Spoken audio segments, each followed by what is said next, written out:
1 minute and counting. Countdown. You give me love. Get up. What's going Do on? I want to know? I know it's getting me by, but I don't want that this time. Not just your touch. I feel the space in between. You're drifting further from me. Boy, that sucks. Round and round we go.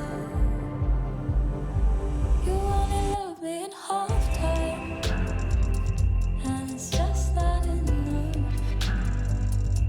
You have me between lines, but I need is full love. You only love me in half time, 'cause it's just not enough.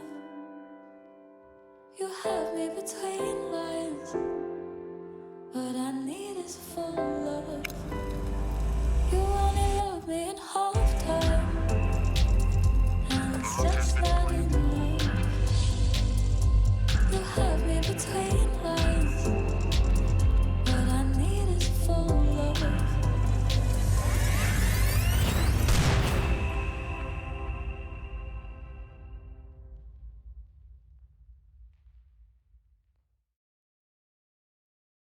It's a fine morning, everyone, for some Counter-Strike action, and of course, it is going to be coming your way. It is the fourth day, if I'm not mistaken. Feels like it's just been a couple of days so far of the Perfect World Oceanic League 2020. 8 teams joined the fray, and now 5 remain. And for those of you who probably missed the action from day 3, which was yesterday, where we had to say goodbye to a couple of teams, we have a small little package ready for you guys. It's a little recap which PGL have cooked up for all of you.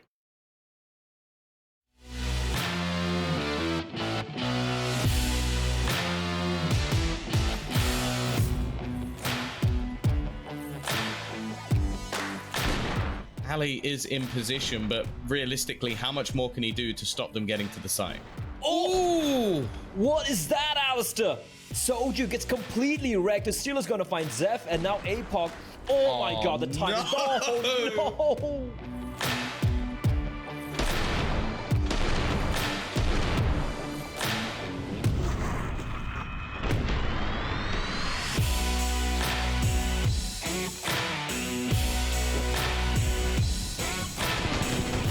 Oh, okay, Ricky. A little bit of stat padding.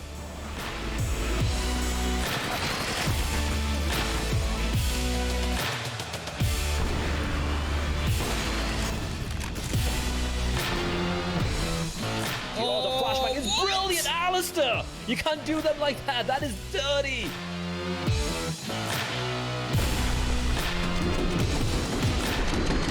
Zeph? Oh, he just about gets it. The man was low already. Oh my god, no way! What? Oh, there's nothing Oda could do.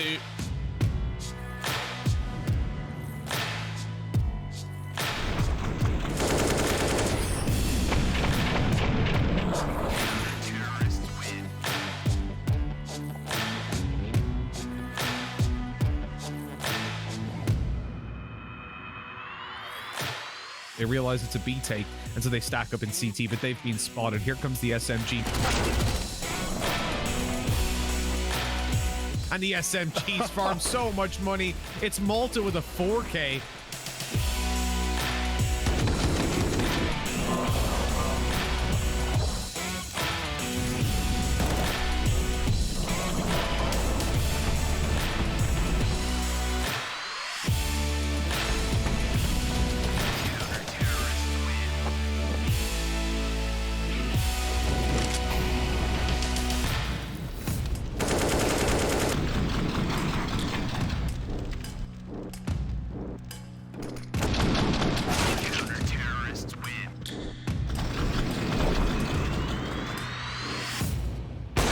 So much damage being done at the moment by Downfall. So 3v1, shot connected by Ince. Nade goes through. He's got another challenge up close, and he drops 2D. He's walking through with a P250. Here's the steps. The plant's being sought after, and he gets the kill as well.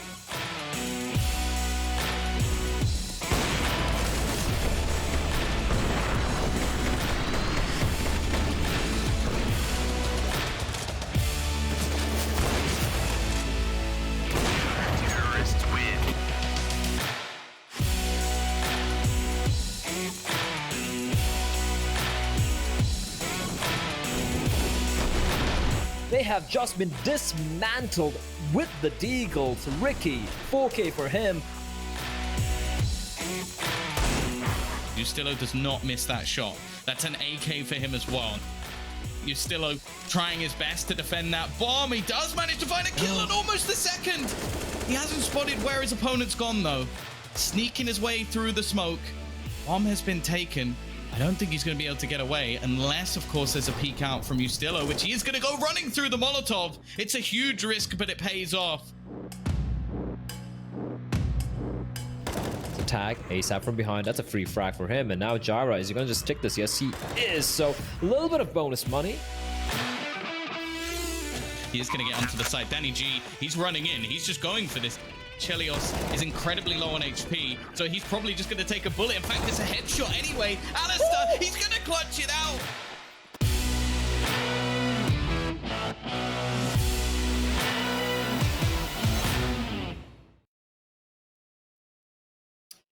There was some screams, some shouts, some pretty hype moments coming in yesterday, and of course we're expecting pretty much more of the same today as well. We have 3 games lined up for you guys. 2 games are from the lower brackets, same meaning we'll have to say goodbye to 2 more teams today. My name is Blair, and I'm going to be bringing you the action alongside these 3 lovely gentlemen. We have Tom, we of course have Mitch as well, and we have Jim, and I'm just looking to see Jim's melons. There we go, looking lovely and red indeed. And they're out today, they're out. They're out in full force. It's a lovely Saturday, and Tom, we're getting back to the original schedules. It's a little back to black as well, and it's a little early in the morning as usual. No, not as usual, rather. Like more like day 1 for you. So are you like kind of wide awake? Are you feeling okay? Like, Mitch looks dead. I tried to go to bed early, but my body just doesn't accept that as an option. So I'm not one of those people who can just fall asleep. Like I said that to Banks. I was like, yeah, I'm struggling to sleep. He's like, why don't you just go to bed? I'm like, thanks, James. I hadn't thought of that one. Like, you know, there was me just like partying until like 1 hour before the broadcast. And it's rough, but I'm looking forward to the games today. We have some bangers. Obviously, the first one... well, actually, I think most of the games we have today should be fairly close, which is something that I don't think we've had every day. Like, there's always been a match where we kind of go, okay, that's going to be a blowout. That's going to be a blowout. But I think that if Chiefs can show up, we could potentially have close games all across the day. Yeah, we potentially could. We can take a look at yesterday's results as well. And it was a bunch of very close games, a couple of one-sided ones as well. Mitch, anything which particularly stood out for you?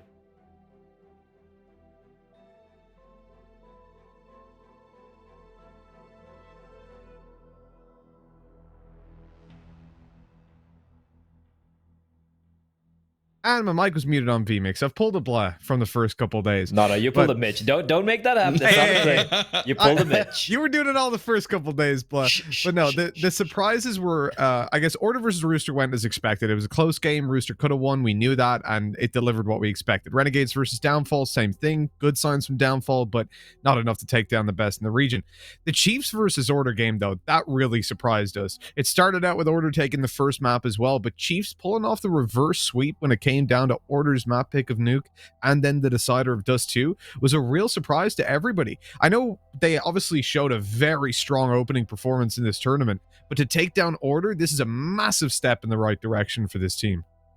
It is indeed. And Jim, I actually want to ask you more about that particular matchup, right? Because we're going to be seeing Chiefs facing off against Renegades in an upper bracket matchup later on. Again, taking nothing away from Chiefs, they got the win at the end of the day, but also felt like the Nuke, for example, Order were flat. On Dust 2, Chiefs were making a lot of mistakes as well, and yet somehow, Order were not able to quite really take advantage of that. You could probably, if you can break that down while going over the brackets here. Yeah, no doubt. I think just it's safe to say that Order were flat, but today they can't afford to be flat because, as we see in the bracket, they're in the lower bracket now. So the time for any mistakes has to be completely minimized. And if you look at the quality of the team still in the competition, yeah, they're going to play the winner of Downfall versus Mako, which will be our first match.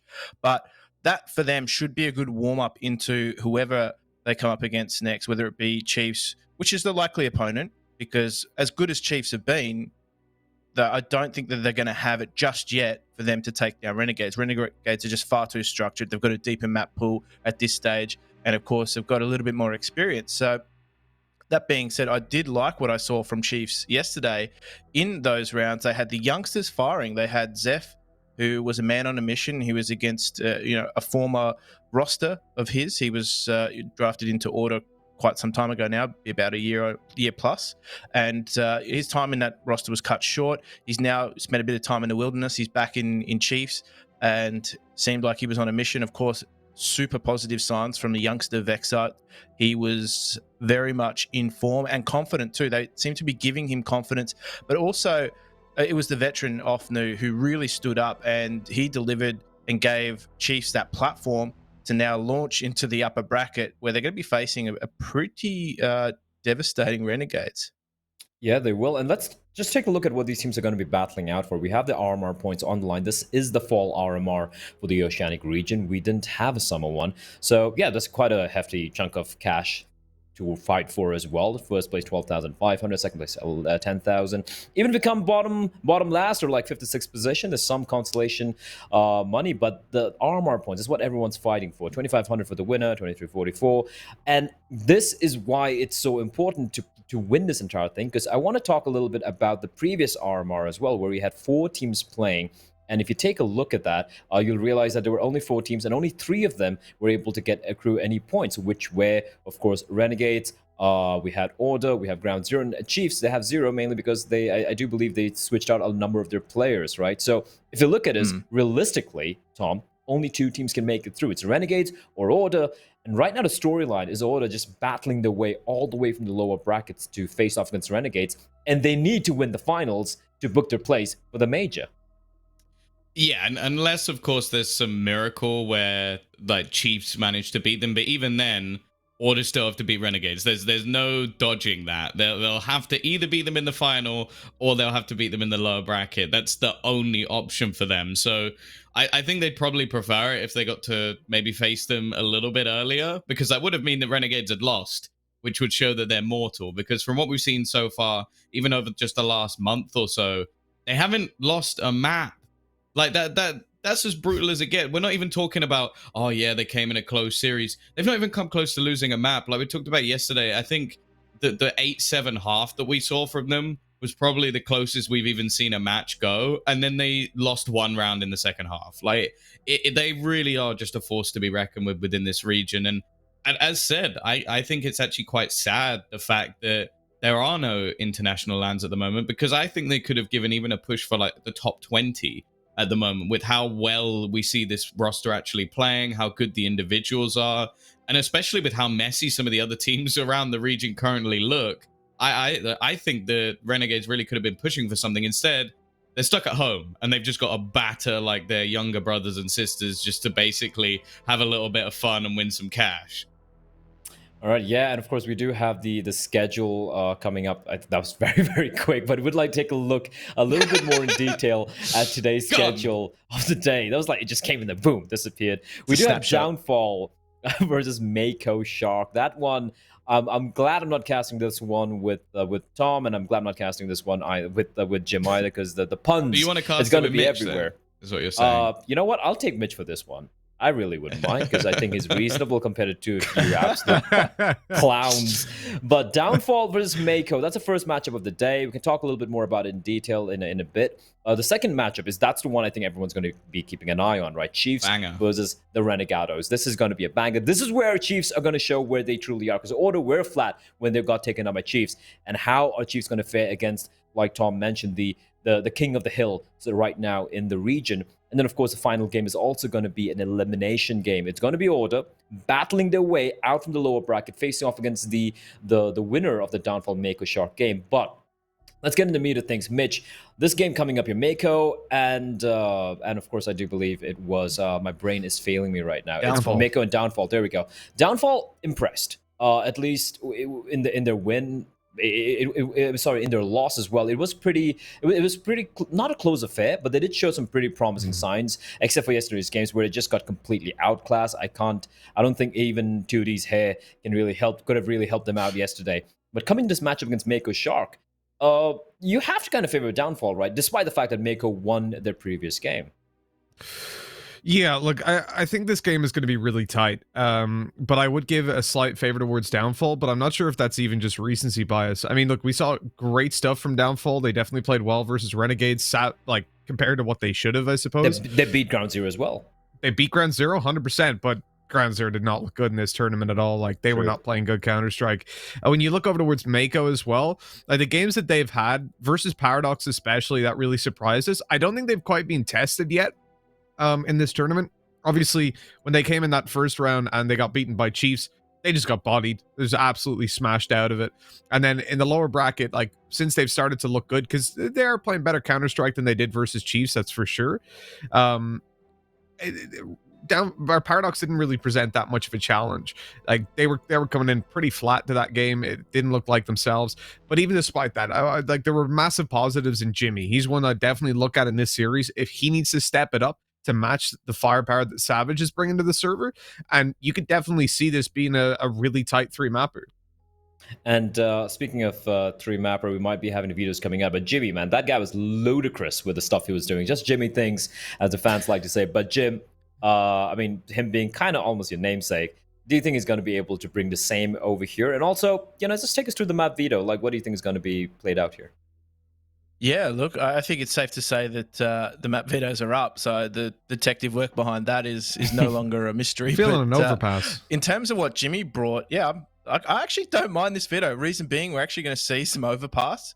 So Mako are just showing a different side from what we expected, in that they did bring in, more of those open maps. Obviously, we saw Downfall ban out Dust 2, so that just took it immediately off the table, which probably isn't a bad idea, given that was one of the most promising maps we saw from Mako. And in terms of Jimmy, we saw him basically pick up any gun and was proficient with that. So that being said, though, I think Overpass is a good choice, because K-Star, as I said, with the AWP, that's a map that he can really sink his teeth into on either side. So I think that's a good veto for them. In terms of what's left over in the pool, I'm not too surprised to see those maps left remaining, because I feel as though this will go the distance. This will go for those 3 maps. But I guess it just depends on how brawly the CS gets and whether one of those teams can just get themselves ahead, because they do play a very brawly style of CS. Okay. Downfall, though, they showed I'm sorry to cut you off, Jim, but I'm going to actually let you continue, because we got to get out of here. I think the game's ready. So, Jim, continue train of thought. Mitch, have fun with this one. Even better. Thank you, gents. Now, as I was saying with the style of CS, we're expecting a brawl here, because that's the style that we saw and we expected from Mako. Downfall, I actually was kind of impressed with how cool, calm, and collected they were against Renegades. They themselves said it was a learning opportunity, and it looks like they were in school. Yeah, so when you play against a team that's top of your region, you're going to get smashed most of the time. And I think the thing that most teams do very incorrectly is they come in, they try to change up their style. They try to make a different approach. And in some cases, especially for a team of this kind of caliber, they come in and they try to beat Renegades, anti-strat them, and really just bring it. I think a lot of the time, what Downfall did is the best approach. You play your game. I hate that. I really hate that expression, but you play your game. And I don't mean that in the typical excuse for any sort of an explanation on what they were doing. But you come in, you use your strats, your approach to the map, the way you would do it against most opponents, your defaults. You run with what you know. And when you do that, you're probably going to lose the game. But you're at least going to learn so much, because when you're against a team like Renegades, they will show you every single problem, every crack in your defense, and every problem with your attack. They will exploit. And that is where you can then sit back and say, oh, we need to fix this.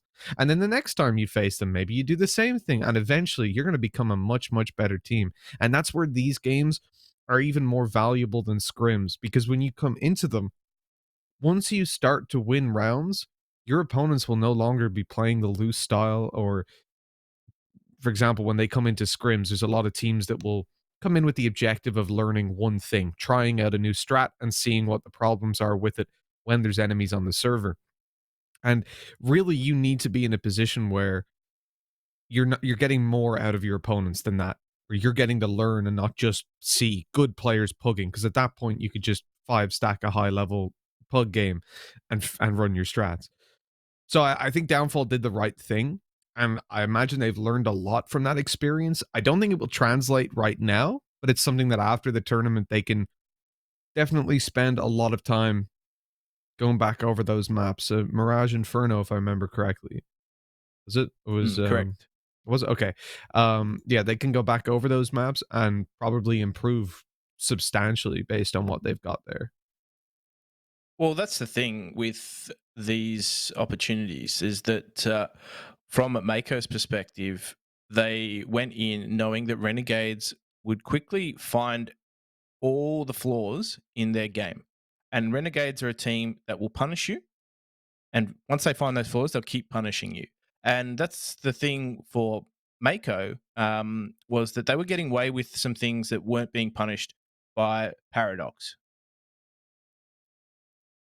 So we will probably see Downfall try and take that same approach that they took against Renegades. It was slow, it was measured, and it was very fluid.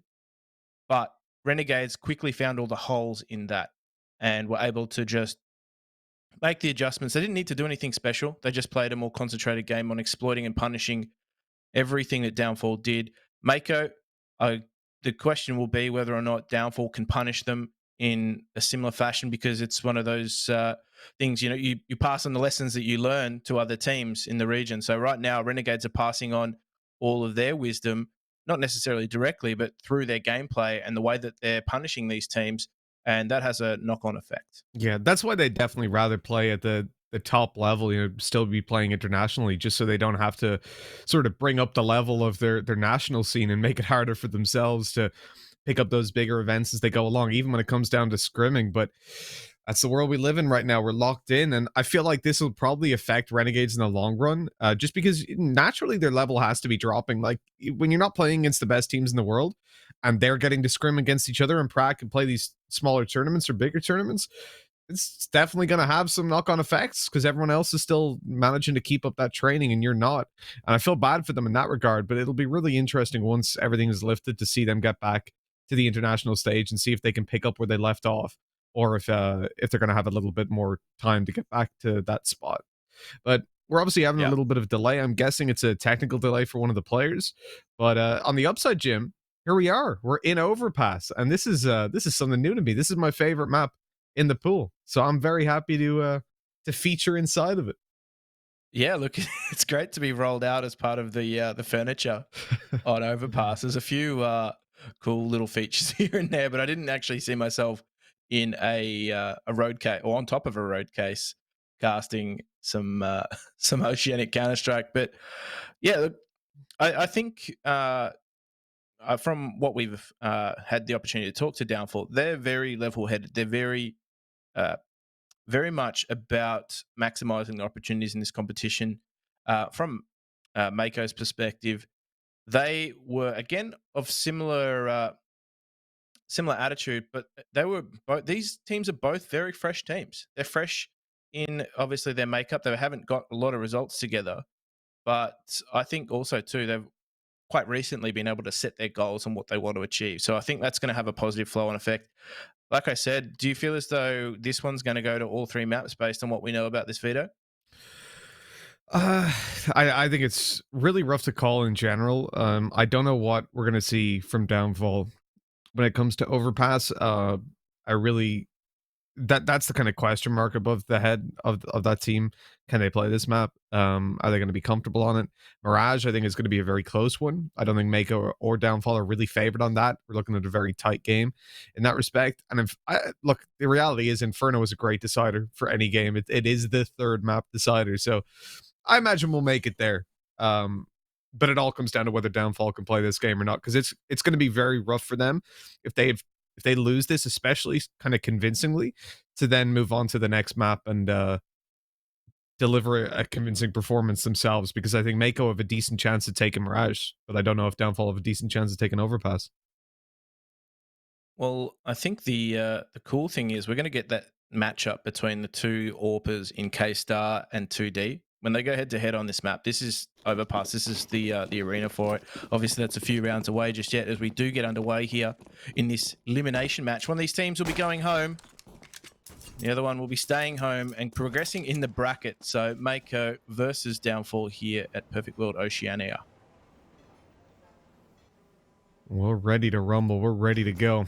This is going to be a real tell to look at how Downfall play over on the CT side and figure out if they're comfortable in their skin or if this is going to be another learning experience for them. Mako have looked solid from time to time. They started out the tournament by being bodied by Chiefs, but up against Paradox, they looked a whole lot better now.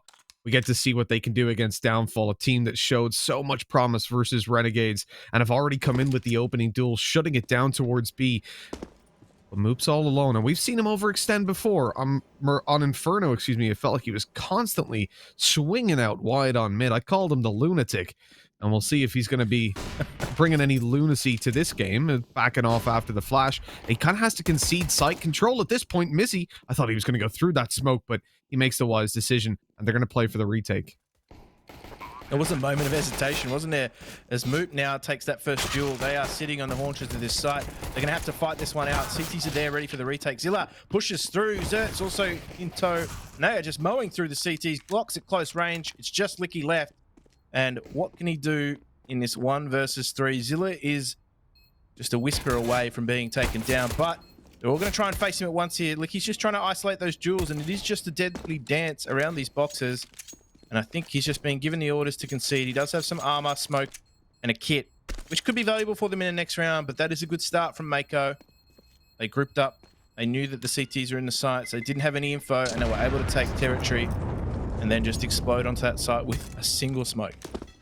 Some decent stuff retrieved by Licky, but yeah, that was a very convincing retake, or post plant, excuse me.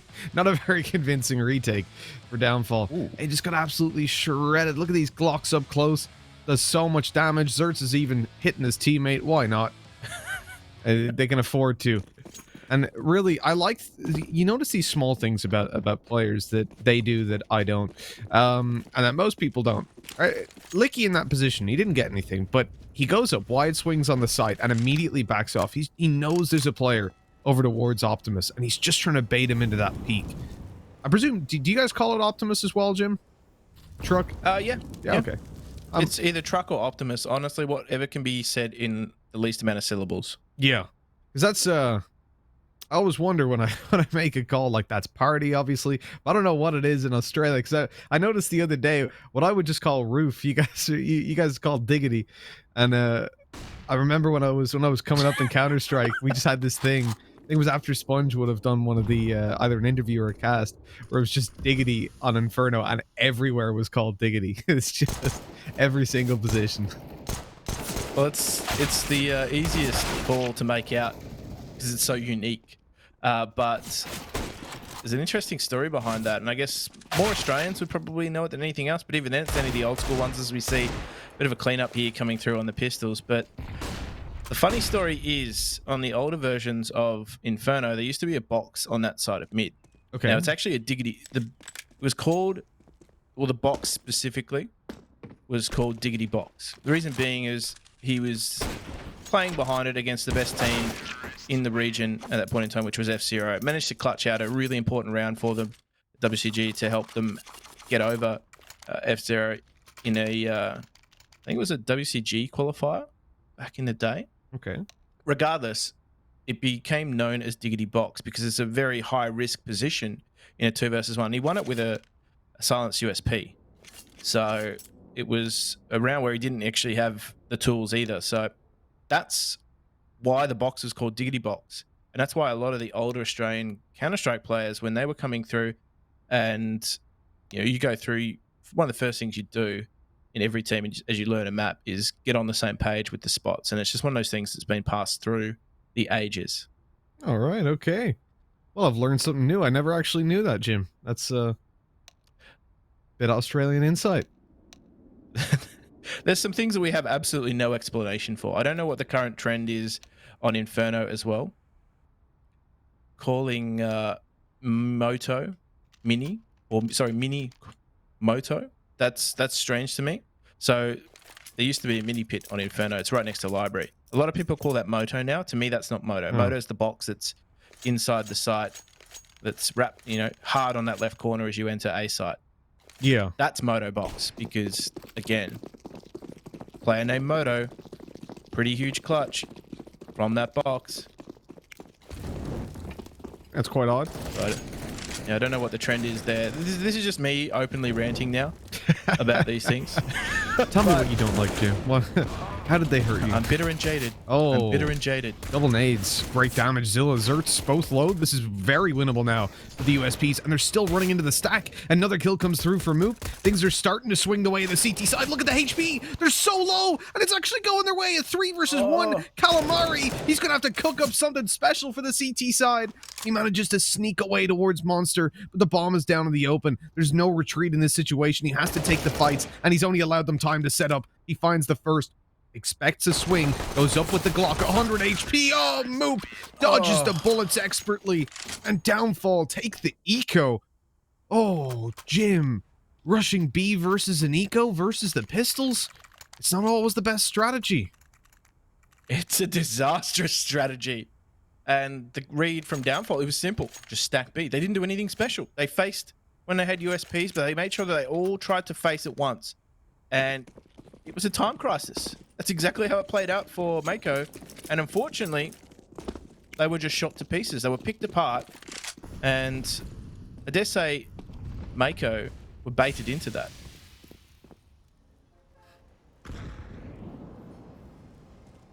We've got some shark fin soup being made. Getting eaten alive. It was a burly approach to the anti-eco. I'll give him that. Yeah, not one I'm behind at all. I think fast plays when you're versus an eco, just you think back to any of the games that we've had in this tournament or generally, and when we see a team versus an eco, especially like Renegades, Chiefs, Order, they're going to play very slow. They're going to play they're going to play defaults, and that's really what we praise, is how cautious that those teams are versus these buys, because you have to give them respect. USPs, sure, they're not going to be the most threatening if you're in a heads-up duel, certainly not on range, but get close and get 2 or 3 opponents to take down, and all of a sudden that becomes a very difficult task for you. Combine that with the fact that rushing in just gives them the ability to do something like that. You know, they had the 2 nades to play around, and they could just chuck them in when they hear the stampede coming, and you're just asking for a loss in that round. Whoa. 2D, he was expecting that. Didn't hit the shot though. However, this is the matchup that I wanted. I wanted to see him with that AWP. That smoke is such a good progression smoke here, as we do have Downfall. They're going to try and progress all the way through long. It's the SMGs that enter the site who are quickly cut down. And, 2D. One left. It's K-Star. And 2D can't make it work. It's K-Star now in a 2 versus 1. He hasn't cleared the site though, but he will fake plant to bait Savage out. And he's actually going to hit the timer, unfortunately. So he needed to get that plant. Savage was there and did enough to get him off the bomb. And they find their second round Downfall despite losing 4 members. Well, huge work by Downfall coming back into that one. It looked pretty damn close when those players got right up in their face, but delivering shot after shot. And 2D, oh my god, 2D with the op, he's always such a joy to watch. But that smoke, the amount of players that fell because of it, through it, that was an interesting swing back and forth, right? We had a round that was starting to look like in Mako's favor, got pulled to Downfall, then right on back, it's a swing. But in the end, that seesaw lands firmly in favor of Downfall, with the 2-2 and an eco forced out from their opponents. It just took too long to get anywhere. That smoke, once it went down, there was 25 seconds left on the clock. And then another 10 seconds until they actually got to the smoke in the site. So 15 seconds left and you're still fighting 3, maybe 4 CTs in the site. You're not going to have a high success rate unless you win those duels quickly. And that's exactly what happened. So Downfall, they just needed to keep numbers alive. And it's exactly what ensued. But we do see a similar setup coming out from the CTs early on. They play a little bit further forward. But as the round progresses, they just back it off into the bomb site. And why not? You've got an AWP that's overwatching things here in A. Oh, shot from 2D onto his opposite number in K-Star. Didn't have an AWP at this time, but just be careful. There's no one else on the site. It's only Moop and 2D. And they've lost that AWP, so this is awkward now. As Moop's managed to pick up an AK, but they're already on this bomb site. So if they get a bomb plant here, minimal investment from the T's, this is a good round. Oh, already, absolutely. The fact that they've got an off as well to maybe get more damage, well, it was set up well. But in the end, it doesn't go their way. Still, bomb plant, 2 kills. They've definitely got a smile on their face coming out of that round. Gonna be going down 3-2, but I think they're like, they've got to be so disappointed. They started this one out 2-0. That was the pistol and the force buy. They came up against an eco, almost full eco. What, P250, 2 nades. I think that was it. And then obviously the saved over armor with the kit and a smoke. And they just got wrecked. Wasn't very successful. But now downfall. Their money's starting to build, at least for Savage. That's about it, though. I mean, could find themselves in a bit of trouble if the T's manage to take that bomb plant. Great for them. They give themselves full utility. Interesting, though, not to see that AWP on K-Star just opting for a faster, more mobile setup with that rifle. Busy needs to be careful. That's what the CTs are doing early on in the piece, is they're trying to contest areas like stairs, areas like party, throw some smokes, and just slow the T side down. Not let them take territory early on, because that's the problem on this map. On the CT side is if you let the Ts take control of these areas early on without any resistance or chewing up time, they have complete freedom and you have very little information on what they're doing. You've seen a very aggressive toilets play for downfall, considering how early on we are in the round, or in the game, excuse me. It's nice to see them, because obviously we don't know their comfort level on this map, and it's nice to see them play with a little bit of confidence. Definitely not the synergy you'd like on that one. Molly in a smoke. Maybe they wanted the smoke to pop really quickly. Maybe that's what it was, Jim. Who knows? Very expensive. How can we do that? It cost us $600, but we did it. We got it done. What if they rush us? Oh, never mind. The smoke is down. We're good. But, 3 versus 5. Oh my god, Jimmy! He just runs out on the site, just Jimmy things. That's for damn sure. He's got to line up close, another going his way. And Savage is so low. It's an easy trade for Zertz. He needs the bomb to be planted, but it's down in the open. And as he retrieves it, he makes the noise. They know exactly where he is in this 2v1. 12 seconds left as he gets to the site. He's gonna tap it out, go for the fights. They don't go his way, but a hell of a try. And Mako Shark, well, they got into that round decently. I mean, Jimmy just, that is mental. He's just got to flash over and he runs in. He was waiting. He's just sat in that smoke, waiting things out. But, I mean, 2D on that side with the AWP, he was caught in a really awkward position.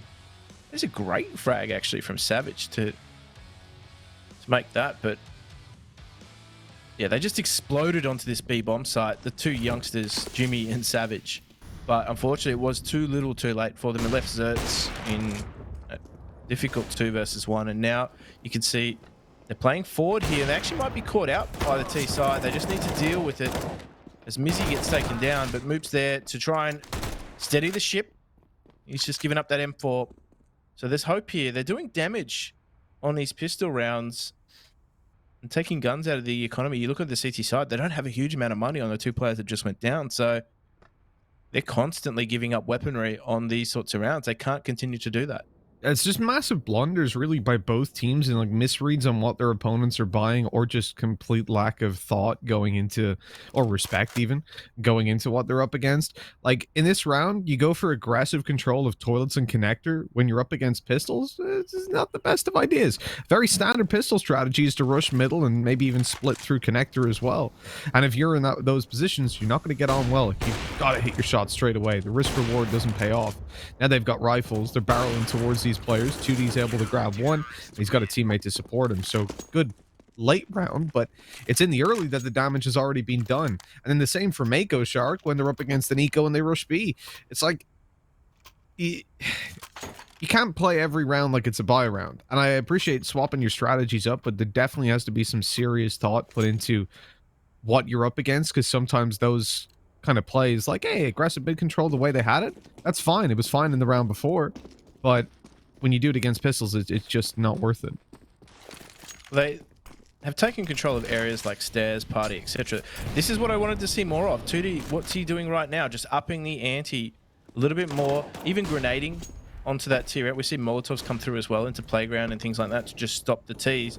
That, in subsequent rounds, really just slows them down. You don't even need to go through all the motions. You throw that smoke onto stairs and next thing you know, you've just slowed the Ts. You've just chewed up 15 to 20 seconds in the round because then they're going to come around and clear these things out. But look at this push from Licky. I like this. It's getting the information at the B bomb site. Now it's left 2D now to hold things down at this A bomb site. He's the only one here, so he needs to be careful. Doesn't have anyone else overwatching long, but they are going to come in with this flash, so it's go time. That player is sitting right there, ready to go. Zilla, he's flashed in. 2D was there, but he has been knocked over. And this is a great entry series coming out from Zilla. We'll take control of A. And we'll get this bomb plant, one would expect, as he even aggresses on his own smoke. So it's going to be planted for him. Or are they just trying to bait out the fights here in this 2 versus 2? I think that's exactly what they are going for, but they're just running out of time as those smokes dissipate. So a lot of questions left to be answered. Zilla manages to take another. And he's had a great round, but he needs to do all the work. K-Star's only on 1 HP. They know where Licky is. Is K-Star going to swing? Licky's ready for it, though. However, Zilla completes a fantastic round. 4 for him on the entry to A, and Mako fight their way back. And the economy for CTs is in tatters. This is a much lower level of Counter-Strike than what we saw from both of these teams before, to be honest. Like, Mako, there's so many problems for them in terms of synergy. I feel like they're not switched on. Let's point out a very obvious thing. They didn't get punished for it, but when a player ran out from playground to long, there was a flash that came through to push the Opera out of party. But it came through after the player had already crossed. Now, it ended up actually making 2D fall back and pulled him out of a position that he was trying to lure. Oh no, the long push. They've spotted them though, so they can back off. No, okay. They're going to keep facing. That's one more player dropped. The other 3 move to B, but the rifle's retrieved now for downfall. That's a pretty big opening to the round. But yeah, it was just like the flash came through too late. The whole point of that is to get the player safe to long, but he could have easily been opt had 2D not have fallen back and been, because he was repositioning. At that moment, he was on his way back up, so he couldn't hit the shot in time. If he was there, and I'm not even exaggerating, 0.2 of a second earlier, he'd be in a spot where he could genuinely just dome this guy. That's a problem. You know, we want to see that synergy down. We want to see them hit the same kind of level. At the moment, just the thing that's really pulling Mako into it is individual performances. When you look at, obviously, that previous round by Zilla. Even the B push, right? They lose 2 players straight away, and Jimmy just runs through and pulls them back. Now, they lost the round, but it came very close in the end. It's just that level of synergy, that level of timing. They're just not quite well oiled enough at the moment. Yeah, you're right. Fundamental mistakes. And I mean, that flash on any other round, I'd back 2D in to make that shot. They go 1 player down 10 seconds into the round. That's not great. Yeah. All because the patience for the flash wasn't there. And against a better team like Renegades, for example, you're going to get punished for that. Those small errors, you're going to get punished for. Whereas against some teams that are similar in level, as we see with Mako and Downfall, they're not getting punished for these things. So they're going to continue to potentially make those mistakes because there's no consequence.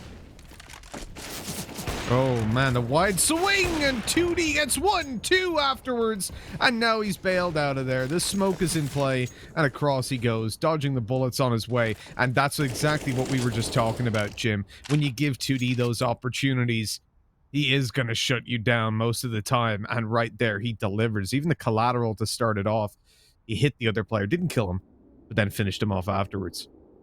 5-4 What with I a like, 2-man advantage, jeez.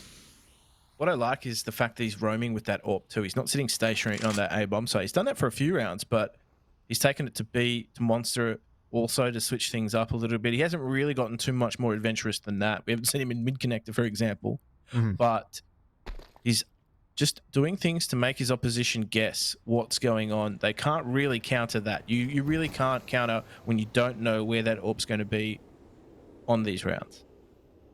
Definitely, yeah. Mixing it up. Make sure that they're not saying, oh, well, the op's A, so we can, we can dry peak angles down on the B site. Nope.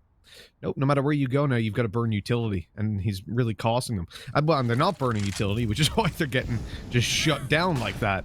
But that's the theory behind it.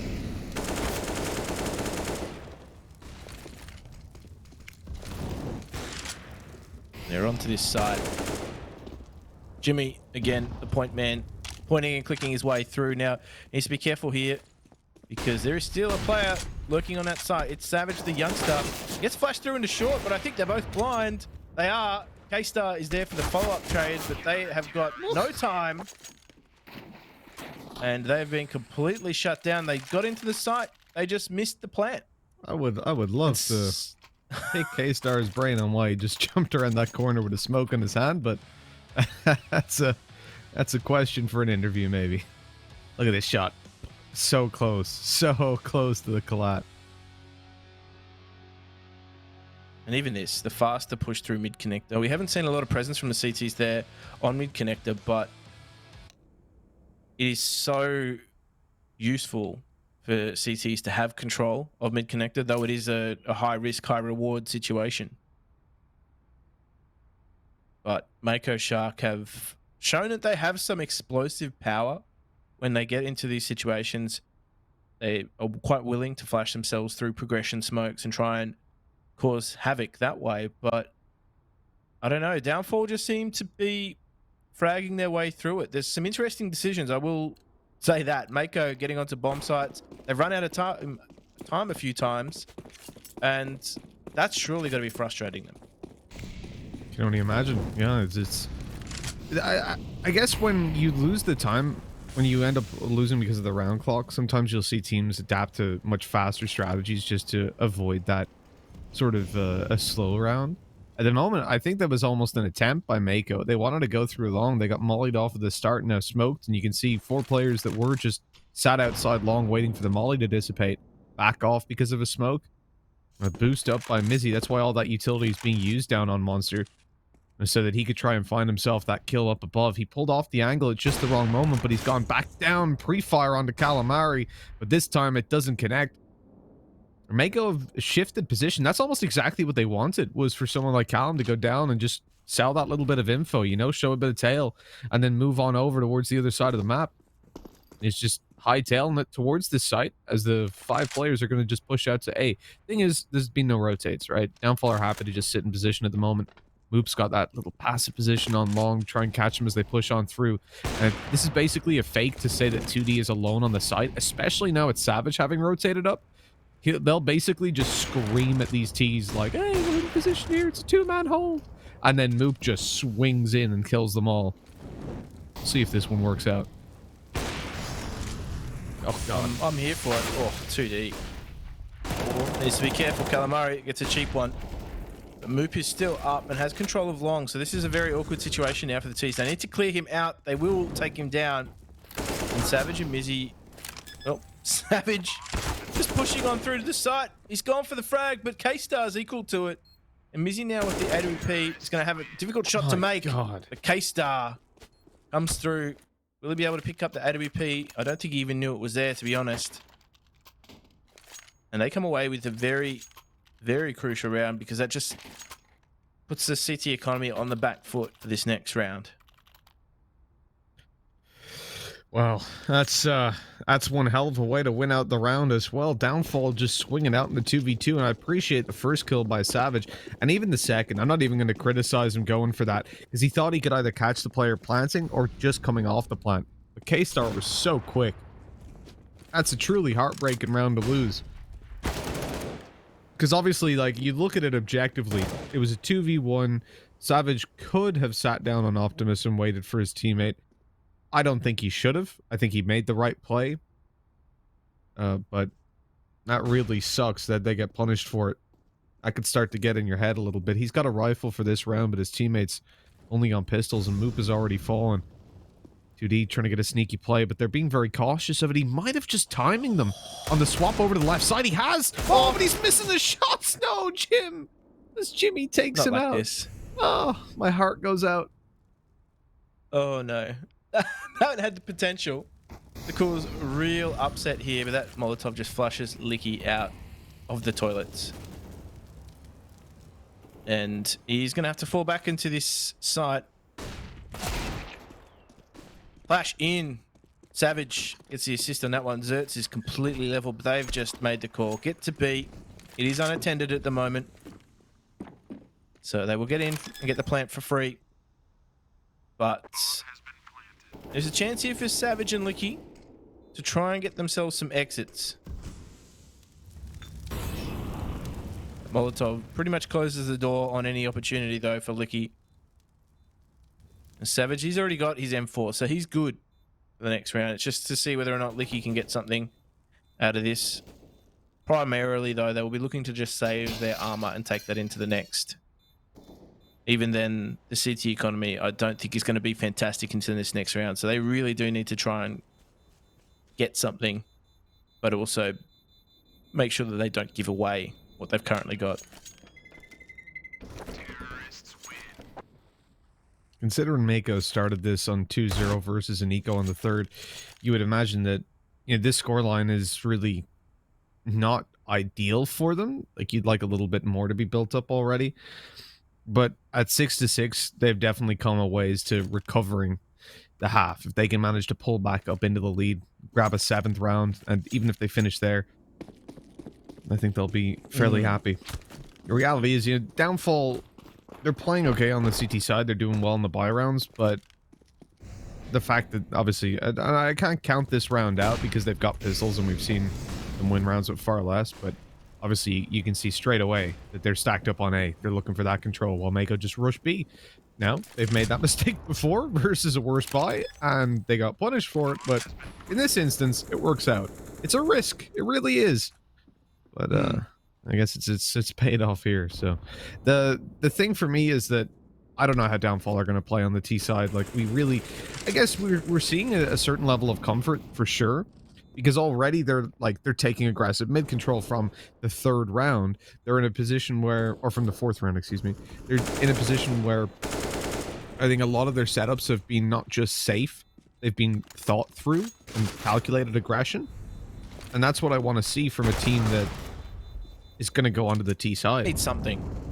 They're going to need something a little bit different to what we've seen on this side. But the interesting thing for me was this round, as opposed to the last round that they went B on an anti-eco, aka the 3rd round, the use of utility this time was far better. The fact that they got into B on that 1st round and there was barely any utility used, they thought they could just muscle their way in and picked apart by USPs. You could see the change in heart this time as they went a little bit more convincingly. They had the utility to deal with it, the flashes, the smokes, the molotovs to just flush out all those hidey holes. But now we see 2D back on AWP, and I mean, Mako, they haven't had K-Star on the AWP. I think they really do enjoy this more mobile option. And also knowing that Downfall don't really overextend themselves too much. They do go for the initial aggression, but then they fall back into the bomb sites. So the opportunity for picking them isn't quite as plentiful as one would expect, but they do utilize mid-connector quite a bit. They take control of that and just make sure that their transition between the 2 sites is quite smooth. But here we go.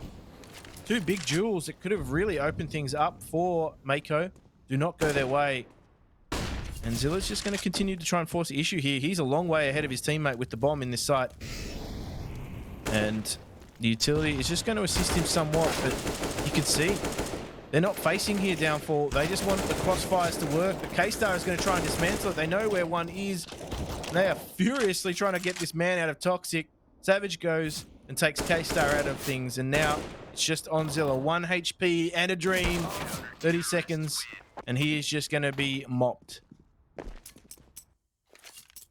7-7. We're all tied up. And I got to say, in that previous round for Mako, going out for those 2 duels was a little bit lackluster, right? They've got players that are on their way to the B site.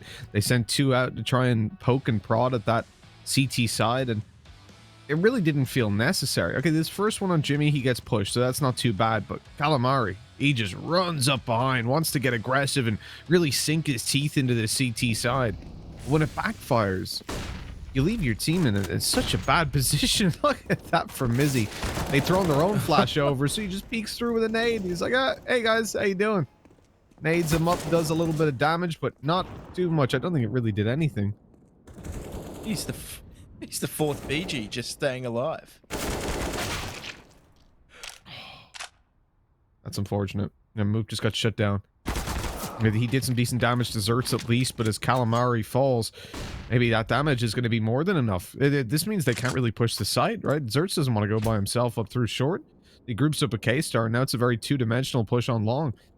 A 2 versus 3 in a spot where a Downfall have got a decent read. This is 2 players coming up towards the site. Okay, yeah, I wasn't sure with the map there for a second, but Leaky is staying down towards B watching cross. I was hoping they weren't just completely abandoning the B site.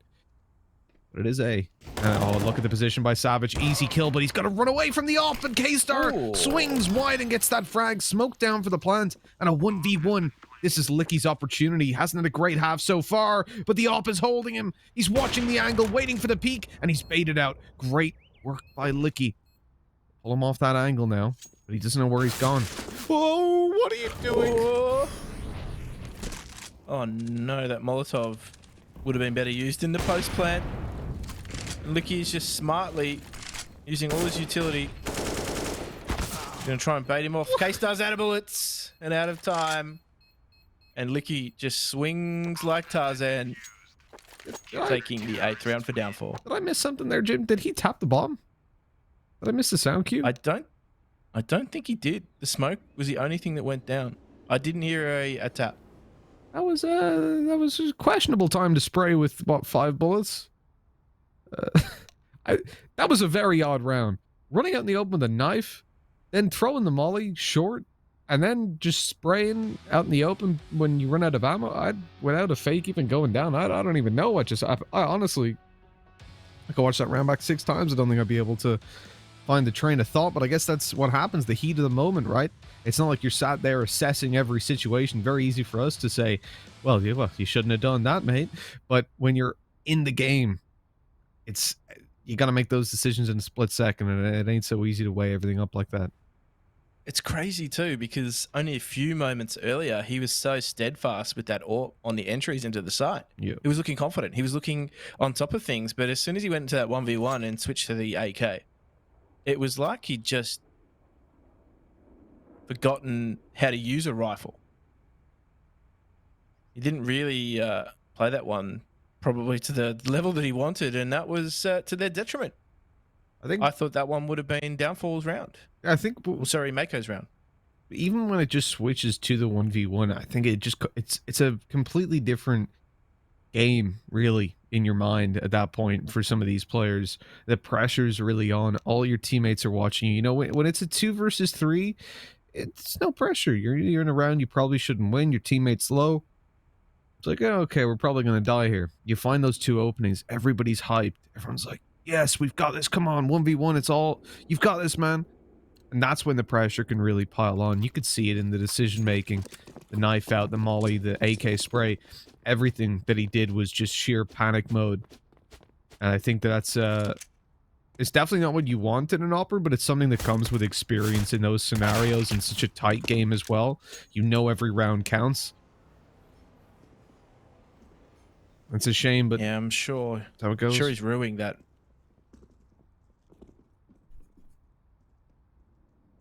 It is how that cookie has indeed crumbled. And as they switch sides here, Zerts becomes investigative in his search through Playground. And I think he is going to pass by the T's.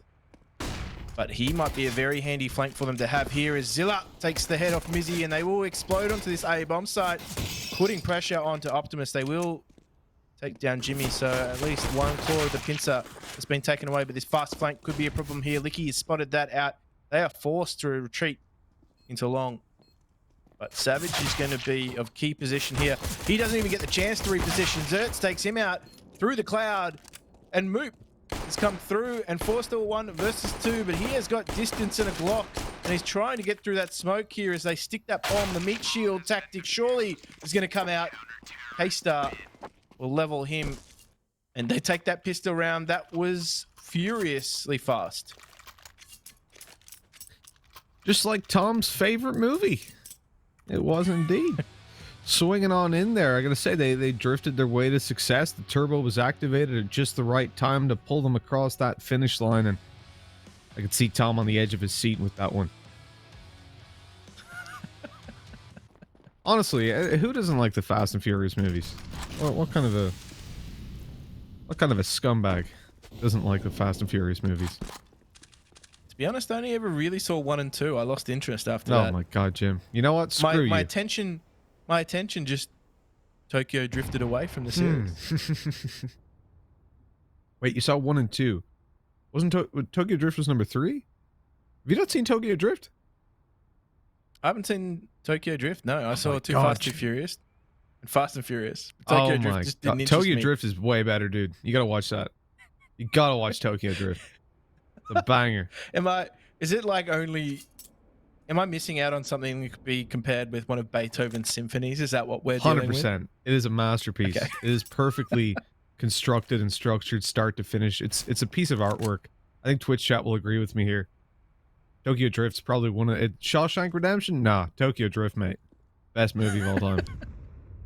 And then by the end of the series, they get more towards the comparison between this and The Usual Suspect.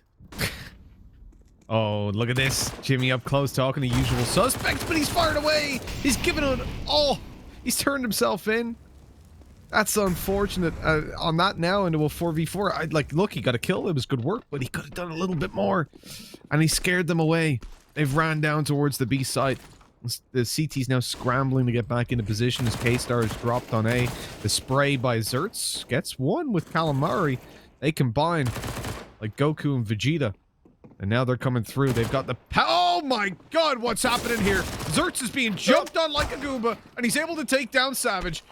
On 28 health, Moop is last alive, and he is moving towards the CT spawn to try and find the kill, but he can't get it done. The timer ticks away, and Mako... that was a Hail Mary of a round. At that point in time, though, you need to just get into the site and tell Moop he is the one that has to deal with this player. Because Savage has jumped up. He's lost the bomb. It's in dirty water. And, I mean, Mako sharks like dirty water? Well, I'll be honest, Jim. I don't know the kind of sharks and who occupies what, like salt water. I don't know if dirty water is even a definition. I know heavy water is, but I fear any shark that's in that. And yeah, I'm not an expert. I'm not an aquatic expert, but either way, evidently these sharks are big fans of it. We call a marine biologist. We need. What kind of sharks are these? But that was very, very odd decision making. Jumping down with the bomb, I 100% agree. You've got to just commit to it when time is that low. And obviously, Moop was never getting those extra kills. He was never finding the conversion because they realized they can just tuck away. You've just got to delegate at that point. You've got the bomb. You've just got to get in and delegate. But K-Star here, he's under duress. And he has been stripped of his scout towards this side, but Jimmy holds strong. He is eventually taken down. They do find that pincer on him, but I don't know. CTC, this is always a tough retake prospect. The utility, they've got one flash. That's it for the retake. And it is on Zilla, and he is in a position where he's got to throw it out of bank. And it's a difficult one to try and make an effective flash work, but the T's aren't aggressing on him, so there might be an opportunity for them to make this work. They're playing very passively. There's a lot of crossfires here to dismantle, and they're just going to go for it. They're going to send it, lick it, stick it, and hope it gets sent. And Zilla, the time is against him. He will try and get out of there. He should be able to get away from that bomb radius. And that is another round for Downfall.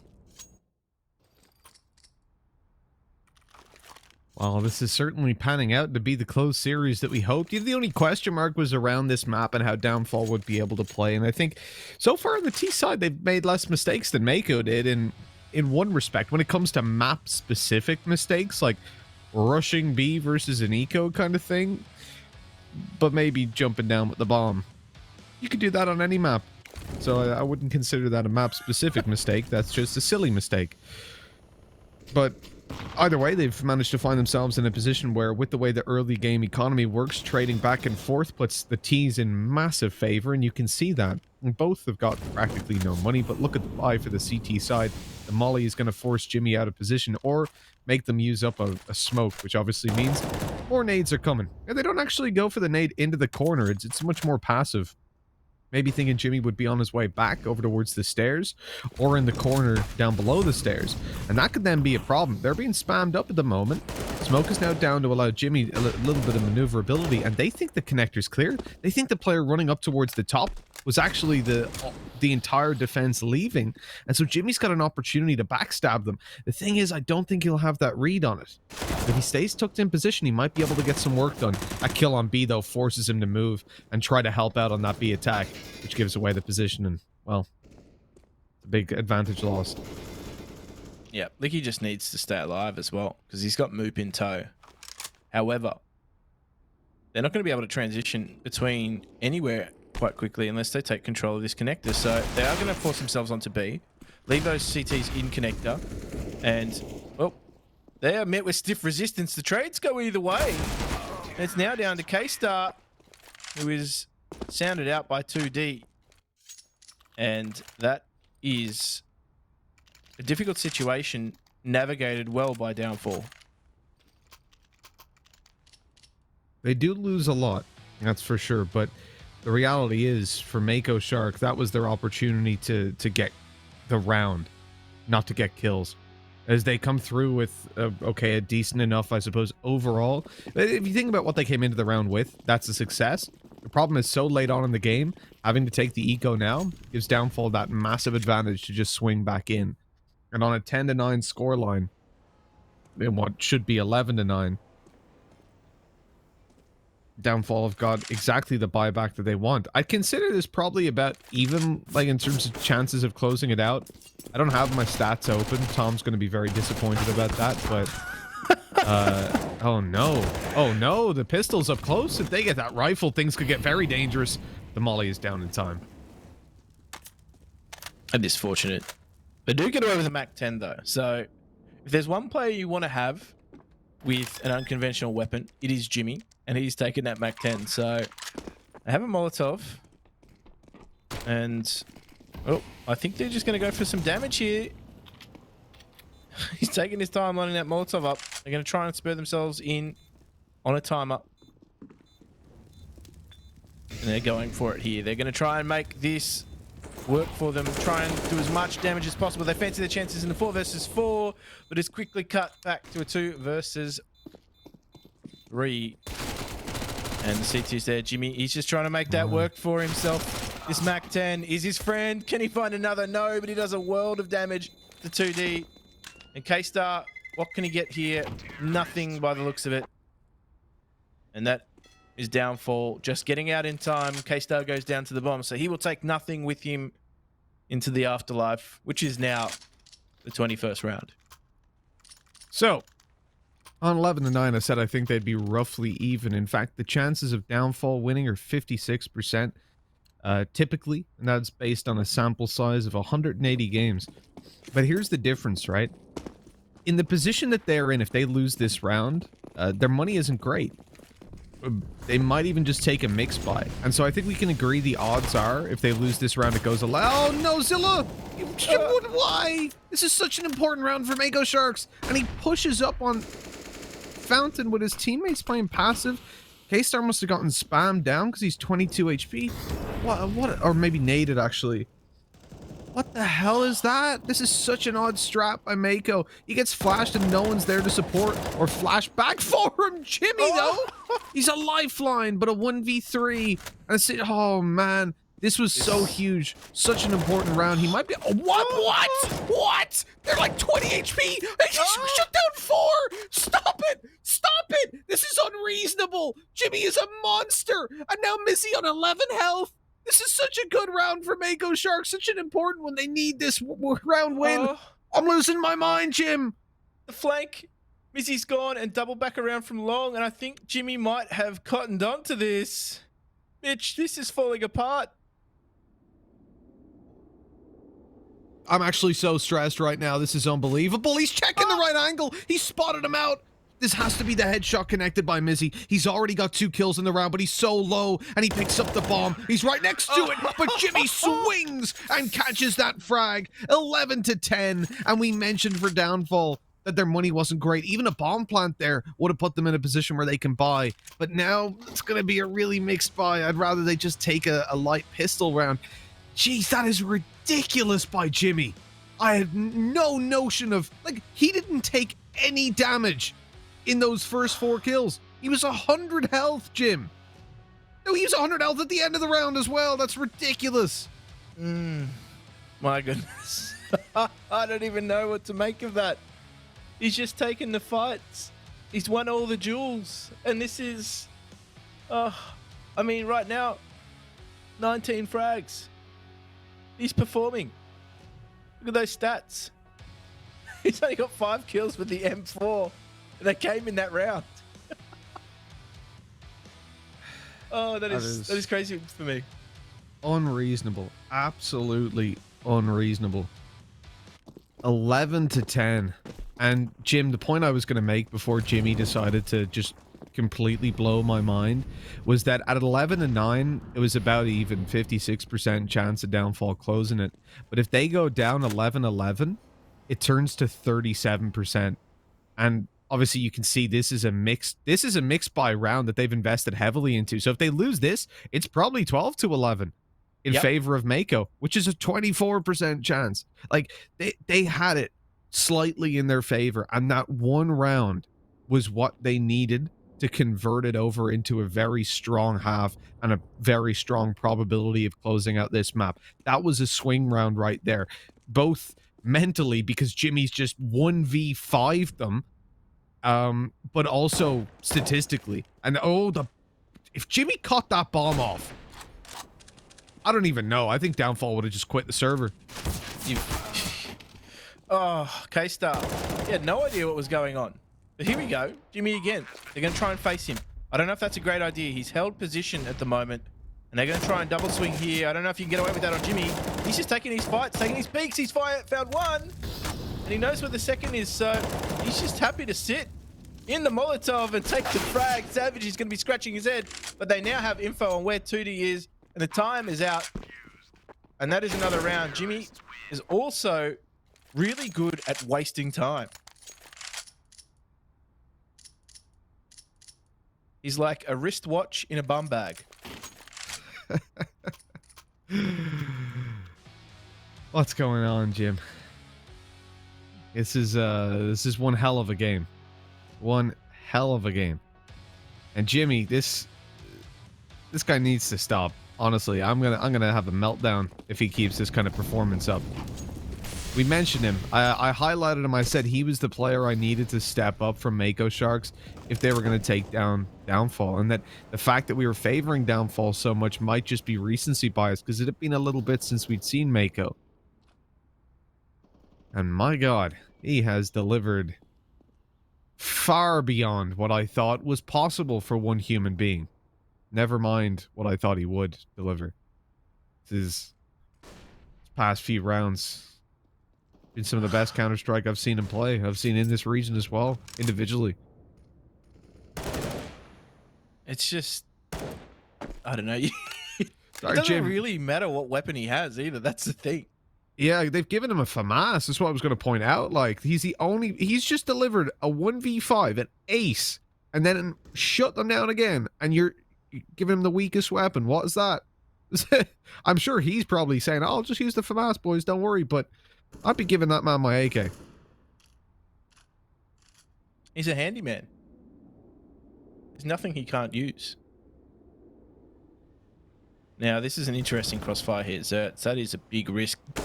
Doesn't even get traded. There's no one even helping him. Calamari now needs to be careful. He is taken down as well, and they're going to make this force fire work. Minimal utility as well into this site, but it gets the job done. And Zilla's here. And see, you can get into this bomb site and try and keep them cordoned off and get that plant. There's no need to jump over the barrier and try and take them out, but Savage He makes amends now, and Downfall just pull themselves ahead. The problem is for Mako, they cannot be relying on one player heavily to bring them back into this. There needs to be some other players stepping up. I mean, Zertz, I feel as though he gave away his life a little bit too easily in that round. It wasn't really a great position to be playing, particularly with Callum Murray so far away from him.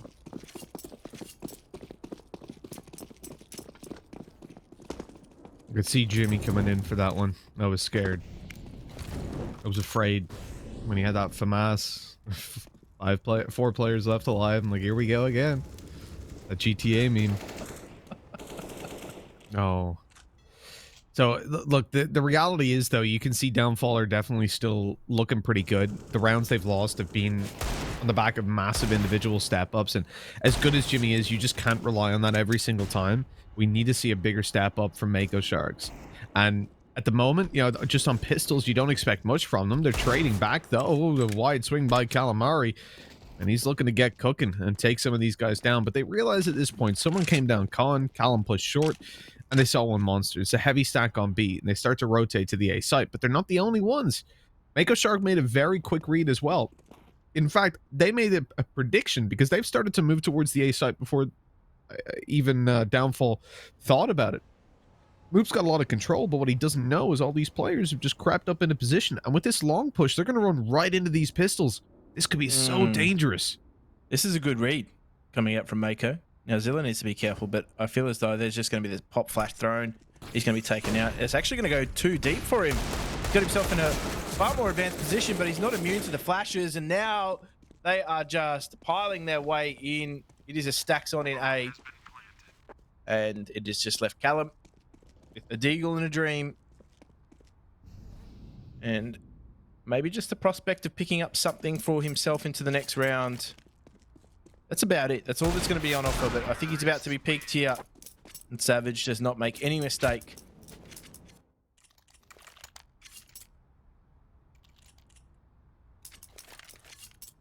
Been one hell of a game so far, Jim. It's been back and forth. It has been messy at times. But some of the individual performances we've seen, oh my. It outshone. I think Jimmy is honestly so damn solid. I'm glad we gave him the credit in the pre-show to say he was a player that could step it up. But again, it comes back to that point. You know, Downfall do feel like the better team, certainly in the games that we saw. Obviously, Mako did well versus Paradox, but even then, Paradox were not really firing on all cylinders. And this is basically full eco. There's a couple upgraded pistols is all they've gone for, and a nice little spray down by Mizzy shuts most of the threat out. Again, you see some of the problems. Like that flash came in very, very late. I suppose if extra players swung on the corner, it would have helped on his retreat, but Boop pushing up on the site, couldn't have been traded. He was very far ahead of his teammate. 2D was a good 2 seconds behind him.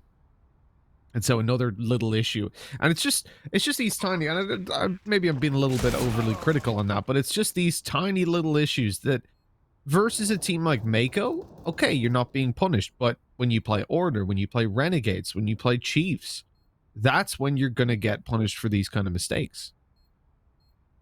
Precisely. That is going to be the issue, and it's easier to try and address these things now than let them become bad habits, let them creep up on you. So, Jimmy, it's not actually planted for the CTs, so that could have been some trouble. He's going to take a 1-2 with him. He might even be able to get away. Nope, he's not even interested in that. Just, can we just... What the hell is Jimmy eating for breakfast? Can we get quick info on that? How many different weapons has he gotten kills with across this competition? Everything. Just he needs a knife kill to complete the set at this point.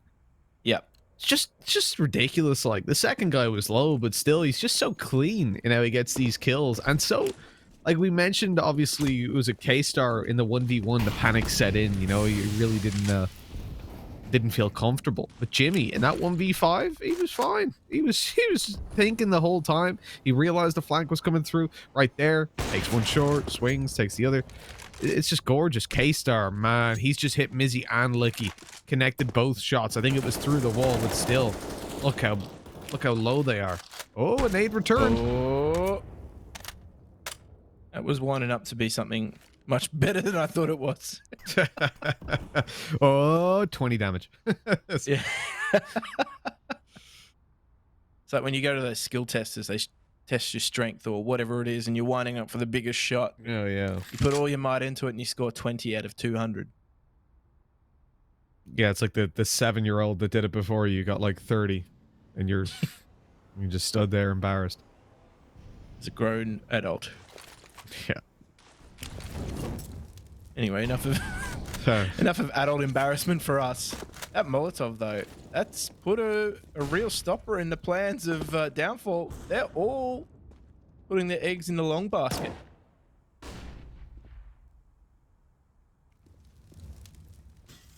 Well, it looks like they're starting to crack a little bit. They might have dropped that basket, and you'll see why you don't usually do that. They're making a lot of noise as well. Okay, the shot is missed to start it off, but they can just trade at this point. You would imagine 2D looking to pull a Jimmy on this one. Behind Optimus is one player Lurk, and 2D gets the chances. Oh man, that could have been gorgeous. The spray transfer attempt, but not connecting the first kill or the second. It's 14-12 as Mako Shark climb on up back into the game. They're looking a little bit better in that round. It's like, man, he was just 5 frags short of a 1v5. I like the prediction though, because he hadn't actually seen the player Optimus, right? But he was so confident that there was someone there that he realized he was being baited. So he had a read on the play. It was just the shots that were not connecting, which is, you know, the most important part, but still. Whereas you compare that with Jimmy, for example, and he's hitting shots, he's connecting, he's more connected than Lego, some would say. You know, I'll always have PTSD when I see those short mollies being thrown. So the one that we saw was just for the players coming out of spawn, but there's one for Playground. And I remember watching back a VOD of Navi.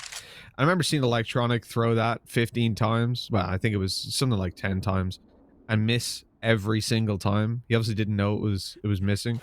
And they didn't get caught by it, but like if someone had just rushed Playground, I think they would have been like, how do you get through the molly? It's like, there was none. It's... You don't know either until you go back and watch the review. Can't quite find all of them, but he does enough damage to enable Callum to find the third, and 2D is giving himself away that sound tick. He has to retreat. He takes some damage for it, and it's all on to Moop, who cannot connect. Oh, 2D, he makes a meal of that, and Downfall just let Mako Shark back in. The door is wide open, Jim. And for Downfall of 14-13, things are not looking too good. They're starting to fall apart a little bit.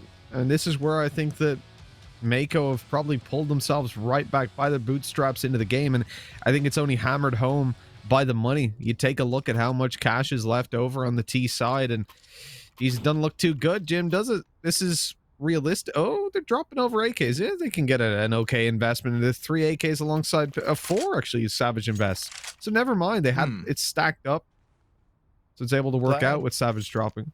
I'm glad they took the tack time out as well to just talk that through. I think otherwise, if you don't, that's such a huge rush, because you talk about the buy but not what you're actually doing in the round. Yeah, 100%. In a round like that, especially because you need to coordinate so much. Get the calculators out. Oh, that second Molotov doesn't find its target, so electronic-esque, if you want to call it. Oh no, I'm gonna get an angry message from him now if this catches on. Maybe an electronic mail. Oh, sternly worded. God damn it, Jim. Now by the way, actually at 14-13, they have now lost favor. It's switched over to a 47% chance of victory for Downfall. And that's not considering the buy that they're on. Moop, at least he's the one to fall, right? He just ran and jumped around that corner with a deagle in hand. But look how much damage they've taken in that fight. Traded into a 4v4, sure, but with Savage and 2D so easily dropped, and down goes Mizzy to a headshot. This is not looking all too pretty. Oh. Nicky just popping up and down like a whack-a-mole. And Calamari eventually clips his wings. Now 2 versus 2. They're going to try and find some cover on the side of this APC. K-Star still holding that line.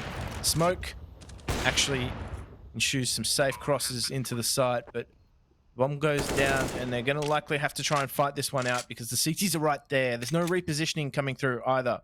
So, interestingly, they did not opt for a boost or anything like that over. They're just going to try and take this away. They do have a smoke though, so Calamari can at least try and provide some cover here. And they need to be quick onto that bomb to give themselves as much time as possible. It is ticking away here. Savage, he finds Calamari. And now it's just K-Star here in the 1 versus 1 and 1 versus 2, sorry. And he is just sprayed away through the smoke. Downfall, the resurgence is getting the team across the line at the right time. And Mako Shark, the CT economy is still good enough for a buy. I don't know about this one. How do you feel about Jimmy on a Mag 7? Stop me if you've heard this one before. Well, we'll see what else he can do. The man is a literal legend at this point. K-Star, though, looking for the opening. He's got a peek and he's got a shot. 2D falls straight away. Bomb dropped in the open. It is retrievable, especially with the smoke down, but a fantastic start to the round for Mako Shark. They need it as well. With all the weaker weaponry that they've got in play, this is a lifeline to keep them alive. His downfall. Retrieve the bomb. They move towards the A site, gaining long control. Utility being thrown out. They're getting loud. Jennifer Lopez isn't up in here, but it's also got control down towards the B side as well. Tucked away on short. Also, what a banger of a song. This is one of my favorite songs. I wonder if she's still Jenny from the block. Has she changed a little or a lot? God damn it. Questions. I have many questions. I love the wind up to that song. Like, it's so good. Hey. Here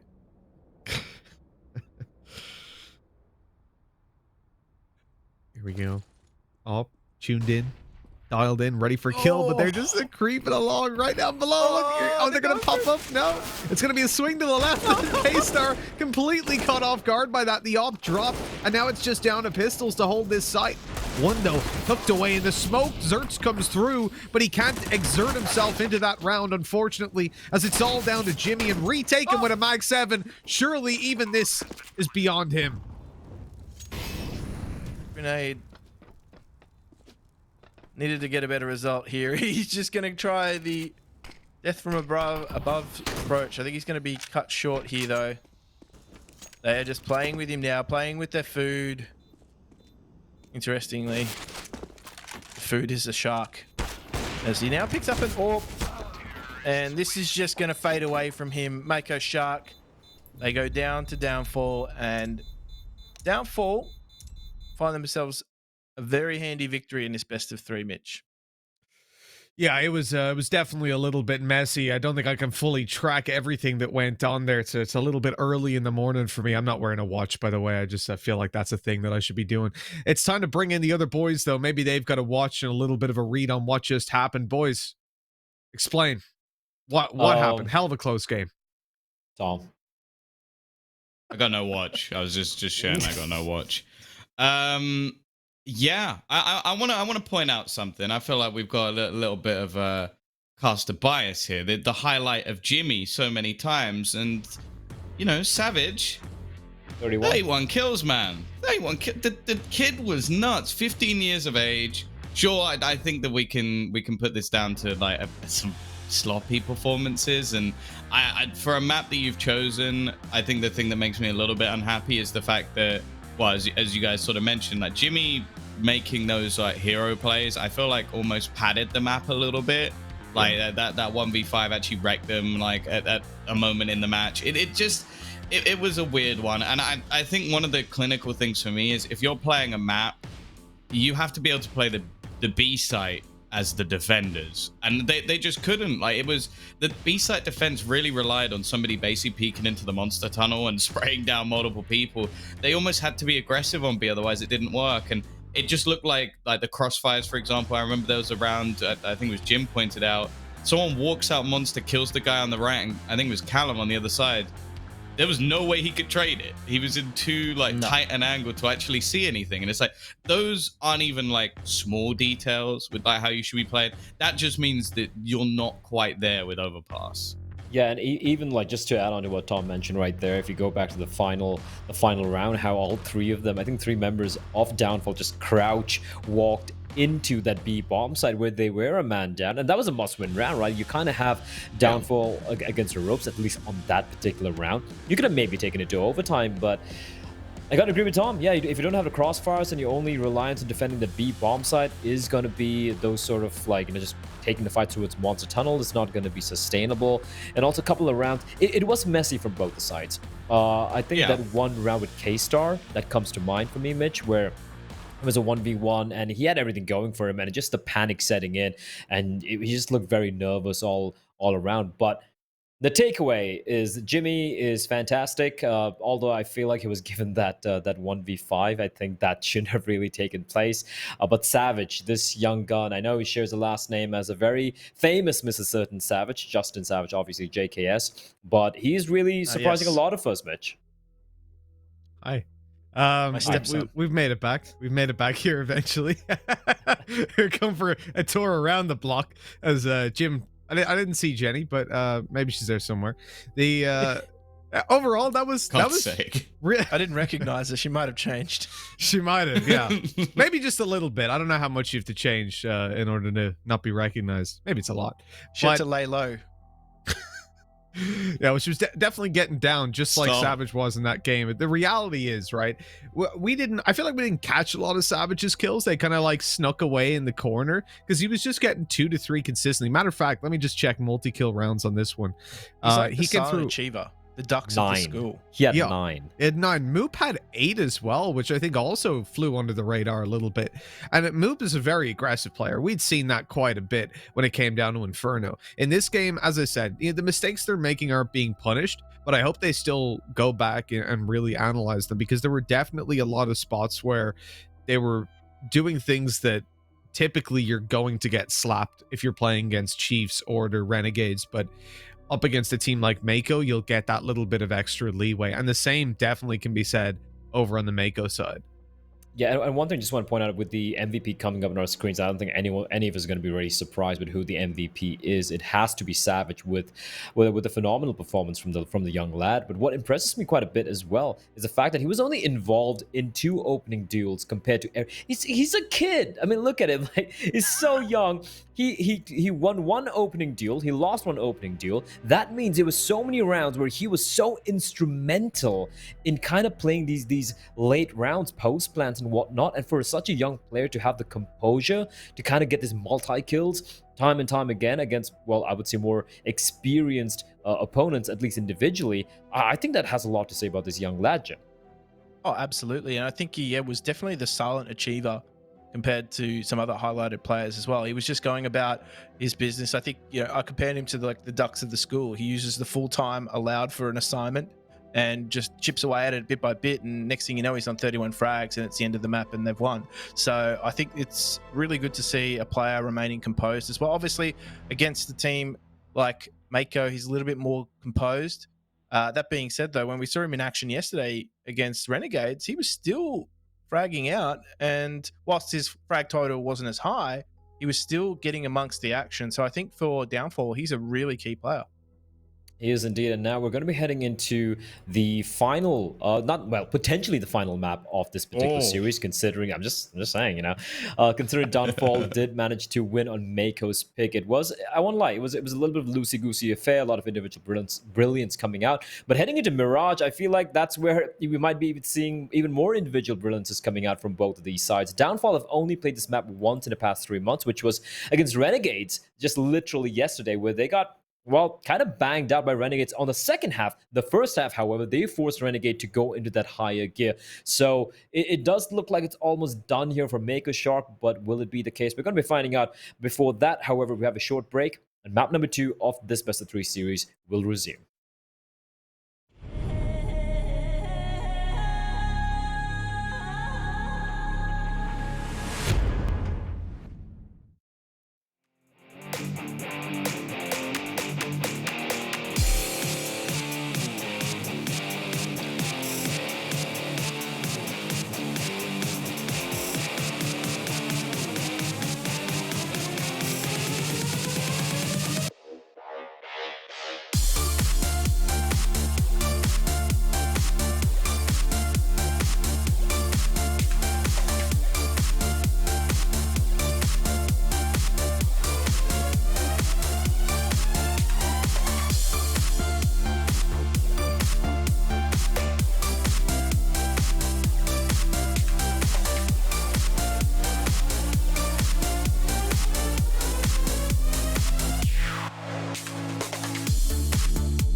Welcome back, ladies and gentlemen. It's time to go with map number 2. Maybe not the last map, though. I'm not going to do a blend come in here saying it's the final.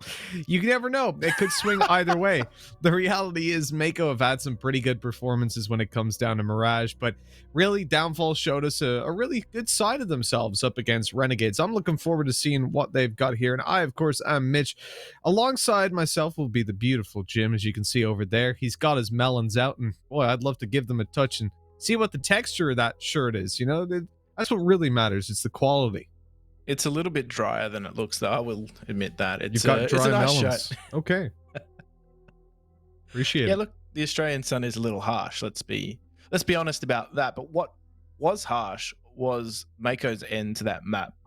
The fact that on that last round they simply just ducked their way into B. You could see that Mako just didn't quite have things on their own map pick. So now heading into the second map, which I believe is going to be Mirage. My memory's not that bad, but this could be an entirely different affair because Downfall are now going to be the ones on the front foot. The thing is, Downfall suffered on the CT side versus Renegades. And the problem was, as we were highlighting during that game, it felt like pretty consistently you would see Renegades switch up the strategy. They'd go for a fast A play and the smokes would lock them out, happen in the pistol round, and every 3 or 4 rounds they'd mix it in. But they were going for mid control with 1 or 5 players. They were going for B takes. They were splitting every single round. It was a different strategy. And that really caught Mako or Downfall off guard because they were never in a position where they could comfortably say, okay, this was the problem in the previous round. Let's do this to fix it, because then the strat would completely change. The way Renegades approach the map would completely change. And that was something that they struggled with massively. Now, when it comes to Mako, I do not believe this team is nearly the same depth as Renegades.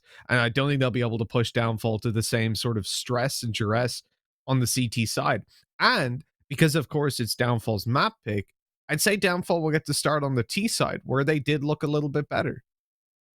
Yeah, I think that is going to be the case. But I think the interesting thing to note too is that they've had a little bit of time, Downfall that is, after playing Renegades on this map yesterday. As we said before, Renegades are a team that are going to punish you. They're going to find the holes in your game and exploit them. So now Downfall have been given a really good rinsing of this map. And they have now had the opportunity to have those holes in their current game exploited, found, and they've had a little bit of time, albeit not a huge amount, but a little bit of time to go and make some tweaks, make some changes, and fix them. The question will be, Mako will probably sitting back and watching that and going, well, okay, Renegades, this is what they did to exploit the weaknesses in their game, but they've got to execute it to the same level that Renegades did to be effective. So I don't know. I'm expecting another brawly style CS here, and we're going straight for the B rush here from Downfall. They're not messing about whatsoever. Yeah, it's going to be a straight up attack. Downfall, I don't know if they have the individual skill over Mako. We certainly saw lots of positive signs from the likes of Jimmy, but Savage was a consistent player as well. Both of these guys, the young guns looking... Oh my god, Zerts, no. He's missed all the shots, only connecting to the body. Zilla's there to save the day a little bit, but the T's are closing the distance. It's left to Jimmy. He's on the site with the T's, in amongst the Sharks, and unfortunately, it's not going to go his way. Not able to get the bite out as K-Star on 3 health up against 2 Glocks. Doesn't stand a great chance, although these enemies are quite low as well. K-Star is quite literally bleeding internally.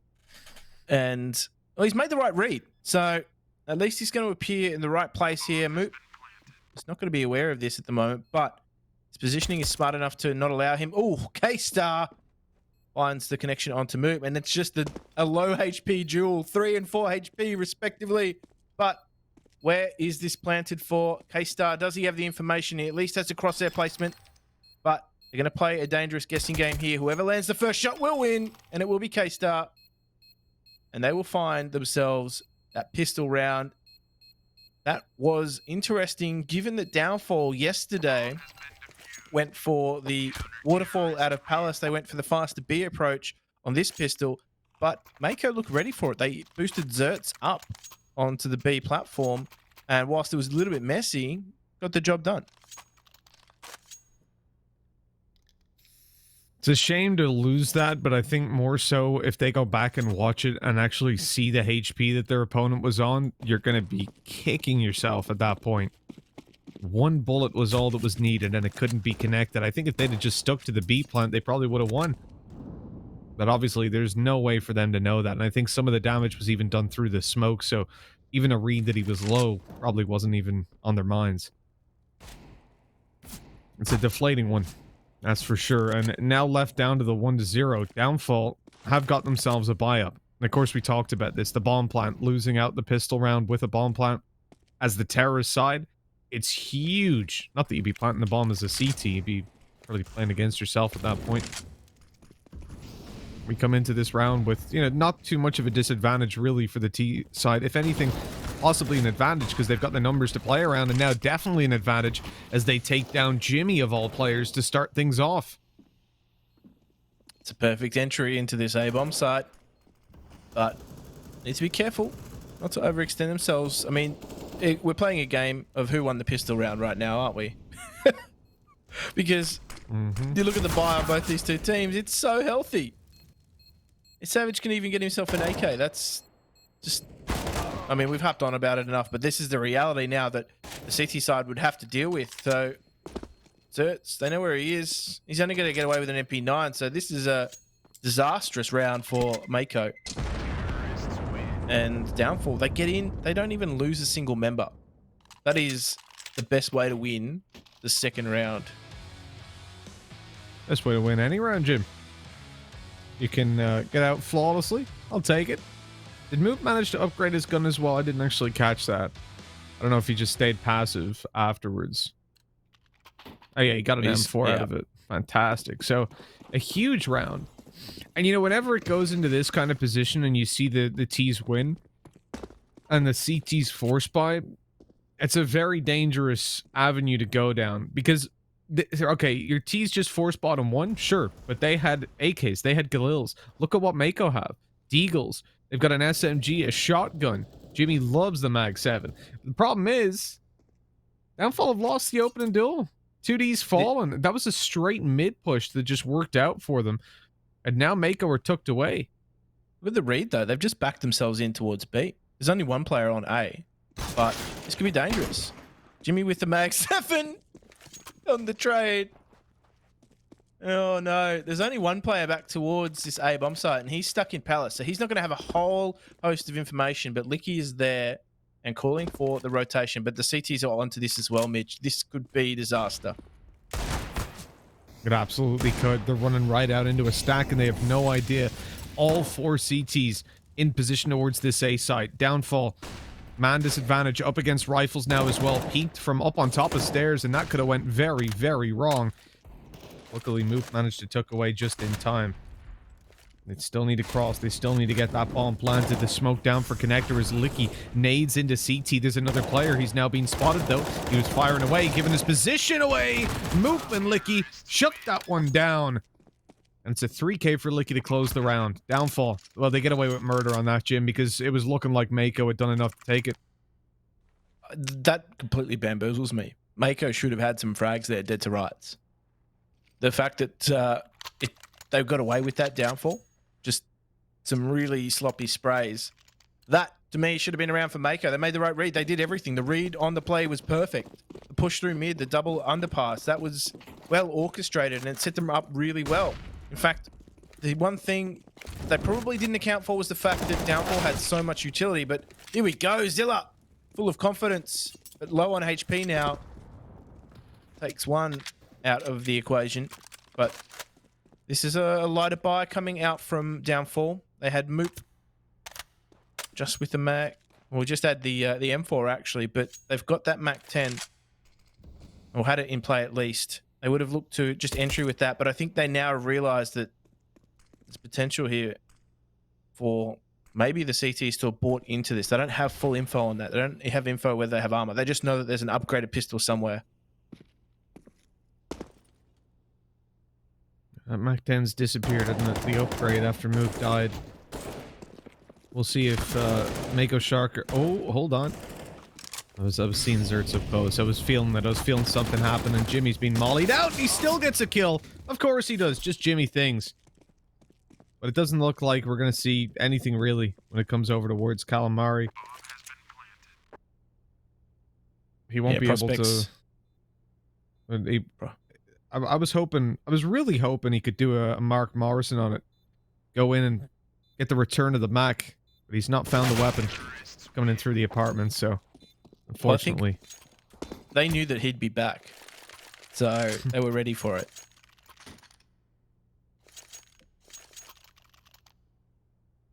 Up behind the apartments. It's a shame, really. To go down 3-1, you win the pistol. We talked about this before, didn't we, Jim? The Renegades game. It was actually Renegades versus Downfall. You go 1-0 up CT side, you're like, hey, yeah, we won. But once that bomb plant goes down, you are in dire straits. Is it fair? No. It's CSGO. It's the walk of life, isn't it, when you're in dire straits? And it is, Jim. But what we're seeing so far is a back and forth game. It's more like the Sultans of Swing. Well, you know, considering the fact that it's gone back and forth but left a 3-1 lead for the T side especially, I'd imagine Kenny Lodgins would have something to say about this. He'd be saying that Mako Sharks, they're in the danger zone. I'd actually beg to differ. I reckon he'd be saying this game's a little foot loose.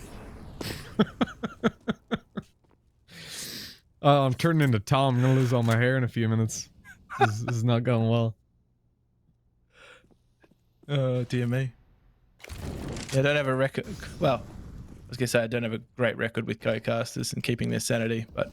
I can see why. Speaking of keeping their sanity, they need to keep their sanity here at B. They're under some pressure. And there's some low T's here. Right for the pick and K-Star takes another, but he needs to be careful. It's 2D. Makes a nuisance for himself, but the rains fall on Africa and he is eliminated. That's right, I can go toe to toe with the best. The puns. Oh, God.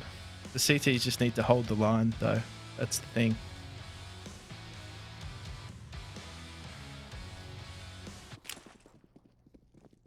Well, I'm happy they managed to get that round on the board and come through with a 3-2 scoreline. Really, you don't want to let the T side go on that run and swing all the way up into the lead. If they go 4-5-1 up, it's pretty hard to really connect that momentum back into the game. At this point, though, they've forced out the investment. They've put the T's on their last legs, really, of the economy this early on. And a potential lead for Mako Sharks and a way right back into this series. Good opening duel by Calamari. Shuts them down trying to go for Tetris control. That was just a little bit of a poke towards the A side. You can see they definitely want to split it. Mizzy's taking a very early fight. Those players have got all the freedom to peek towards him. Oh, no! Calamari thought the smoke was good enough, but it was nice and deep. And Savage is just shutting them down. Jimmy gonna come through and try to deal the damage. Great nade. Savage should be dead off that. It only does 1 damage. He swung wide out towards Tetris. No one's peeking from jungle, so they've got the freedom to do that. And, well, I don't think Johnny Cash would like this. He would have been falling over there because Jimmy, he was in a ring of fire. Luckily, managed to get out of there before the flames did go higher. And need to be careful because he was burning in that ring of fire. And it's now a 2 versus 4 here. Licky, though, eliminates one arm of this retake. He finds a bunch of information here as to where Zertz is, but they're both going to play around that smoke. He's going to try and isolate this 1v1. Licky's there. He's ready for it. And Downfall find themselves another round, and they just put that city economy on the back foot. And Licky's got 8 kills, but it's not just that. It's the fact that he's only died twice. I mean, this man is a survivor. He's really rising up. He's back on those streets. I mean, he did his time in the previous game, but now he's taking his chances. I gotta say, he's going the distance.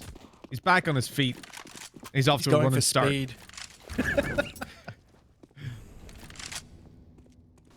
I really thought you were walking a line with those Johnny Cash puns, but we'll leave it at that. Now, they are just Ashton's traveling circus right now, aren't they, Mako? They're everywhere. They really are going around the world. Could have made a Daft Punk out of myself for continuing that, but Moop, he's just going to continue to pester them, make sure that there's no rotation coming through. They need to try and keep this one clean here. In fairness, you did quote all the lyrics of that song. True. It's a very deep and meaningful song. It's a song of a generation. It is. Well, I mean, the fact that you said the words and the beat came in my head, that's a good sign. Oh, Moop, you're in trouble. Zertz is up behind Sneaky Beaky at the plant pot, and the seeds are sown for a good round in the next, because he's able to pick himself up an AK, and Biggity bailed towards that A site, safely tucked away in the corner, and with that, it's an AK. Hey, look, Mako Shark ain't going to be winning the round off it, but it's going to help this one out for sure, especially with where their economy's at. I mean, they can get themselves a nice comfy investment. You can see Zertz would have been struggling to get a rifle out, and now he's perfectly happy. Yeah, some patient plants or patient post-plant positioning for Zertz. Really sow the seeds for him to be able to capitalize, harvest that gun, if you will. And I don't know, I'm just going to keep trying to crop a few puns out of this one. God damn it. I mean, the thing for me is, like, I haven't been that scared of a plan since Day of the Triffids. And that movie, honestly, it scared the hell out of me as a kid. I watched that. Feel like a bit of a daffodil, though. Have you seen Day of the Triffids? It just sounds like a backyard blitz. It's like a really... Oh, hold on. There we go. Licky's down. He hit the bomb. What was that? Just diving out. Whoa, we're just jumping out onto the site. 2D's got a free kill. Downfall are really making a bag of this game. What is that? They're not in that bad of a position, but now the CTs have fully rotated. They've got no control. The short play is only coming in just now. I'm so confused. I'm scratching my head. I don't know how they're in a 3 versus 3 in this situation. This has been one of the messiest rounds I've seen in Mirage. The coordination isn't there, and yet they're just winning all the duels. They don't deserve this round. They absolutely don't. Jeez. I genuinely think that's one of the worst T-side rounds I've ever seen. And yet they somehow recover it. And look at this. A little flying play by Moop to end it out. Fair enough. That round heavily featured a lot of parkour. That's all I'm going to say. Downfall just parkoured their way in and made an absolute nuisance of themselves. Over the kids that broke into the garden to just try and skateboard, make a nuisance out of themselves. Speaking of which, I've got Tony Hawk's 1 and 2 here, and I'm so keen. Oh, you've got it? The new game, the remastered? I'm ready. That looks so good. I might pick that up after this. I didn't have it. I used to play it at my cousin's house. That was the SH1T. Oh yeah, and it just influenced all my music choices as well for like the next 10 years, maybe longer. Oh, I'm ready to relive the glory days, as I'm sure some of these players are as well. Oh, K-Star flattened. As they do take control of this A-bomb site, they should be able to get in and get this plant. Again, Jimmy's just gone. He's shot for the stars with that Nova. I don't know if it's going to be effective range, though. If he lands a stray bullet onto Savage, I will be really disappointed.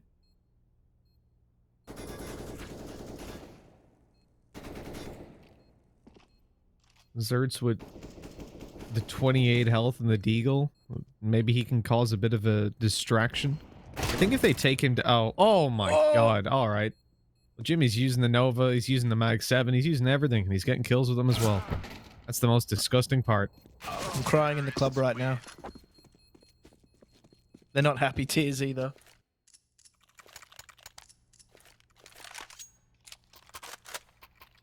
Ryan in the club. What's that a reference to? It's just a meme. Oh, okay.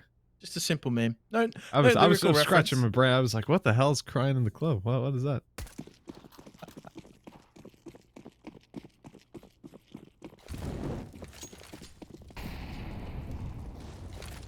See, this is the problem now, Jim. If we say anything, you're gonna be like, wait, what song's that in? What the hell's this about? We The started Russian a A, dangerous like trend. Russian A. I don't know that song. No. Yes, Boney M. Rasputin. As Calamari finds 2. It is quickly leveled though. 2D has done some work to get himself up into dangerous position in mid. So he's going to try and cut the map here, but the CT rotation is deep. 2D again, just holding strong. K-Star is going to try and take him toe-to-toe here. Flashes him out of that position. He does spot him though. So he brings it back to a 2 versus 1. The CT, his position is known. And whilst they don't have the bomb at the moment, they are going to try and regroup and go for that double peek onto CT. Moop's actually going to force the issue here. This could be dangerous, but he's not going to progress any further than this. K-Star now has got some work to do. And T's, they're opting to just continue watching their said positions. Not going to try and group up on this. So there's a chance here for K-Star if he can isolate these 1v1s.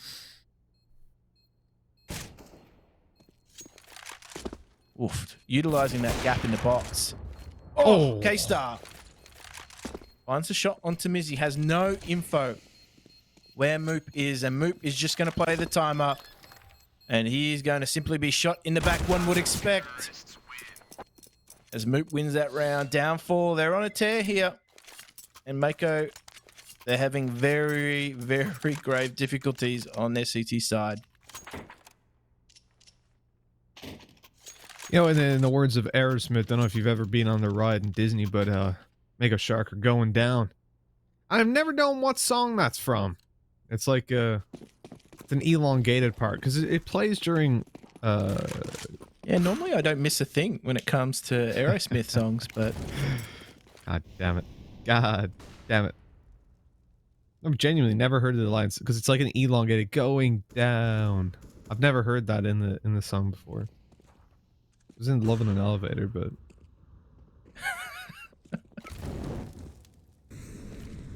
odd.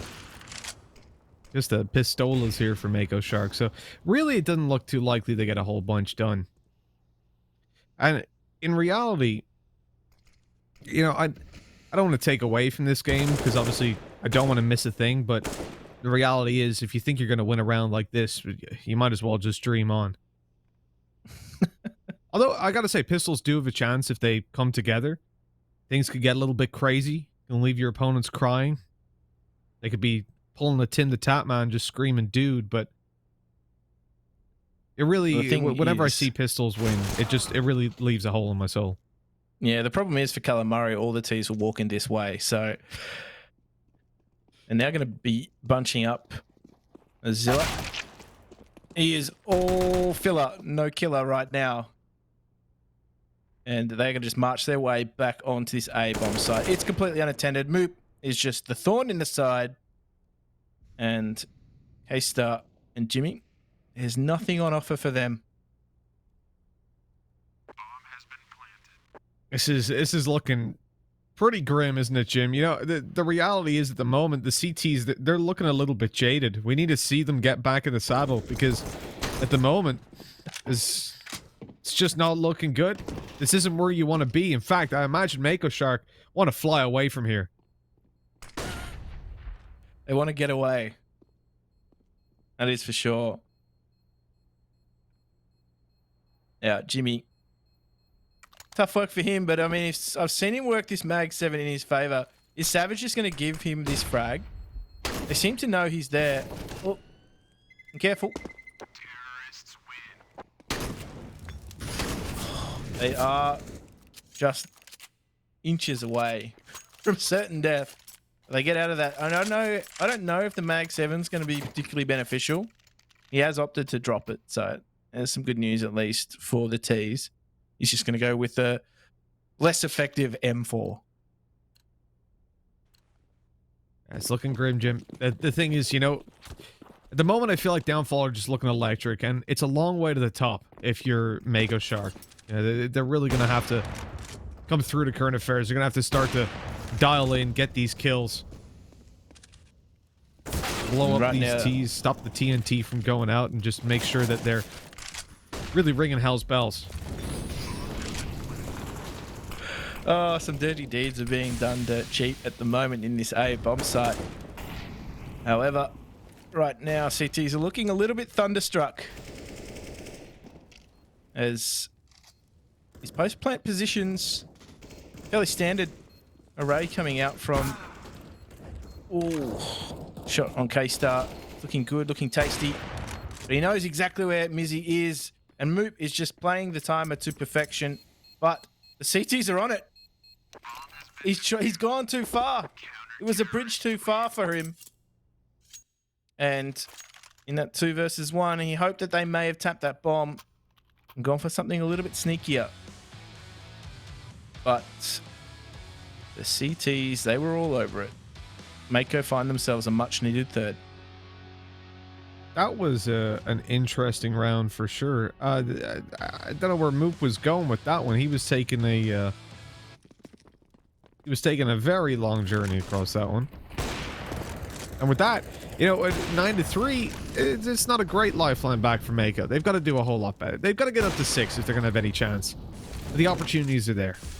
Problem is, there's so much money in play for Downfall, and to really get back into this and buy themselves back in with a chance to win, they're going to have to dominate. Now, they've opened this round up by taking down Mizzy. That's a good pick. It was a B apps push that gave them it. Jimmy, as well, delivers on the move, and although the trade is there, they still have the man advantage to work around, and the B control, which is the most important part, because now they can stack towards that A site, and that is the only place that Downfall have got, or had, any presence. In the 2v4, they've got to look for kills. It's the only way, really. They've got no Now, map right now, control. They need direction. They need to carry on, my wayward sons. Zilla. Oh, he finds a valuable double. The Mako Shark. And it's been a while between drinks for them. And they have definitely been on the other end of Downfall's battering. And I don't know if you've ever seen a battered shark. They taste great. I can't say I ever have. No, that's it's never been what's on my mind. That's for sure. A little bit flaky. That for people of the South Wind, they like that.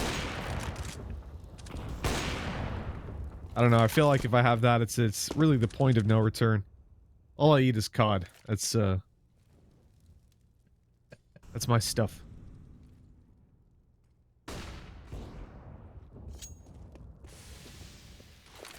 I was going to make a game reference, but I just let it go.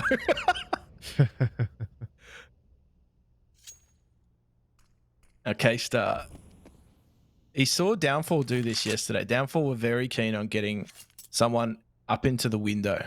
If they're allowed to have mid control, they do like to put a player either in ladder room or window. It makes things very difficult for the CTs on that rotation through, so they just going to put all their eggs in this B basket. K-Star could be caught out here. He needs to make this first shot. He just gets a leg. And this is going to force the CTs now to try and get to B as quickly as possible. But Zertz is only able to find one. The flashes are good, and the rotation you could see was a long way away, so they are locked out by the time they get there. It's a great Molotov as well. It just exploded on the light. The roof even. As now Zilla's gotten through, so he might actually be able to catch Savage out. He does. He finds a second. That's a great retake. Nice distraction being sold by Cullum at short. They didn't recognize that Zilla had a window of opportunity to get through the door, get past that Molotov. It was completely unbeknownst to everyone.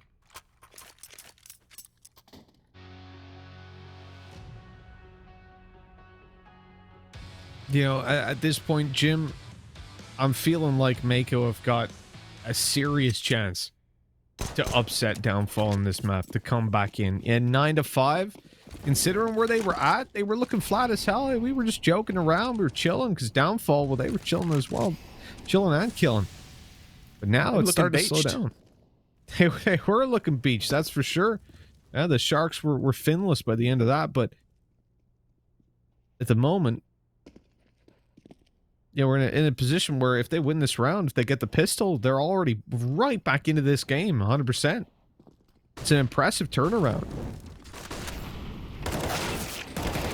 They are the ones doing the schooling, though. If they trade into this B bomb site, the bomb plant will go down, and, well, let's just see whether or not this retake from Mako, it's been good in the past, but I dare say the post-plant positioning from Downfall has been their downfall.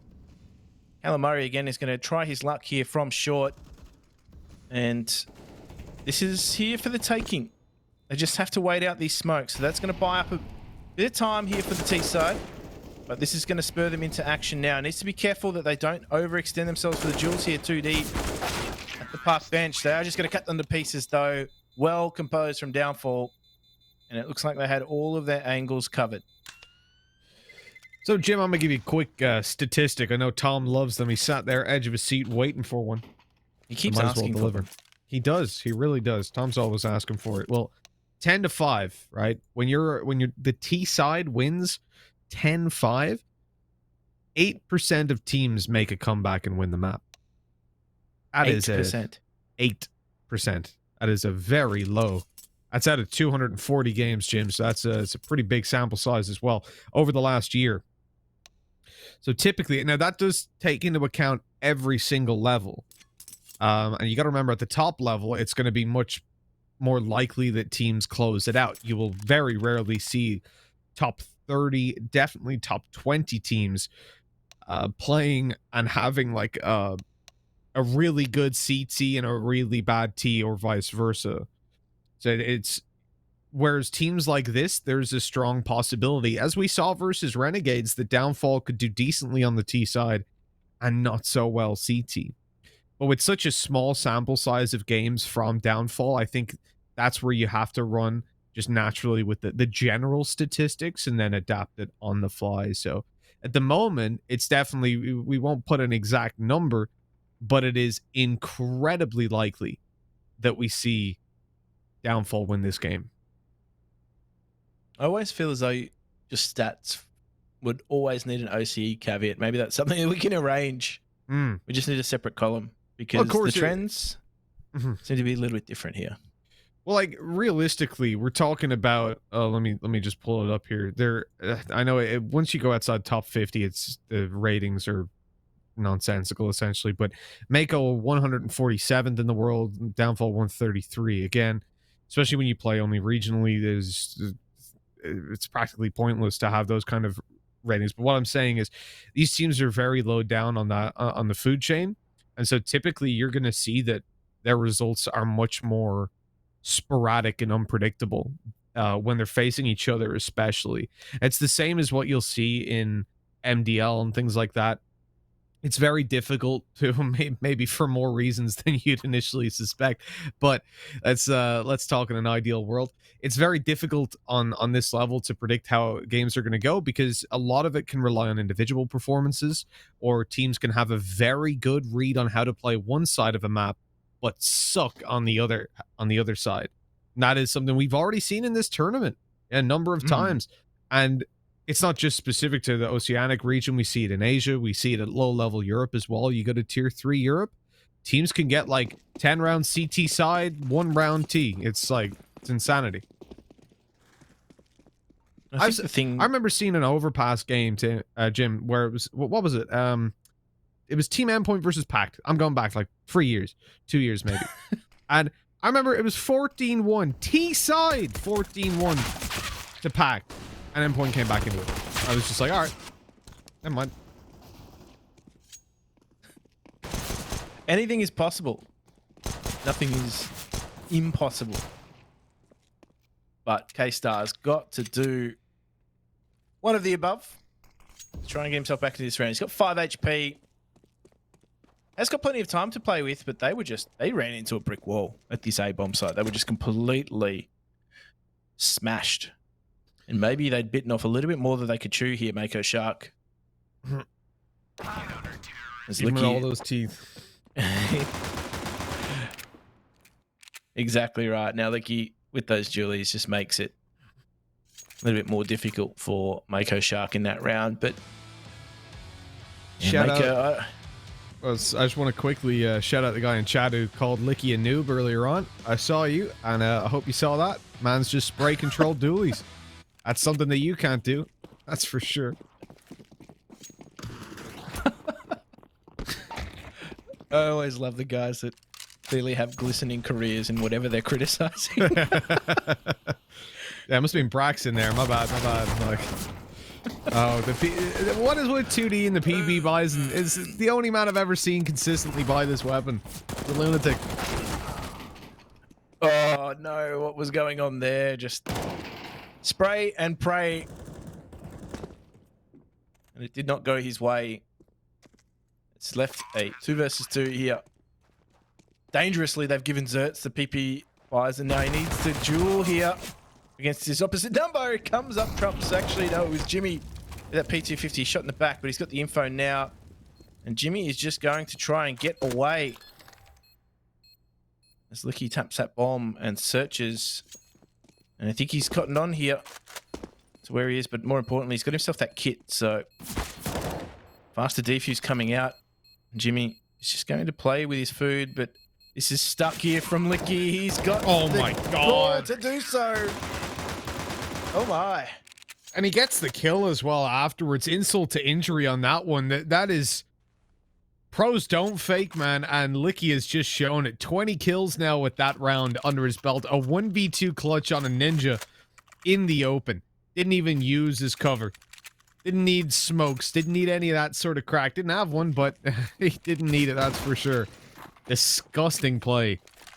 And 12-5, that is just hammered it home for the Mako team. Now we're looking at a full buy from the T side, especially that plant helping them out massively. But I don't think that's going to be any consolation considering what they've just been through. Yeah, I do think it's going to be a bit of pill for them to swallow. There's still time. There's still a few rounds for them to get themselves back in. Obviously, this one, key importance. AK comes out, Savage. He's trapped by that Molotov, so he's just going to continue to press on and get some information as well. I don't think he's going to just try his luck, push all the way back into T-spawn, but the fact that he has control of Palace, if they do choose to go A, it makes things very difficult for the T side to navigate.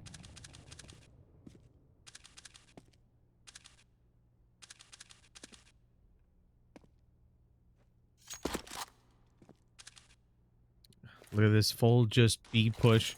3 players there. Jimmy making some noise, trying to drag the rotate. He might pull Mizzy off. The angle, no, he doesn't. 2D connects the headshot. Mizzy now starting to move at just the wrong moment. He spots the player coming out. The reaction's not quite there on the flick. He misses just about. The nade deep to the left side. Zertz almost walks into it. It would have been him dropped. He's down on 9 HP now. If he took one more step, it was going to be the end of his life. Retaking with a scout, never ideal. The op out, but Zert's not able to hit the shot. Here's the swing as Licky goes down. No support.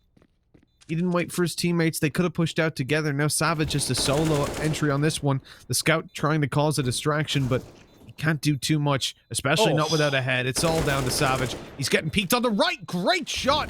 Where was the peek together? Where was the double peek on that one? Smoke bounced out. It goes way too wide, and he doesn't know this player's going to come up behind him. There's no way he gets the ninja on that one. I don't understand there. K-Star should have swung with his teammate. Where's the communication? Just wasn't there in the moment, was it? It really did cost them. And again, another retake coming out from Downfall.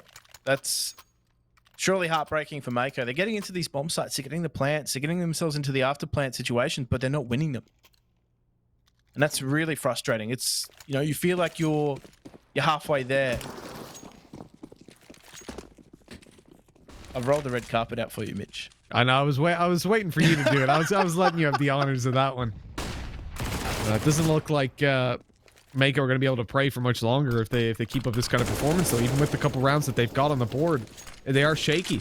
They're making things a bit more difficult for themselves. The needs be, and Jimmy, he goes through the smoke after SMGs. It's just reckless at this point, Jim. Like, I'm losing my mind. Okay, if it's rifles, it's a big play. You're trying to hunt them and punish them, but they've just gotten a kill with an SMG. They've picked up your AK, and you rush through a smoke after him. Okay, there was a flash, but I don't really care. It was ridiculous. Moop's got great positioning here, though, for this round. He's not going to be threatened by anything on A ramp, but 2D is hard work. He got the leg onto Zilla. Would have been disappointed with that, but the grenade finishes him off. So 3 versus 1. Tough position for K-Star to be in, and if you can get this shot into CT, a difficult one to make, you will have entry into the B bomb site. But look at Licky, this off angle here. He's not even showing. He has to come all the way through the vent. The murder hole. You'll see why. It's Licky. Some smart positioning there. Very alert to the fact of where K-Star was. And they find themselves just inching closer towards map and series point, which we'll see Downfall progress in this bracket. And for these guys, as we said, coming into this, they're a team that's there for the opportunities to learn. And it looks like they've taken a lot out of their encounter yesterday with Renegades. Definitely a learning experience for them. But as I said, Mako can't really pressure them in the same way that we saw Renegades pressuring. Even look at this push. With the pistols, I would much rather invest in 2 smokes than P250s. Like, just watch this round. Oh, all ranged fights. Zilla gets up close and he gets a kill. Now let's imagine those P250s are swapped out for smokes, or you just invest into smokes as well. Screw it. You've got the money to do it. And you smoke off stairs. You get 3 ideally for CT as well, obviously, but if you want to keep the investment as minimal as possible, smoke stairs, smoke jungle. Now all of a sudden they're forced to take close range fights. Okay, the player that's in CT is still going to be able to do some damage to you, so ideally, yeah, flash or smoke for him. But you force those close fights. And in fact, Jim, you'll think back, we saw Renegades do that, and that was around A1 versus Downfall. Like, I don't know. Seems like if you're going to invest into the P250s, but your strat is to waterfall out of Palace, don't invest in the P250s. yeah, the chance of success you're giving those P250s is very, very slim. Better utilizing... It's like taking the wrong tools to a job. Yep. You're coming for a construction job and you just brought a bulldozer. Not ideal. Or a sniper. You've got your scope. You've got your bipod. Maybe a tripod. Hey, let's go all the way. Full balance. And that extra and a leg. pistol. For a 2-kilometer shot. And you waterfall out Palace. And then you do that, yeah. Bipod in the air. Ooh, Zilla. He's not having any of it. Just the drive-by. He's leveled by 2D. And the T's are now swarming onto this site. Savage, he is so confident. He's still there taking jewels. Now, CT's grouped up. And they're all going to go for this CT ramp retake. Post-plant positioning is good, but this flash is going to be key. And Jimmy's going to call for it. Doesn't actually choose to step on anybody. Chooses to take up position towards jungle. So, bomb will be smoked. CTs are going to use their positioning and their utility. They get the diffuser off at least, and this is a good retake here. Guy's nuts. And Downfall find themselves match point. They have been so good on these retakes. Mako again get into the bomb site, but it's the patient retake play from Downfall that has just put them so far ahead of Mako in this map. Map 1 Savage dropped 30 kills. This time he's on 18, but his teammates are stepping it up. 2D's having an absolute banger of a game, and that was definitely missing. Look how clean he is. That was definitely missing versus Renegades, but obviously you think about how many times in that game, in the Renegades game, we were saying like, oh, 2D with the op, this could be dangerous, and then he gets smoked out in window. They smoke execute A. They flash and smoke out B. Like, he literally couldn't do anything. At this point, though, even right there, look, the flash doesn't hit Licky. He's not touched by any utility. He's able to do so much. Finding 1 kill, 2D with another, and it's a man advantage for them. Licky's still just creeping around this site. They're conscious of him maybe being towards bench, though. They're hoping he's here. He's going to have to do a whole lot, and not too much delivered. Savage in the 1 versus 3, and a rough retake for him. It is, and it was a bold strategy, Cotton, to just go straight for that B rush on a round where everything's on the line, but they make it work. I actually thought they'd been stopped. Oh, Savage, by name, by nature. Ella Murray, though, dares to dream. and keeps Mako Shark competitive for the moment. But they're on the edge here. They're on the precipice, going through to the next round in the bracket here, Downfall. Just need to find one more round, but they have plenty to play with.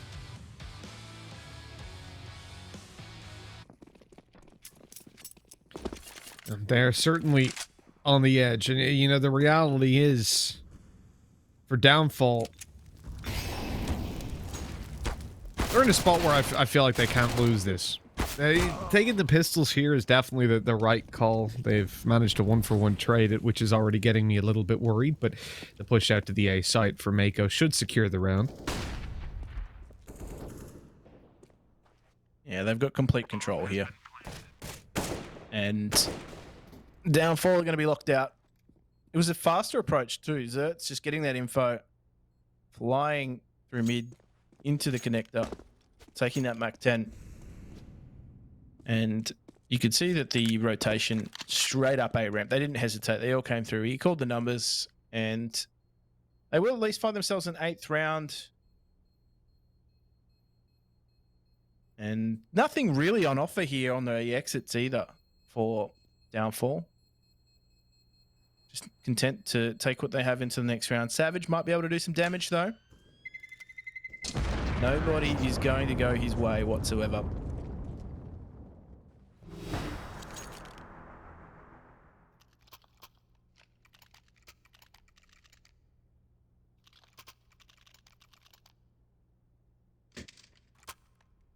We do see a buy coming out from Downfall.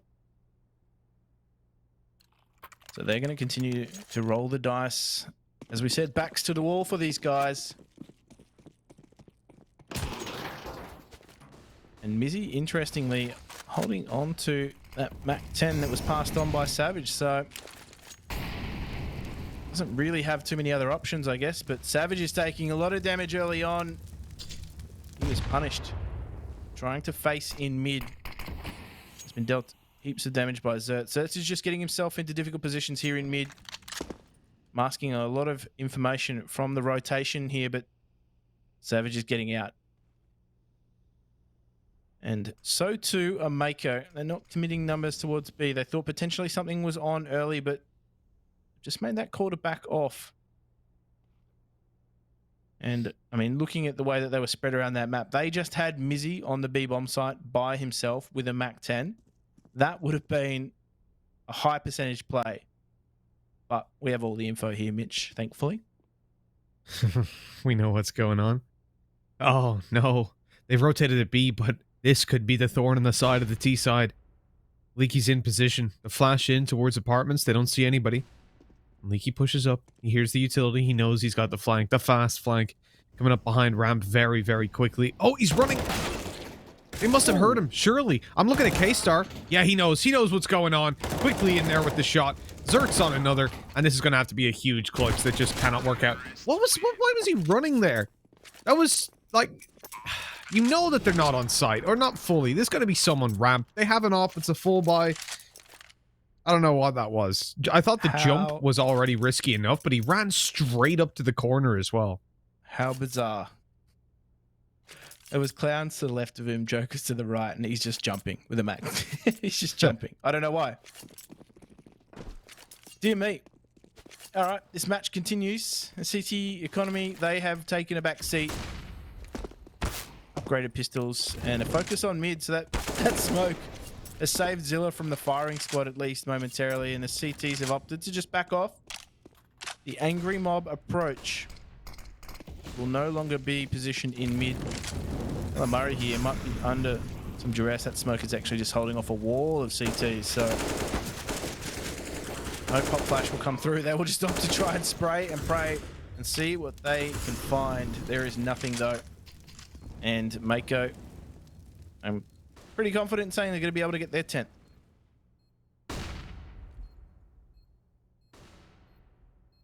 Seems quite likely at this point, for sure. Zertz, Calamari, everybody's answering up, finding the kills. 2D's waiting for more opportunities, but the Agent of Death is here. The boy Jimmy, ready to find those kills. 15 to 10. It's getting a whole lot more likely for Mako Shark. Remember at halftime, we said the statistics lied 8% in favor of Mako. Now at 15 to 10, I have to switch over my stats 2 seconds. So at 15 to 10, it's a position where it's still 8%. Exactly. On the dot. I thought it would have gotten a little bit better, but yeah, obviously with 1 round away for downfall. It's, but it's improved from what was 0%. It was so small, it was fractional. I think that just proves that you'd hate to be Mako right now.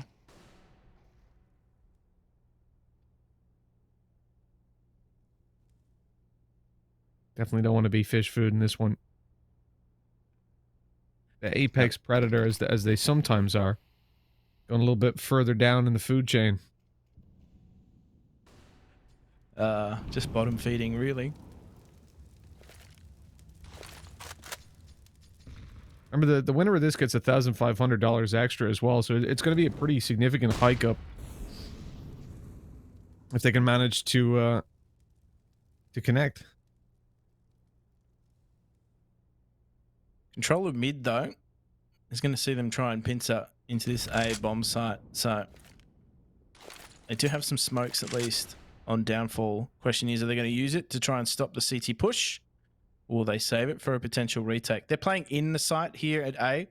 They're not playing for that retake. So it's all going to come to a head here. 2D, he's been instrumental for them. Savage, he's going to be harassed here by Jimmy. He is traded out by Callum. Callum finds 2 coming out of Palace. And he's made things interesting at least now. Let's make up. What utility they've got is being utilized to flush everybody out. K-Star is just looking to see what he can produce here. There's opportunities on offer for everybody at the moment. They're all out in the open. K-Star opts for that plant, but Mizzy is locking things down. A AWP on AWP duel. K-Star and Mizzy will ensue. Now, K-Star has smartly got himself back onto the more passive angle. And they're just going to play from the Tetris. And CT's... Oh, Calamari ins the numbers somewhat. This is a good chance now for Mako. The smoke is his downfall. And Mizzy will leave that round in the hands of Mako Shark. Mako Shark now 15 to 11, and the odds are being dragged back in their favor. They have been netting themselves some good rounds here, Mako Shark.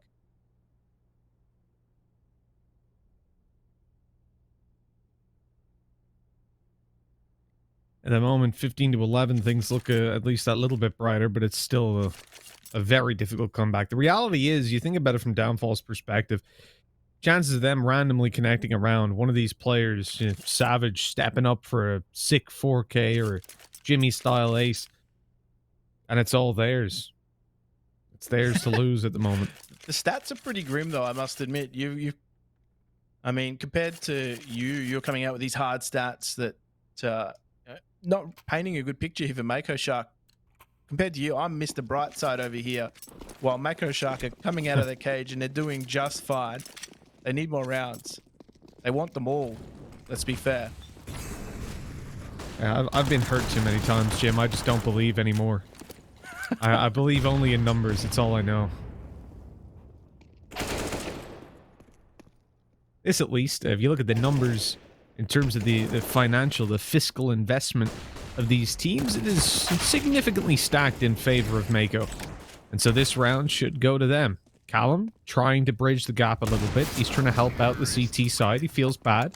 He has been destroying them in these last couple of rounds. So he thought, hey, I'll just kill my teammate real quick. Make it that little bitty, give you a chance at least, you know? But even that wasn't enough. And he's now on, I think, 21 kills. You exclude the team kill. Because he was on 18 before. A swift little 3K for him. Well, 4K with his teammate. But 15 to 12, 3 rounds between them. It's doable. There's still 2 buy rounds, though. Mako have to win this and then the final round in order to tie it up and bring it to overtime. And then a 3rd map. And then win the 3rd map. A lot of win conditions there, Jim. Whereas Downfall just need 1 round. I know which one I believe in. Seems like simple math, doesn't it? It does. It does. I don't have the probabilities, you know, off the top of my head, but I would say chances are Downfall win this one. Well, things have kicked off to a good start here. Licky has eliminated the flank. They've tried to sell the fake towards this B bomb site, but they're retreating back into CT here. They're all going to regroup and get ready for this retake. They're ready for the T's, or the T, sorry.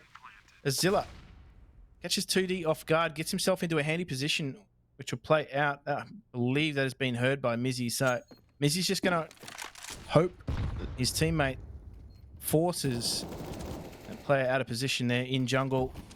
But these post-play positions are solid. They're actually maybe a little bit too aggressive in some instances here. They are going to go straight for this defuse. This is audacious now. They're sticking it. And he has been taken off the defuse eventually here. But what is going on? Oh! Licky! Has he got? He's got it. He's won it like this. Oh my god. I thought that was enough. I thought once they took down Savage, they had the round, but a knife into a spray and a 1 second spare defuse, 16-12. Jeez, what a round and what a game by Downfall. They did so well start to finish, and I mean, the odds were with them ever since that 4th round where they managed to bring it up 3-1. Everything about Downfall's gameplay was, on that map at least, exactly what I expected. And it's a shame, really, for Mako. I think they had so much potential, so many signs of life when it came to Calamari, when it came to Jimmy, but just not enough at the end of the day. No, look, there was a lot to digest there, and to help us make sense of it, we're going to introduce 2 experts who have been watching on keenly from above. It is Blet and, of course, Tom. Gentlemen, there's a lot to take out of that. There's a lot to make out of it. It was a 2-0, but I don't know, Mako were fighting their way back into it. Look impressed, Blair. I don't know what to make of that map. That was so many mistakes. One of the messiest mirages I've ever seen. But it just Downfall. They were getting away with murder, and it shouldn't be happening. I think one round comes to mind on the B bomb side where they're just winning individual duels. Again, from Mako Shark, some strange decisions coming out, and I guess that's expected from a kind of like a newer team, right? But when you're playing at this level, trying to you're playing an RMR event, I won't lie, I expect a higher caliber of play. And I'm not talking about individually. Individually, these guys know how to aim and take heads. It's about, I remember this one round where it's like a 2v1 favoring Mako. The bomb is down and they don't peek together. Sure, they win the clutch, but I'm like, these are fundamentals. You peek together, you play the numbers, you play the percentage Counter-Strike, and I feel like Downfall got away with a lot of mistakes, a lot of sloppy plays, but it did just seem to have the better individuals. Everyone stepping up. And in the end there, sure, it looked like it was potentially going to go the way of overtime, but it was just too much for Mako to win. They had to win, I think, like 7-8 rounds in a row to take it to overtime. So yeah, Downfall win the game, but honestly, I don't think either team deserved to win this series. I know we need to have a winner, Tom, but both were kind of rough, and they're going to be facing off against Order, and Downfall's going to be facing off against Order. And listen, even Order on a bad day, even the Order we saw against Chiefs, I think they're going to have a very comfortable time against Downfall if they keep playing this way. Well, yeah, I think that's the issue. Like, you kind of look at both teams in different sort of positions, because you go, okay, Downfall almost losing that after having 2 incredible starts to each half. Like, you have to remember they had the reset round right at the beginning, so they won round number 2, and then from then on pretty much reset them every time they got a round. Then in the second half, they won the second pistol, and then the third round came up and they reset them again. So they got 2 incredible starts that basically gave them like 10 to 12 rounds. And then after that, it was always a comeback. Now, part of me wants to then go on the other side of things and go, did Downfall let it slip towards the end of the match, and it was basically just maybe a few nerves that didn't allow them to close it out? Or was it more that they got given such a big buffer by the fact that they were so good on the resets that maybe even in this map, Mako actually played better, but unfortunately they just had such a terrible start to each of the maps? So it's a bit of a hard one to sort of call, but at the same time, I kind of agree with you. I don't think either team played amazingly well. I also don't think that ADR for Savage is correct, just for the record, because I think that's an insane amount of it. That's 130 ADR. He has played very well. Maybe that's from the first map.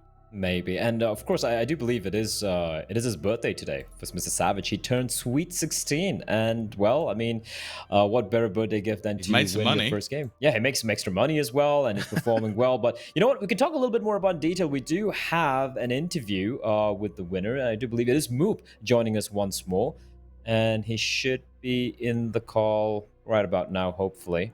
Or maybe not. I don't know. Oh, he's there. Is there moves there? So maybe we can. Oh, there Yeah, we I'm go. here. Oh, there he is. Well, firstly, congratulations, and I'm sure you heard what we're talking about over there. I just want to hear from yourself directly. It was kind of messy. I mean, you guys were clearly the better team, but it was still a messy win, right?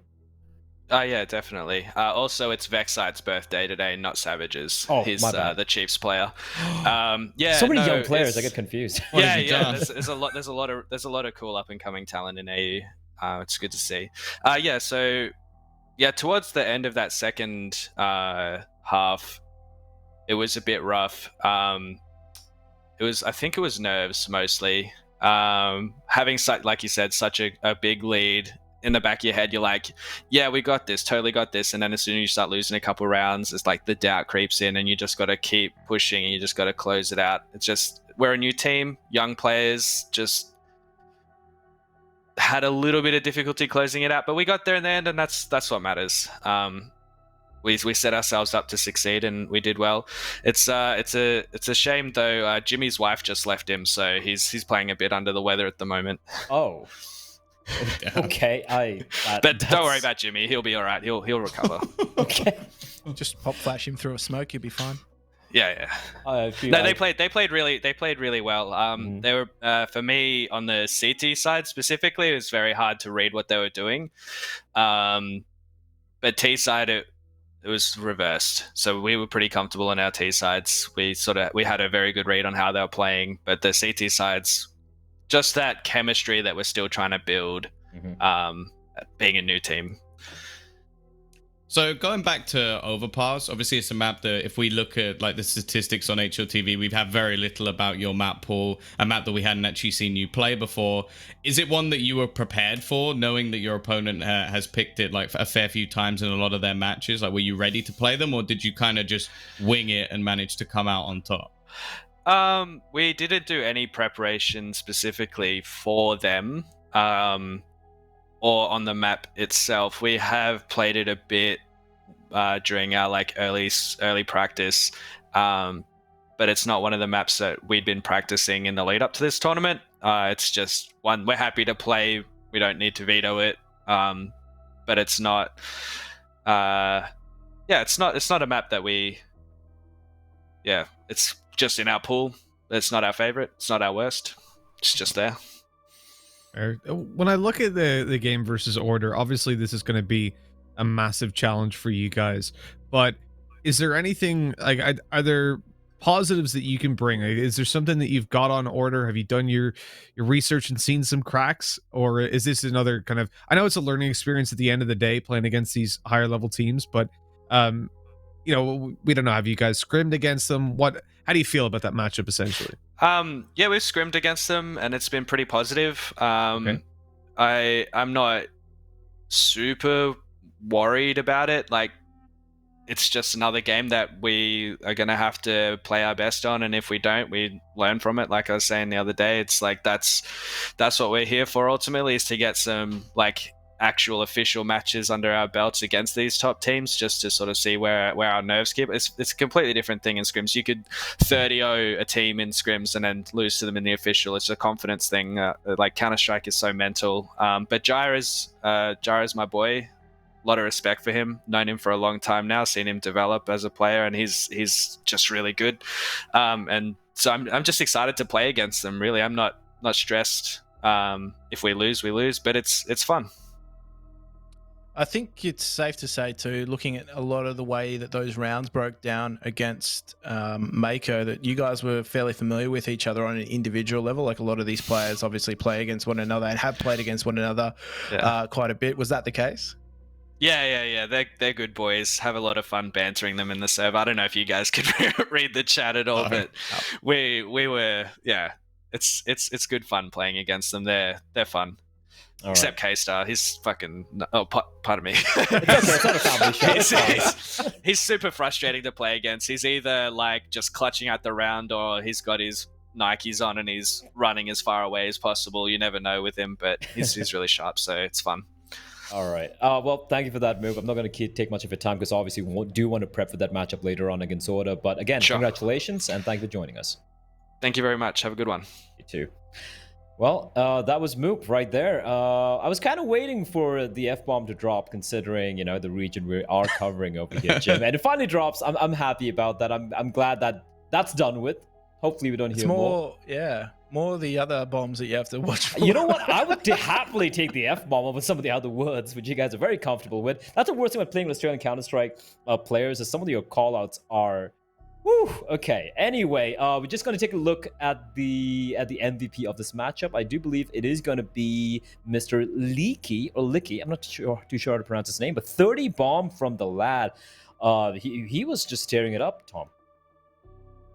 Yeah, he had a fantastic performance, and one that I think especially towards the end was needed. Like, in fact, even closed out the map as well. So it's not like it was just sort of him fragging along throughout. It was some really high impact clutches and gave them a lot of advantage. Just said in a lot of the early rounds where they managed to build up that early economy and sort of continuously reset their opponent. He was a big part of that, like, because some of those rounds were fairly close. It's not like they were all clean cut and very easy. Like, as you mentioned, there were clutch situations and things that very easily could have gone wrong. So yeah, great performance. We've now seen a couple of players, and also good to see that there was something that was brought up previously, was maybe he just had some vengeance versus his old squad. Well, he's shown up again here. So if he can step up, maybe if we can see 2D and Savage at the same time, you never know. Maybe they can give Order a run for their money.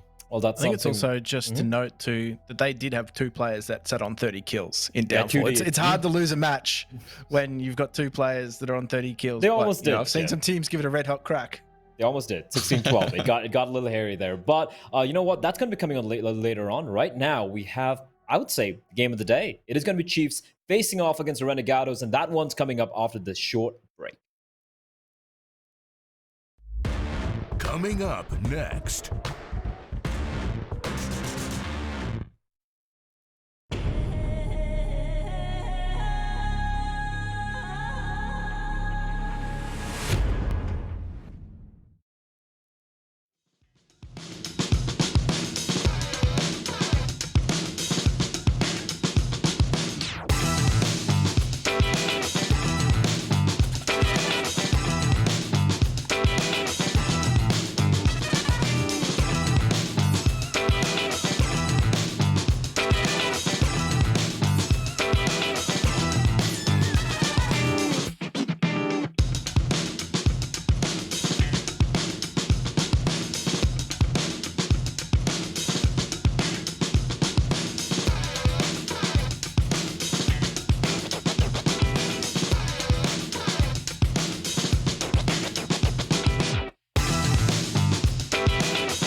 Welcome back, everyone, to day 4 of the Perfect World Oceanic League 2020. We have had to say goodbye, unfortunately, to Mako Shark, which I'm sure Tom would be a little happy about because he doesn't have to deal with Calamari's name anymore. Speaking of Tom, of course, joining me is going to be Tom Biz. We have Mitch and, of course, the lovely Jim Nesso as well to bring you the action of Have or what lost a should lot be. of fish puns though. They're all finished now. All right. All right. The matchup coming up right now is going to be, of course, the matchup of the day, if you might ask me. Yes, it's not an elimination game. It's an upper bracket matchup, but it is going to be the Renegados, the boys, facing off against a Chiefs who have looked pretty solid so far. Now, Jim, I'm going to throw this one your direction. This is a real test, isn't it, for Chiefs? Oh, absolutely. This is probably the test that they were looking for after Order. So in terms of what they are going to be looking for, they're going to be really trying to find their ceiling at the moment because as a team, they're only very fresh. They don't really have too many results to their name with their full lineup. So from what we've seen so far, things looking positive for them. They'll be wanting to really push the issue against Renegades. Yeah, they will indeed. And I do believe we almost have the game ready, so we can just try to keep this as quick as possible. Now, Mitch, for you, I know, like, Renegades, I don't want to really talk too much about them because, I mean, everyone knows about them. Everyone knows what they could do. But for the side of Chiefs, like, anyone in particular or anything in particular for the team that they really need to step up or fix maybe coming into this matchup? First of all, it's Vexide's birthday, so good luck to him. I guess he's going to have a little bit of a positive vibe on that. The thing for Chiefs, for me, they've really impressed me. Look, they beat Orders, so the reality is we know that they're a capable team, and they can put up a fight versus Renegades. Renegades definitely the favorites, but you look out for someone like Ofnu and Zeph, these guys were on fire versus Order. There's a real chance that if they show up here, they could take the win. But as they said in the interview, this isn't somewhere that you can have a player turning up here, there, the other where. It's got to be everyone all at once. The whole team has to turn up. It's going to be very difficult for Chiefs, but I think they've got hopefully a close game up their sleeve. Hopefully a close game, and of course, if you're finding out what sort of game it's going to be, first we have to take a look at the maps, and I do believe we have the map videos ready as well. Tom, try and just take us through this. The Dust 2.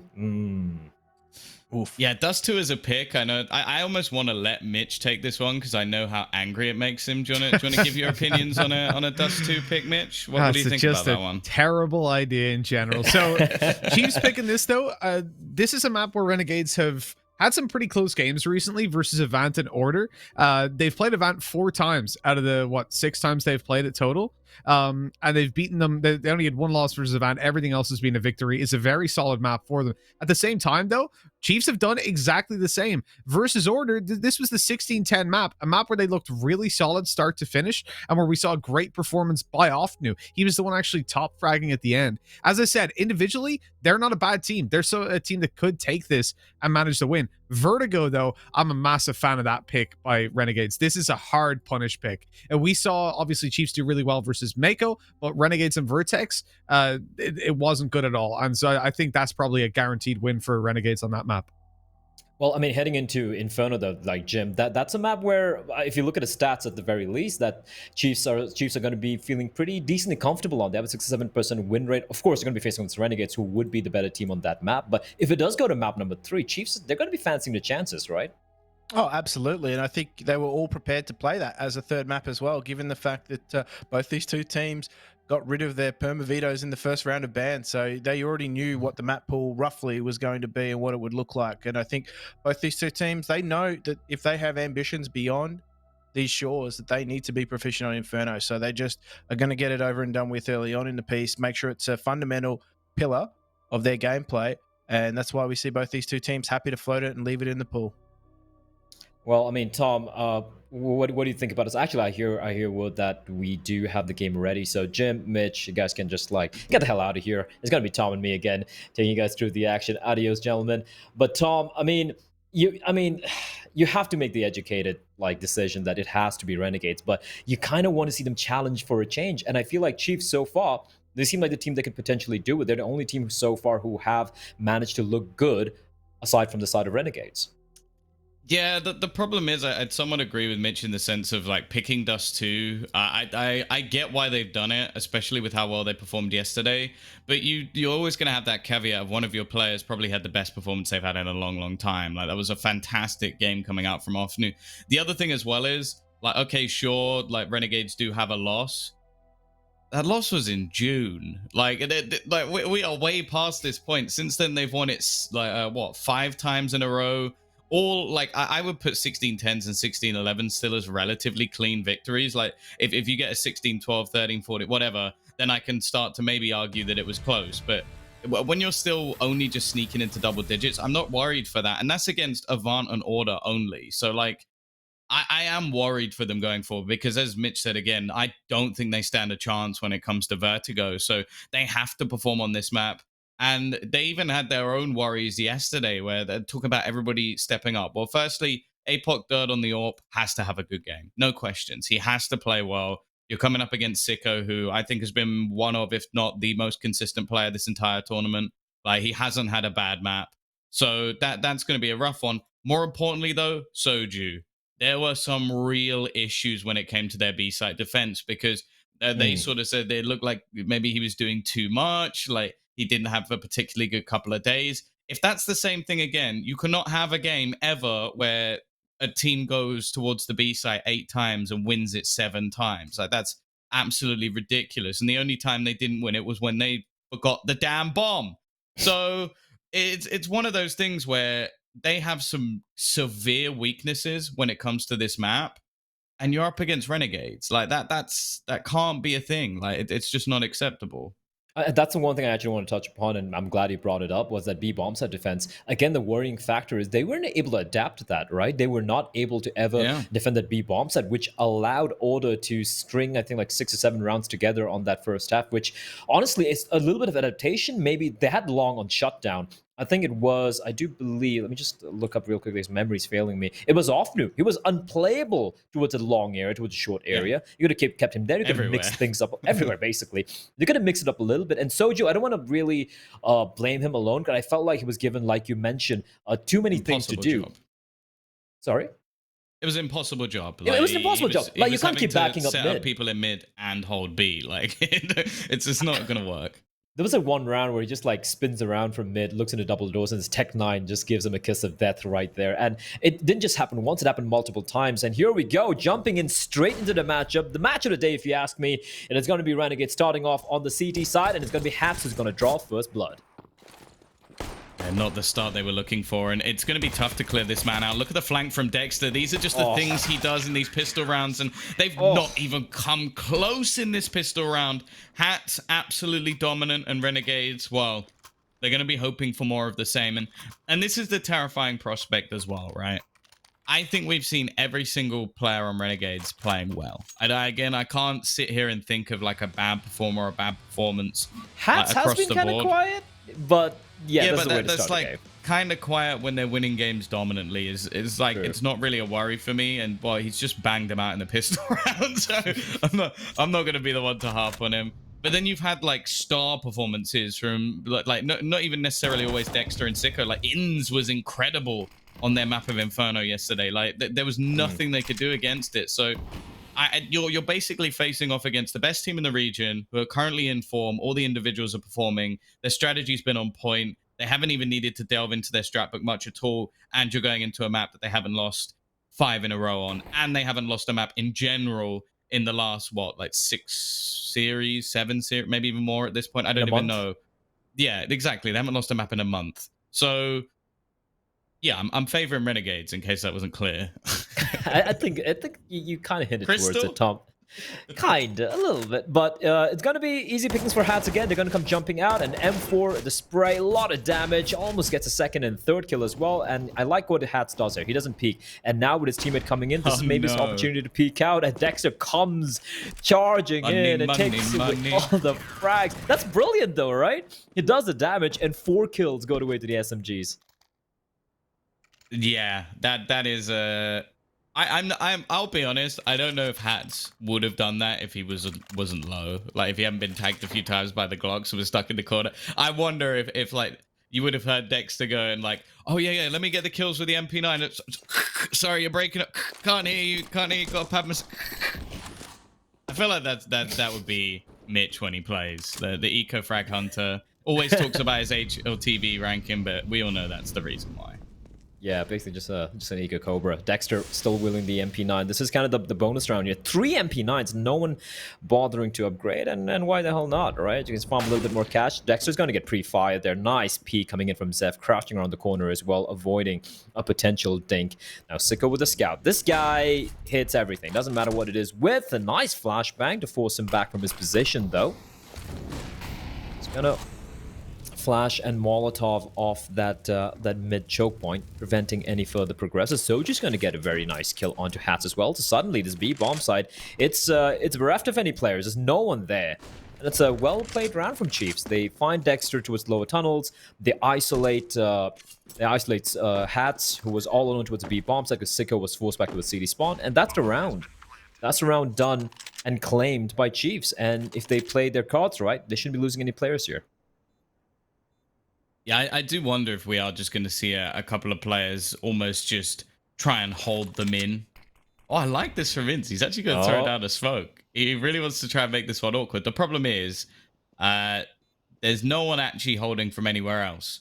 So they're just going to go out the doors instead. It's like, guys, I've locked them in. It's like, guy, oh yeah, we're not doing the whole lock them in and try and kill them strat. And in fact, I'm a little bit surprised they didn't decide to try and hold some closer angles because they're still kind of battling into middle. I think the teaser realized it's unnecessary, and Vexite, oh, well, he's got some birthday beats off the bomb, it seems, because he was a little bit too close. Yeah, and, well, I mean, I guess just the one smoke forcing him out, unfortunately not crossing over. They're like, oh, there's a scout there, might not want to risk it, but Renegades, I don't think they're going to be too chuffed with that. Yeah, they lose a couple of players, they lose around, but now the upgrade's going to be coming in. Sicko still sticking with the scout, which is interesting.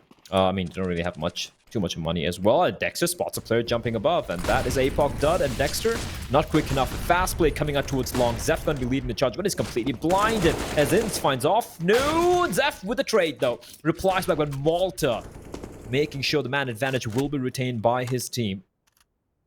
And now 4v3. Weaponry advantage slightly for Chiefs, but the man advantage firmly with the side of Renegades. Things going to become a little bit awkward now for Sicko. A scout stuck in the corner. They're even going to throw in a second Molotov, and he's just been able to escape the bullets flying around the edge of his face. I don't even know if they've actually seen the AWP of Dexter yet either, which might be a bit of a surprise for them. Obviously, Sicko's scout has been heard. They know he's kept it from the previous round, but it's AWP, something a little bit extra. Oh, I think they might be about to get a pretty nasty surprise when they do attempt to round this corner. There is APOC Dud facing straight into Dexter, and 45 seconds left. Now knowing that the AWP is here, even going to be boosted up onto the site. The question is, do they even want to go in this direction anymore? The answer, Blair, is actually yes, because the bomb's stuck in pit. Oh. Dexter, oh, the white swing out. Vexite, how quick was that? And now suddenly, this round is looking very, very doable indeed. And this Malta does something. He goes for a wild spray. A couple of bullets through the smoke. He does a bit more damage. Vexite and Soju both kind of low. And the flank is coming in from long. And it is Hats with the MP9, but he has upgraded to an AK-47. They might have been expecting this. The timing of this could be perfect for Hats. And they can spot out Soju. Does a bit of damage and doesn't get the kill, though. And now Malta all on him. It's a 1v2, but the health combined in total, just 32 points of health. Malta spots out ahead. He's being very patient. It's all about timing. Spots a player, but not a single bullet connects. And Soju with a headshot. That was a round I honestly felt like would have been in the hands of Renegades. Was that, what, a 4v2? I think. And somehow they're able to grind it back. Yeah, I think the main kill is the one onto Dexter. Like that looked like an angle that never really should have been one, but I think it was 3 on 2. 3 on 2. But either way, it was still an advantageous position. That shot from Vexite made all the difference though, because it made the fight on the site very, very awkward. And as the wombo combo comes in, they managed to bring themselves through into a 2-2 position. So a strong start from them. They've damaged the economy significantly of the Renegades, so they're going to actually have to take an eco here. I like the fact that Malta's actually saving his extra cash. It means that we will likely see Sicko on his AWP for the first time. Although, he might actually have enough to buy it himself if he gets a kill with this P250. Good indeed. And, well, birthday boy. I do apologize to Savage. I mean, can I really apologize? Should I really apologize to someone for just wishing him birthday, even though it's not his? I mean, it's still like, it's not a bad thing, right? Maybe Tom? if you get him a gift each time that you get it wrong.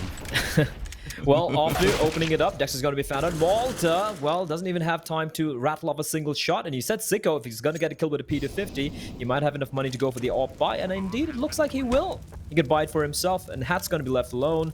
It's not much he can do here. Maybe if he's very lucky, he can fight Zeph, but Zeph should be doing the smart thing and shouldn't be facing here against the USP. And yeah, Chiefs, they lose the first couple of rounds very convincingly, but they bounce back. And this is it's a very convincing anti-eco here, just losing to one man. And they're going to be going into the lead. And you got to remember, Tom, like, the most success they found yesterday against Oda was on their T side, where they were looking just nigh unstoppable.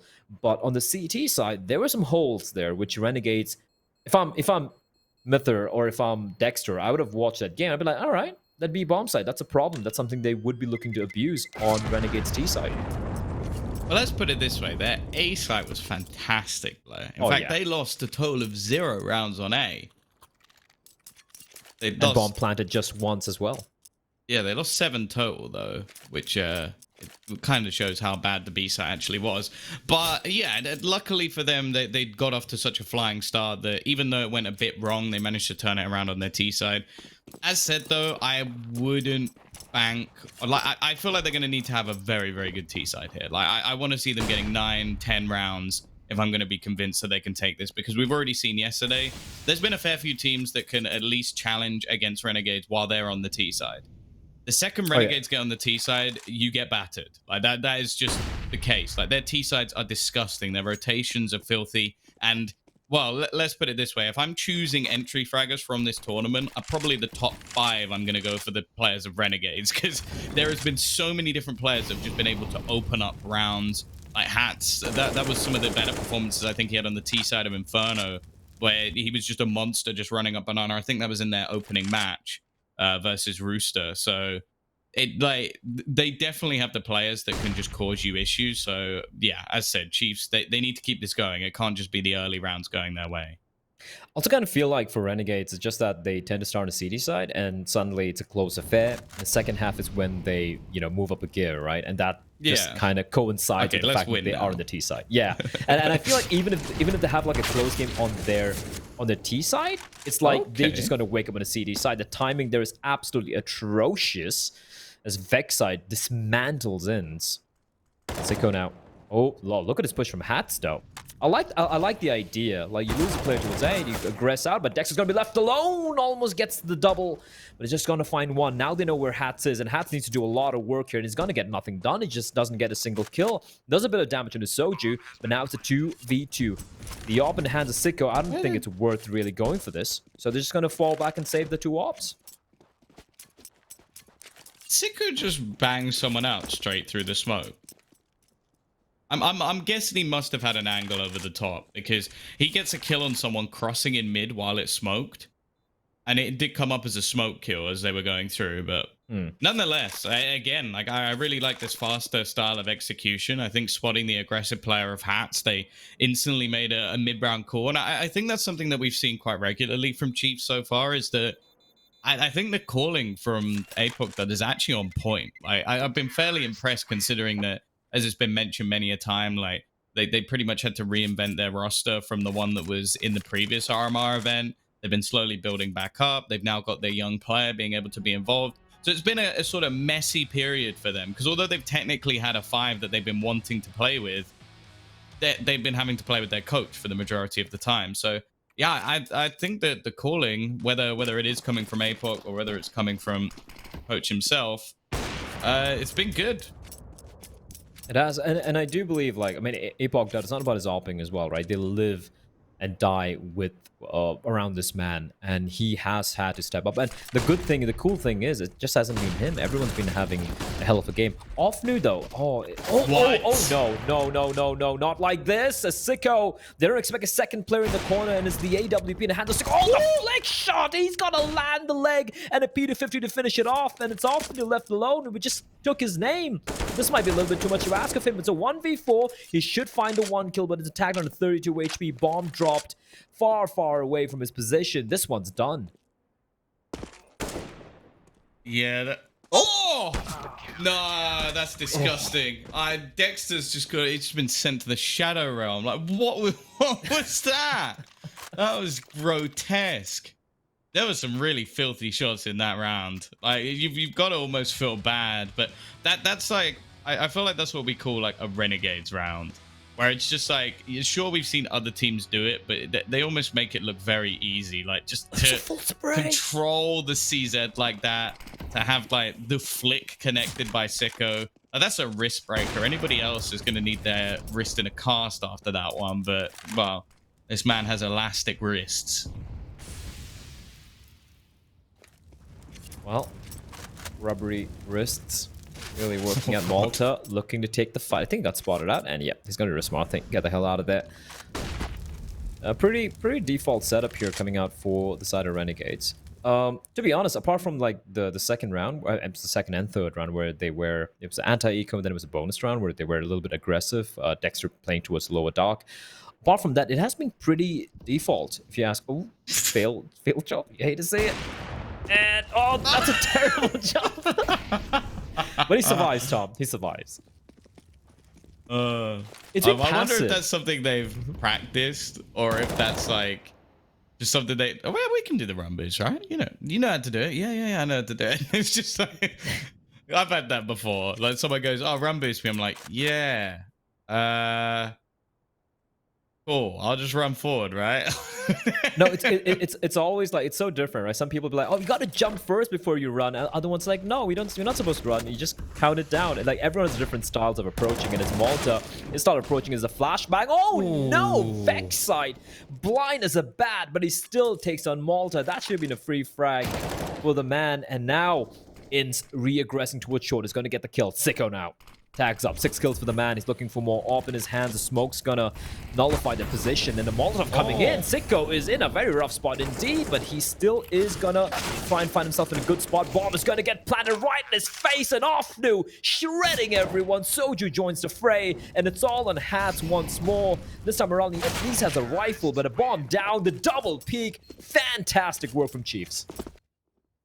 Yeah, and we are seeing a couple more like big rounds. Like we've got Ofnu there as well, but it was Soju, someone I sort of mentioned as having a fairly quiet performance yesterday, even with the victory that came in, and those were a sick couple of kills. Because although like Sicko was forced into some awkward angles, we know how good this man can be with that close range AWP. Like it's something that, especially when you watch him, for example, on Inferno, you almost bet on him to hit most of those shots. Instead, though, economy in the dumpster once again, and Chiefs are proven that they're definitely a team to fear. Individually looking sound, you can see the confidence just rising. Zeph and Ofnu just barreling through long, and the man on the other side, Sicko with the scout, is under some real pressure. Just being whittled away. He still gets the kill, still gets on a course. They got to shut him down quick before he gets anything more. They did molly this position last time. I'm hoping they'll do it again, and yeah, no chance. I love how they're approaching this right now. They're looking fantastic. Like, forget the previous round, which is brilliant, but like just the way they were harassing Sicko's position, right? He was holding the angle, they smoke off the cross. He goes back towards Gandalf, they Molotov it off, and then they know the only other position he can hold, or any player could be holding, would be right behind the boxes.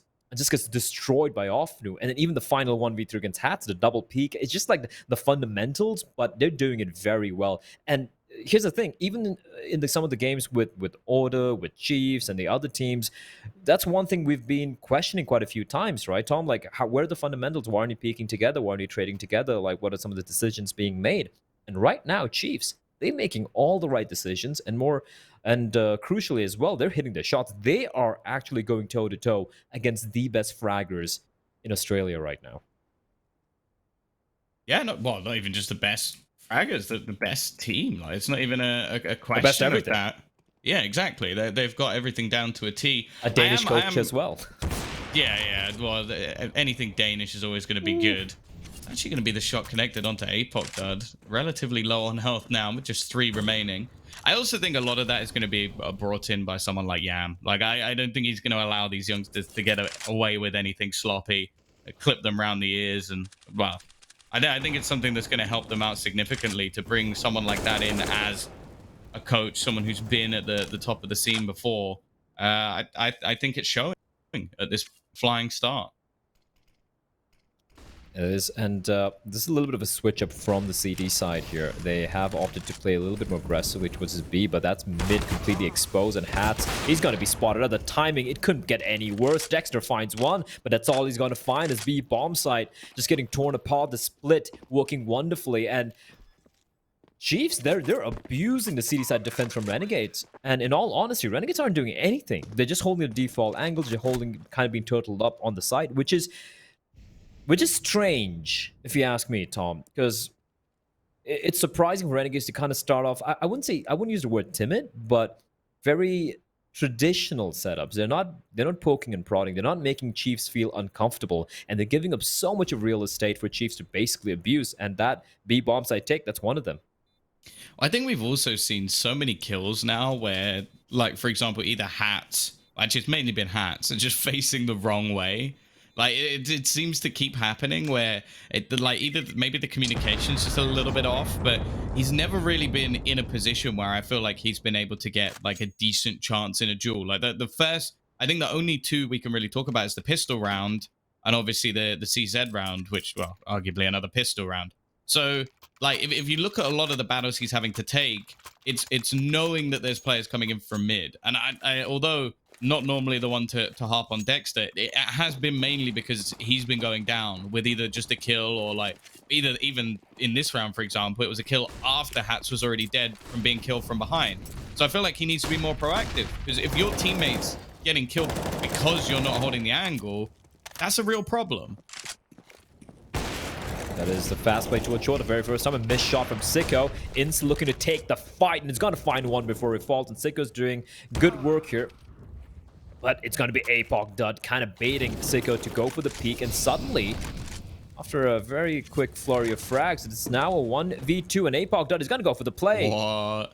He's dropping down. The man has balls of steel. He's just walking up. He knows where Hats is, or at least he has an inkling where he is, because his teammate just died there. And now they're waiting for him to come out from short.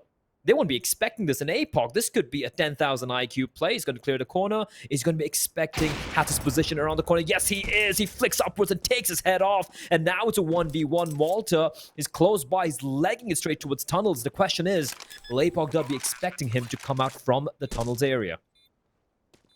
Long rotation. Even that missed jump could give the timing over to his opponent. Oh. And Malta is going to go peeking in. A really nice attempt from APOC Dud there. That was a position that they never really should have come back into. A little bit of BM being thrown in. I feel like that's something that we don't really see too much from the Renegades. Maybe being rattled a little bit by some of the players on the other side. But hey, it's something to celebrate, I guess. But they're still 7-4 down. And, well, financially, this isn't even a battle. They're being destroyed by the Chiefs. Oh yeah, and look, listen, if I'm Chiefs and that's and you're seeing Malta just rattle off bullets into APOC's body, I'm like, yeah, boys, we're getting into the heads. We're getting into the heads. We're making them feel very uncomfortable right now. Again, he's going to be tagged up early in the round. They've gone for this long play. Maybe looking for a little bit of revenge onto Malta after the spam. Nade actually hits him. And then he gets the spray through the smoke as well. Maybe you shouldn't be challenging this man at this point. And now Sicko, he started to go on a bit of a tear with this AWP. The last round was good. Can he go one better? As the site has been taken, Vex site taking a little bit of damage from the fire, but they do get an after plant position again. So money is more than secured for the next round. Soju hoping he can time some nades, but there's actually 3 players coming in towards long. This is a bit unorthodox. You don't normally see this many players retaking from the same angle. They're forced back. The Molotov at least clears the site, but the time is ticking. 20 seconds left. Hat is there with a first. Trade back, but it's only one for Ofnu, and now it's left all onto Soju. The time at least in his favor, but he doesn't have the HP to really do much here, and Inns is eventually going to be there to close out this round. A little bit too close for comfort for the Renegades get the job done. Yeah, they weren't expecting the 3 plays coming up long, but again, it was so very close there. Soju, valiant effort. Well, I'm planning for him as well. And Chiefs, well, They've actually, I mean, again, it was very close, and the good thing they're doing right now is the fact that the one thing I'm not enjoying, the only like criticism I'd say I'd have for this particular take, and we've seen this twice so far, is they're not able to neutralize Sicko early on, or at least try and nullify his position, right? You don't want to just peek into this guy. It's Sicko. He's going to hit those first shots. You want to like flash him off, use a smoke, whatnot. And I know once you lose a player at long, you're kind of like, all right, guys, got to go short fast. But a couple of flashbangs, just, kind of like spreading them out, it could really work wonders, could prevent him from getting an opening duel and fall back for a more safer position, right? Instead, what happens is he wins the first duel, they lose a player at long, and it's almost every single time a 3v5. So every time they send 4 players up short, they have lost those rounds. However, the B-bomb side takes, it's been working out great. The long takes have been working out great. As long as they fix a little bit of a...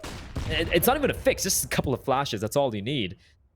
They're still looking good. 7-5. They're still leading by 2 rounds. They still have Renegades money against the ropes. If they win this round, I see a 9-6 or a 10-5 half for the side of Chiefs. Oh, it's the first coming up for Malta, but yeah, I was about to say that is a one and done spot if ever I've seen one. Sicko's going to have to try and rotate into support, and he doesn't have any support other than that. Inz is going to go rotating back to try and at least cover off short, where Zeph is currently lurking behind. You're going to see the smokes, the flashbangs thrown over, and Sicko just has to retreat, falls back to the trusty car, and he's very reliant at the moment on his teammate to hold his flank, but he's being forced out of position. Now his teammate moving as well. This is real pressure being put onto the side of Renegades.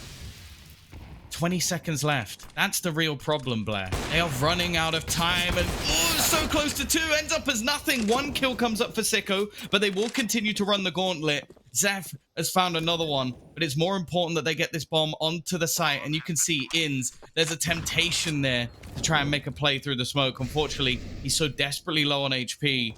There doesn't seem to be much of a chance. His teammate also coming in from short. He uses the smoke, though, and Hats manages to find one around the edge of the Molotov. It's so close for Chiefs. It was looking like it was theirs to lose, and well, they did. Soju, you got to win those duels, but Inz was so very low. I mean, credit to him for being so patient and waiting for that, for the smoke to dissipate. And those duels, they make me so nervous, Tom. Like, you see these 2 players who are sitting in the smoke, waiting for it to go away, and it's a 50-50. It's a pure 50-50, but somehow they come out on top there. And honestly, Sicko's position, considering how pincered he was, I'm surprised he even got away with 1 frag at the end. But Renegades, yeah, it's some hard-fought rounds, but they are slowly but surely bouncing back into this game, as we do have a 7-6 scoreline. Again, money's still not that great, but neither is it for the side of Chiefs. Oh, again, long control has been something that Chiefs has been able to take quite easily. There's been a round or 2 where Malta's put up an aggressive fight, but this time, even he's going to have to try and just fade away. I'm a little bit disappointed we aren't seeing more plays towards the B side, though, if I'm honest, Blair, because there hasn't really been a hold. Okay, sure, there was the 1 round with the AWP and CZ, but other than that, they've really struggled with the mid to B setups, and I feel like falling into these long takes, although they've been close rounds, it's still been Renegades winning the majority. I think Chiefs might go for exactly what they did earlier, where they were able to neutralize Sicko so effectively. Here we go. Same thing, right? The cross is smoked off. Sicko has to reposition himself towards that Gandalf area. Apoc doing a great job finding Inz, but the trade is going to be quick. Now, Sicko, Molotov is going to be coming in right now, but no, they don't have any Molotovs. They have to go in for the dry peek, and it's going to be a tag on the Zeph. Not doing much damage, and Sicko is using the smoke.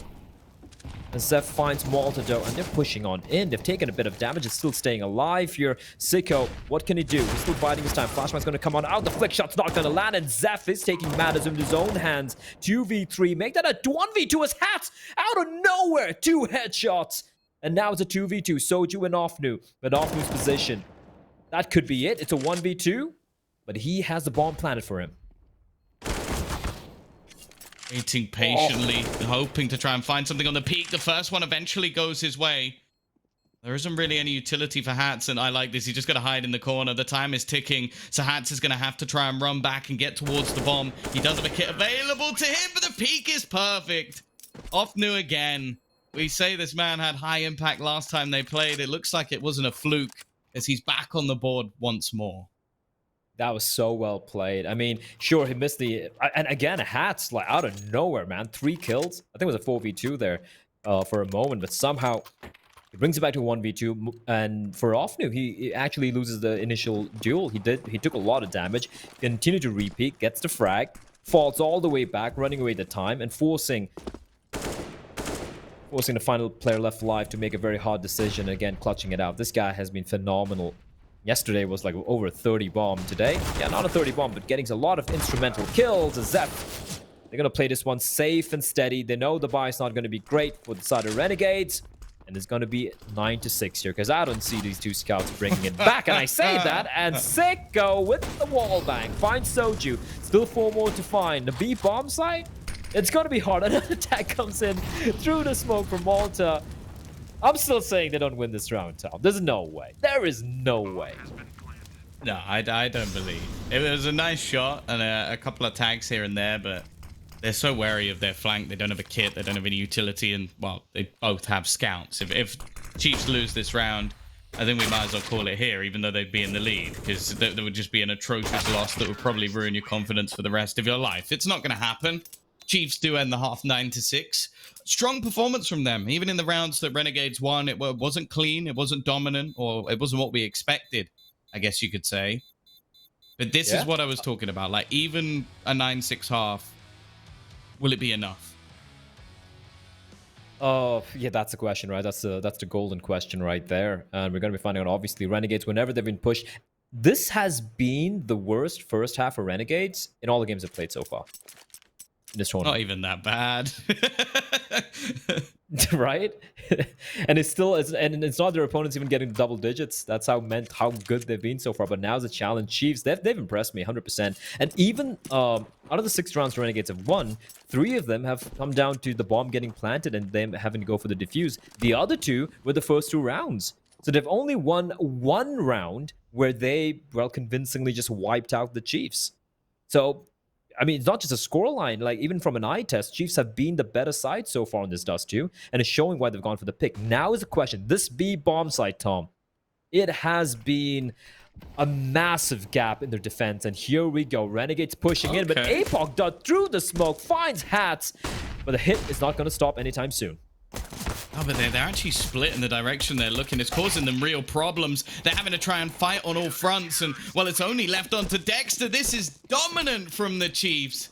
They were ready for this sort of play. And, well, Offnu again, sneaking through the smoke, doing some real damage, causing them problems, combining with the remainder of the roster will give them an easy pistol round. And, well, I'll be honest, although we talked about, like, the potential of Renegades sort of doing their homework and like basically being prepared for these sort of aggressive plays, I do wonder if Chiefs have just been I'm not necessarily anti-stratting, but just ready for anything that was going to be there. How does that go the way of Hats? Well, they misses the shot. No, the blocks hit him. No, please. No. No. Offnu. Come on. They're so low. They're so low. They're so low. Oh, there we go. Oh, wait. I'm not. If they get the bomb down. No way, Dexter. What? Wait, what? What? RNG. RNG. He had his fireproof pants on. Like, what is that? They get 2 kills and a bomb down with 5 clocks. Let's just say we know he's clean shaven after that one, because that was utterly ridiculous. Just sat in the fire, just like, nope, fine, I'm fine. That's ridiculous. He's literally inside it the whole time. Okay, that's a big bonus for Renegades. I mean, to get the 2 kills, if I'm Renegades, I would be happy with just that. But they get the bomb down as well, meaning it's gonna be a full-fledged buy. Dexter even having $1,000 remaining after that, after the buy as well. Here we go, though. It is gonna be the opt-out for Apoc Dud. Excite, birthday boy pushing up. He's had a hell of a half so far. 14 kills for the lad. Renegades are going to come marching out. He does have backup in the form of Apoc Dud with the AWP, but AWP, that's the thing. 1 shot, 1 kill, that's all he can find as Vexat finds ends. He's trying his best to stay alive. Smoke comes out, extinguishing the flames. Playing around it, it's just going to be good for 1, though. And Apoc Dud, there's nothing he can do to save his teammate, or to at least even go for the trade. So 4v4, his position has been compromised. The smoke's a dead giveaway, but he does have his teammate Offnu, the beast of the A-bomb side, ready and waiting. Is he going to get pushed through the smoke? Oh. I had a feeling that Hats was going to try something cheeky. The thing is, there's now the full rotation here. Offnu does manage to get himself one. He's actually going to make a play, waiting for the flashbang. It's avoided, it seemed, by Sicko. But it doesn't matter. The trades come back thick and fast and still end up in a 2v2 situation. They're going to finally make the decision to rotate away from long. Actually, if they run the gauntlet here, they're going to beat the CTs to the B site.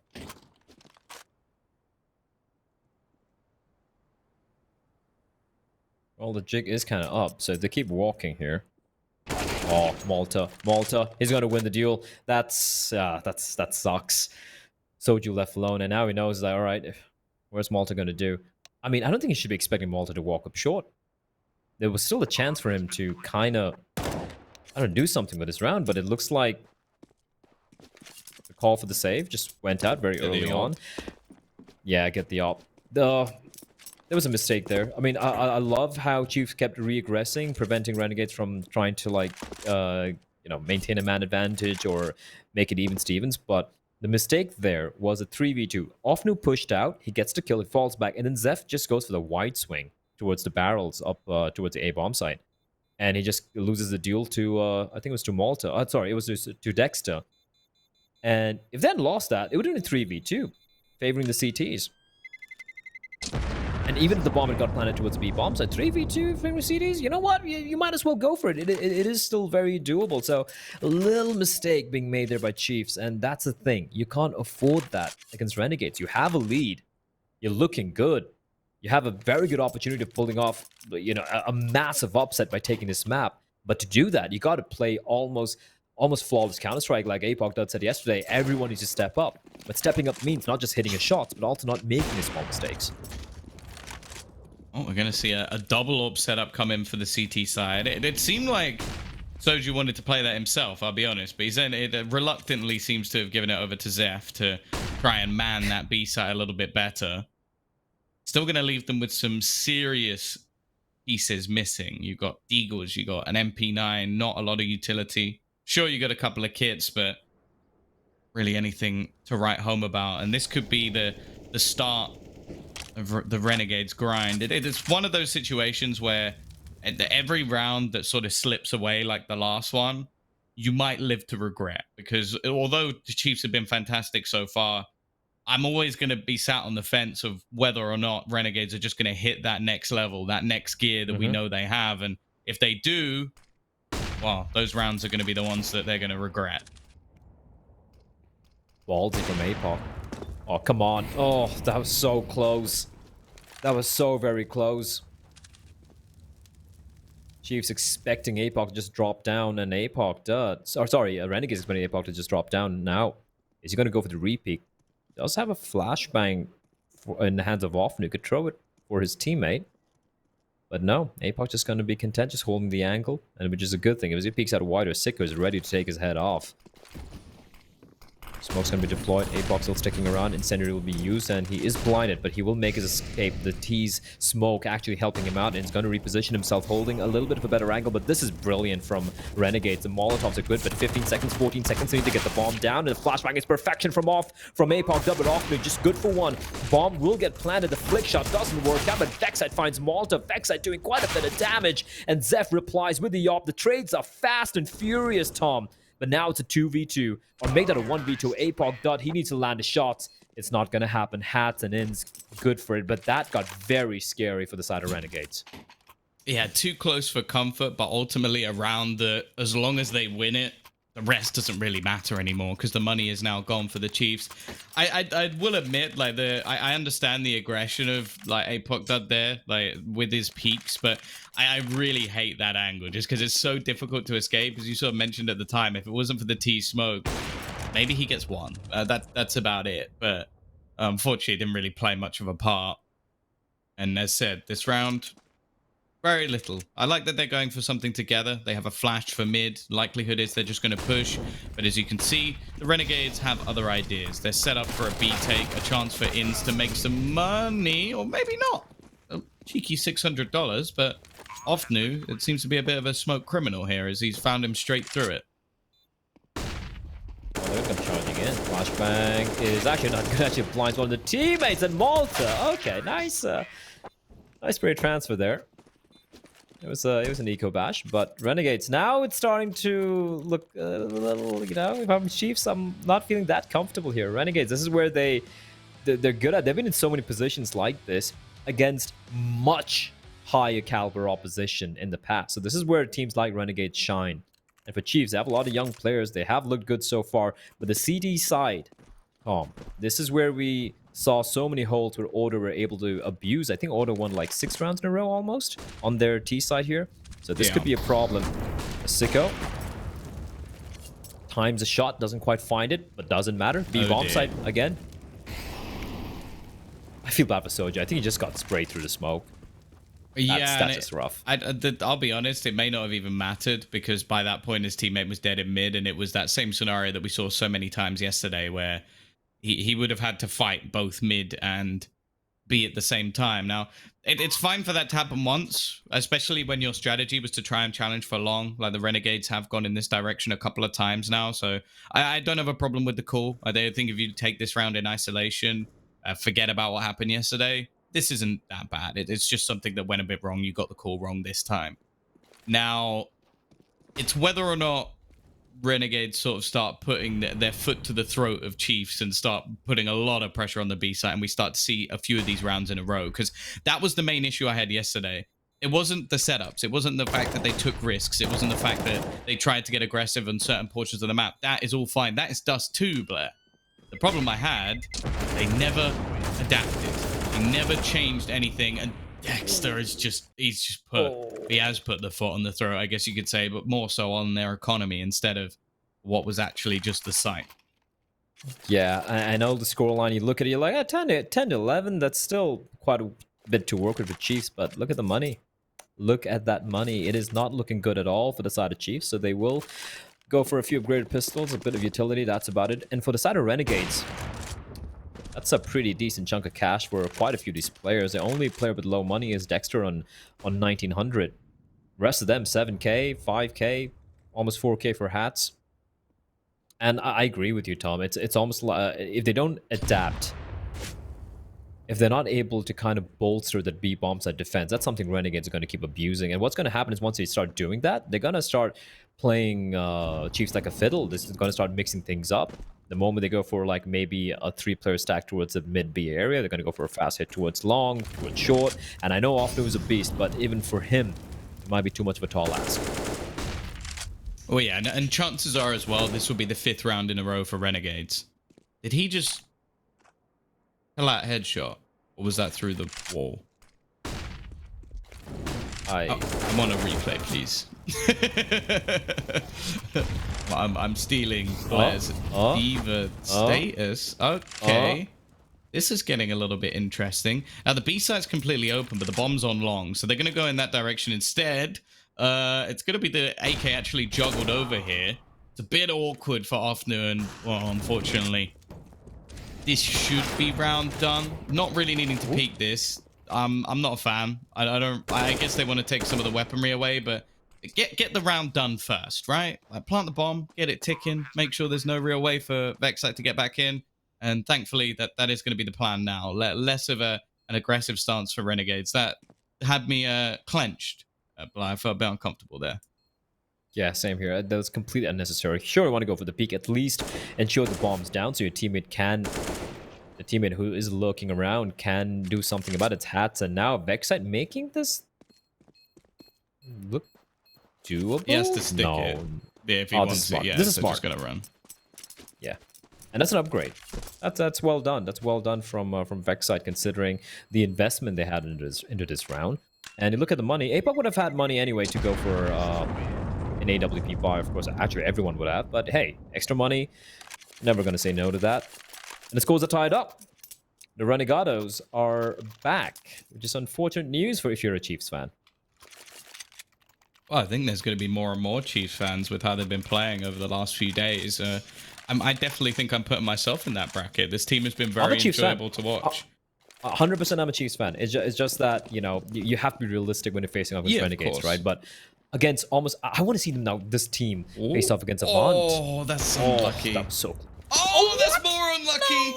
That's more unlucky. Soju, he's the cursed child, it seems, when it comes to this map. It was something that Jim mentioned, that he seems to be always playing that supportive role. This time, he was literally supporting his teammate by letting him stand on his head. And he's the one that takes the brunt of the shot as well. And now they've had to switch things up. They're getting more aggressive. I like this. Try and take a fight. But this is where Renegades thrive. They're waiting for you. They're patient. They work those picks, and then they fall back into these defaults, which are so hard to break down. And the call that they've had as well relies on Zeph basically getting a multi-frag, and they're going to try and bait out his shot. This is so well played from Renegades. This is the sort of style that we expect to see. They are dictating the play. They are the conductor at the head of the band. And while, unfortunately, all Chiefs can do is listen to the music. And it died almost simultaneously. That play towards B was brilliant, man. They knew that, hey, you know what? The whoever's playing towards B right now, this is when he's probably going to aggress, try and gather some information at least, you know, trying to regain some control of the round. And doesn't work out. This shot from Sicko, though. I'm sure he sees him. He saw something. Yeah, he saw him. He saw a slight little, like, tiny little thing over there. Spots him out, takes him out. Oof. Does he have, like, magnifying glasses or something? Like, listen, Tom, there's a reason ridiculous. we're casting the game, not really. We're blind. We're bad. And I'm balding as well. But you're ahead of me on that. Join us. I will. I probably will. It seems like less of a hassle. Kind of a very light investment here. I'm going to be honest. That's something I'm excited to see. I think there is a picture of me when I'd gone for a mohawk and then I went full bald a long time ago though. Nice tag, but no cigar. Another flawless round for Renegades, and I kind of feel bad for Chiefs. They were 11-6 up, Tom. 11-6 up, and now Renegades have strung 7 in a row. And again, the Chiefs CT side, that's been a problem. Yeah, they won the pistol run. Great work from them. They won the anti-eco as well, where somehow Dexter he managed to get the bomb down, just pulling off a Daenerys Targaryen cosplay over there. And ever since then, it's been Renegades. And it's been the A bomb side time and time, but also the B bomb side getting abused. You can finally start seeing the chinks in the CT side defense. Actually, it was laid open by order yesterday, but except now it's even more brutal facing off against the better team, Renegades. Yeah, and I think as well we are just seeing the strengths within Renegades T side. I want to, like, obviously it's easy to look at Chiefs and go, okay, this is going wrong, this is going wrong. But a lot of that is because Renegades are so flawless in the calls that are being made. Like that last round was, or the round before, sorry, the last buy round was genuinely beautiful to watch with how they knew exactly what was going to happen. They knew exactly how they should play that round, and the execution was flawless. I think most teams would struggle with plays like that. So it's rough for Chiefs. Like it's not necessarily their fault that this is going so badly wrong. Soju, well, he doesn't have much support here, and even though he does 2, that's a great job. And actually the kill coming up from Apoc Dud gives them a chance, because up until that point, 3v3 B site, they ain't banking on it. But now 2v3, all their utility available to them, Sicko low on HP, they should have this. They have another Molotov though. They have smoked up to upper tunnels. Oh, good night, Sicko. Goodbye. Soju going to be using the sorry, not Soju, I do believe that is Vexite coming in from the Offno coming in from the tunnel's position. The smoke's going to help him make his way. They're going to be pushing in a 3-pronged approach, and a nice peek from Apoc. Doesn't need any help. That was a well done retake from the side of Chiefs, and also again the hold. That's a good hold. Like, listen, if you're able to trade, at least you make it even. At least you give your teammates an opportunity. But the fact that Malta got picked off at mid, you know, the 2v3 and a player very low in health really working out in their favor. So, something going their way. They've stopped the streak, Tom. It took 8 rounds, but they managed to do it in the end. Yeah, I think as well, as something that has to be mentioned is we are seeing a change on that B site as well. Like, it's always been mostly Soju trying to play around mid, or at least that's what we saw last time. Now they've switched it, and it's Zeph with the AWP, and then Soju more firmly within the site. I think that works better. Like, he seemed to do well in that back corner, whereas when he's trying to go from position to position, it seems like he ends up in quite awkward spots. The only thing that can be said, though, is that Zeph did completely whiff his shot. So, but maybe if he connects that, it's a little bit cleaner, and they're not right up on the brink, because that's the problem here, Blair. They've got that one round. They managed to do it with relative success. If they lose here, they're still going to be right back in trouble once again. Oh yeah, and if you look at the money for the Renegades, it's ludicrous, right? They've gone for the buy, and they still have oodles of money to work with. And now, let's see what the game plan is. A fast play. Oh no, off new. Oh no. 2 players face him. He took the gun out, but he's like, oh, where do I shoot? And his crosshair gets stuck kind of between 2 heads. Not able to do much. An early pick for Renegades. And now they can slow it down. They can slow it down. They can feel it out. They can force Chiefs to go for some regression, try to go for some play, and that's where Renegades shine, right? They force him to go for plays. And APOC Dud, he is going for that spot out of foot. Unlucky to get the kill, but Vexet finds Ince, and now they're hunting him down. And APOC with the P2K, a 1-tap, but he is caught in the trifecta, the triangle of doom. What can he do to stay alive? I don't know. He's going to go for the shoulder peek, but Sicko, he's so very quick. He's not going to get baited out, and suddenly it's turned back again in the favor of Renegades. Okay. Soju might be able to make things at least a little bit interesting. Trying to get onto the site, it's going to be rough. The flashbang actually works out perfect, and it leaves it all onto one Dexter. That was so clean. As crisp as it gets. He's not been having his greatest game of all time, but that was sick. Just the sheer confidence from Dexter. Just the dry swing, insta headshot, insta delete.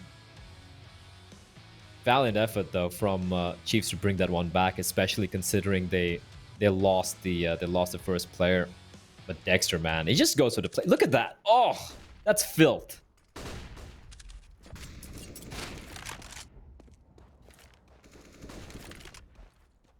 Definitely some interesting numbers. I'm pretty sure across 4 maps at the moment, there have been 16 rounds picked up on the CT side facing off against Renegades. So if you wanted some stats to show how good their T sides have been, it took 4 maps for 2 different teams to get enough rounds to beat them once.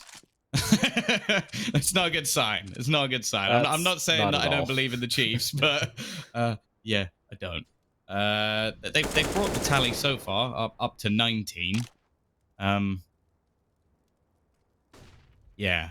But you have to remember, this was a 9-6 half, even a 11-6 scoreline. This has still been a very, very good resurgence from the side of Renegades. Only a single round since we saw the pistol and follow-up has gone in the other direction. And unfortunately, with Zeph now falling again, it seems like a bit of an issue. They do have a 3-man stack, but look at where the bomb is going. This is almost like an elaborate ruse that Sicko's trying to sell. And Soju, he's not in a bad position, but he's going to spot the bomb. He's going to spot the rotation. They're trying to gamble other players in. The Molotov going to hold it back, and Inns just domes in Vexite. He's going to try to be a hero, and he just gets wrecked on his way through. Again, the calls are solid, and you can see Sicko on the other side just like, peekaboo, peekaboo. Yep, look at me, look at me. Yeah, they've gone the other way. He's toying with his food, Tom. He's toying with his food in APOC. Well, at least does find Malta. Now he knows where Sicko is. So it's like, okay, maybe there's just one guy at B. Maybe he can really feel this out, but no, there's nothing he can do. He doesn't have the kit. And okay, then. APOC, it's a 1v1. And he's got to make his way to the bomb site. If he gets his kill... No time remaining. Oh, there's no time. Even if he got that kill, there would have been no time at that point. It was like 9 to 10 seconds remaining on the clock. But nice try from APOC Dud. Just giving it everything, YOLOing that final round. But, well, potentially penultimate round of this in this regulation. As Renegades, they get up to 15, Tom. It has been domination. And like you said, like we've said on the desk, like every one of us have mentioned time and time again. Sure, if they get pressure in the first half, they just go into some other gear. And unfortunately, it also coincided with the fact that Chief CD side has been a problem with this map, and Renegades have just been exposing it. Yeah, well, we're seeing these entries again. Nice attempt from Vexite. Dexter trading things back. It's a slaughter on long. The bomb's still back in the other direction. Those trades, though, for Chiefs, although a lot of the time we'll talk about how this benefits the T side quite heavily. An upgrade in weaponry for Apoc Dud really isn't a bad position to be in at all. He's going to be waiting on the angle, and Mortar almost walks out, I think, blind. I think his teammates' flash definitely didn't work out quite the way they were hoping for. Gonna be lining up a smoke, but this kill is everything. Soju gets it, keeps them in the map. Sicko might be able to end it here, but it isn't going to happen. It will be get to 13, breaking the trend at least a little bit further. But again, they're still going to have maybe a few pieces missing here, whereas financially, Renegades are going to be fine. Yeah, that's a problem, right? For Chiefs, yeah, they just need 2 more rounds to take it to overtime and battle it out over there. But there's no way they're breaking the money for Renegades. Renegades are going to keep buying up. Even if they lose this round, they can go for another full-fledged buy. You can see Sicko and Dexter on $2,000 a piece. Hats and Inns are on like 6K and 5K. So they're going to be fine. The timing shot from Sicko will not find its mark. But they're not really looking to contest this long area. But look at the pace from Dexter. This is big! He's going to find one, and he's going to fall back. That's a danger man taken out, Tom. Apoc Dud's done for. And Vexite pushing in, trying to make something work. This could be it. Hats is going to find Zeph. And now to 3v5. Vexite down to 33 points of health. And unless something truly magical goes the way of Chiefs, this one's done. It's going to be 16-13 for the side of Renegades. Hats has been unbelievable in the second half. Like, we were talking about how on that B side, he had some issues cycling pistols. On the T side, he's now up to 25 kills. Like, he has been ridiculous and just been so clinical. I think Inns has had his moments as well. Push going to be coming. That spray is messy from Soju, but Offnew's come up with one. Now Soju, he was just saving it for those remaining few bullets. Hats, though, is who he has to face off against, and he's won that battle as well. A huge performance from the man on this B site. Now it's left on to Peak. Face him and fight him and take him down. What a round from Soju. He saved them here, and I'm going to go back and say that, yeah, play him within the B site more. Like, don't have him as this mid-rotator, because it just seems to slaughter them when he had a little bit more support, didn't have to worry about his flank. Very well played. That was... I almost called it. I'm like, yeah, this one's done. And we're talking about something truly magical happening, and Soju just puts on his Harry Potter glasses and just pulls it off. That was incredible. Incredible work, and I don't think Renegades were expecting that. Of course, helped a little bit out by Offnu supporting him from the CD spawn area, but that was all on Soju, man. 5v3, he's all alone in the B bomb site, and the CD spawn's been smoked off, and you have like 5 members of Renegades going to come charging in, and it just holds ground, just basically almost recreating the Alamo. Or Alamo. I think it's Alamo. That's how I pronounce it. I'm not American, so it doesn't really matter. 15-14. Chiefs. Tactical timeout. Can it do it, Tom? Can they somehow bring this into overtime? Because if they do that, I'd say that's a win in its own right. Even if Renegades wind up winning this matchup, I feel Chiefs have done quite a bit to earn not just our respect, but a respect from their opponents. Sure, this is easily the closest map we've seen for the Renegades, and overtime could be on the cards. They might be smashing those CT stats if they can take this round home. That is easier said than done. Again, we see the pressure being put onto mid. That's been a danger zone, and you can see they're starting to try and stack up members there. Dexter, for the second round in a row, is going to get the first kill. Now, it wasn't enough in the last round. I wouldn't bank on that twice. Zeph been having a bit of a rough one. Someone that we've come to rely on when it comes to this Chiefs roster. Looking to try and turn back the tide. Instead, he could make it that little bit worse. He's got to be careful.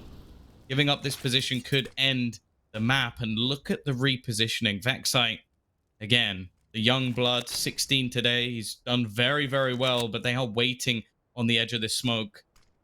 Waiting to try and catch him off guard. And oh, he's lucky to get away with that one. Finds out information at least for his squad. Now has some support from his teammates. Even goes for the wide peak. That might have been a little bit of an oversight.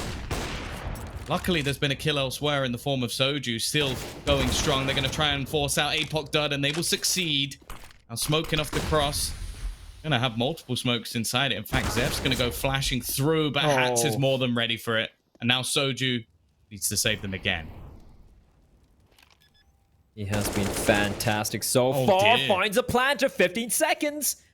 15 seconds against Hats and Malta, but it's going to be Hats who's going to come out on top. And like I said, Tom, when the going gets tough, the tough gets going. And Hats He had some quieter games yesterday and the day before, but 29 kills to close it out. What a showing from him. But Chiefs, well, I mean, they've won my heart. That's the closest the closest match Renegades have had in the past. Like the last time they had a close series was in Isla 1 Cologne, the Oceanic section, where they were taken down 16-14 by Order, which they managed to win. So Chiefs, what a showing from them. I'm impressed. Mitch, Jim, I mean, this is surprising, and honestly, it's great to see. I'm going to just give it to Mitch, because we're just going to keep nodding for a minute if I don't take a name. Yeah, just let him. That's true. It's true. You can't do that. Mitch, Jim, he had to throw to both Mitch of us. muted himself in TeamSpeak. No. Oh, TeamSpeak. God damn it, Mitch. God damn it, Mitch. Well, I was only making fun of you, so it's okay. The Chiefs versus Renegades, man. We knew this was going to be... We hoped it was going to be a close game, right? It's hard to tell what Renegades. These guys play such a high level of Counter-Strike, and you see, like, once they really get dialed in that second half, they definitely brought it up to another level. But Chiefs on the attacking side, on the T side, man, they were looking strong. They gave us such a strong performance, but CT, that's where Renegades dialed it up, right?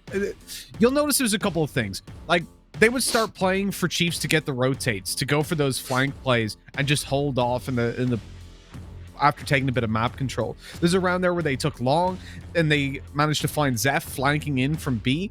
They still fake long. They make a very good statement that it's going to be an A take, but they've gone over towards the other side of the map. And we'd seen this from them before on Nuke, their ability to just flip, turn on a dime, and all of a sudden they're hitting the other side that you've just rotated off of.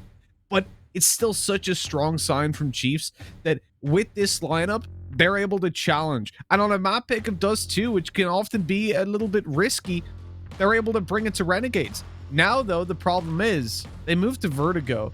And I feel like this is somewhere that, as I said, Renegades have almost a guaranteed map win under their belt. This had to be a map for Chiefs. With it being so close, maybe there's still a small chance. Maybe there is indeed. And I mean, what can you say? And I feel like, Jim, like when it comes to some of these youngsters, like you look at Soju, that hole towards the bomb side, and everyone just stepping up. It's a good sign for the future of Oceania Counter-Strike. I mean, we're talking about the troubles that Counter-Strike as a whole is going through right now. You know, we've talked about the rise of Valorant, the migration of talent when it comes to the NA scene and everything. But at least for me, this tournament, sure, you know, it's kind of a storyline between Renegades and Order, like who's gonna qualify. But more than that, for me, it's been spotting out these young players and how they're kind of stepping up to the plate, right? Look at Vexite, 16 years old today. He put up a show. Soju looking solid, everyone looking good, and against the best team by far in the region. Yes, it's your map pick, but it's still like taking away all the caveats. Even taking into account all the caveats, it's been a very impressive showing from the youngsters. It absolutely has been an impressive showing from these guys, and it's no secret they're the future of every region, the younger players that are coming through. So it's good to see that these guys are performing at an early age as well. I think, you know, even yesterday when we were chatting with Apoc Dud, who is tasked with leading a young team like Chiefs, even said, you know, confidence is key for these guys. And we saw it then when Soju wide peaked, he swung. I just knew at that moment the rest of the team were just yelling at him and firing him up to get and to take those picks. So that's how it played out in my mind. But you're right, the younger generation of players, and particularly now when they're being, you know, tempted into other FPS titles and things like that, seeing them come through in a game like Counter-Strike, which is, you know, in my opinion, obviously one of the best esports to watch, to play, to be involved with. And these guys are 100% the future. Seeing them perform, I think Chiefs have shown that investing in younger talent has given them a breath of fresh air, not only in what they're producing in terms of results, but also in terms of options for later on too. So yeah, the youngsters have proven, even across the board in some of the other teams we've seen, to be real revelations.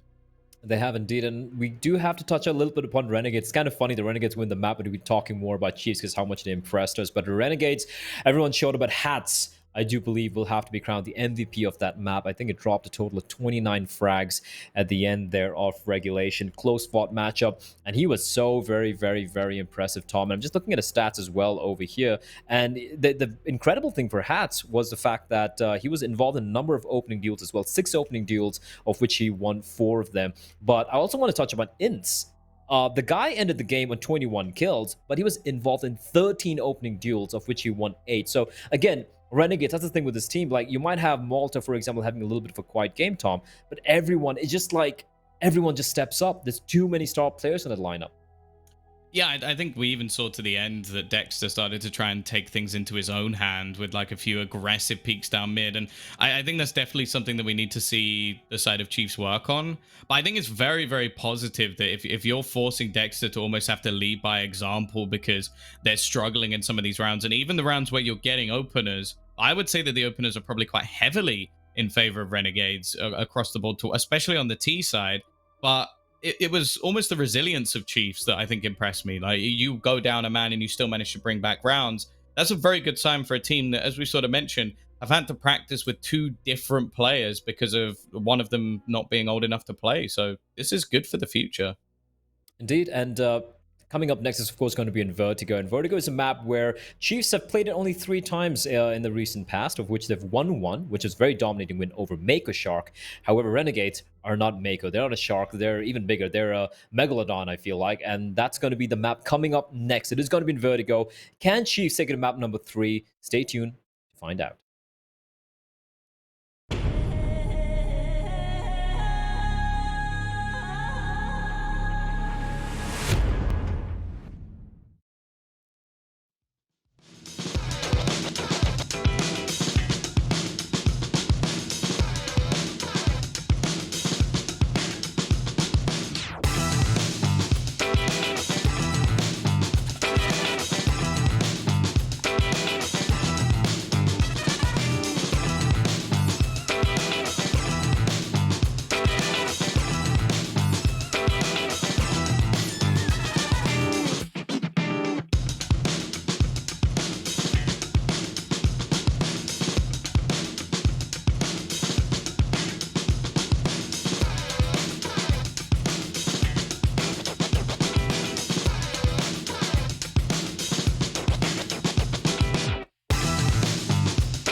Welcome back, everyone, to the second map of the second game of the day. It is the penultimate day of the Perfect World Oceanic League 2020. Joining me is going to be the ever so lovely, beautiful, and shiny Tom Biz. All right, and it is of course gonna be the second map of this matchup, which is gonna be Renegades against Chiefs. Chiefs pushing Renegades all the way to round number 30 in regulation. They have impressed Tom, but heading into Vertigo, I feel like it's not really gonna pan out their way, is it? No, I think they would have had to do a hell of a lot of work from like even the last time we saw these two teams play. Like, granted that it was a 16-1, 16-4, just like a couple of weeks ago. But yeah, Did it play with was Yam, one of those. though? No, I don't think so. I think they played with Noisia. But either way, it was a different player nonetheless. But still, it's one of those things where I guess obviously you're going to play infinitely better having your full team, but even infinitely better than getting just 4 rounds. I just don't think it's going to be enough. Like, I just don't know what they're going to be able to do in this sort of map where Renegades are very, very comfortable. They've added into their arsenal of maps, and then it's one that I think you're going to have to add in later on, because there's still clearly some work for Chiefs to be done. Like, it seems like they've got Dust 2 down. They've been doing relatively well across maps like Inferno. Obviously, they ban out Mirage in this series mainly because you don't want to play it versus the likes of Renegades who haven't lost it. But realistically, this is one where I just don't see them having much of a chance. They did put up a pretty good showing, and also just letting you guys know that we will be restarting the game very, very quickly. I think we're just waiting on one more player to join into the server, so just a couple more minutes remaining. Who is it? But I want to Name touch him. upon. Who is it? I don't know. Who? Production, Who? let me know. Who is it? Who is it? Who's taking so long to join? Who can so name and shame them?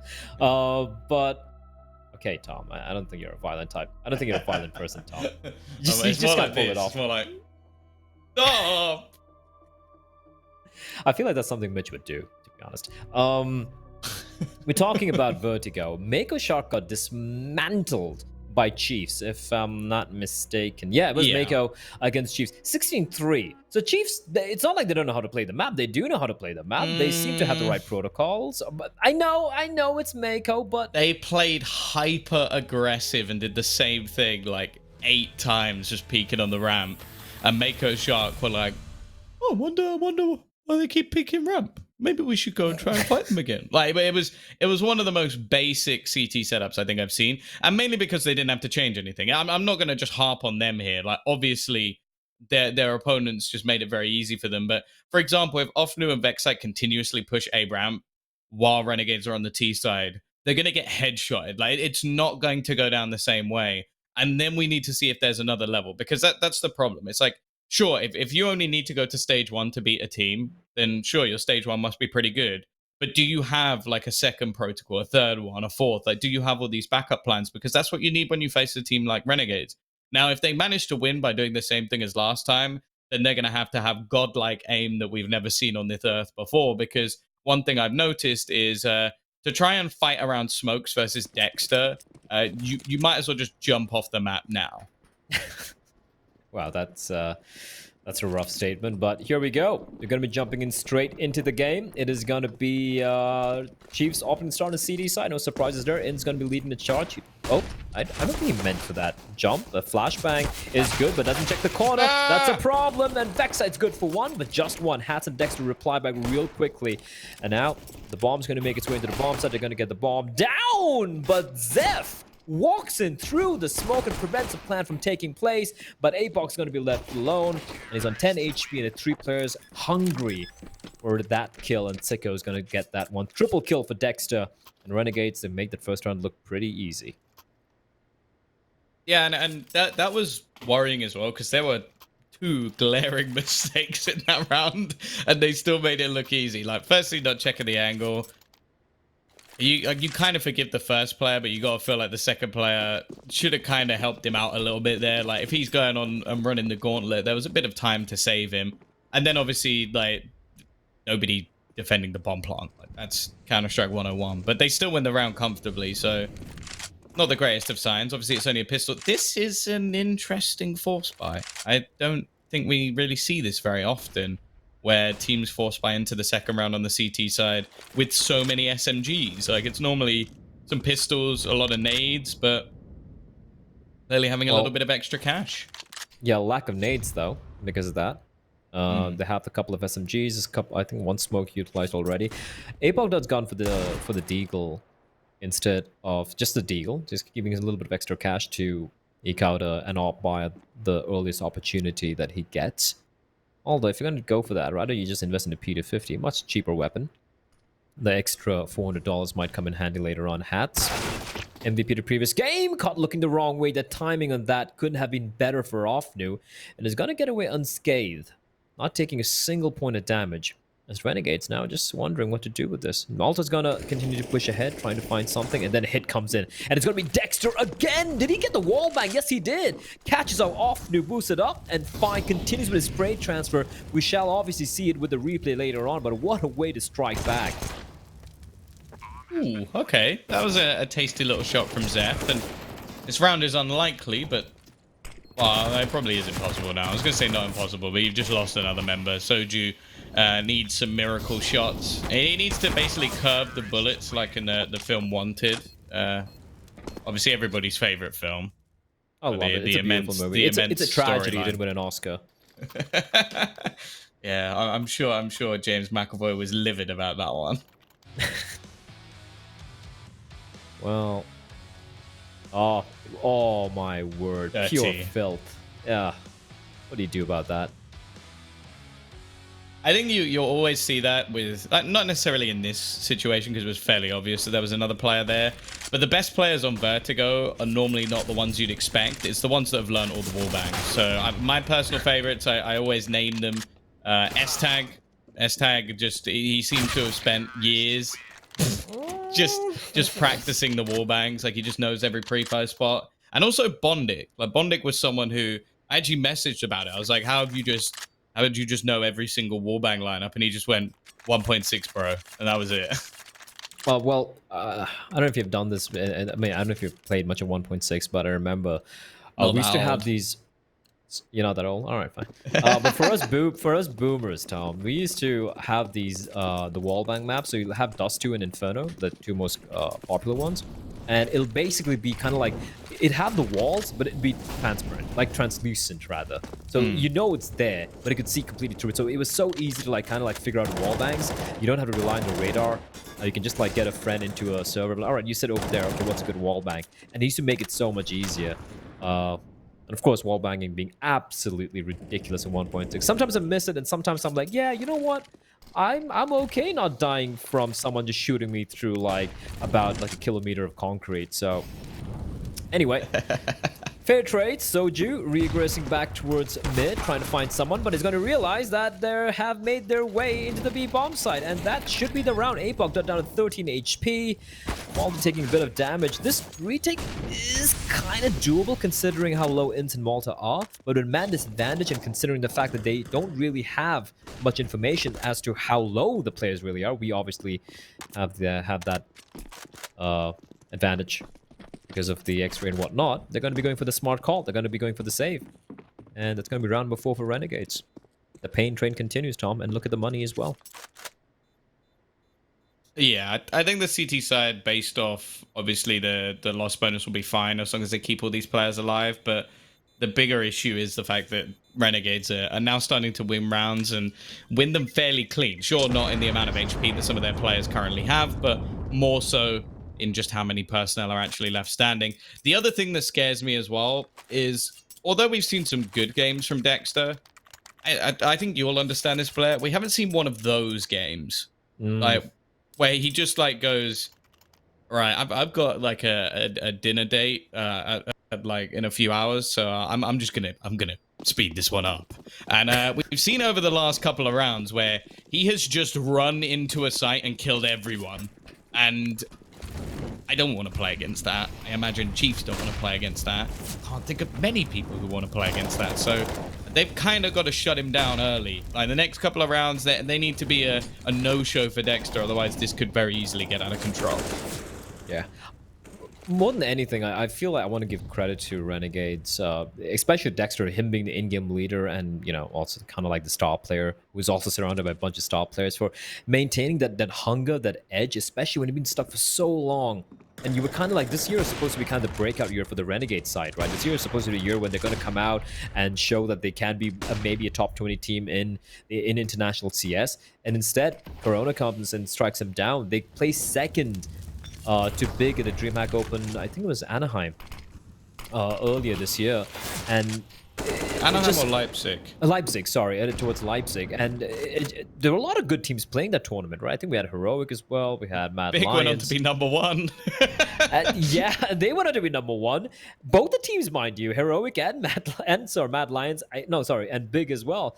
And Renegades, they play second there, and they were looking good. Then Corona comes striker knocking around the corner. Now they're stuck in Australia, and they have to contest against, well, not to sound rude, but teams of a much lesser caliber than they are. But hold on there, the flashback, the timing from Soju. He finds two, and suddenly this is looking pretty promising. As Sicko not able to swap to his AK-47 in time, and Walter comes getting flashing through the smoke. Two kills. Inns finds one, and it's now all on Apoc done to prevent the plan from happening. But Inns, the hero of the hour alongside Malta, and he will pick up the AWP as well for Sicko, and that is... Again, that's a thing. Chief Sojuk finds two, it's a 3v5, and then immediately the players in Renegades, they go into 5th gear. Oh, this is Dexter's first death. So Malta runs through a smoke, runs back through the smoke, and still hasn't died yet. This is a very, very scary position to be in right now. Nice start for Soju, but, well, the trades come in faster than I can even finish my sentence. It's basically 15 seconds into the round and 3 people are already dead. B-site's actually completely open at this point. For the side of Chiefs, this is where they have to basically make a huge gamble play. They don't know if, firstly, the B-site is either under their control anymore, so they're having to very slowly try and peek back around. And the fact is, Renegades are actually just holding. I like this double peek, but unfortunately, Dexter has been unstoppable. 10-1 at the moment. And while although this may be a lesser buy, a saving buy, you still want to be doing damage in these sort of rounds. Sicko just... Yeah. At this point in time, you're going to need like 5 Bruce Willises from Die Hard to kind of like stop this T side from Renegades. And even then, I don't think it's going to be enough. It's just absolute domination. 6-0. It feels like the game's not even like 5 We need a minutes Rocky old. montage. They're just like, maybe them just running up and down the stairs again and again. Just like... And then maybe they'll be able to compete. Da-na-na. Da-na-na. Dude, I love Rocky, dude. Except for Rocky 5. That never existed. Oh, I like that. Okay. But I don't like Same as that. last round, though. That's the thing. It just seems to be almost like YOLO plays. And this is sort of what I was saying. Like, when they did this previously, it was okay because their opponent wasn't as good. But they just look out of place a lot of the time. Like, the aggression is almost just to try and shield the fact that their actual setups, their actual defense is questionable. And this is a map that I feel like when it first came out, or even within the first 6 months, if you had high enough skill level, you could pug it to an extent because you just got aggressive on different portions of the map. Nowadays, people have executes, people have setups, people have nades for absolutely everything. You can't get away with that anymore, and that's what they're trying here. Even with kills coming up, it's always just instant trades. They're so ready for everything that Chiefs are attempting. And Ofnu, well, he couldn't rotate because for such a long time there were players lurking on the other side of the map, and they just make this look fairly easy. But you see what I mean, Blair? Like, Yep. every kill they get is off someone making an impossible play to try and win them the round. And so far, again, I hate pointing out like whiff shots to be, you know, especially when we're talking about Counter-Strike, because whiff shots do happen, and that's not something you really want to particularly point out in certain players. But Apox missed a couple of comparatively easy op shots. When I say comparatively easily, I say that because I do hold Apox op in pretty high regard. And you miss a shot which you should be hitting against like Renegades, the way they're playing right now. That's pretty much the small little opportunity they need. They don't even need an opportunity. They're making it happen anyway. And it's just unfortunate. This is the one. Shot gets missed onto, I think it was onto Hats. On the Dexter, sorry. He misses the shot initially, and the Dexter just like takes him down immediately. 7-0 for Renegades, and things have gone from grim and dark to kind of a little depressing for Chiefs here. Dust 2 feels like a lifetime away now. Off new. Oh, what? What? He's right there! What? He shot him even. By accident, it seems. Maybe a misclick. No, I think it was like a kind of like a warning shot just to like for the flashbang. Like you should, I almost got killed. That would have been funny if he actually had killed him off that. I've covered the flashback. Oh. Alright. Oh, nice. I like how methodical they're being, even these anti-ecos. When they're like, just have pistols, we just run on in. They're like, no. Dexter's like, no. We're going to play every game like it's against an EU, like top 10, top 20 team. We're not going to give them much chance to work with. You know what? I respect that. I love that. And that is something, for example, if you look at the two teams in the region. Okay, hold on. 2v2 all of a sudden. The pistol's doing some work here. And Zeph and Soju even has an MP9 to work with. He could do some damage if he gets up close and personal. They still have time to work with, 41 seconds on the clock. But they need to get the bomb down. And Inns on 5 HP will be decapitated by Zeph, but Malta doesn't give a damn. He's still going to find both the kills. Expensive round for Renegades. Probably one of the closest we've seen so far. And it was against just the pistols for the side of Chiefs. I guess the way you have to look at this if you're Renegades is like start as you mean to go on. Like if this is like you don't want to play these games like with poor habits, I guess. Well, Yeah. because you can. You want to continue to play at that high level that you will need to play when you do get to play these international events again. Unfortunately, it isn't looking like there's going to be anything of the sort until next year, but we can hope, we can pray. It's very they're two very similar yet very different storylines when it comes to Asian and Oceanic Counter-Strike, right? You have Renegades over here, you have Tyloo over towards Asia. Both teams pretty much the kings of their respective domains, but the difference is Tyloo, they play very, very loose. They just basically bully their opponents into submission. And it's ugly Counter-Strike. It's just that the individuals are so very, very good that it just dominate them. But that's a problem with Tyloo. When they do go into, they've qualified for a number of events, and when they do finally have to go for some international events with this new lineup of theirs, they're gonna struggle to kind of relearn how to play correct Counter-Strike or the right way of CS, because those individual plays, it's not going to work against a top 20, top 30 team in the EU, or for that matter, even a top 40 team, looking at the way some of the upsets are happening right now in the EU NA side. So I can appreciate and respect the way Renegades are playing here. They have the firepower. They're not relying on it alone. They're relying on the teamwork and the protocols. Nice flashbang from APOC Dud to find Vexa, but Dexter and Sicko, they reply back immediately, snatching back the man advantage.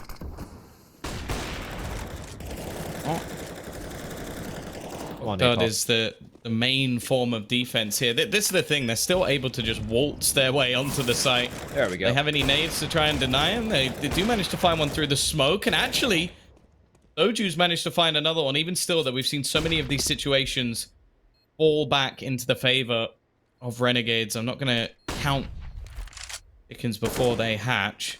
He's going to be coming in. Hats is still around this angle. He's setting up flashbangs to give Inns a chance to push. The flashbang is on point. They're defusing the bomb, but he gets the spray down. It's into the 1 versus 1, and of course, every single one of them just goes the way of the Renegades. There's been a few close ones now, but I feel like they are just slowly pressuring them down. And I think something that we really have to give credit for in most of these rounds, sure, this one went a little bit of a miss because of the smoke kills. The trading from Renegades has been impeccable. Like there has been every time they seem to be getting like a fair few entries, but there's always a trade. Like there's never a situation where you see a 5v4 last longer than like 5 seconds for Chiefs.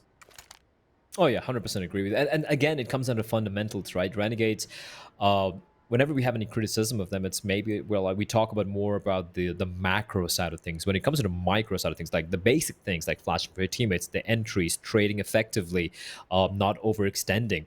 These are things that Renegades have down to like a science. Even the 2v3, like Hats, he was considering going for what was it, Hats, or was it Dexter? Sorry, was it Malta? I forget. Anyway, like, it was a 2v2, a 2v3, and instead of going for the face towards short, he tosses the flashbang first because he's like, the best chance we have of winning this round, preventing the defuse from coming in, the retake from coming in, is for me to use one piece of utility I have. Throws the flash, teammate peeks out wide, gets the kill, and from then on, it's just the round pretty much in the hands of Renegade. So the small little things, the smaller nuances in the way to play Counter-Strike, it's what separates them from everyone else in the region. And that's what's so beautiful to watch. Right, this round is probably going to revolve around a bit of aggression. HE actually going to do as much damage as I thought it might. It seems like Ofnu managed to dodge that one quite nicely. Look how patient they are on the side of Renegades, though. They know that there's going to be something aggressive here. So they're almost just allowing them to take this control. And then while this is going on, the rest of the team have already made their way through mid into the B site. It's just brilliant. Like everything they're doing is so constructed. They're ready for every single play that's being made within the strat book of Chiefs. And I guess that's mainly because Blair, it is just pushing most of the time. So they just wait for whatever push they're going to go for. And then they go, okay, so 2 people have pushed here. 2 people have pushed here. That means there's 1 mid maximum. Let's just go with 3 players. It's basic, but it works so well, right? And how many times have we seen some of the players on some of the other teams so far in Fall 2020 where they'll see like a couple of players with pistols pushing in? What do they do? I got an M4, I got an AK. This is my opportunity to shine, my opportunity to get a 2K. And yeah, you might get it, but that's not the point. Just because it works doesn't mean it's correct. It's not the right approach. And Renegades, it's just clean, clinical Counter-Strike. It's just textbook stuff. And I love it. I especially love it. But Seko trying to go for the peak, but APOC Dud ready and waiting. Is this going to be the round, Tom? Will they stop the streak? It's been 10-0. 10 rounds back-to-back for Renegades. Finally, something going their way. At least the entry. The opening kill. On the way of Chiefs. That's risky, but it does, I guess, keep the man advantage going. Dexter now picking up the AWP, but Inns has already brought things back. Oh my again. God. Oh How no, did it that's do such this? a basic spray through. That's something, well, anyone should be aware of that angle. Let's be real. It's a main reason you don't really stand on that scaffolding is because, well, you can easily be killed from below. APOC Dud is going to be rotating in, but the bomb is going to be planted. Oh, that's a sitter. His opponent had a nade out, and now that smoke's going to make things at least a little bit awkward. It seems like Dexter just can't be connected, and well, again, it does the same result pretty much. He misses a shot, and then his teammate dies. 1 versus 3 for APOC Dud. Good luck. Look at Dexter. Creeping up. The guy does everything.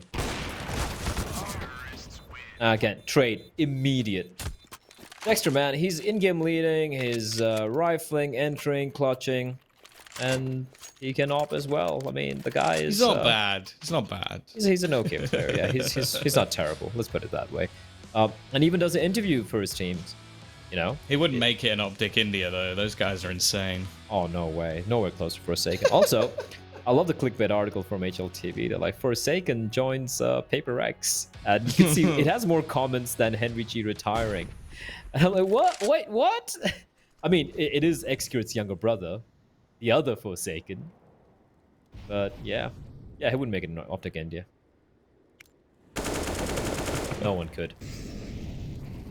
Yeah, you got nowadays you got to clickbait. It's just how the world works. If you want people to read stuff, it's what you got to do. And I mean, reading it. I respect the grind from HLTV, like bringing us so much content throughout the years. Okay, cheeky little nade stack. One more Doesn't nade. do as much as they hope, and I'm actually quite surprised that we haven't seen just a sheer rotation coming back from the T's at this point. I don't think they are eventually going to start that move, and APOC Dud about to come under pressure. Hats finds a kill elsewhere, and Look at the rotation from the T's. Immediate, right? We heard 2 nades there. We got a kill here. Play the odds. Play the numbers. It's all they've really had to do. I'd said, like, you can tell that Chiefs are being forced to make risky... What? He can also kill people through the smoke without seeing them. The man's nuts. Dexter, stop it, dude. Oh, no. They're already dead. They're already dead. It's almost like Renegades after that Dust 2 game, they're like, all right, let's just shut these kids up. It's just like, oh, do you think they're close to us? Do you?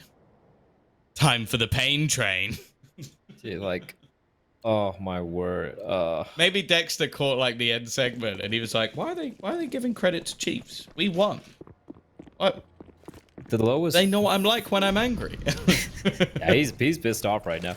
The bottom fragger in Renegades is a 7 kills, and the top fragger in Chiefs has 7 frags. Oh, what? Oh, 8 kills. Had's just got another one. I assume it was him. Often though. Okay, this is it. We're looking for 1. This isn't going to be a 16-0. It's not happening. I don't care if people are like, oh, why are you mentioning the 16-0? You jinx it. I want to jinx it. I don't want to see this happen to the Chiefs. Especially I've enjoyed watching them in the last birthday. map. Yeah, you don't want to lose 16-0 on your birthday. Oh, dear, Inns.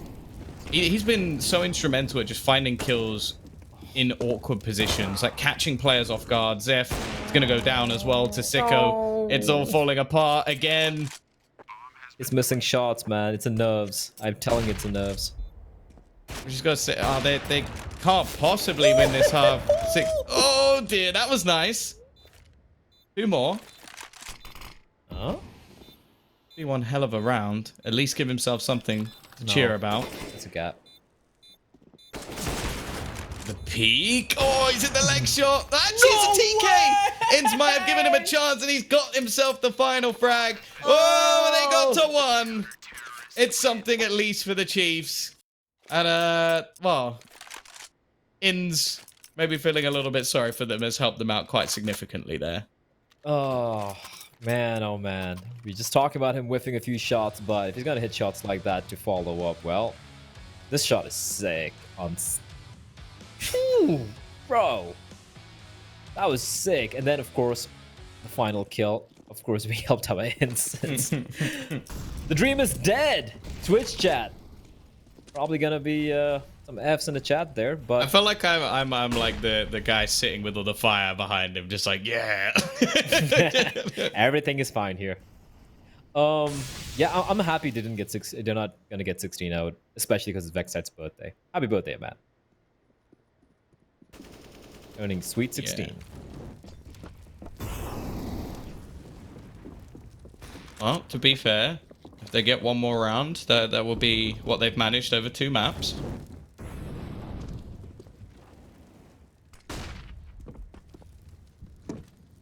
Well, Dexter. Looks like he stopped speed running this map. So he's slowing things down a little bit. There is a flank coming in. Zeph's position, Tom. Just trying to time this right. The thing is, Renegades are usually very wary, very aware of flank coming in, but this early, I could catch them off guard. Yeah, definitely potential prize factor here. Been good at catching the aggression so far. The spam through the wall's almost going to do enough. They have managed to get another kill in the meantime as Zeph gives them the man advantage once again. And he's still just going to be barreling up. Woo! I don't think they were ready for him even still. Just run the gauntlet and left it all onto Inns. And, well, Zeph. Finally, we see a strong round from one of the individuals on this Chiefs side. They've made it to the Sweet 16 in terms of total rounds. And, well, it's a long battle back to make it on this map. But at least they're giving themselves a slight glimmer of hope. I'm gonna say it's more about saving face. I won't lie. I don't see Renegades losing this. When 12-2, it's just not gonna happen, man. It's Renegades just looking too solid, and it's their map pick. They're way more comfortable in this map. And sure, Chiefs were able to 16-3 make a shark, but that was make a shark. They just made shark fin soup of them. I've never had shark fin soup, or sharks for that matter. And I don't wanna. You know what? They're an endangered species. I want to let them be. Hold up, had alligator. Tastes like chicken. Apog Dud opening it up. Finally. Duel going his way. I mean, apart from that, an opening duel going his way. Let's put it that way. Because he did pull off that incredible clutch earlier on. Another... Oh my god, that was a messy, ugly duel. I don't know why they continue to play that rafter area. It's always going to favor the T side. It's not been working out for them. It seems like one of those positions that you just shouldn't be playing. Nice re-aggression, though. Will catch out Hats. And now the rest of the team are just going to go running in. They've spotted 2 players on the ramp. They know there's maximum of 2 players here. Ins again. As said, he's been integral. Opening duels, I think he'll be off the chart. Well, oh, it's a bit awkward. APOC does manage to sneak this through, keep the man advantage in their favor, at least for now. Aggression coming out from Dexter will actually be caught, and now Malta has to do it all. 20 HP, instant headshot onto one, and it's the youngster of Vexite who's going to try and bring this one back, but the complete fallback from Malta might make things that little bit more difficult. Smoke, I don't think that's what he meant to do. That has actually made things more awkward for him to try and walk through that. That's going to be rough, and Malta with the quad kill is going to end things in a 13-2. A really rough half with only a few saving moments in the end. Now, there were plenty of 1v1s, 3 or 4, I believe, in this first half. The problem is, well, I guess if you include the fact that APOC technically won a 1v1 after Ince killed his teammate, I think that's the only one they won. Yeah, I mean, but even if Chiefs had won all the 1v1s, all the clutches in this map, I still feel it would have been heavily favoring Renegades. I'm just going to take a look very quickly at the number of 1v1s so far. And yeah, Renegades won 1, 2. They've won 3 1v1s, 3 clutches rather, in this half. So take those away, it's still, I believe it will be 10-5. Because the money was never a problem for Renegades. They would have kept buying up as long as they wanted to. But those are all ifs and buts, maybes and could be's. What is the fact that Renegades are 13-2 up at map number 2. Their map pick, and they are looking like the Renegades we expected to see. CD side now, a lot of utility being purchased. Dexter and Sicko. 2 flashes, 2 nades, 2 smokes, and Chiefs slowly creeping up towards the B bomb site. All 5 members. It's just going to come down to the spot from Ince. He's going to get himself further dedicated into the site. I don't know how much he'll be able to get away with from this corner, being eventually forced out of the angle. Malta rotates in, but again, it's only going to be 1. Pistol looking fairly good for the T so far, as Dexter, normally a pistol king, done some damage, but not managed to actually convert the kill. It's some very awkward battles, and eventually Vexite peaks. Again, a similar pistol round to what we saw from him in one of the previous matches we saw, where he ended up getting a triple kill to end out the pistol. He's already got 3 here. And now they're just waiting, not wanting to give Sicko any space. It'll be APOC Dud to convert. 3 on the board for Chiefs. And 3 in that round for Vexite. Vertiboy is really... he's having not a terrible map, considering the scoreline is 13-3. 13 frags for the lad. Apart from that, yeah, I mean, apart from a few rounds like this, it's just been running it, just tearing them apart. Nice shot from Vexite, though. And I like the discipline at the end there. 1v3, you would be tempted to kind of like peek, but they're like, nope, we're not going to give any chance whatsoever to Sicko. Force Y for Renegades, it's going to be the Deagles. We've got the Hat Scout in the hands of Sicko, and Hats with the CZ. And they're going to be looking to deal a little bit of damage. That Scout could be a problem, Tom. If they try to take this fight towards ramp, we know Sicko can land those tags, and there's 5-7s and Deagles. They can clean them up.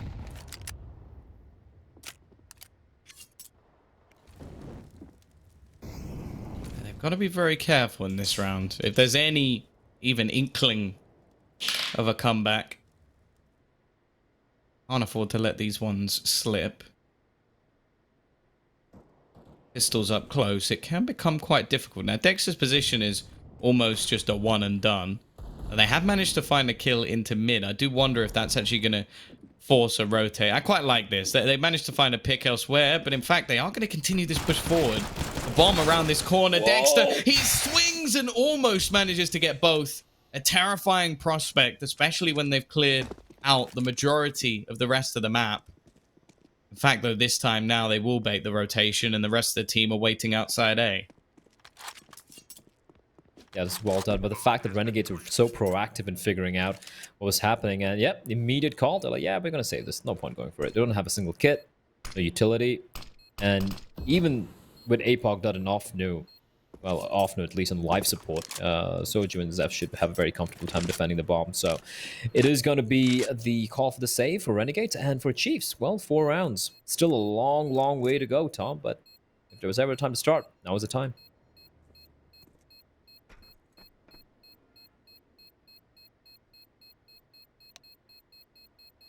Oh. There's going to be a few weapons being saved here. Something to at least bring into the next round, and they kept that relatively clean. There were definitely some dicier duels and some worrying moments, but financially, the game doesn't take that into consideration. So they're not going to be too worried about that one. I still feel like even in these rounds, things are looking a little bit shaky for the Chiefs. I definitely think that having such a poor start, obviously this being a 12-0 start, it's going to put you on the edge for pretty much the whole match. Like, you're not going to be feeling comfortable in your own skin. So I do expect to see maybe some jitters, even in rounds that they are the favorites. The question is, can they actually get back to that former confidence? Because we know it's there. Like, Vexite still seems to be hitting his shots at times, but some of the other players, like we mentioned Soju in the past, who does seem to just disappear when things go wrong. This is risky from Malta, but I really like it. They're boosted up, and Inns has just come up with 2 headshots. No. One drops down into his eye line, and he finds the second as well. The bomb's going to go barreling in towards the B site. It is currently clear, and Malta, I think he's seen a ghost. Going to try and juggle some weaponry forward for maybe a teammate to retrieve. With no kit, this retake, they're going to have to do it fast.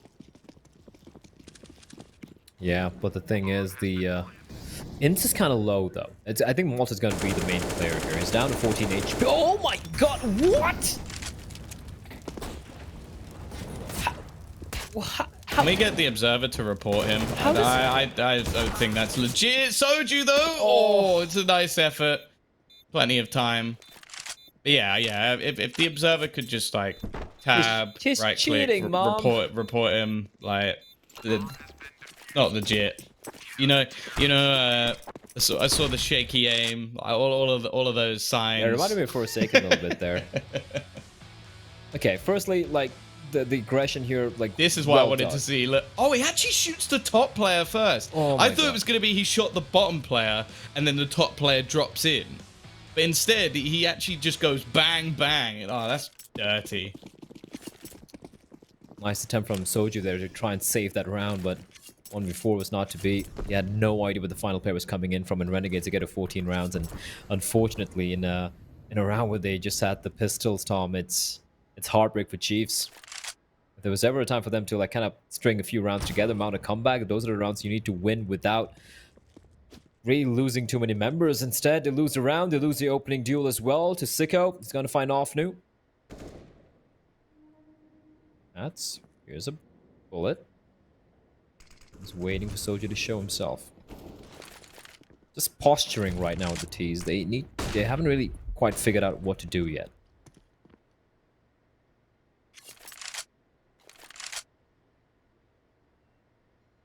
Wanting to just give this one up just yet, but a round loss here would basically confirm things if they weren't already. Patiently waiting for the bomb to rotate in turn. To know what the plan is here. It seems like they might just go for a heavy investment into this B site with Vexite as a bit of a lurk to maybe try and hold off some of the rotators. It'll be tough to break them down, especially with all the counter utility being expended. The hold from Hats as well, while completely blind to the remaining players burning down the flank.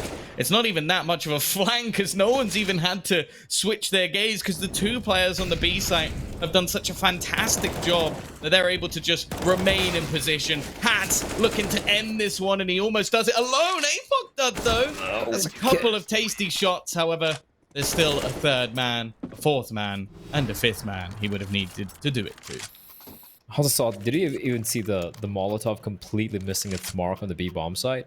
It just, I don't know if like we can show it in replay, but it was right before the first kill took place. It just like went beyond the bomb site and just kind of like fell off the building from the T. So yeah, even like leaving the Molotov aside, like they were just getting completely dismantled there.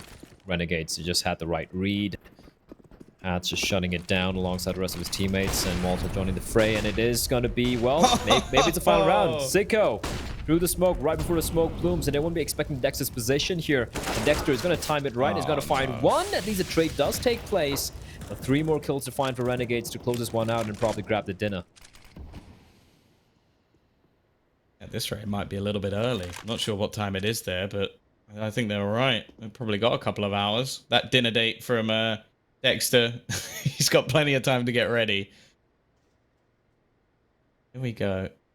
I believe he's actually living in complete lockdown, so this meme doesn't really work too well. Molotov can be thrown into the corner. They now know that there's a man back there, and the bomb still sat on the deck. Minute left. Maybe of their upper bracket run.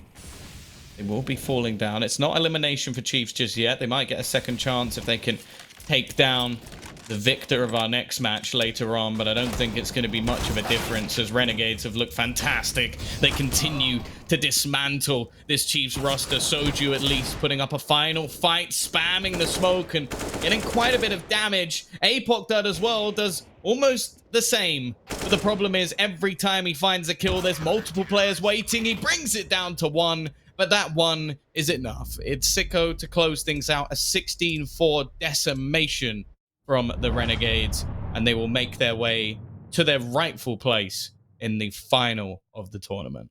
There will be an upper brackets final. Sorry, the final of the tournament, waiting now for the winners of the lower brackets to make their way through, fight their way to earn the right to face off against them. Tom, I know you don't like the Fast and Furious franchise, but that was Fast and Furious. And I do know someone who does like that. Mitch and Jim, of course, joining us. I know it wasn't exactly that was Tokyo Swift. Shut up, Tom. But Mitch, that was the Renegades we were expecting to see, right? 100%, 100%. I mean, when we came into this series, I said that Vertigo pick was a guaranteed win for Renegades.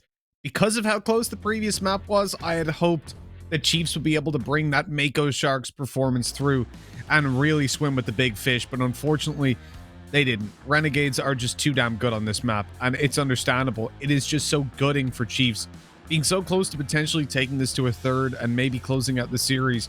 But we saw so much from Renegades throughout this series. We saw obviously the depth because we started with Hats, map 1, dominating. Dexter had a really rough performance. And now on Vertigo, they bounced back with Malta and Dexter almost inverting the scoreboard in a sense. They played insanely well start to finish. And what was most impressive about this for me was that Renegades lost the vast majority of the opening duels, and yet they still managed to convert it on a massively convincing scoreline. Yeah, they did indeed. And I guess it's kind of like a statement, right, Jim? Like when it comes for Renegades, it felt like that, looking at the initial few rounds at the very least, where it was Dexter just leading the charge, but everyone, I wouldn't say it was no respect. It was more like Renegades were like, okay, we're going to give you respect. We're going to play you like how would play against a big or how would play against a heroic. And Chiefs had no answer whatsoever. It was just clean, clinical, textbook Counter-Strike, and they had no answer to that. And of course, we have rounds like that as well, Jim. Yeah, it seemed as though, in the first map, they were driving maybe like a Daihatsu Charade or something like that with 4 gears. But in this particular matchup, they upgraded something significantly. It had a few more gears to go through, and it just showed that they were more determined on this map, obviously being more comfortable, it also being their map pick. But Chiefs never really were allowed to get going, even though that, they were winning some of those opening duels. They were absolutely finding another gear. Renegades, yeah, they were. I mean, look at those statistics, right? They were just slamming through these rounds, and it was a very fast game. The pace was completely different, but you could see Renegades knew how to work this map. Chiefs were still finding their feet a little bit. They're a new roster. You wouldn't expect them to have the map pool depth that Renegades possess, and it just showed on this map that pick from Renegades put them far ahead in this particular battle. Yeah, it did indeed. And we, of course, have our MVP as well for you guys. And surprise, surprise, it's Dexter. And Vertigo was his laboratory. 21 kills for him. I mean, look at 21, you're like, that's not too impressive. But the thing is, like, everyone was popping off as well. I'm just taking a look at, I mean, if you look at the scoreboard right there, we had Malta on 21. We had Inns on 30. Sicko and Hats really didn't have much to do. They were like, all right, they get a kill, and then the rest of the team are just like getting almost all the frags. And Dexter, he's just a beast indeed. And now, Tom, for them, like for Renegades, it's just about sitting on top of the throne, waiting, and just like just watching the rest of the pleb just battling it out, just for the right to face off against them later on, right? Yeah, well, that was one of those matches as well, where it's like when you have 3 players with over 100 ADR, like realistically, you're never going to lose that map. Like that's insane. It should never really be happening. But yeah, this is what we expected them to make the upper bracket run relatively clean. I think the only real questionable map was that Dust 2, and maybe a slightly closer game versus Rooster than we could have expected. The thing here, though, is it's who's going to come back to face them the second time, and I'm actually quite interested to know what Dexter will think of that if we can get him in, because I want to know who he thinks they're going to be facing next. And I do believe we do have Dexter to answer that question for you, Tom. Dexter should be joining us right now for the winner interview. We couldn't have him yesterday because I think he had some internet issues, but there we go. Hi, Dexter. Congratulations. That was quick and easy, but it looks a fit, especially with you just speed running that particular map on Vertigo. But the question for me would be map 1, Dust 2, right? It's a map where, yes, it was Chief's pick. But you guys are pretty comfortable on that map as well. Do you think it was just kind of like you guys starting off a little bit cold, or did Chiefs kind of surprise you guys? I feel like we're definitely a bit cold. Just starting the game, like I think we kind of picked the wrong side for Dust 2. Starting because I made a rule that we should never really start CT side Dust 2 in the first game of a VO3. But yeah, so everyone was a bit cold. Comms were a bit off. Decision making was a bit off, and then yeah, kind of shows in our pretty poor CT side.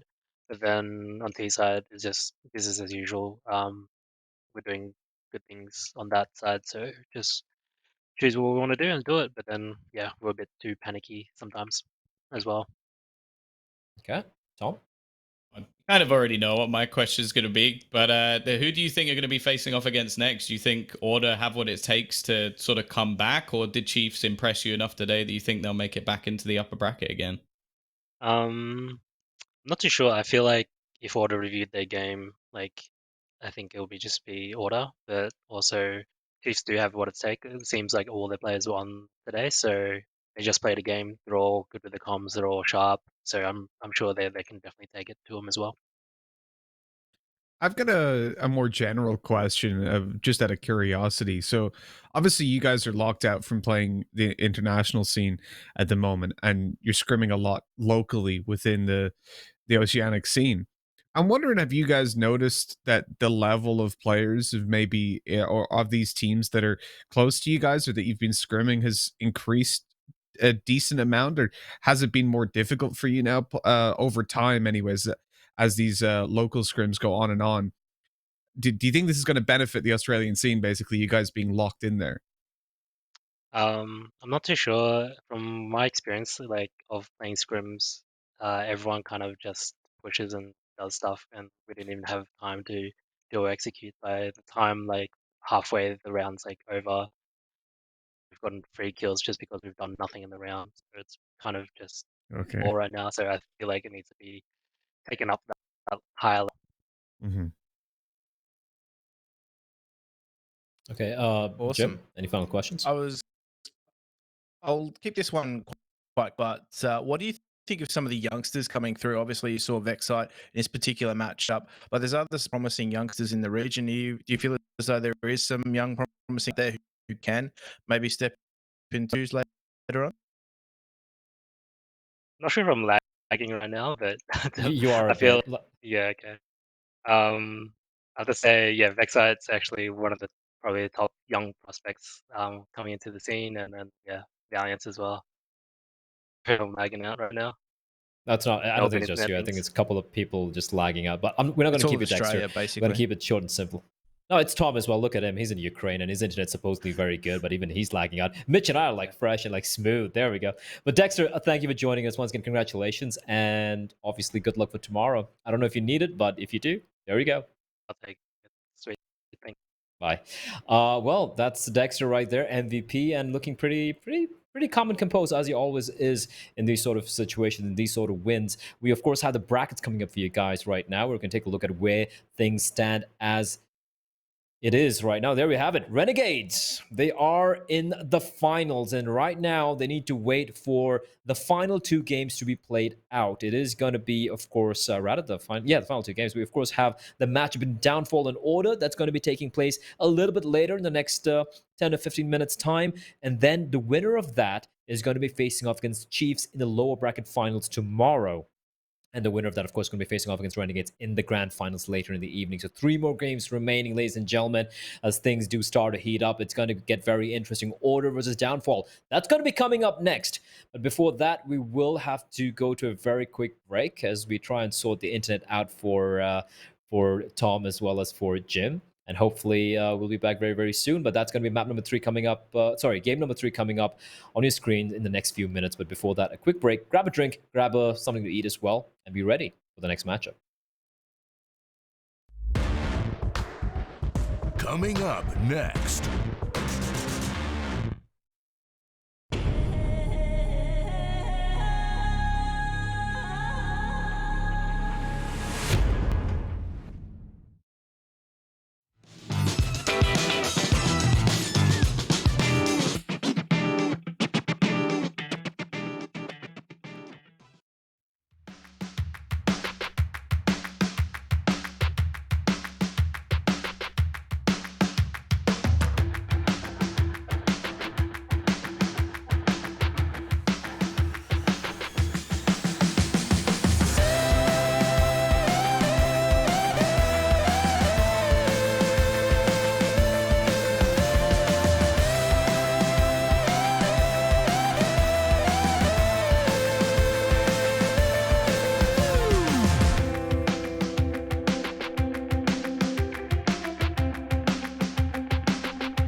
Welcome back, everyone, to the penultimate day of the Perfect Will Oceanic League 2020, the RMR event, the fall RMR, and also the final RMR for the ANZ region. We are down to the final 4 teams, and we're now going to be playing out the lower bracket finals before the consolidation final, and of course, grand finals, which are going to be taking place tomorrow.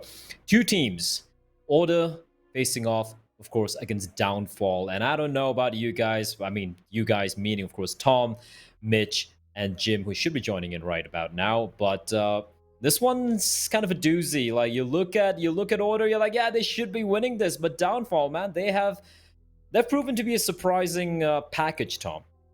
Yeah, I think we've been impressed not only by 2D's hair, but also just by their overall performances. They've managed to upset Ground Zero at the beginning. They did at least put up a few rounds versus Renegades, and then they came out and 2-0'd Mako Shark yesterday. So they've not been bad, that's for sure, but I think like going close against Mako and beating Order are 2 very, very different things. It is indeed, but of course we want to talk a little bit more about the side of Order, right? Like Mitch, I mean, this is a team who are the only other team from Renegades who have a very good chance, rather the only other team in this entire group taking Renegades out of the equation who have a chance of making to the finals. And then they lost to Chiefs, who have shown that they are here to stay. They look very sharp indeed, at least based on the previous map, at least based on Dust 2 at the very least. But now heading into this matchup, the pressure's on them. They were able to take down, I do believe it was it Rooster yesterday in a very closely fought series. And now, Mitch, you're going to be facing off with Downfall, who, again, they keep saying they're here just to get experience, but let's be real, they can potentially, if not pull off the upset, that magnificent hair on the head of 2D, it could present a little bit of a problem here for the side of Order. How does he wear a headset? That's a good question. Know. With great difficulty. He might actually have just the middle of his head shaved completely, just like a clean line for the headset, and then the rest of the hair just goes up. Yeah, exactly. You can hide it. If anyone ever goes back there and looks, he just slicks it back. You can't see. It's perfect. He hasn't taken his headset off in about 3 years, I reckon. Yeah, it could be. It could be still in his hair. You never know. It just like retracts up in between the games and he pulls it down. God. There's many different theories on how this man wears a headset, but I think there's a lot of theories on how Order are going to play in this one. And I think realistically, they are the favorites. There's no doubt about that. Their map pool is more expansive. Their results are more impressive. You also have to remember that they're driven. This is the only other team that can make it to the major.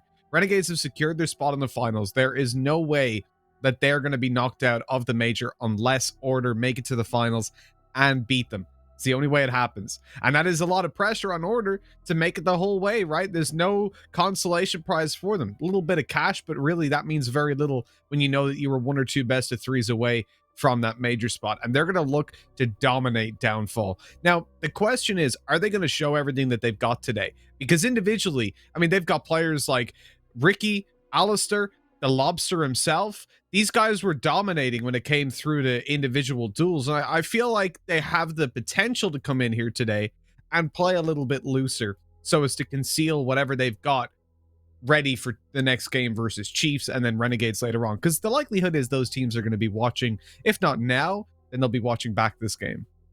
Of course they will be, and we do have the map video ready. But before we show the map video, Jim, I just want to kind of pick your brain and what do you think we might be seeing over here? Because if you look at the map pool for Downfall, at least based on HLTV, there's not much you can really glean apart from the fact that they do like playing Inferno. So what do you think is going to be coming out here? Honestly, it could be a bit of a wild card with where I guess Downfall go, because there's no real data on what they like to do for Order to rely on. But whereas Order, their cards have been shown a little bit. But yeah, I have to reiterate as well that Order will probably be the team that shouldn't have to show their full hand. Otherwise, they're probably going to be finding themselves in trouble if they do, because I think their default game style should be enough to get them through. But in terms of the map vetoes, I think in terms of what we're expecting from Order, even the map that Downfall do like to play in Inferno, Order are quite happy to play it themselves and are quite successful on it too. I think it's just a matter of them backing themselves in on whatever. I think in terms of the region though, your overpasses and your trains are probably going to get banned out either way, because they just don't seem to be in flavor at the moment, because that's just the way the cookie is crumbled. A lot of the stronger teams in the region too also, train's a bit of an upset map. A lot of teams in this region don't like leaving it in for that reason. Okay, but Train is a map that Order are very comfortable with. I would like to see Train. I think that's the only map we haven't seen so far. We're going to be finding out right now, as we do have the map videos coming up straight on your screen right there. It's going to be Overpass getting banned by Order, which is no surprise, a perma ban. And we have Dust 2, which is also a map which I don't think Dawnfall have ever played so far, getting banned out. And Inferno pick, like you said, Jim, a map that Dawnfall are comfortable with, but so are Order. And Order going for the Vertigo pick, and why not? I mean, they have kind of a low win record on that map, but again, you got to look at the teams they've played against. What's a little surprising for me here, personally, at least for me, Mitch, is the fact that Train is getting banned by Order, a map where they played quite a bit. They have the highest win percentage on it, and based on the past 3 months, and instead they let Mirage through, where yes, Order would be the favorite team, but that's a map where there is that slight upset potential. There definitely is. The upside potential's there, but we've also seen Downfall ban that map. It's their second most banned map, Mirage. So coming up against a team like Order, I reckon they'll probably want to remove that just so they don't have to... probably want to remove Train so that they get it on, hopefully, a map where Downfall are a little bit uncomfortable if we even end up there. End up there. I do believe the game is ready as well, so Tom and I will bid adieu. Very quickly, predictions, Tom, if you have any for this one. 2-1 Order. I think that Downfall will get a map. Okay, I'm going to go 2-0 for Order. I do believe the good boys would have woken up by now. But Jim, Mitch, have fun with this one. It is going to be, of course, an elimination game, so have fun. Awesome, thank you. Now, the interesting point that Dexter did bring up earlier was the fact that Order have played a map earlier today, a match earlier. They are warmed up, they're warmed into things. And in terms of what we're going to be seeing from Downfall, these guys are in POL, they've also played a map. So in terms of what we're expecting from them, they're going to be coming into Inferno quite warmed up, quite ready to go. I do feel as though if Downfall are going to take a map in this series, it's got to be Inferno the first one, because once it goes on to Vertigo, that could be lights out. Yeah, it definitely could. Inferno is going to be a challenge, though, nonetheless. I don't think there's any map that Downfall could have gotten that would have been uncomfortable for Order, unless somehow they'd come through and not banned Overpass. So obviously they were going to go for their insta ban, especially in a matchup like this where your opponents will take any chance to put you on the back foot. So I do think that Inferno is probably the better chance, obviously, out of anything that could have been there for Downfall other than Overpass. But even still, it's hard to really believe that they'll come through with that win if Order are on the form that we would hope they are. Yeah, they'll be looking to individuals as well. We saw them really firing yesterday as well with you Stillo, you Ricky. Those guys were quite key for them in terms of bringing everybody into the match early on in the piece. Those were the guys, the early performers that really helped Order get things moving along.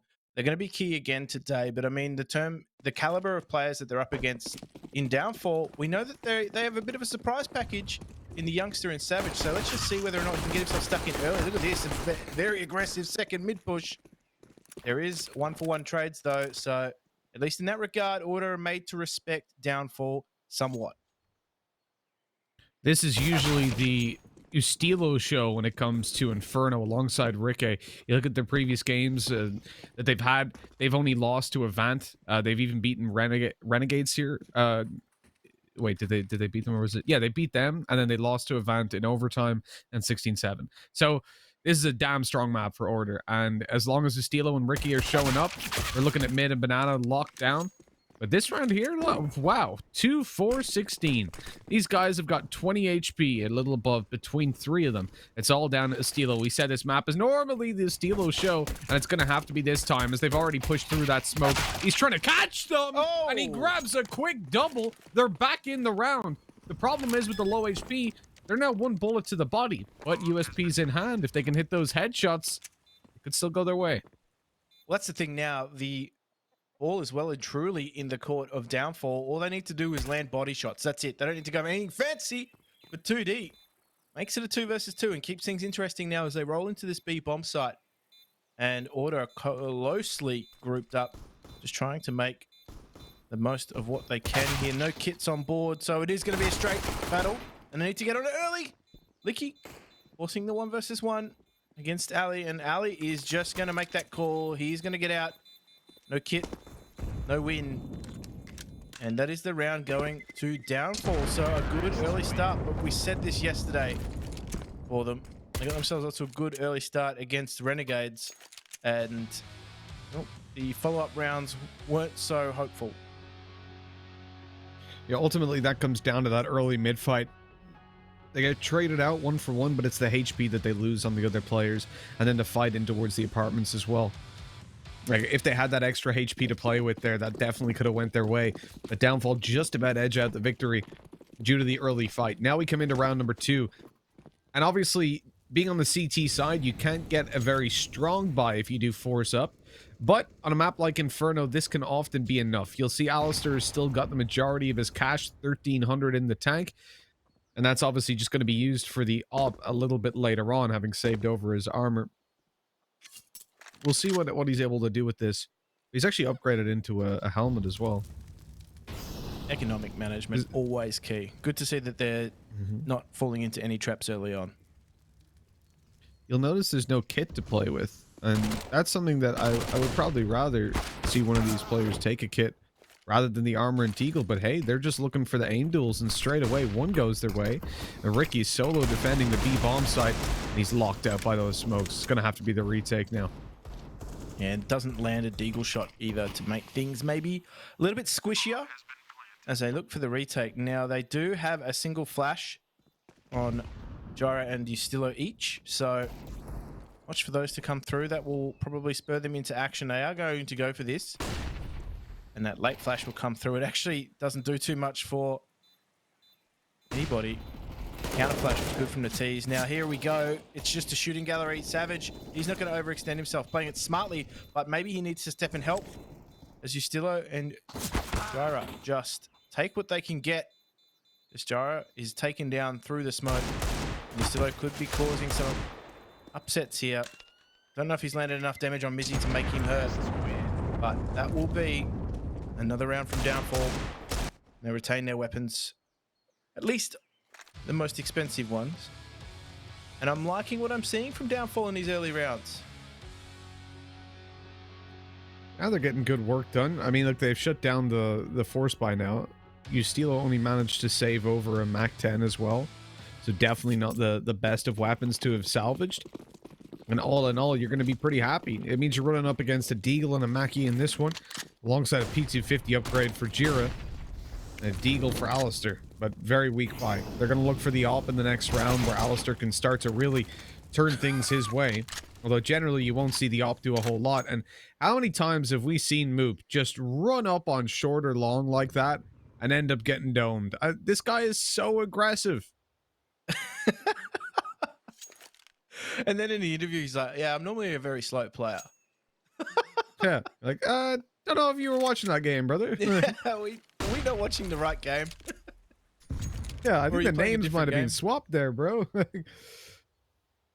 He's honestly, all I can see that being of use for was just trying to slip the net early, get info, trying to break his way into that A bomb site. He was met pretty sternly by the defensive order. Now, it is Ali left on A here to his own devices, as the rotate will slowly come through Arch side, but the action's going down towards Diggity. And we need to check this. Ali takes his shot, doesn't land one. The bomb plant will come in with the 3 remaining CTs. But they said they're going to try to group up, and I wouldn't be surprised to see the long way taken by Jira, just trying to make that Mac 10 work, trying to take a weapon off the T's as they exit this site.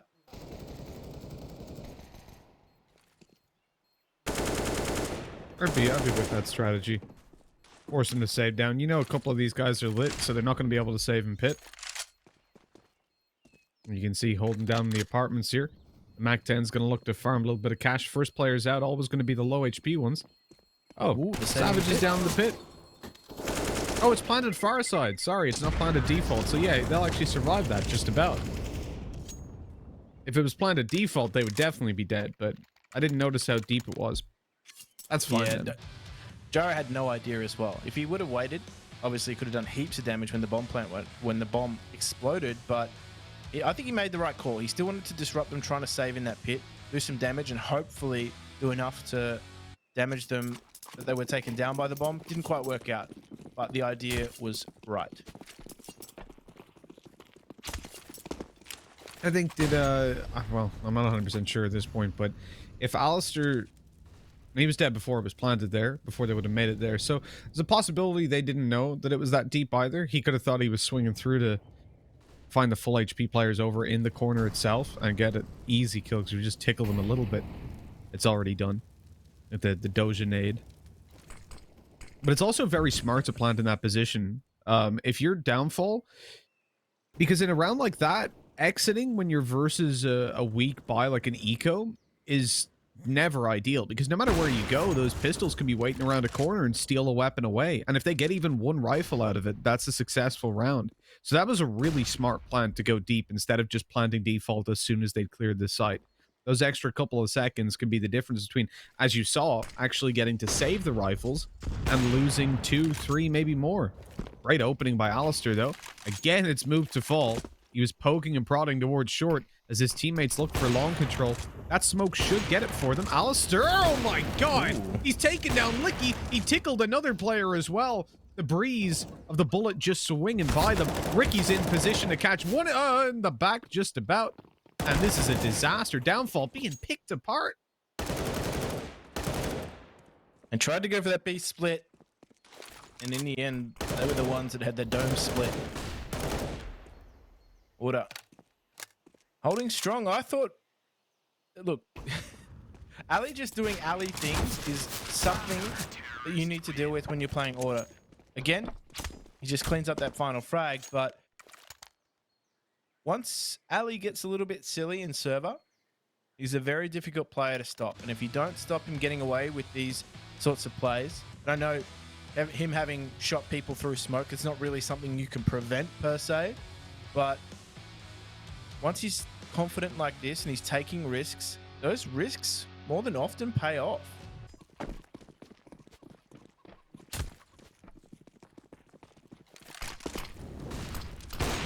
Alistair switching up the positions. That was a little bit of a risk in and of itself. He just started headbutting a wall on his way back out, but luckily he's not taking any damage from it. He's away. He's out of there. Only took a little tickle. And with a 3-man stack towards Banana and the op being spotted, they've got a pretty decent position to hold down from, because at this point it's unlikely Downfall really go through for any like wild swings. They're not going to go peeking towards the B site like lunatics, you would hope. Moop isn't around there, so it should be fine. And so the op should scare them away. Now Alistair's rotated over towards the A site where he can hold down on long and maybe catch these guys off guard as they move through. Although I think the flexibility of Alistair as an opera is definitely known, so they'll have an inkling that he could still have rotated towards this site. Especially as I think he is normally positioned around mid. Oh, he's gone. He's going towards B. This is all on Ustilla. He is a capable holder of this pit before he's eventually smoked out, burnt out, and left now in a 2 versus 3. The idea from Downfall, actually, I quite liked the switch straight back into the carpet. So it's, you know, a lot of information masked. I like that Molotov as well. It means 2D. Cannot play from an advanced position inside them. Those flashes have completely disabled his ability to function in that round, and they pick up not only the AWP, but the round, of course. Now, a 2-AWP setup on Inferno. Okay, they are going to pick up that AK. Yeah. I was going to say, it's a very difficult prospect because you rely on holding the sites as opposed to retaking them. Double up retakes on Inferno, difficult at the best of times, but this is great work from Valiance. You just get stuck in. Great supporting flashes. T's really not a lot they could do. They were blind, and that was an easy cleanup for Valiance. Yeah, he just ran in with that SMG. Full confidence is what I'd like to see. And now we get into this position where pistol's obviously in play for Downfall. It's not going to be an ideal round. They've not got any smokes to play around either. It's just a single flash. That sort of eliminates any faster plays like rushing short or long, or even B. That's all the parts of the map they could rush. Really well, Parments, I suppose. Because if they do and a molly goes down, it just stops them completely, and all the info will then be gained by their opponents. So they're just spread out in defaults at the moment, looking for somebody to overextend so that they can grab a duel. You can see that on banana and on mid, there's 2 players peeking any angle, just a single in the apartments. Obviously, you want to use your numbers advantage to try and pull any of these duels in your favor, because you're going to be behind versus the rifles. And a good thing that they saved over the AK instead of the AWP as well, considering the buy that they'd be against. Double AWP setups on Inferno can be hard enough to work with in times, especially against an Eco. This is just a meat grinder. And in the middle of it is Downfall. Keeping it nice and clean as well. You could see how comfortable Order were in playing a passive setup in that round as well. Expecting something exactly like that. You don't want to be caught out by a pop flash in a forward position on an anti-eco. And Order played that one to perfection.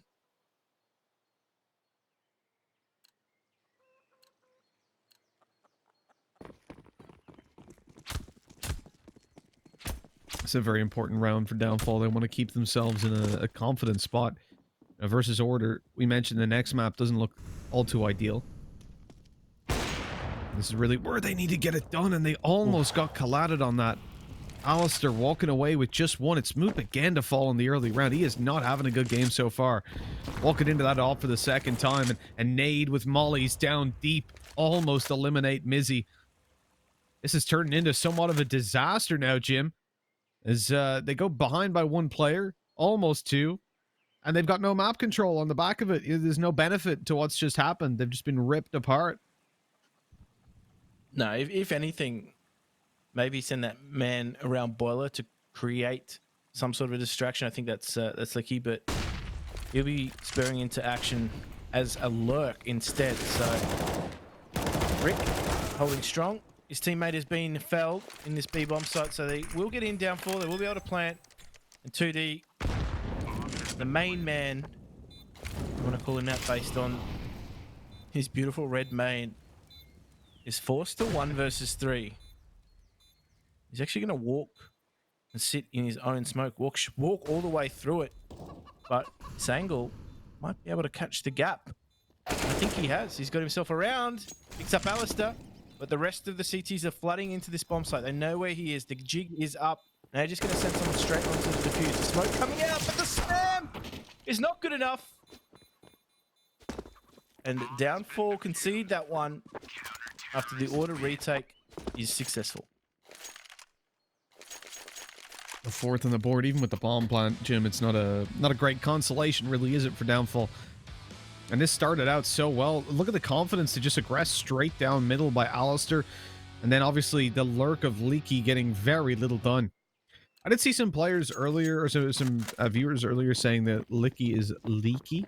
But I reckon that it's actually Licky, but people in the Oceanic region pronounce it. Like, if you can you just say Licky for me, Jim? Licky. Well, that's cleaner, but I know some people. I know one person with a very exaggerated Australian accent who would say like leaky, but he would be trying to say licky. These Aussie accents, absolute nightmare to deal with, if you ask me. Just like some Tech 9s in your spawn. Even better than Getting up in the grill.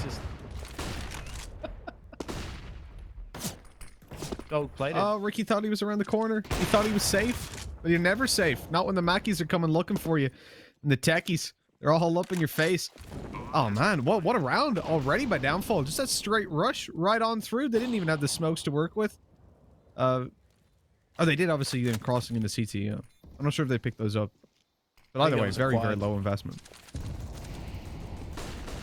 Maximum return. Now, a lot of damage being down. Savage just cops another grenade. Oh, Alistair swats 2D, but the plant is being harassed. It is still being stuck though. Oh, he gets the headshot, but it's not enough. They will have time to defuse. And that was a very damaging round for Order. It's not enough to thin the coffers just yet, but Alistair is a wad of cash at the moment. But it's exactly what Downfall needed. They needed to get a bomb plant in that round, and that's exactly what's happened.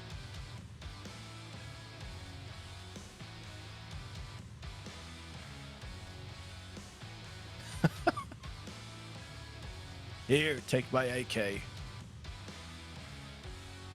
Oh man, damn close.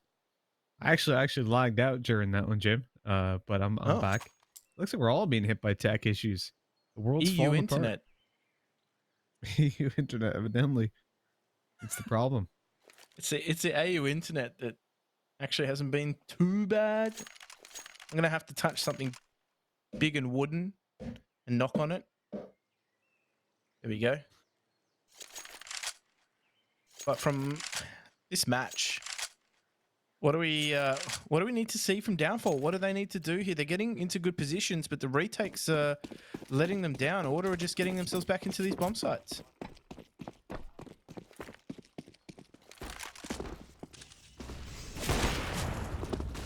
Well, let's see how things go in this all-important buy round. 5-3. Order looking to swing a little bit further ahead. And for Downfall, I'm curious to see if there's any change of pace. At the moment, it seems to be very similar to previous rounds. They go up second mid, 3 players, split in through the apartments, gain top mid control, and then pretty much just look to blitz into Stilo. Bit of a different approach inside the smoke. He's been cut off. They just sprayed him away. Had an inkling he was there. Jira playing on the edge of that molly. He goes for the smoke down. That should save him as he gets back around the corner safely. Rotate through from the B side. Ricky with a pretty passive hold, really, on that second op. Holding down at an angle that I'm honestly not a huge fan of if you're going to be solo B, but they've done this more out of necessity. It's not like it was a start of round setup. It's because they needed that extra rotate to A. But it leaves him in this spot where he can't really convincingly hold it. That's a good nade. See, you get hit there. And he could have been hunted. If they just W keyed after him, if they had any idea that he was solo B, he would be screwed. And here's the problem for the round. Look at the rotates. Look at that. 3 players towards the B side. Alistair has to do it all by himself. Luckily, he's competent. He finds one straight away with the off. Looks for a little bit more. What is that? He just runs out and annihilates them. A headshot with the deagle. Almost another. Jira finishes him off. And Alistair closing this round out in just a second. It's Jira, in fact. But what in the world did I just witness? That was lunacy. This guy's just swinging out all confidence behind him. Oh, he's swinging out like Tarzan, facing players that are in jungle. That Desert Eagle though, that was execution. This. Look at this. Slow motion. This was just. Oh. He's just been center punched. By Ali. It really has. That was something else, Jim. That was something else. He's got 16 kills, by the way. Opping on Inferno. 16 kills. Yeah. Like I said, if you let him work his way into this match and get away with things like this, he doesn't stop. You have to stop him, which can be difficult. Once he's going, that's it. He's flown the coop. You see, right? There was no, like, Downfall played that perfectly. They got the kill, caused the rotate over towards the A site, then they pressure the B player. He falls back. There's now a 3-man B stack. So only one guy on A. And Alistair finds a 3K and doesn't die. So his teammates come up and just trade him out. Not even trade him out. They were in position to. But they just get the kills anyways, clean it up. Like, that was disgustingly clean. And you will not get a round that's that well sold where you manage to run into a site that you've caused them to completely stack the other side of the map. You won't get that kind of round every single time because sometimes they're going to just push you down. They're going to bring the fight to you, as Jira's doing. They got a little bit forward. They're like 40 seconds left. Let's go swinging. Let's go killing. And that's exactly what they're doing. Alistair and Valiant's coming in with their own. And as a 3v2 emerges, there's very little time. They're going to look to pressure the B side, but out goes Estilo. And you know what? He must be a lobster because he's snapping them up. Oh. That's right. He's hungry, and right now he sees food.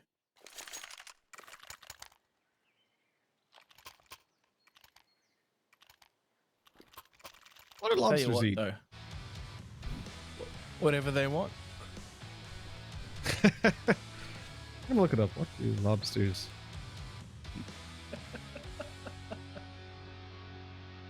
eat? They eat fish. Apparently they catch fish. Fair play. Really? Yeah. Well, they eat other things as well. Got any Worms, Krabby Patties or anything like crustaceans. that? Oh, god damn it. God damn it. Ali, again, Wow. they've gone to the double AWP setup. So Rick's adopted this here at B.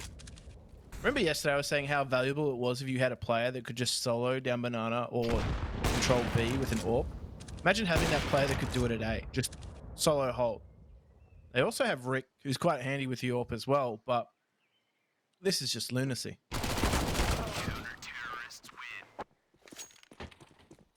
That it is, Jim. That it is. Now, look, for Downfall,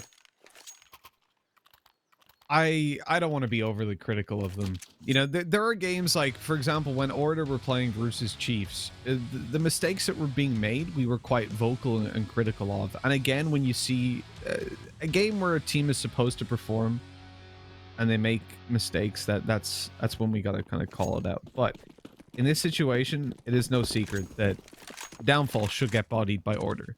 Like, that is just how the natural order of things goes. But you can see the work they're putting in to their tactical side of things. Like the calling, I actually think their mid-round calling is very good. But the problem is when it just comes down to some of the synergy that they have. Like pushing into Alistair. There were many 1v1s offered. The spacing was poor. The flashes for each other weren't there to cover off those angles after they'd spotted them. And that's the real issue for me. But that will be improved over time. I think the actual, in terms of the leadership that they've got in this roster, I think it's quite good. No, I think you're dead on the money there. And I think they'll look at this and go, okay, we got into the bomb site. So our strategy overall isn't too bad. But you always analyze when you are being retaken. And that's exactly what happened for a few rounds there was Order had to retake against Downfall. Yes, they were successful in a lot of those rounds. So maybe they'll analyze the post-plant positioning a little bit more. And I think that does usually fall in the realm of the individual to work on that particular part of their game. But they can be happy with what they've done to get themselves into the bomb sites. That has worked. It's the post-plant and the retake is where they've lost some pretty critical rounds. Yeah. And then obviously like some of the time when those mid-run calls come through, just that 3K by Alistair, it shouldn't have happened. The first kill is fair enough. After that, though, he should have been shut down. And I wouldn't even put that down to the individuals not hitting their shots. I don't think they had a chance to. Is the fact that he was given so much space. And that's the issue. They need to work on actually pressuring the players that they're pushing a little bit more in certain scenarios like that, where obviously they had slowly rotated out of banana, shift walking, ran into sprint, and gone straight towards top mid. They weren't, the players in front weren't necessarily waiting for the spacing behind them. It is a minor detail in a way. It's something they wouldn't be punished at, probably in like MDL level, but when you come against a team like Order, Chiefs, Renegades, Avant, they're going to smack you when you make those kind of mistakes because they have the individual skill to hit those shots and to really punish those mistakes. That's exactly what's happened. There's a lot of the times they're just being punished. But this will be one of those games where I feel as though Downfall, they're a team, as they said, they wanted to come in, they wanted the opportunity to play against the best and learn, and that's what they're doing right now on their Inferno. We saw them play it earlier. They were actually doing quite well on this map, I must say. So they've got the fundamentals right, but you're right in saying that there are other missing fundamentals, like the spacing and allowing for trades is not quite on. You could even see in that 1 versus 3 Alistair holding the bomb site, one of the player at Mini Pit jumped, tried to force the crosshair out, but there was a second player who wasn't there to trade. And you could just see again, he's getting away with murder. He's got sprung himself into second mid, and he's just picking through carpets here, and he's having the way that he wants with these players as Licky finally brings an end to his reign of terror. Even then, Licky's kill was on the back of good individual positioning. It's not necessarily down to overall strat. And I want to almost keep a tally of that in a way. Again, not in a massively overcritical, just to really hammer home the point. But it is down to... It feels like a lot of the time that Downfall are winning some of the rounds, it has to be based on an individual player really flourishing, like Licky or Savage. But when I look at as I said, mid-round calls in general, they're quite good. When I look at the setups that they have, they're quite decent. And the CT side, I think, is going to go a lot better for them, as you would imagine. Although, as I've said in previous matchups, when the favorites are On the attacking side, generally, they'll dominate, but on Inferno, I really think Downfall have got the capability of connecting with the home. Ricky, Mizzy, this is just a little cleanup, isn't it? Savage flashed as well. And that, look at even just that run right there.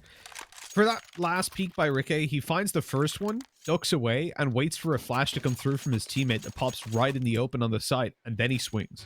And it's a very small detail, but it's things like that, calling, knowing that if I re-peek this, I might get the kill, or I might die. And just calling for your teammate to flash for you is something that needs to be second nature, as natural as breathing. Oh, not only that, a player also jumped through the smoke at the same time, just in case Ricky missed the shot. Yeah, even then the split-second decision to just drop that Molotov towards Barbecue, oh, that's a great shot from 2D. To take down Alistair, a key player. Order already out of the round. Recognition that that AWP would be a commodity means Jiro is just going to be spammed a little bit through the smoke. But yeah, the small detail, throwing the Molotov down near Barbecue, meaning if anyone wanted to stand there and try and take a duel against him, they couldn't. Not for too long. So they all had to filter in through the stairs. And there was one player that did come through, but the sound cue gave them away, and that was easily cleaned up. Now, we have a final round here for Downfall to give themselves the best possible chance on their CT side. Now, the CT side was quite decent, but to collect 12 rounds against Order, 13 rounds against Order, I don't know if it's there. So they're going to need this round. Yeah, no matter what, it's going to be a very, very tough next half. But at this point, it's even down to, even if you can't win the game, just saving face, getting as many as you can. Learning as much as you can. The more rounds you play, the more you learn. Shot missed by Ricky to start things off. Out comes the peak. Shot connected through that smoke somehow, and they know what Valiance is. There you go. Nice duel by Leaky. He had teammates spraying at the same time. They managed to shut down Ricky and Valiance, and now this is a very winnable round. That Jira and Estilo are pulling back so quickly. What is going on? The flash as well going to come round the corner. Estilo, that flash, it managed to catch out Licky, but he still kills Jira, and it's down to a 1v1. Estilo, he's trying to snap this last kill up. He sees the player on the back of the bomb site. He's swinging wide, swinging right, but the player playing ring a rosy. Mizzy down on 12 health. He's trying to stay alive, and he does so long enough to buy that headshot. 11-4. And Downfall, they've booked themselves a better ticket into the next half. That was so close. Just as we were praising Downfall for getting into the bomb site, it was the hold. The spam through smoke probably didn't help, but the fact that the two players remaining very competent in these sort of situations as well, but Jara just getting that spray through the smoke, you still obviously just being an absolute menace. I think Jara might have gone a little too far too early, but he had to make a move there. They were running out of time, and you can even see then Mizzy played that to perfection.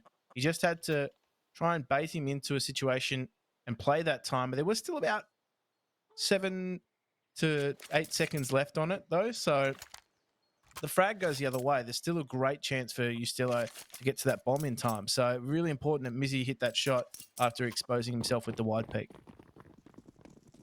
Yeah, overall, I mean, I want to see more from Downfall in a couple months. I think this is a team that, even just from interviewing Moop, they know exactly why they're coming in here. But as he said, these games are very different to the scrims. Scrims can go okay, but it's a different environment when the pressure is applied. And look who's applying pressure down on mid. 2D. Oh, no. He's caught trying to retreat. Rick is still in a 1v3. Surely an unwinnable position. Already 1 kill under his belt, and he didn't take any damage for it. But the bomb's dropped. It's in the open. With the pressure they applied to middle, this pistol round might just have went their way. A crucial win condition for them to take this half was to take the pistol. If Order went off to the fly and start taking pistol under their belts, I really don't think that there's much getting done. It's still possible. Yeah, it's a lot of pressure being placed on the gun rounds, that's for sure. You see, he's got the bomb for free. They did know it was down, right? Well, I mean, they dropped it in the fight, so they must have. They've decided to fall back and play very spread on this. Ooh. Oh my. Oh no. Why? Oh no.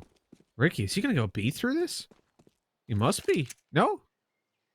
Well, obviously he doesn't know where these players are, I guess. That's his thought process on this. He has to literally clear everything.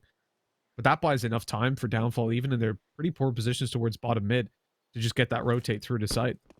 He's probably scratching his head as to why there was a player just on his lonesome towards Diggity. But Ricky's pistol play has been centerpiece of his gameplay, particularly with that AWP. Many times his pistols have bailed him out, and he's going to need to bail Order out right now.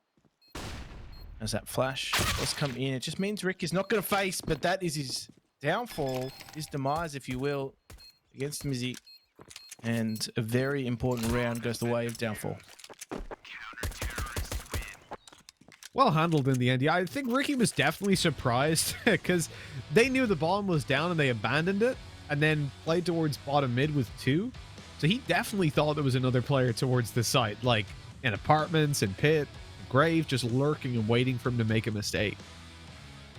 It was a very, very odd situation, but it almost worked out better for them that way. He just couldn't predict what they were doing. Not even they knew.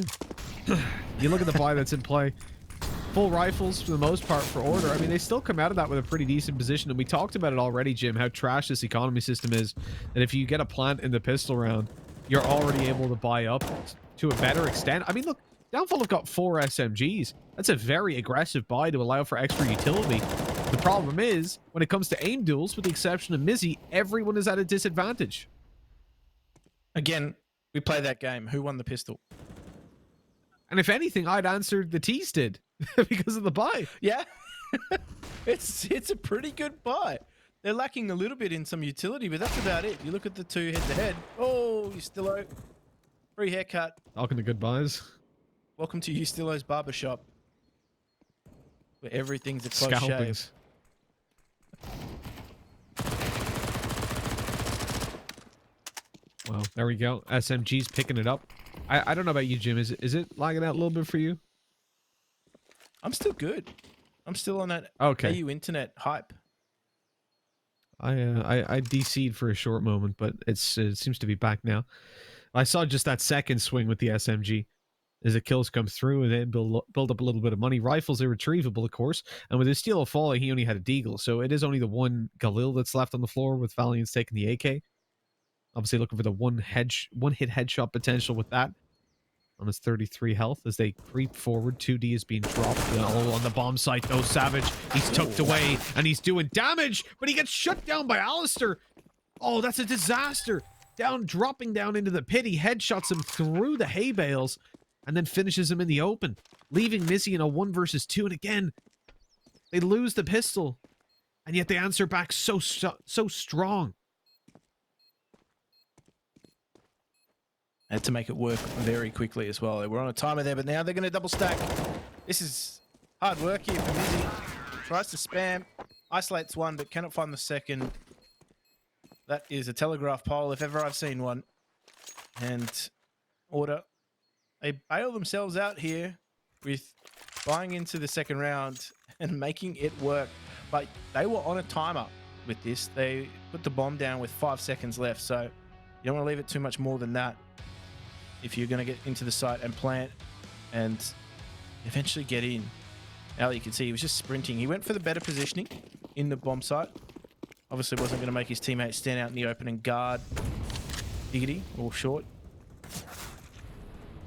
Now we have a situation where Mizzy has gotten aggressive. And, well, Rick finds himself in a pickle.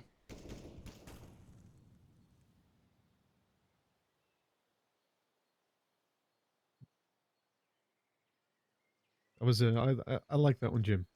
I like the reference. Rick's definitely not feeling good. He's saying, "Oh, geez," for once. Although normally he's the one that's dominating these duels.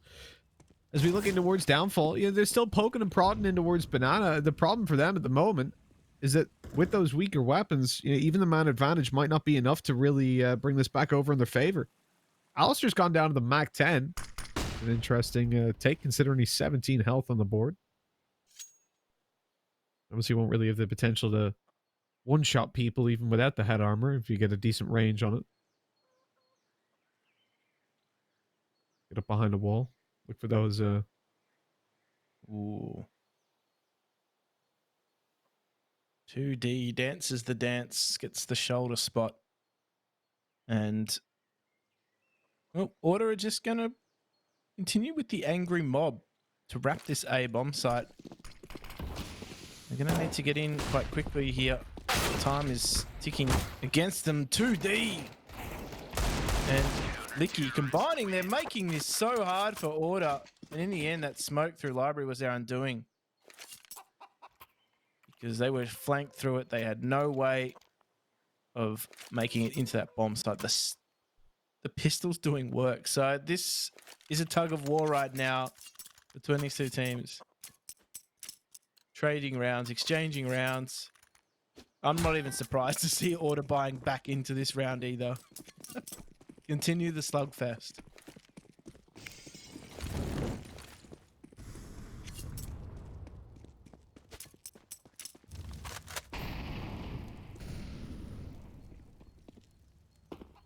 Could have went their way for downfall on that. With considering the HP of some of the players, it's almost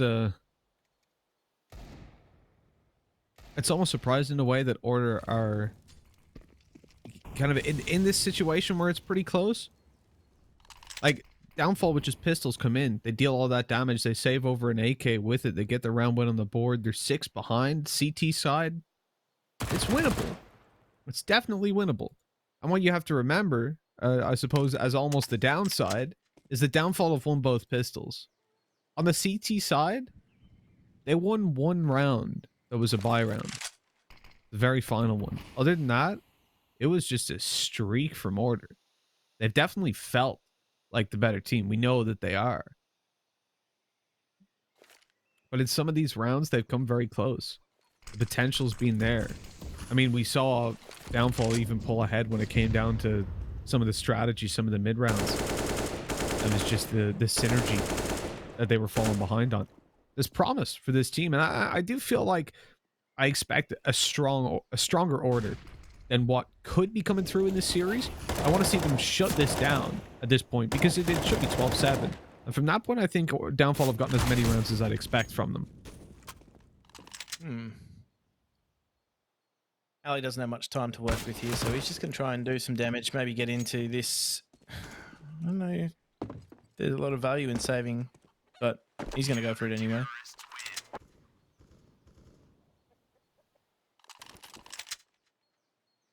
Let's take that into the next round. Now, Downfall are clawing their way back in. I'm looking across the scoreboard too, and I mean, Ali is just dragging Order across the line here, 27-7 in the 20th round. That's a nuts performance so far, and we saw him in the first half. He was really enjoying himself. He had the freedom to do what he wanted to do, and you just can't allow Ali to do that. Otherwise, you find yourself on the end of 27 frags. Some of the other performances in Order, though, were probably a little bit quiet. I dare say Ustilo had quite a quiet game, or is having a quiet game thus far. So I think Ali just needs some more merry men to help him in this instance. Just help get this match back in favor of Order and maybe get this over with for them a little bit sooner than it is. Otherwise, Downfall, they've shown that they've got the capability of winning rounds. You know, you give them an inch, they might even try and take a mile.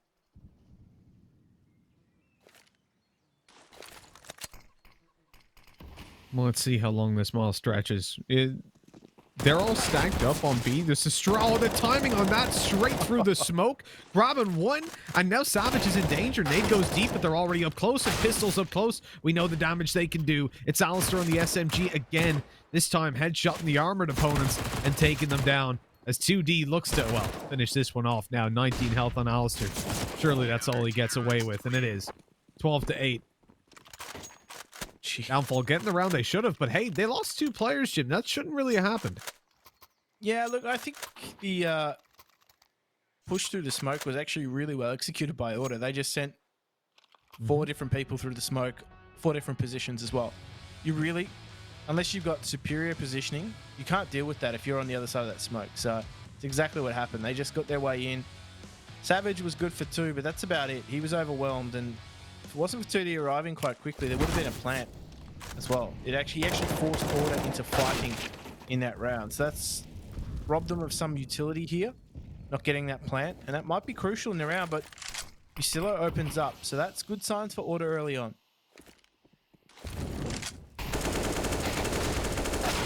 Oh my god. Moop almost got the double on that. Jiro went down so low. And this is such an easy spam for Leaky, but he doesn't know the player's there. He doesn't know about the HP. Jiro's pretty much counted out of every fight from this point forward. 4 rounds between them. Order are under heavy pressure. They need to connect this round. They need to stop Downfall in their tracks because it has already been a pretty good performance. It's been tangible. The impact that Downfall are having, they're stretching Order thin. And with 2 players stacked up on this A site, they have no information. Matter of fact, even towards B, look at the hold. Mizzy is passive, looking at the CT spawn because they've lost long. But that means they've no control over Banana either. They're in a really exposed position. They are, and Savage is probably the one that's most exposed now because he's going to be pushed away from that position. And as soon as that smoke fades, it's not looking good. So they're going to try and take something here. They're going to try and flash themselves into Diggity. This is the right option from Savage. He doesn't quite get to fit though. So he gets caught out in the open, and that A site capitulates. He still cleans up Mizzy on the rotate, and that is a round for Order. And some close rounds mean the CT economy is a bit under duress, I dare say. There's going to be some shuffling there. They should be able to get themselves a relatively good buy. There's no such thing as a terrible buy on Inferno, I feel. It's one of those maps you can get away with anything. Anything's a weapon. But that was well orchestrated from Order. They played that round with patience. As soon as that smoke was up, that was it. The A-bomb site was theirs.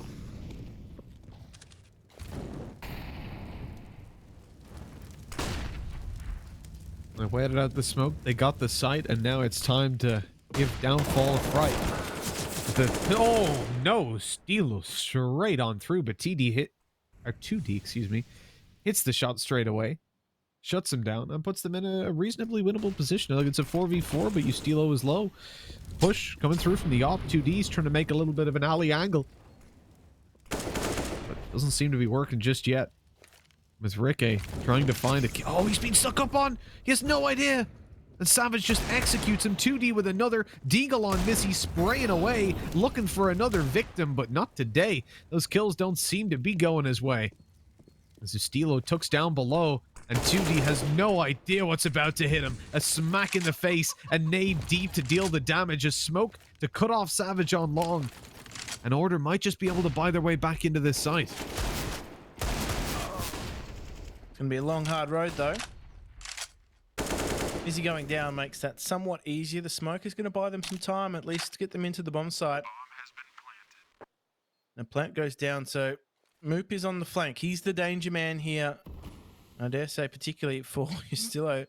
He actually hasn't exposed himself to carpets, though, and we'll be watching it. So Moop needs to be careful. Despite the fact the flank is looking good, he's opened himself up.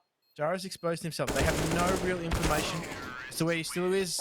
He pops up and takes the 14th for Order, and they are looking much better right now, given that the CT economy, it's on a knife's edge. Do they eco this and try and buy into the last, or do they let this one go with just some pistols, maybe some grenade strategy,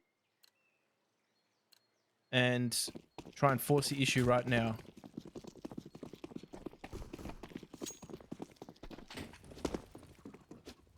I like the nice passive play. The nades straight down mid, they do nothing. Instead, the CTs just get torn apart, their bodies becoming the shrapnel they wish to throw at their opponents. Not a single kill goes their way, and only a few small points of damage. It is a very respectable play, though, Jim. In terms of the fiscal game that Downfall were playing, going in for that incredibly light buy, conceding that round, and essentially trying to play for 7 straight rounds. That is a a pretty difficult task for any team to connect. But they're feeling confident that they can do it. Or at least they want to make sure that they go out with a bang. That they do. Now, the question is, can Order be the ones to put this game to rest right now? I like that boost. It's caught you still off guard. So the boost in Boiler is good for one, and quite smartly too. They fall back, but let's be careful here. Valiant is still a present danger in apartments. And 2D now has eyes on Banana. Only one to his name though. And missing. Oh no, I think he's gonna do this. They haven't checked it. He finds one and is only good for that. Now Rick has to run and get the bomb. And is forced to take a different angle into the bomb site. So he's actually gonna look over the smoke. Oh, needs to be careful. He's not gonna be a fantastic plant, but does not have a lot of options in this situation. So Rick might even be caught out here if that smoke. Timing isn't good. He's just been spammed the entire way. He's got no chance. Every corner he turned, he was met with a bullet. So they kind of know where Valiance is here. And Moop had to win that duel. Smoke was going to just ensure that they had some cover. But Downfall is still alive for the moment. Glad that they didn't take an extra death in that round either, because that makes buying into this next one a little bit harder. But they have money to work with.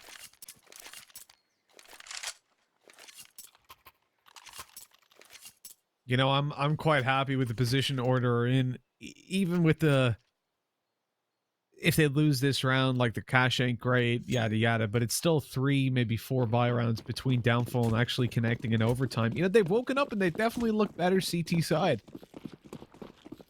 but it might not be good enough. And I think it's one of those maps where they need to start on CT side to get themselves off to a great start.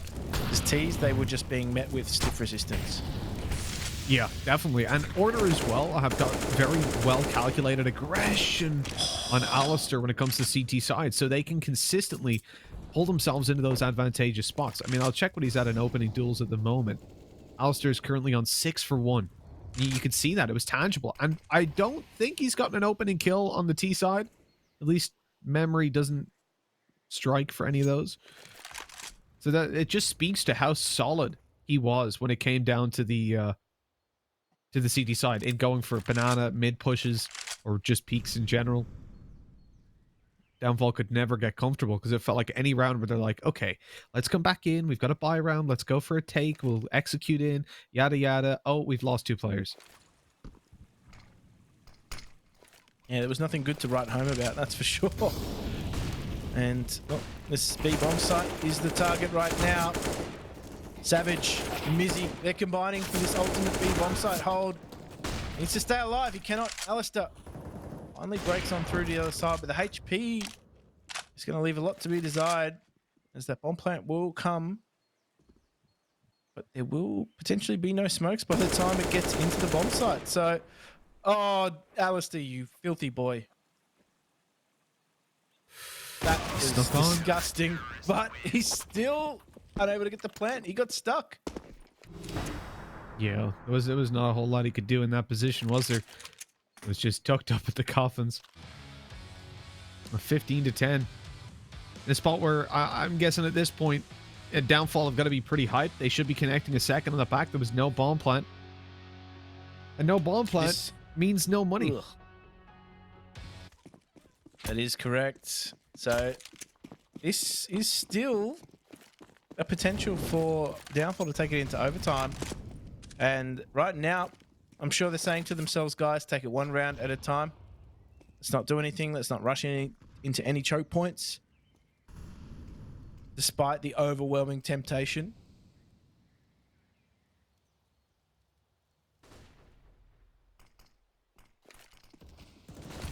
You see the passive hold that they've got. And even look how quick they are to throw down utility, but Moop caught out in the open on short. The trades are there. It's nicely cleaned up at the moment.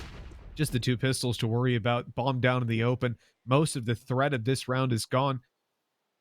There's a smoke down in the open that could potentially be picked up, but swinging into it would just lead to death.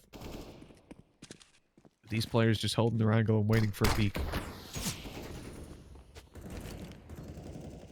Good old Ricky just smoked out on his way towards bottom mid. Now, he wants to find a couple players to punish and kill. Maybe take a weapon out of their hands. Mizzy might be his next victim. He's holding the angle. For how long, though? Patience is key. I think Rick being given the get-go. Oh, it doesn't quite find Mizzy, actually. So, they know where he is. He's only got a deagle.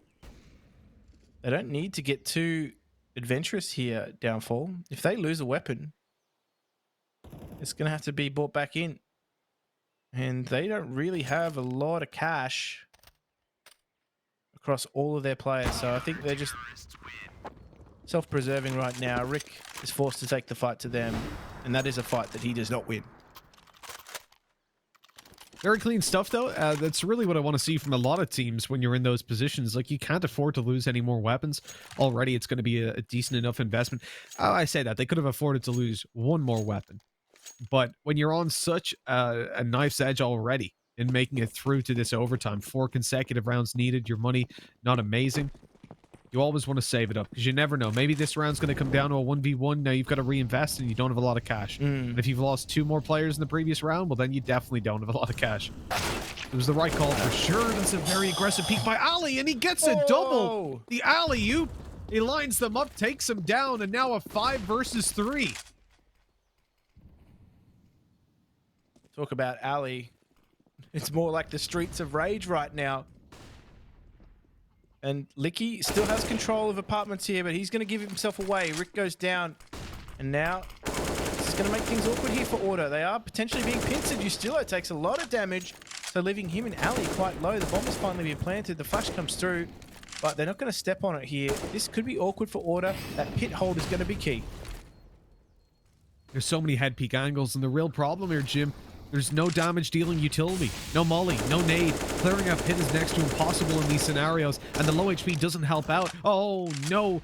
In fact, it's even gifted back over towards Mizzy, who's now very low himself, and the spray is so easy. Ali with a 4K in what is the final round. That is Order taking map number 1, 16-11. And what a crazy game that was. You know, Downfall still performed far better than I think a lot of people would have expected. And I could feel it at 12-6. Their CT performance was going to amp up. They were going to get back into the game, but they just left it that little bit too late, Jim. They did. And I think in terms of what we saw from Downfall, it was still a relatively composed outfit. They were under a lot of pressure, but it was still the game we thought they were going to play. It was always going to be well composed. Gentlemen, Blair and Tom, you saw all the action as well. What did you make of that one? Alistair 39 highlight kills. movie. Yeah, Oh, there it's we the go. same thing. There you go. It's a highlight movie. I mean, what do you say about that? 39 kills in regulation. It didn't even go all the way to 30 rounds. That is something you don't see that often. And yeah, Ali is a beast, but I gotta agree with the both of you gentlemen that was a pretty inspiring, I guess would be the word I'm looking for performance from Downfall, especially in the second half. Sure, the first half was just a complete stomp coming in from Order, but the fact that they're able to take it one round at a time, I gotta give props to Moop for kind of like rallying the forces and kind of slowing things down and just kind of maintaining some composure to grind it back. And in the end, like 10 rounds, considering how lopsided it looked, Tom, it ain't too bad.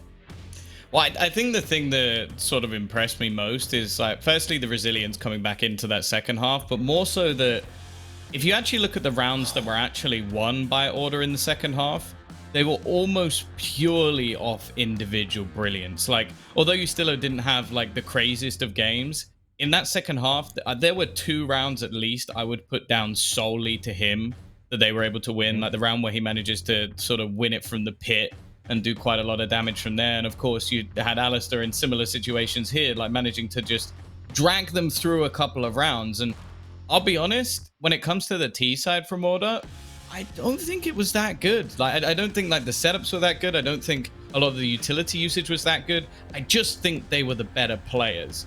And sure, maybe that's again, like we've used this excuse a fair few times now where it's like, oh, maybe they just don't want to show too much to Renegades. But then in my eyes at least, they're not close to the level of a Renegades at the moment. In fact, I'm starting to question whether or not they'll even be able to beat Chiefs in the rematch if they get to that point, because although the first half was superb, if it takes Alistair getting 39 kills and Jesus. a few rounds from Ustillo on the T side and Gerard playing very well, you kind of have to go, well, is that going to happen again? And is that going to happen again when you have someone like Sicko on the other side? Probably not. True.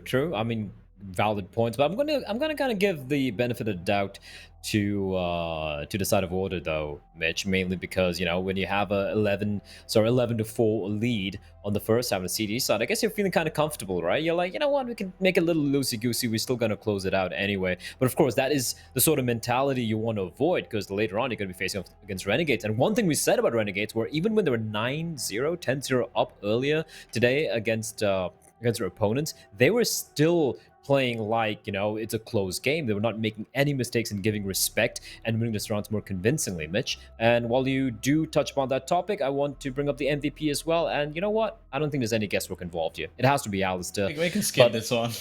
But I just want to touch upon, he had 8 opening deals, 1 out of 9. 13 multi-kill rounds. multi-kill rounds.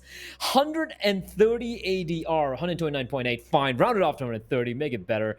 It's just ludicrous. But Mitch, just going back to that question, are you going to agree with Tom here that this was not that impressive from Order, and it was mainly Alistair just out-fragging everyone? Yeah, I think I'm with Tom on that. For the most part, this was just the Alistair show. He had so many multi-kill rounds, and not just that, so many kill rounds where he pulled it all the way back. You think about his 1v3 fight on the A side, excuse me. He had teammates still alive on the other side of the map. One thing I actually, just to highlight real quick, I've just spotted this stat. Myself and Jim have been bringing up that Moop is a very aggressive player. He's a liar as well, because he straight up told us, I'm a very passive player normally. He participated in 13 opening duels, won 3 of them. That's more opening duels than anybody else in the game. And it's something that we came into the game saying as well. So Moop, you're a damn liar. But when it comes down to Order... He did say Jimmy's wife left him as well, and Jimmy's 19. That's true. We don't know, though. We don't know. Why you gotta bring Jimmy back up? I really don't know if Jimmy's married. If you were Jimmy, my apologies, but I think he tweeted it out, so I don't think so. Yeah. Oh, okay. Well, but yeah, go on, Mitch. Finish out. The point I'm making is Order at the moment, I do think they probably tuned out a little bit, but I would say more so than that, they are just concealing what they have. I think there is the side of the coin where you can say surely they should still be able to trade. It's not like you're showing strats if you just push together and take fights as a team, and that is true, absolutely. But I also think that there was a combination of that and them just kind of tuning out, going, yeah, we've got this one. That said, coming into the next map, I don't think it's a surefire victory for them, because it is a pretty, you look at their history, they played really well versus Renegades every time that they've played them. They've lost every time on Vertigo, but it's been very close. But then versus Rooster, they lost once, and then the times they beat them was 16-12 and 16-13. So it's not like they're gods on Vertigo by any means. Yeah, I mean, you got to bring that into the equation, right, Jim, when it comes to this. But you know what? We do have potentially the final map coming up, unless of course Mitch's prediction comes true, and that it could potentially go to map number 3. But before that, we do have a very short break. Grab something to drink, because this game's not quite done yet. We'll be right back.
Hello and welcome back to the Perfect World Oceanic League for 2020. I'm James Jimenez Cowan. Joining me is Mitch Man McBride, and we are bringing you map number 2 between Downfall and Order here in the lower bracket. And, well, Downfall, they made a closer match than what it would seem when you looked at the two teams. And Order, they got themselves back in after heroic performances from Ali. I think it's safe to say that he's well and truly warmed up, and I think that's a dangerous prospect heading into Vertigo. Definitely. No, it definitely is. When you look at Ali and playing with that op, he was on fire on Inferno. Arguably the hardest map to op on when it comes to CSGO. So I think he's one to be feared. That is for sure. As we move on to Vertigo, this, of course, being the map choice of Order. And the reality is, it's not a map that is a million times better for them than it is for Downfall in all reality. Oh no. This is parkour, if ever I've seen it. Now, having a bit of fun before the match gets serious, no doubt, but the pistol round is about to head out. This is Order's map pick. Are you surprised to see it? Because we know that Downfall, we don't have a lot of stats on the maps that they play, but this is surely for them got to be one of the more difficult prospects in the map pool, given that they are such a young team. Yeah. Well, first of all, I'll just wish the guys good luck. Good luck, guys. Enjoy. Have fun. You gotta give them a wave as they run out of spawn. But yeah, no, I think that when it comes to Downfall, they weren't good at this map. They lost to Ground Zero, who are a really weak team from what we saw of them. Definitely not up to Downfall standards. And that is a scary prospect that, this was the map they dropped to them. They're not great at it, especially because Order are definitely a team that aren't immortal on Vertigo. They've lost every time they've played Renegades. It's acceptable. They've lost 1 out of 3 times they played Rooster. And as I said in the pre-show, the victories they had versus Rooster were 16-12 and more recently 16-13. Was it just yesterday? So it's not like they're untouchable. They can definitely be beaten here. This is a map where any team could challenge Order, but I don't feel like Downfall are that team. This is going to have to be an insane turnaround, a way better Vertigo game than what we saw from them last time. No, absolutely. And I think the other thing is too, Rooster individually have some crazy individuals. They just lack maybe some of the structure late round. But Order are not messing around. They're straight onto this A bomb site, straight into the scaffold. And it looks as though Downfall, they're turtled up on this bomb site. They're kind of ready for this. Yeah, they're holding off, waiting for allowing the plan to even go down. They're going to play the retake. The smokes have completely pushed them back. It's a good thing those smokes came through, right? Because as you said, they were stacked up. They were ready to get right up in their face. Straight away. What is Mizzy doing at the moment? He's over towards middle still. Only now starting to make a move forward and come in on the flank. Mizzy's way too late, though. The whole team's being killed, and look, he's only coming up the ramp now, and even then, that's with a heavy pace making the steps. That was very odd. So the bomb had been planted a good 10 seconds before he started to move forward. Yeah, he was late to the ceremony. I don't know if he got the memo. I'm not too sure. I think he may have had more faith that his teammates not get cut down so early on in the piece, but Rick's forward positioning, that was a real thorn in the side. He cut down 2 before he was even answered, and that just made things really easy for Order because automatically he's drawn the fire of and the attention of 2 CTs who were also then in turn just shot in the back. So, oh, Ricky cops a very nasty dink for his trouble. And we've seen Downfall play this map. We saw them play it against Ground Zero. I think it's safe to say they were comfortable on it, but Order are a different kettle of fish, as we do see great exchange of grenades. Actually, Savage does continue to keep things interesting. And Valiant is now just trying to protect that weapon, and he's not going to have much choice. He's been destroyed by a USB. And Rick has got no choice but to get way, way away from there and regroup with his teammate. This is an unfortunate turn of events for Order. Coming into the second round up against the Deagles, and even the USP was enough to overthrow them. 2D obviously saving his money up for the AWP in the early game, but You might not need to save it for too much longer. Grenades coming over. Licky is holding this one down, and of course, with Rick being so low, this should be an easy kill. There you go. Quick body shot connection, and he's swinging out for a little bit more, double hitting Jira in the body and leaving him in a position where this very well may be over. And he realizes that, throws the AK off the map, because with 16 HP, he's not winning this 1v4, is he? That other AK is probably on its way as well. Yep, away we go. Some poor guy in Even the street chucked the just smoke. Some poor guy in the streets just copped 2 AKs near him. He's got headshot by them, quite literally.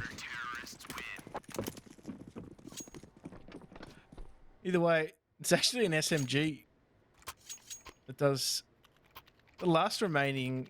It's damaged, but that for Order is a round gone wrong. They were just shattered by pistols, and this grenade as well. That really did get the results. It takes Order center stump.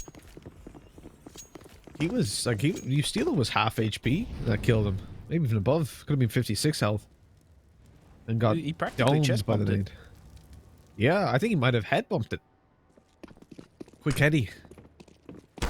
Oh, Steelo just running up on a Tech 9 is overwhelmed. The bomb's dropped in the open. He's going to go for the jump around. Hasn't fallen down. The swing by the SMG, though, more than enough to clean it up. I remember, I think it was, yeah, it was Scream from when he played on Gamer Legion. When this map came out, he missed that jump so many times. Like, I saw him in the warm-up try to do it like 6 times and miss. And then he came through in the official and he tried it in a round and died. It's just like, come on, dude. Come on. I mean, they talked about his one taps, right? Not his movement. Yeah, that's the one. Exactly. Exactly. He's, of course, gone over to Valorant now. This map might have been what scared him away. That jump around the edge. He's like, I can't do it. PTSD.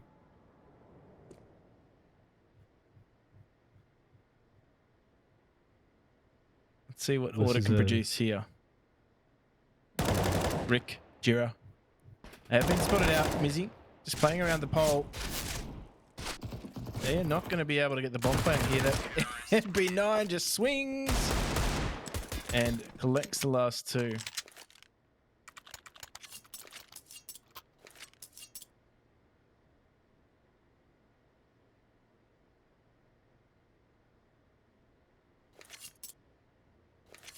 We're coming on in at 2-1. Downfall up in the lead.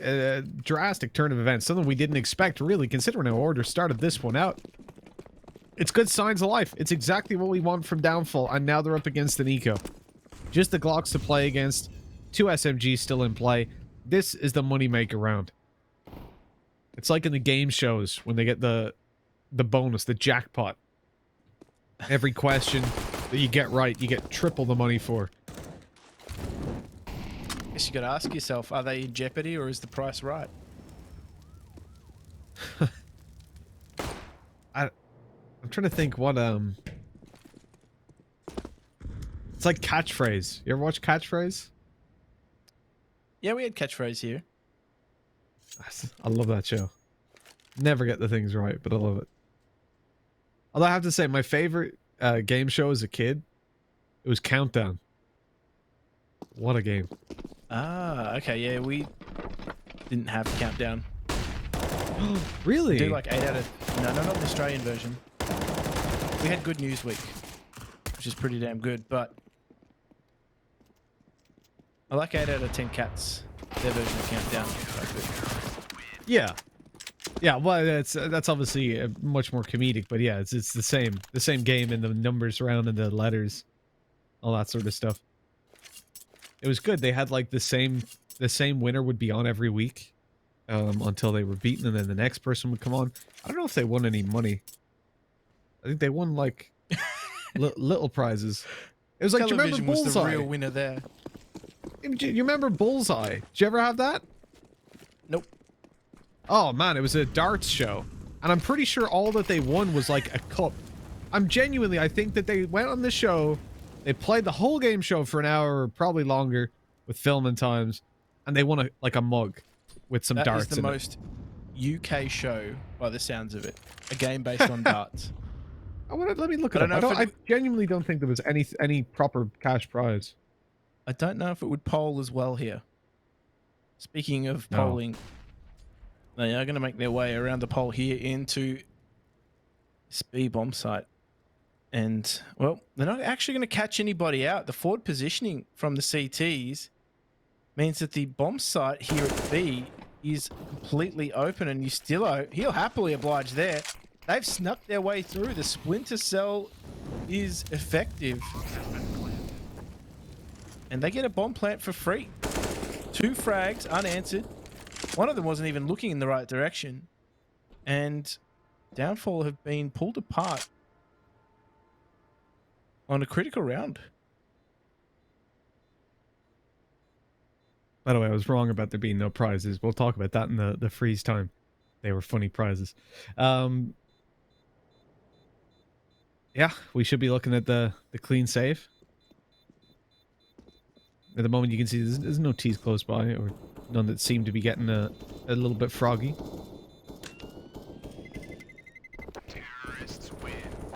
But Order answering back, they really needed this round.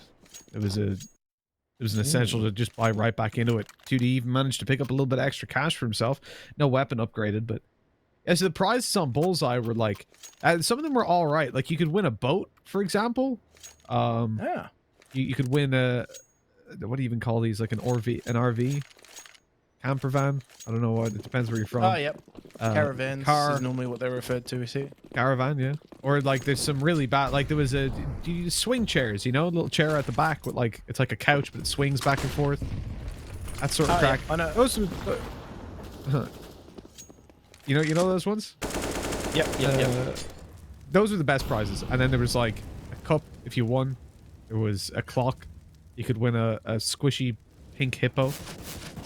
Some cups for tea. A small table. Like, pretty trash prizes, I'll be honest. Oh my god. Oh, Ali's just had a jump scare. This entire a-hole to jump scare right now. CTs are pushing through the smoke, so we're getting a little bit too friendly. And, well, Rick's got himself on to B. And he quickly clicks Licky. And now Order have their way into this round. They were met with some interesting resistance. I'll term it as interesting. Basically, CTs inserting themselves in smokes was the resistance they found at A. However, they backed straight off. Rick had the intel. Ustillo goes down. So, chance at some upgraded weaponry. And it means they finally get rid of the SMGs. The money is good from Downfall, but they're still going to save regardless anyway, because that's going to just allow them more options in future rounds. There's no real chance of taking this round. There never really was. And Order will square the ledger back to 3 apiece.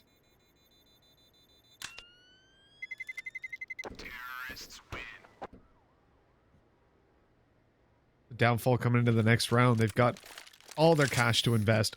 A couple weapons kept over and upgraded. But they're falling behind in rounds. Now, I mentioned, obviously, we were talking a little bit the other day about the maps and about how some of these maps have been playing out. And when you look at Vertigo, it's actually going to be one of the maps that's T-sided, but not to the extent that some people were saying. In fact, it's not even the most T-sided map in the pool. That's obviously, it's just 2. It's, at the moment, globally, 52.1% T-sided. So you're looking at 9 rounds at most is really all you want to give towards the attacking side. My god, Ustilo down to 12 health. That's entirely due to Molotov. Oh, did you give him the ult too? You've got mind bonded down here.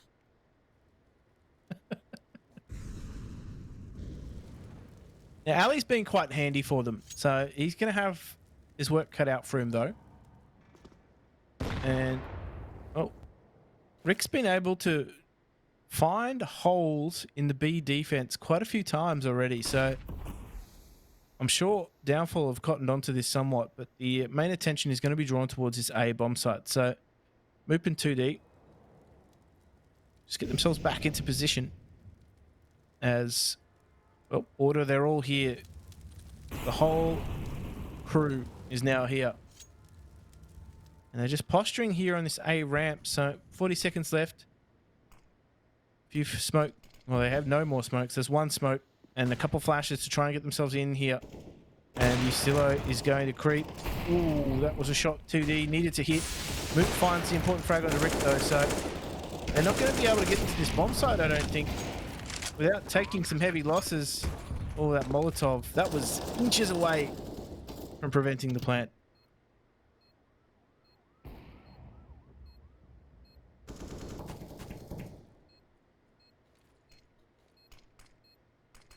With 25 seconds, they've got to make a move on. They've got to really gear up into this. They're using a lot of utility to try to pull these players off the angles. Ustilo still on that 12 health. He's still tucked away. Alistair takes a headshot for his troubles. Ustilo on another kill. He needs to stop this bomb defusal. It's going through as we speak. Alistair doesn't get there in time, but he does get the kills. Downfall come out on top. 4-3, and it looks like the op might have been shot off the map. That is heartbreaking, Jim. They were so close to connecting it. Yeah, and the problem is too, the City side, they've still got stacks of cash. So that is a heartbreaking round to lose. But it was well played from Downfall.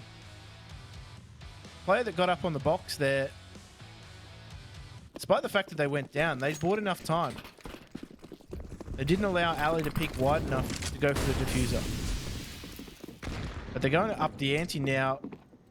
Speedrun is coming in towards this A bomb site. Need to be careful though. Downfall could be caught out as Order take control of the ramp. Ustilo finds the first opening frag onto Moop, and now things get interesting here as Rick just throws that Molotov to try and prevent the rotation coming through. But Savage, he's already ahead of it. He's found 3. No, Mizzy chimes in as well, and they keep this nice and clean. After taking the initial loss, Rick is left on his lonesome. He would have been throwing no support Molotovs and now left scratching his head because he is to try and find 4 more frags to steer this way of Order. And they know exactly where he is. He does take Mizzy though, so they are giving him some 1v1 opportunities. They are just throwing some utility as well to try and halt him somewhat. The bomb is down in the bomb spot. They do have eyes on it here, Downfall. This is a difficult 1 versus 4. He's already found the first. Can he find more? It just depends on how much they're willing to give. They've given him a lot of space to work with. Oh, he's found the shot onto 2D, but he's quickly cleaned up. It's licky trades. And they continue to do some damage to the CT economy, which over time will wear them down. A lot of these rounds in the end here, they're bleeding out a little bit for Downfall. They're taking some heavy losses despite getting that round win. But in the end, that was actually a really solid hold through smokes for both Mizzy and Savage. Now the sprays, knowing their angles to spray on and connecting them. Gorgeous stuff. And Order. Gotta be feeling a little bit deflated soon. And this is the point where they need to draw the line in the sand. They're going into the force by 3 AKs, a pistol, a Galil. Utility's pretty light as well. And if they lose this one, then all of a sudden they're behind by probably 7-3. And at that point, Downfall have already gotten themselves a great half on the board. This is it's a deflating position to be in, that's for sure. Like, I do wonder, like, the approach needs to change a little bit. I'm surprised that we don't have more tack pauses as well. Like, I really feel like a team like Order, like when you look at those top 3, top 4 teams, I expect many more from them. And look at that opening pick. Straight away, 2D gets it in the most important round so far. I think you have to look at the influence of coaches on those tactical pauses as well. There really aren't an abundance of coaches in a lot of these teams. The only 2 that I can think of right now are Renegades and, of course, Chiefs. They're the only 2 with coaches. Avant only recently just parted ways with their coach who couldn't commit to the role. And Order, they haven't had too much helping out them out as their coach Tux has moved on to focus on Valorant.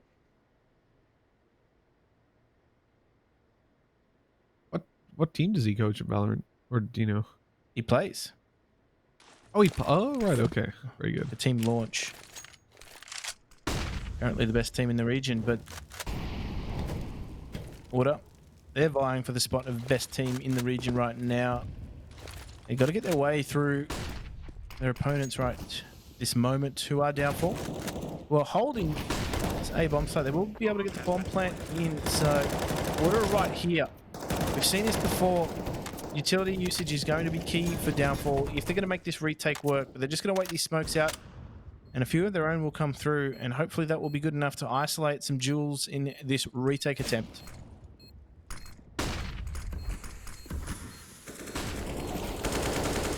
As they rush on through, Valiance is able to pick the opening, but not good enough for the second. This angle, cheeky by Ricky, and he grabs himself one and a second. Not able to swing out wide enough, though, afterwards. Alistair trading him out. Our bomb being diffused as we speak, but the foot, the ankle sticking out wide. And Alistair's able to get that kill. No surviving, but hey, it's a round win, and you'll take it. That was a great angle by Ricky. He did so much from that position. Really, after the second, you're not going to get anything else done. Not when all your teammates are already dead. Yeah, it's such a cheeky place to play as well. And particularly if they don't peak until later on, that can really catch a lot of teams off guard, as it did just then. So they have managed to break the money of downfall, forcing them into what I would deem as a Whitlam sampler. And got a selection of everything right now. And the MP9 is probably going to be the first to make contact here. As Order themselves, their money isn't fantastic either, so this could be trouble, but trouble right now has ensued for downfall. They have stuck together, Order, and they find the first two opening picks. So this round, as it continues to tick by, as the timer goes down, is just going to get harder and harder for downfall.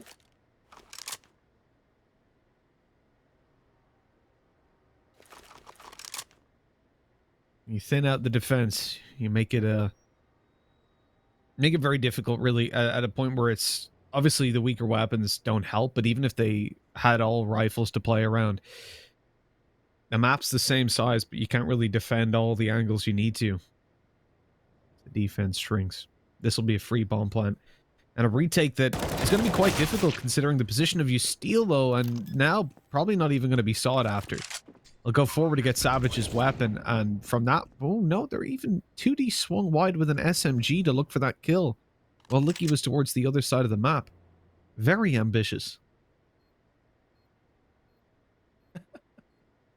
There have been some really ambitious plays. I think the most ambitious was Moop on Inferno.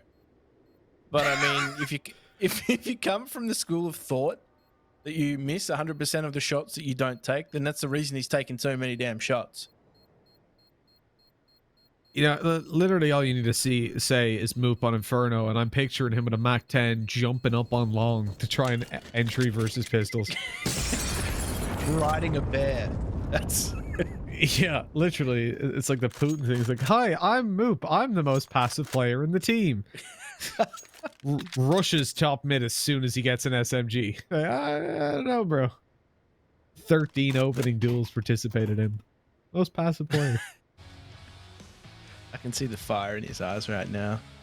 This is a good round, though, from Order. They grouped up. They knew that they would likely have a weapons advantage here. The economy of CT sides generally doesn't fare too well after a lot of close rounds. So, action early on here. Jira getting involved, but he's been traded out. So, that's just going to make things a little bit quicker here at the A bomb site. That Molotov means Licky has to move. He gets one for his trouble. And now, it just... is a slowing down here for Order. They're not committing to the bomb site just yet. Oh, Rick, you need to make that cleanup. He made a bit of a meal of that. It's just left Mizzy now to defend this A bomb site by himself. They know where he is. He gave up the gig. And they will find themselves the 6th round. So Order starting to creep ahead now. And this could be dangerous for downfall. The game is afoot. Downfall are definitely going to have to get a move on. If they lose this round, Order are right back up there. They're coming close to the 9 rounds that at most you want to give to them. If you're downfall at the moment, you don't want to be coming into this round with any disadvantages, and yet two SMGs still sit on their side. The run boost around the side of the map. Licky taking quite a bit of damage. I As love seeing Ricky's that. getting freaky with Licky. Is it hot and sticky with Ricky or Licky? Whoa, That's where it gets a bit too tricky.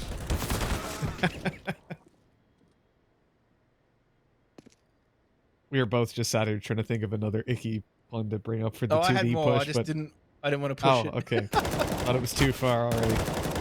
Yeah. Oh no, I was a little bit too far. Savage grabbing a double in this round. That's so important because okay, they've lost one of their SMGs and an M4, but oh no, Ricky. He goes down to the nade. That's huge. Now they're up in the lead, and that perfectly makes up for the disadvantages that they have, having the weaker defense. And like in a 3v2, you're still at a bit of a disadvantage because those T's can group up and they can push a site. You're probably going to have to play retake, and if you give them the space to make those post plants, with considering the utility of the T side, that's definitely difficult to deny. It can turn into a pretty nasty situation pretty quickly. Can get very ugly very quickly, but Stillo and Jara, they're going to try and make their way through. Licky playing passive, doesn't want to give himself up too early on in the piece. He wants to maintain the number advantage, and that is smarter play given what's going down, but it is a 2 versus 2 now. And Izzy takes a bit of damage as well, but oh, Stillo for one. 1v1 with Jira. And he is good for it. And these rounds, they're close rounds, but they're going the way of order. And this is the problem. The CT economy has a real knock-on effect after losing some close, or even winning some close rounds. Honestly, it's hard being a CT. You know, the most passive player in the game just went for the jump around. Oh no, he didn't. He just wide swung out. It was a very brave play with the SMG.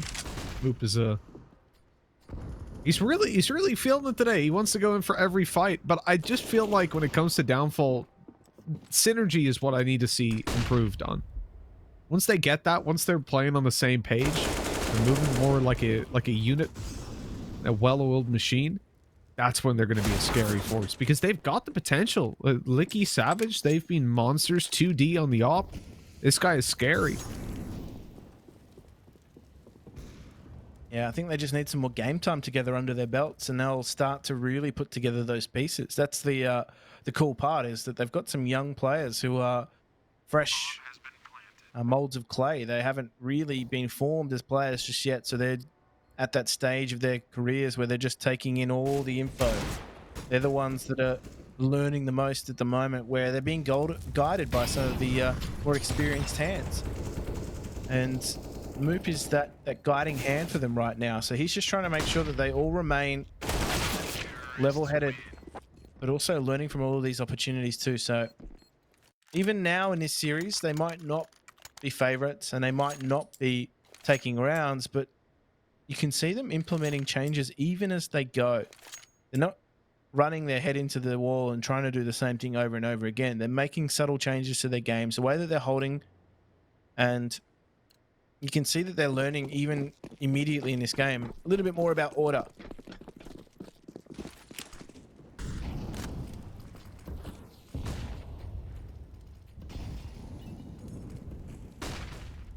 Now, Jim, this round right here, it represents the last full buy for downfall if they lose it. So 9 rounds it's almost not an option anymore, or not a likelihood when it comes to the T side. If they win this, it's probably 10. Downfall, they've lost the opening duel. Yeah, very forward position from Licky, unsupported. That's tough. Oh, Ali, very aggressive. No utility used up to get him around that corner. They were hoping or gambling it wouldn't be held. But 2D, he was ready on the op.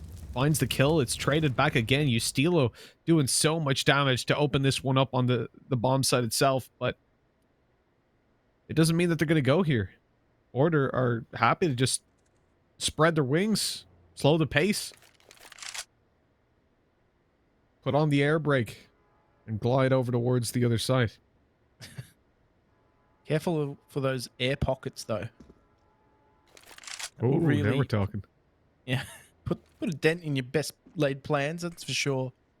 Much like Ustilo could here, as they start to make their way towards the A bomb site. Ustilo on that lurk. He just takes down Savage, and that makes things even more difficult here with 2D providing some stiff resistance still. And he's going to try and get himself across this A bomb site. Nothing on offer for him through those smokes at the moment, but it's Mizzy playing around the edge of the bomb box. And is he going to wide peek again? Ustilo's all over it though. You can't do that even on low HP. It's left 2D now to try and fight this one out. He knows that there's one still sticking around this bomb box. You can see the barrel. And it's seen the barrel of Valiance. Oh, takes him down through the box. And it's now left Ustilo in a 1 versus 1, but Ustilo has changed it up. And 2D is all over this. A bit of confusion as to which weapon he's actually going to use, but he's off the bomb and he's crept around, changed the angle, and brought around back the downfall. And this man, this wild lock of hair, has been so instrumental to downfall. He really has. He's opened his eyes in this round and seen the full force of the T-side fall before him. It was a good round by Order. You know, especially this flank kill by Ustilo. He was so low, and to get that much damage done is impressive. And when he's left in that position, after 2D hits the wall-bang headshot, the AK was so easily able to take him down. It's a shame, but down well played by Downfall. Another round that they desperately needed. Order.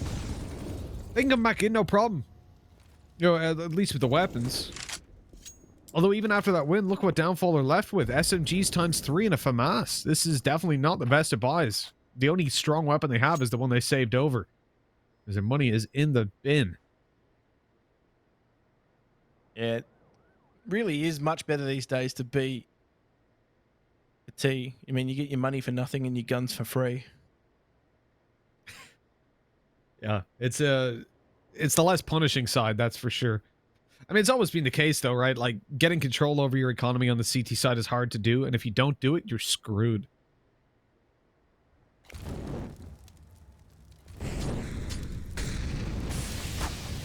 It really is a balancing act. And Jira's just pushed off scaffold. Smartly timed Molotov here. We saw a lot of teams, funnily enough, try and place a lot of precedents in success coming from the successful take of scaffold. They tried to get into this position early on. It really did push the CTs back into the A bomb site.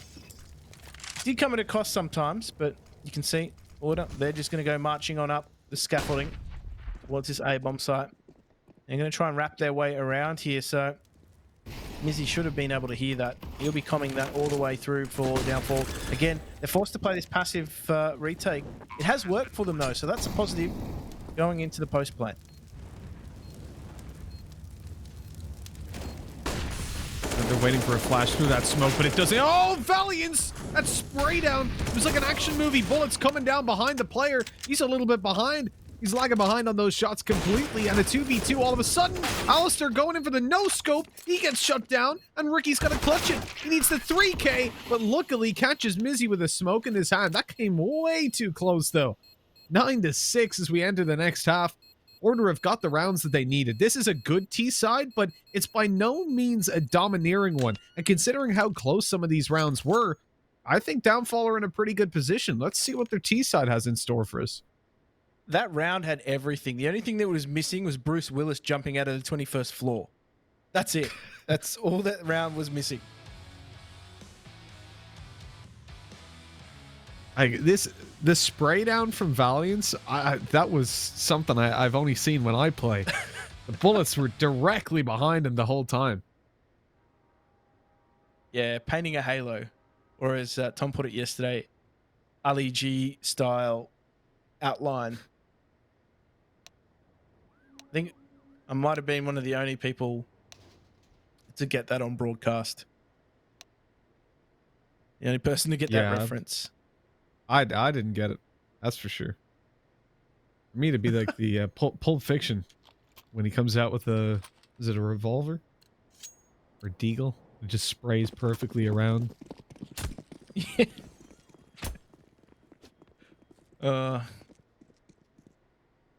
Some of us are just out here representing the Westains massive. Sure. If you say so.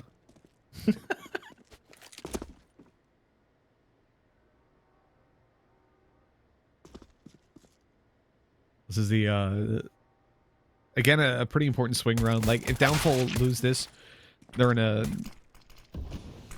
pretty bad position. Immediate think is Stilo. Yeah, he was coming down the flank. I thought he might have been on mid, but no, he's behind with a second player. They got caught. He's bumping his head a little bit too tall, but Alistair's here as well. You can expect a flank. The double is unlikely. The triple, no one expects that. He's ducked away in a corner looking for the headshot. USP to USP fight. This is awkward, but Ali comes out ahead, and that is a 3K. Ridiculous scenes. Downfall never expected Ali to be with them. Oh my goodness. No one expects that. 3 headshots, a third player on the peak. It's the Spanish Dinquisition. I mean, like, you got to feel for them there. The first guy, sure. The second, unlikely, but all right, you'll take it. They spotted him in time. And then they're like, oh, we can knife out, run to B, no problem. And then, oh, no, we can't. Well, they were going to run to A, but either way. Like, the dude just stood there, right behind them, ready to go. It's disgusting by Ali.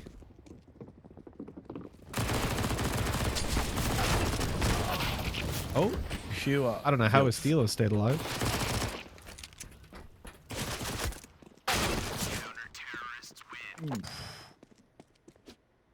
That round came to a head quite quickly. Downfall just with an outpouring of terrorist activities towards that B bomb site. They didn't get the bomb plant though. They really would have liked to have more options in this round. You can see they do not have that AWP in 2D's hands, so he's been able to open them up quite a few rounds on the back of that weapon. Doesn't have it as an option here. They really would have liked that plant.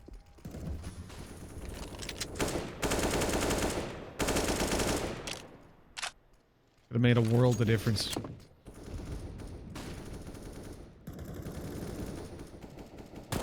On 11-6. You see, just take a look at the money for order. It is a little bit mixed up, but it is only one SMG that's in play for Jira. So if they lose this, it's likely they go to pistols. That's the ideal scenario for Downfall. They need to start winning rounds and cleanly. Obviously, it's only the beginning of their T side, though. And generally, this is like the feeler period. It's warming up the oven, trying to get a sense of how your opponents are playing so that you can come back into it and start to actually counter them. But hold on, 2 opening duels, well, that'll do it. It doesn't matter what your opponents are doing if you kill them. And now, Order, they fall behind in this. The molly is late going down for Jira, and so the bomb is planted, and they've now got a couple seconds to rally the troops and get ready to go back in for this. But with the money in play and 2 weapons, 2 strong rifles, M4s to be secured, this should just be a save. Jira is in a boat where he can play for an exit, but even then, he doesn't want to die. If he loses his weapon, he won't be able to drop for one of his teammates. It's equally as important for both these two teams to save. So they are going to take the pacifist approach and just make their exits stage left. Need to be careful though. One false move, so all those Wichitats get sent into the Netherrealm. And Downfall claw themselves back to an 11-7. Now, it was in similar territory on Inferno. Downfall was starting to claw themselves back into a few of these rounds, starting to make things a little bit more difficult for Order and try and narrow that gap somewhat. But, I mean, in the end, Order just seemingly, you know, slipped it into 3rd gear and pulled away. And maybe that is going to happen here if they're able to take the next round and continue on. Even more so if Downfall are unsuccessful in their attempts to get a plant. So At the very least here, Downfall require a plant in this round if they continue to put pressure on Order. This is a spot, really. This is the line in the sand where the T's need to keep on getting froggy. Need to make sure the CTs can't... That's disgusting. That is actually filthy by Ali, but look at this. Right on back into the game. Savage and 2D want to keep them alive. Low HP on Jira. The CTs, although they start this round out by doing well, they're not able to continue. Drax and them sclounced. And so it looks like the T's are going to maneuver themselves towards B and find a nice, weak defense with just Ricky there to try and hold off these Terrys.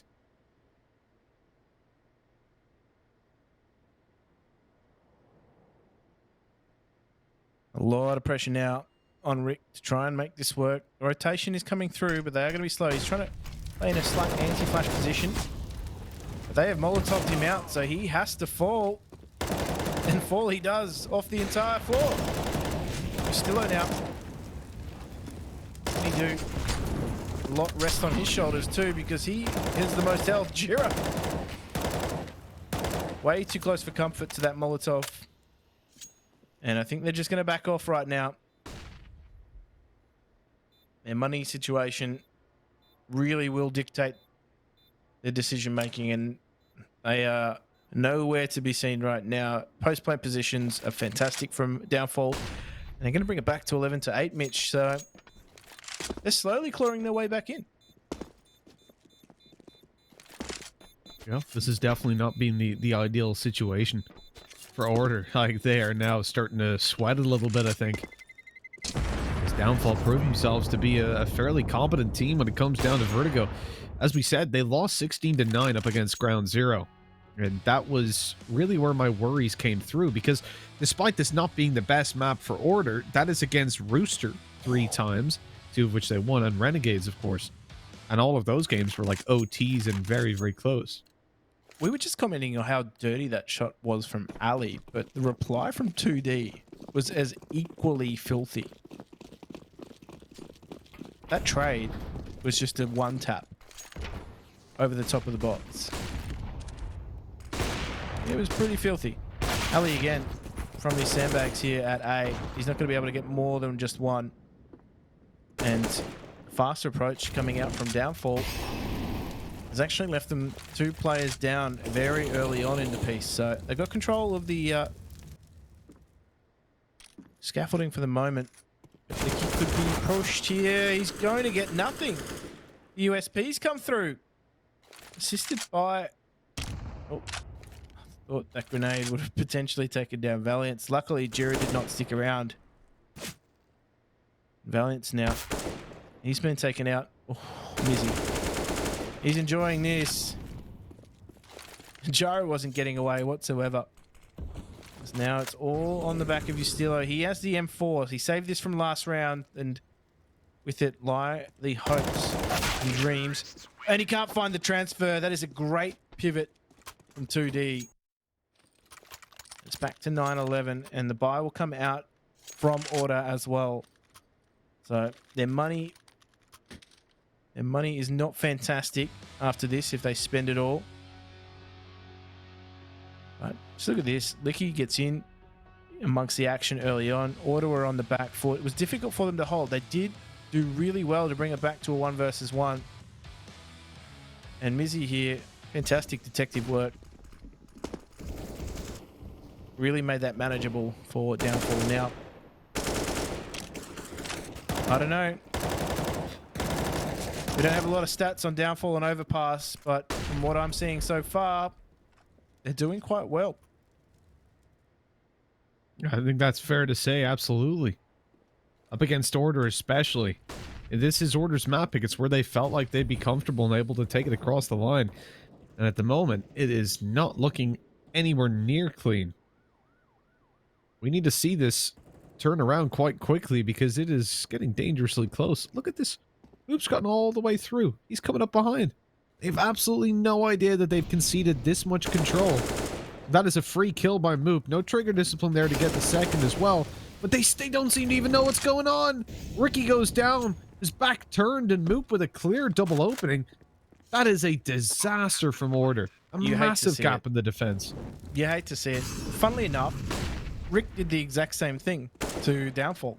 So strange to see that they weren't even aware of that possibility. They weren't even aware of the fact that that could have occurred, and they had nobody focused on that area. And that has cost them dearly, as now they have no choice but to save. Try and save their weaponry. Their money is in shambles right now. It's like the Greek economy right now. Bringing everyone else down with them, is it? They, you know, I will say, though, a key word that you've just brought up is focused. I think that that's where Order are having an issue right now. Again, tactical pause time was a couple rounds ago, but it ain't too late now. And this is where probably coming into the next buy round, so the next round, I would be calling one. Because when you have that much of a gap that a player is able to just shift walk up behind your bomb site and kill both of you before you even know what's happening, that is unacceptable. It's not something that you can allow to happen consistently. And so we need to see them now turn around and figure out what was wrong. Now, maybe they'll use this as a timeout, you know, have a discussion during this round, but I would rather the nice, calm, and collected approach when you're not distracted coming into the next one, considering they have a plethora of tac pauses that they haven't touched. Yeah, we'd certainly like to see that at least utilized coming into the next round. Now, full credit to Downfall. They have played a very patient T side. They've done a great job of getting information, but then acting on it quite quickly. That's the important point to note, is the fact that they are trying different things, and based on the information that they're getting, are able to make that reactionary call. So I wouldn't say that they have a preference to either one of the sites. I think the fact that the opportunities led them to get to B a little bit more often than not means that they're going to continue to go towards B. But they haven't checked Distillo. That flash is good for making sure that his step is nothing more than a hop. And one plant will come in. Ali and Valiance make that just Ali. Left now to see what can be taken away from this round. He might be able to catch one out. They know where he is. Moop's not going to take that jewel. Or at least force the issue to try and take that jewel. He's just going to sit back and make Ali do all the dancing. And they're going to bring it back level, Mitch. I don't know. I didn't see this happening early on in this map. Downfall have made a real resurgence. Well, after the performance in the previous map, I was hoping this is what we'd see, but I didn't have a lot of faith, I'll be honest, just because of how poor they were versus Ground Zero. You know, when we look at that matchup, it was somewhere that we saw Lays obviously come through and dominate over on the Ground Zero side. But Leaky had his 22 kills. Moop was up on 19. This is definitely a map where he excels. Everyone else was pretty weak. Yeah, Downfall looking much more unified in their performance. Definitely. Definitely. I do love 2D's picture, though. The full body picture especially. It's so clean. He looks like a superhero.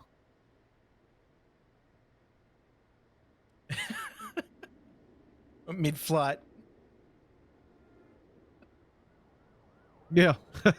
Okay. That's Superman after he lands if he had long hair. What would his superpower be if he was a superhero?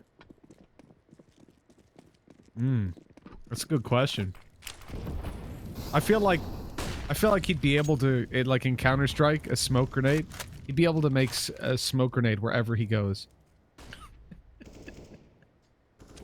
All the rooms he's in are very clouded because of his ability. Vape Nation.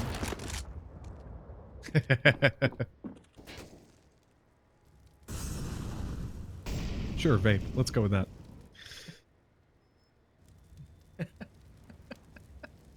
But not all heroes wear vapes.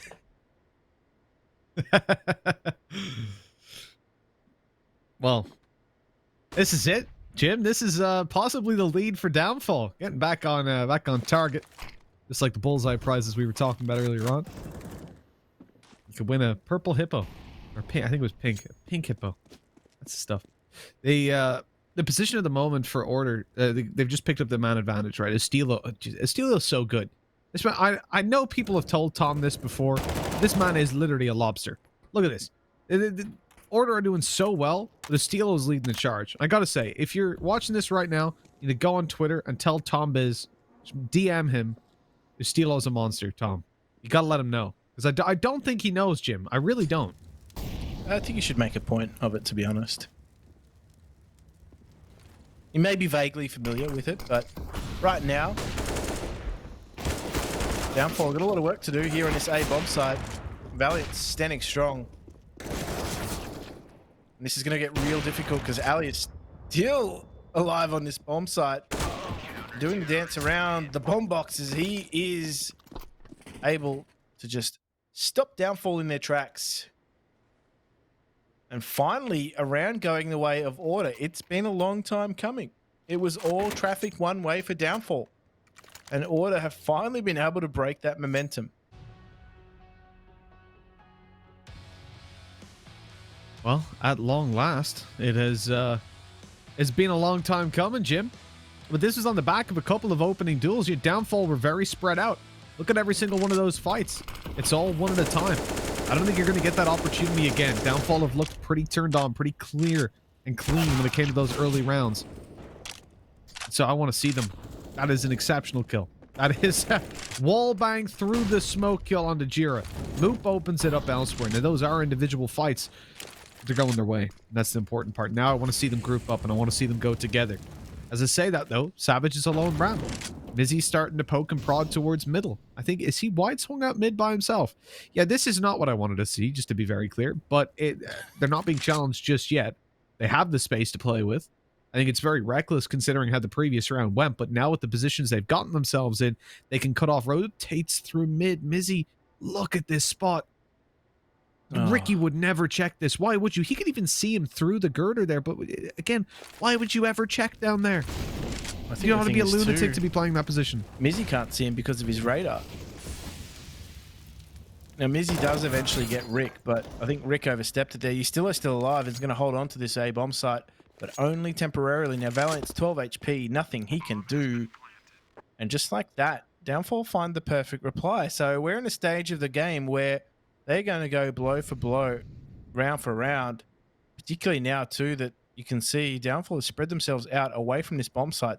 They are looking Valiant. Right now, he is Harrison Ford in The Fugitive. I don't think I've seen that movie. Classic. You won't regret it. Oh, I haven't. Let's see. Oh, is this, did they make an Arnie movie very similar to this? Or is that a different thing? I think that's a different thing. I haven't heard of an Arnie movie in the same vein. I feel like I've seen, there's some sort of a remake of this, some of a remake. You might be thinking True Lies. I'm not sure. Well, I'll figure it out someday. Oh my, that was last bullet of spray through smoke again. That's the second round in a row. They're towards short. They've managed to pick up a kill through smoke, although previously it was through the wall as well. Yeah, fortunately it wasn't on a buy round though, so at least on this round, Order's investment isn't going to frustrate them, the fact that they lose a player like that. Still though, Valiance and Rick, they're going to have to get things done. Valiant's the young gun, Rick the old hand. Very separated right now. Oh, Savage. He misses his shot, but Moop chases. And Rick, well, he's been solo B for so many rounds now, and he finds himself having to see if he can find anybody that is on their lonesome. Downfall, though,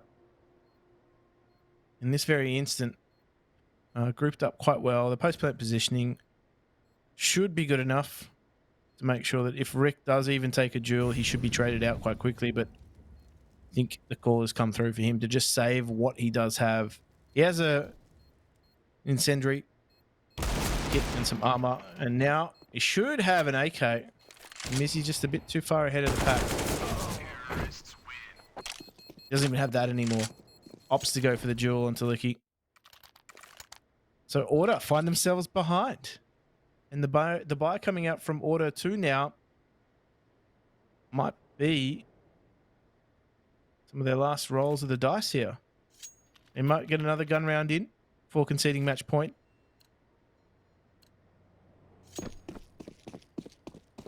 It's not looking healthy. Been like 14 rounds since Downfall have been in the lead. A long, long time. I was off the back of those early rounds as well. I mean, Order have really struggled on the CT side. And I know I said this map is T side, but remember, it's only like 52%. It's one that you 52.1. It's one you definitely still expect a very solid performance, especially when you consider that this is Order we're looking at. Yet here they are, struggling to get anything done at all. Certainly in the form of consistency. This push by Downfall, again, oh, a little bit of noise made. The molly's gone out though, so it doesn't matter. But Order are aware that there's at least 2 players outside now. It's not a whole lot of info to play around. They've managed to pick up Moop. It's a valuable opening duel. Ali looking for the shot with the op. Has to be careful. Smokes out short. He's got 2 players watching it. Stack up by Order. He's going to swing right into the op, though. Gives 2D the kill again. Where's the flashes to allow that peek? They're playing way too loose on Order. Giving these opportunities for free. 2D, hello.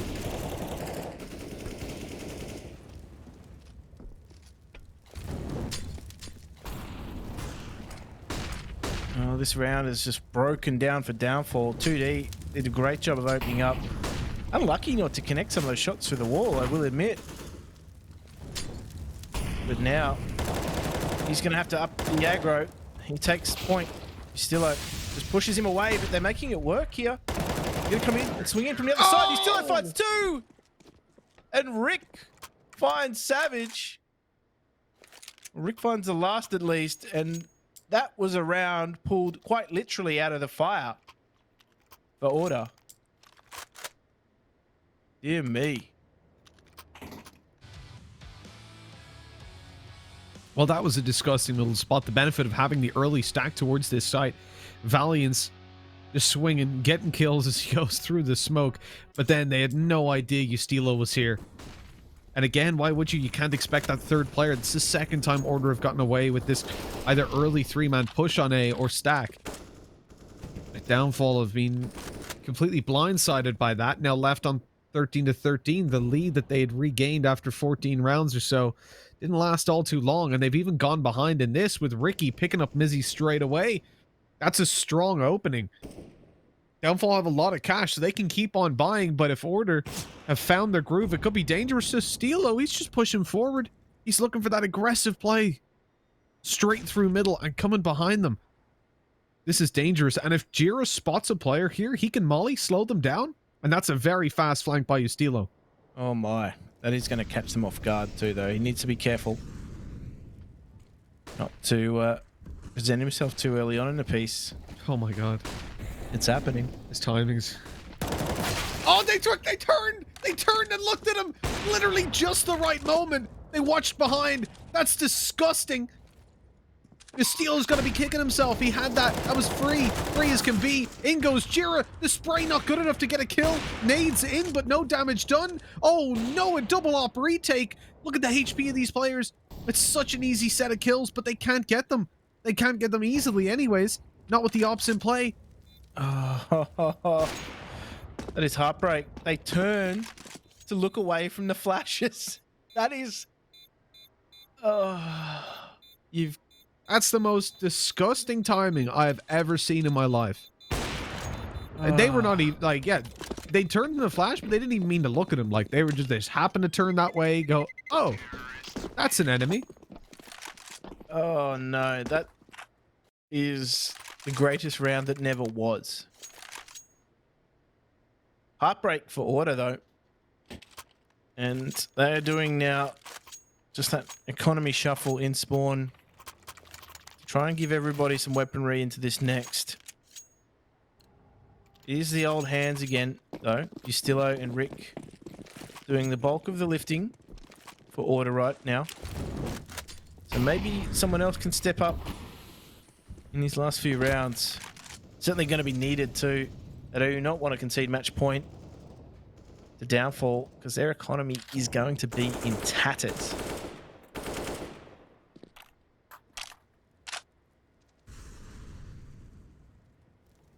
Big work to be done. Order have got the pressure on them now, and they've got to be feeling deflated. Moop, how has this happened? He's just walked straight up and caught them both off guard. Again, walking away with a beautiful flank kill and presenting another fantastic vertigo map for himself. Order need to wake up. I mean, where's the tack pauses? Jim, like, how many times have they been caught off by just sneaky little plays by Downfall, exploiting the one area that they've left completely open, and they're doing nothing about it? They have been read like a book. Even in that round, Moot pushes and finds the double stack. Nobody watching him. They're focused solely on A ramp and trying to catch Savage out with that double stack. That they completely ignore where Moop has pushed. He's just gone straight up scaffold.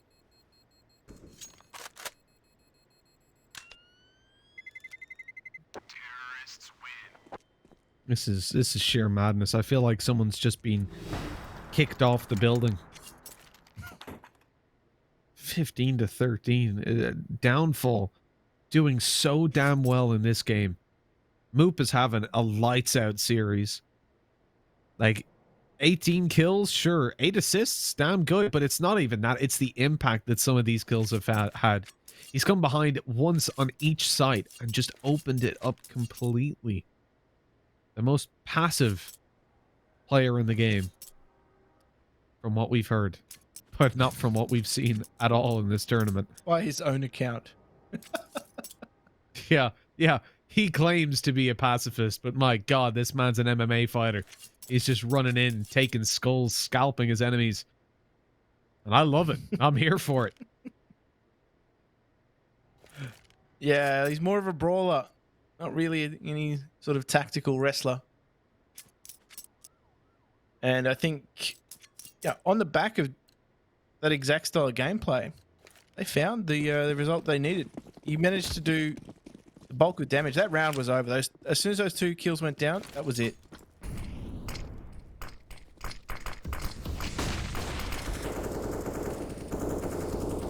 It is a very,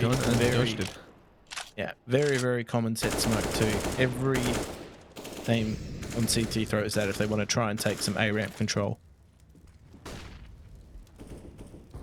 The lineup for it though, for me, is hilarious. Why is that? Because you have to just stick to that wall, run along it, and then throw it out this window, and it bounces, hits this steel beam, and then all the way back down on the ramp. I'd love to see someone try to reenact like CSGO physics in real life, just run along like pressing into a wall. At full speed. It's not pretty. See how quickly you trip over. Look at this. Cheeky little angle by Ricky. He's tucked up close. Easy kill to Licky. And it's time to get on out of there. The T's on their way back to try and trade out. He gets a second now. He's in trouble. Surely onto a third. And the rotates in. Jira's already here. His teammates shortly on the way. 2D gets an angle up above. Oh, he was so lucky to get that kill. You could feel 2D flicking down and taking the frag. Yeah, that was no doubt a hairy moment here. And that brings us to 15-14 in favor of Downfall. I didn't think I'd see Downfall in this position. They can still take it here. They can still take it to a third. But again, one of the experienced hands here, Rick, just settling things down for Order and making sure that they are going to go the full 30 rounds regardless.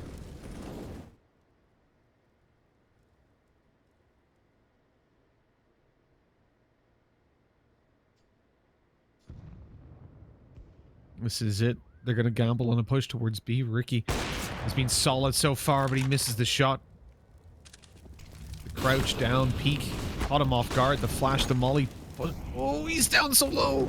He's forced out of position. Took a little bit long to get around there. Flash too deep. It's not going to catch these T's. They're already around the corner. Move with the opening. He's been so good so far. Ricky missing another shot. The molly scares him away. The nade takes him out alongside Ricky. And Ustilo, this is a disaster.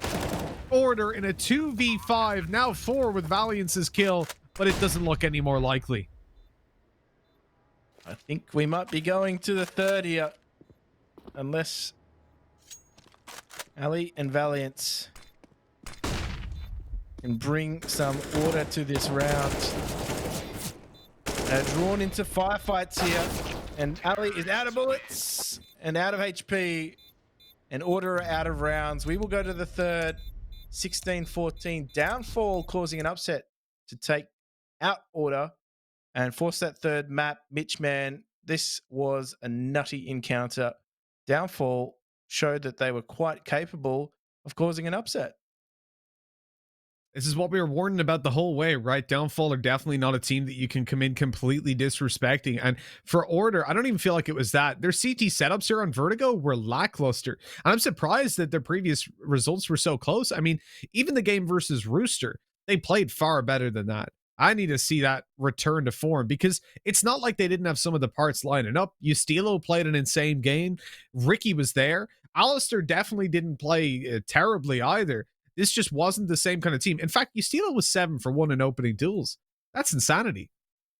Yeah, that's a lot of confidence too that he's taken through from other maps. He's going to need to be called on the third, and we're going to call on our 2 analysts to help us break that one down. Gentlemen, we saw Downfall finally prove their worth. Tom, you didn't say it, but I did put it across to you that you might see a map number 3, so why don't you take this one?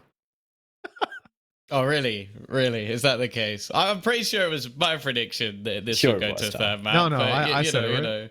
Yeah, according to Blair, you said it. I'm pretty sure Jim Oh, sorry, said it like said 4 it. weeks ago. Yeah, it's been an interesting one. But yeah, I sort of mentioned it in the last map as something of if you remove the 39 kills or whatever it was from Alistair, I think we get a very different result. And I think that's basically what we got here. There was still a lot of big individual plays coming out. But even if you just go back to the first half, it feels like a long time ago. But the rounds that were being like won and lost were within millimeters. Like it was so close, like different clutches. Alistair trying his best to drag them through, kicking and screaming.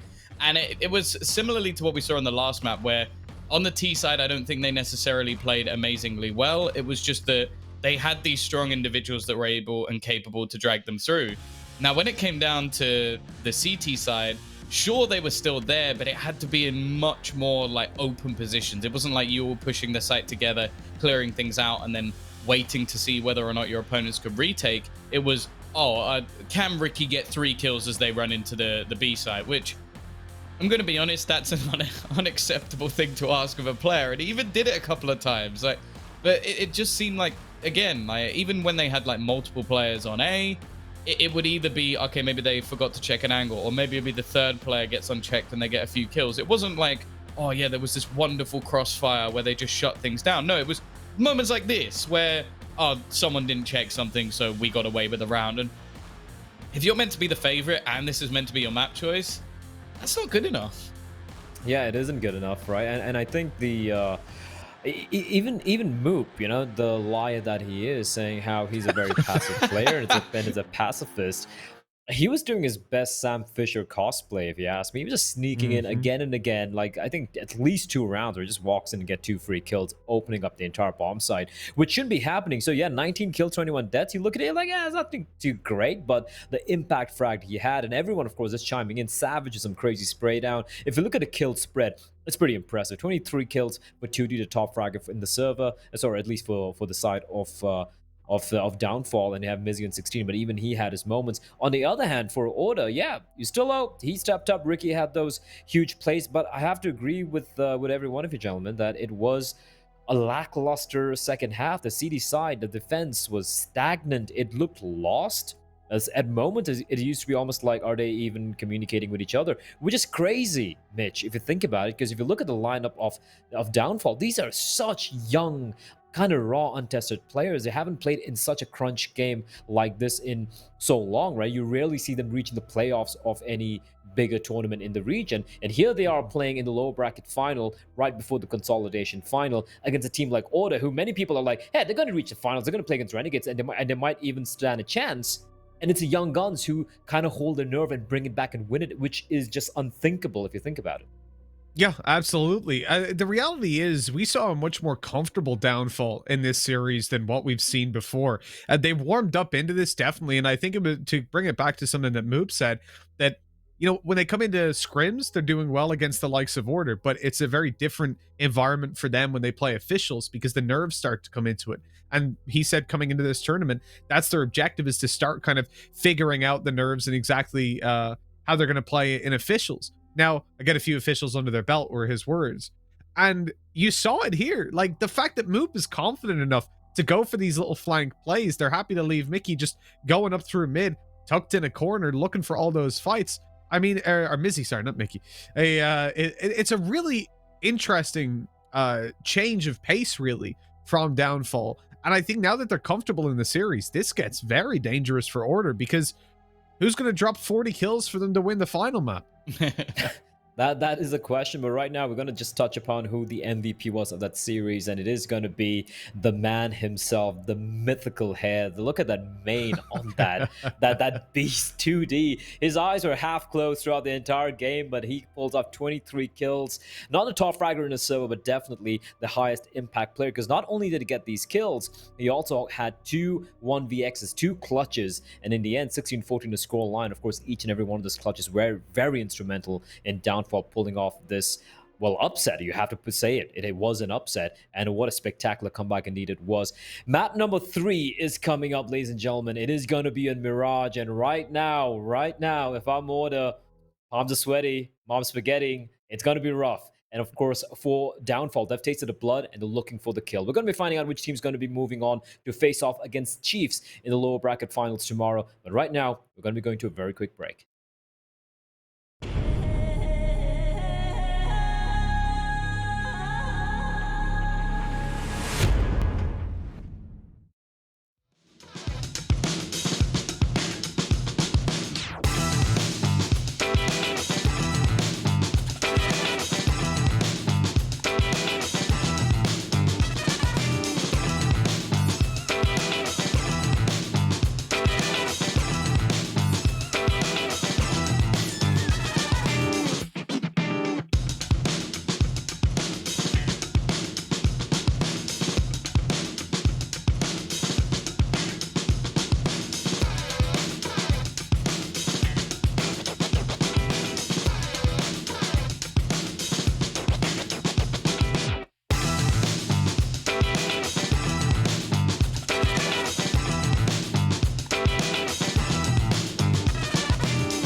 Hello, everybody, and welcome back. My name is Mitch. With me is Jim, and we're here for the final map of the day. No matter what happens, we will be ending things here. And it might be somewhat of a coin flip. We're going on a Mirage. Been one hell of a day so far, and I'm not even going to look at Downfall's history because it's not even worth doing. Yes, they've done all right in the past, but the reality is they're looking even better today. I mean, this game versus Order has just been unreal. Vertigo, that came out of nowhere, and they just managed to slap this team into submission. Jim, how you feeling about this final map? Who are you backing? Well, I mean, you're only as good as your last game, aren't you? So, as far as Order's concerned, they're looking a little bit flat at the moment. That could be concerning coming into this third and final map. Downfall, don't get me wrong, they were not amazing in the way that they played, but they were better than Order, and they were certainly growing into this series as things progressed, and they were able to get themselves a much-needed victory. I don't think too many people would have seen Downfall taking a map off Order, certainly not Order themselves. So they've got they've had roughly 5 minutes to do some soul searching and find the solution to that last map, and hopefully put everything behind them and take their place in the next stage of the bracket. Because if they don't, Downfall could cause a huge upset here. They've already had somewhat of a fairy tale run for themselves, given that they're a new team in the lower bracket of such a big competition. So let's just see if they can do some damage. This is going to be difficult, that's for sure. We're coming on a Mirage. This is the decider between Downfall and Order. It's been one hell of a battle so far. I'm going into the knife round to decide which side the teams will be starting on. Jim, been an interesting journey, and as you said, not a lot of people would have expected this to go to 3 maps. I know Tombiz certainly wouldn't have. He thought it'd be a clean cut 2-0. I think he said 16-0 each map to Order. And, yeah, he had something Ali's wild not gonna... like that. Oh yeah, he had no idea what he was talking about. I think we all predicted 3 maps, but yeah, Tom didn't know what he was talking about in that pre-show. And since usual, as usual, something in the really. water. Yeah, I exactly. don't know why you'd make such a bold prediction like that. Yeah, look, at the end of the day, thinking Order with 2-0, this one, well, yeah, gonna be a bit of a silly Billy. But that is Tombiz. It's the Tom that we know and love. He's inaccurate in predictions and in shots on the server. So when it comes down to Downfall Order, map number 3, what are the things we're looking for? Well, in terms of Order putting up a better performance, we need to see Ali step back up into that role that he was taking on Inferno. He dropped 39 kills on that map, and I think he finished the previous one like 18 for 18, roughly even. Not bad by any chance, but not Ali. The fact that they're so heavily reliant on his performance too, that could be danger signs. So we'll find out pretty early on as to whether or not anyone else is going to join the ranks of Fragger within Order as these smokes do come through. There is a slight gap in it, but I don't think they're going to progress that far through as the flashes will support, but Order now need to make sure the timing here is going to work. I think they're going to boost over onto the stairs and try and flood their way through here into jungle. Licky smartly moves away here though, so they have got key control of jungle on this map. That makes the retake very difficult and almost instantly forces it through. But Mizzy, great positioning here from behind the flank. Licky, he's found one another, and Savage, awkward encounter, but Balance is still alive here, and he has got multiple targets and 0 chance of taking that. Downfall, so patient in the way that they played that. Licky even just backing off into connector. That was a smart read, and this is all on the back of a quick flank from Mizzy as well. So big frags across the board, and that's what you need if you're going to take down a team like Order. They have delivered a great pistol. Absolutely. Bringing the 1-0 onto the board and putting Downfall in a position where they can feel a little bit comfy. Obviously, without allowing that bomb plan to come through, that's the key thing. Now, my introduction to 2D, I think, was on this map, or at least the time he struck me the most. He had a scout round number 2, and he kept on swinging and taking headshot after headshot. That was where he blew me away. But this time, he's not going through for that same aggression that I believe it was ground 0 he pulled it out against. Or perhaps it was Paradox, I can't remember, but either way, it is this more passive approach. No, actually, I was completely wrong on that. It was Mako Sharks. That's who it was. It's very aggressive. Third time lucky. It's very aggressive, is what it is. And I mean, he's swinging like it's the 60s. That's the problem they have to deal with. Yeah. At the moment, though, he's gone over towards Ticket. It's a much more passive hold, and hopefully we won't see him up on top of Ticket. Oh my god, Ooh. What is this from Ustilo? He's just picked up a double. That's weapons retrieved, a FAMAS in play, and a 3v3. Dude, he needs to now connect a headshot or help his team out with a little bit of damage if they do push out, and when they do. He's pulled off the angle at just the wrong time. It's going to have to be a quick scope of all things. Pulls away from the flash that came over. Mizzy can't see anybody. They're going to be moving towards this side in just a second. This is less than ideal, that's for sure. Mizzy grabs one, though. Now we can just tuck away. The SMG on range, not favored in this fight. And, yeah, runs out of ammo as well. Not clean, but it could have been worse. It was well rounded up. After Ustilo did some initial damage, might have even been better if Ustilo just pulled out the Deeg, softened them up a little bit before switching to that MP9, because it really wasn't effective over range here. But I mean, 2D is so aggressive, even on the anti-eco rounds, just going for the initial peak. This is where Ustilo was at his best, though. Just finding those two frags, cutting the map effectively for the T side. And now we do see Order coming out with the AKs. And taking control of mid, albeit a little bit late. That being said, though, from what we've seen of Downfall gameplay, they're happy to let teams take control of mid here. Moop finds one in Palace. One of the danger men, Ali. But luckily they do get the trade. So it's back to a 4 versus 4 here. The bomb is actually moving its way back all the way through spawn. I think it's got the ball to come back to A. And moment of hesitation has actually cost them dearly. The mid connector presence has been completely wiped from the board. And well, it's now on individual brilliance here that Order will have to win this round, and it is not going to deliver for Valiance. Rick, he's been in two minds as to where to go with this bomb. And that has cost Order in this round.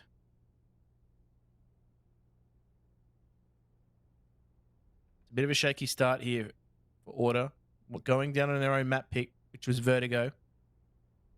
To a team that's so heavily underrated, they're going to need to wind back the clock here for Rick. And just see if he can deliver in this 1 versus 4. He's already found one, but repositioning from Downfall. How much respect they're giving to him. Just giving him room to operate and move. They're not going to peak him just yet as individuals. That being said, though, Savage is young and doesn't care, and is happy to oblige, stepping out, taking the third round for Downfall. Order, they are not looking in this at all at the moment. This is worrying, because if these rounds start to get away from them too quickly, they might have some difficulty getting themselves back in. Yep, that's the buy round completely stolen away. And so far, the best it's looked is Ustilo opening with that double deagle kill, something that you definitely can't rely on consistently, although Ustilo has been a consistent performer. Now it comes down to the weapons we're just talking about, the deagles, the pistols, all around, as Order look to overwhelm middle, and they do manage to get down there and take a little bit of control. The smoke on top mid stopped them from being picked off early on. But where do they go from here? Window control? That's Ali with just a Glock, but he also has the bomb with him. And so he has to be very careful. It's going to be tempered aggression. Because if he falls, then the CTs will just rally around that bomb and obviously have a much bigger advantage in the round. And all the rifles are in one place. And we've said this before too, that Downfall are just happy to let teams take control of mid, because they've still got to get through these two choke points through the connector and even in the window. But yeah, you're right. Ali has got a key position to play here, so he needs to be careful that he doesn't give his life away too cheaply.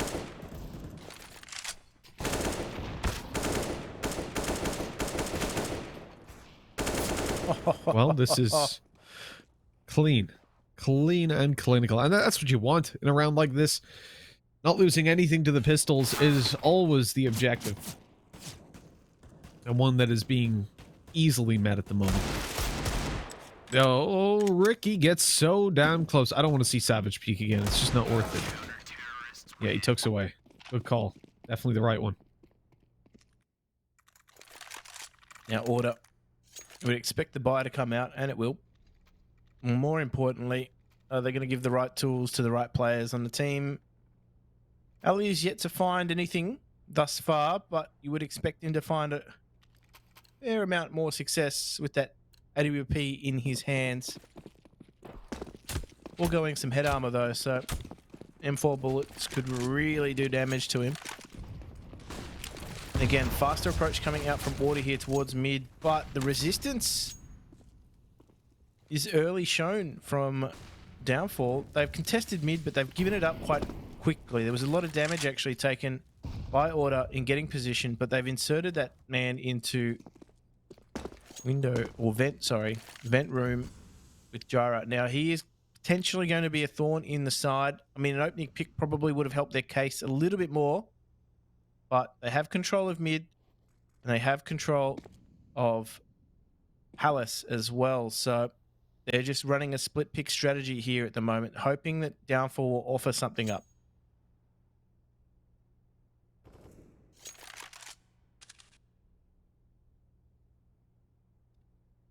This is definitely going to be the push towards the B side. You see that smoke go down, allowing them to group up and push through short, but even still, the smoke is not enough to protect you from 2D. You have to be bulletproof for that. As he comes through and finds a nice kill, shutting down the short play. Now they're being spotted, but look, there's a late lurk being attempted by Ricky. There might be nothing to lurk for, though. This team have just been dropped the bomb out on the floor in the open, and then Ricky gets shut down trying to get that early flank underway.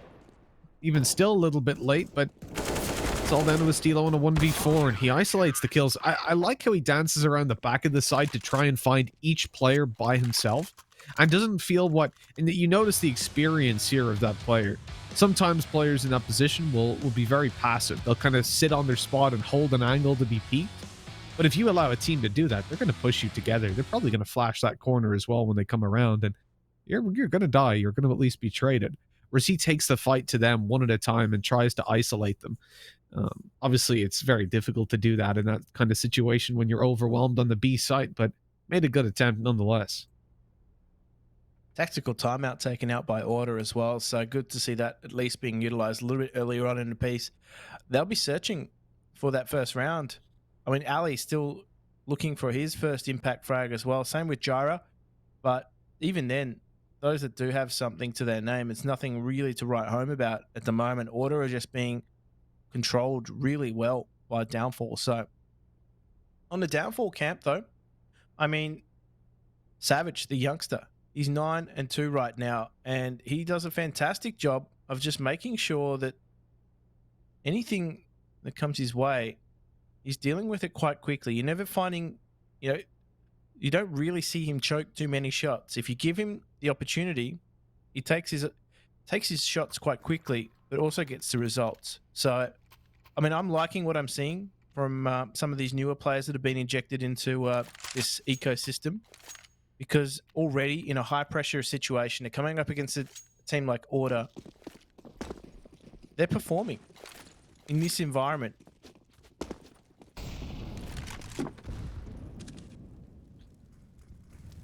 This has been a really impressive performance from Downfall, 100%. I'm incredibly happy to see them here. Their hard work is paying off, and there's still a lot of things they can improve on, which is the most impressive part, because it speaks to how their current strats and their current ability as individuals is enough to challenge one of the best teams in their region. Imagine when they've got the time under their belt. That is a great kill by Leaky. He swings to the back of the site for more. This man is unstoppable at the moment, locking down B completely. Ali left on the UMP. Now his teammates are on the way, so he's going to tuck in and try to survive, but Licky, he's got him locked in, loaded. He's like a heat-seeking missile. The nade comes through and takes the kill. Wouldn't be surprised if this was Mako Sharks and there's blood in the water, because these guys are just hunting Order down ruthlessly. My God. That was brutal. They tried to make it work here, Order, on this B-bomb site, and they were just locked out. This was a great hold from Licky. He only saw the leg of Gyra, and that was enough. Even that duel there he took with Valence. Valence wasn't expecting him to swing as wide as he did, and did enough damage there with that grenade too to lock things out. And Ustillo, he was low HP coming into that B bomb site. His options weren't going to be that great, but look at this already. This is how confident they are, just spraying a full clip. But the change of pace from Order may have caught them off guard here. They get past Savage. So one by one, they're knocking them over. They will get this bomb plant in. And the total change of pace from Order is actually caught Downfall off guard, but there's still a good chance here for them to salvage this should they choose to go for it. The real problem is Jira just sitting down with that AWP, but Jira himself is actually moving to connector. He'll have a great angle to stop this defusal and actually catch them as they cross the site. Licky comes in with the kill straight away. 13 seconds left. They've got to make a move on. Nade goes through. It's not going to get the kill. Oh, it does actually. Rustilo dropped by it. There's the frag. Oh, he's reloading. He's 2 seconds left. He gets it just in time. Oh my, that was edge of the seat stuff. But Order just about managed to pull it across the line. Whew, let's take a breather after that one. Oh my goodness. I thought that was done. I thought as soon as Ustillo had to make that reload, he was going to be out of touch, out of time. Really did have to make sure he was hauling oats for the team in the crucial moment there. And the fact that they got off the bomb there to make that frag, which ended up being cleaned up by the nade, that's what really cost them. Had they just stuck that bomb, they would have definitely won that. But it is 6-1 now, so Order finally break on through, get their first round.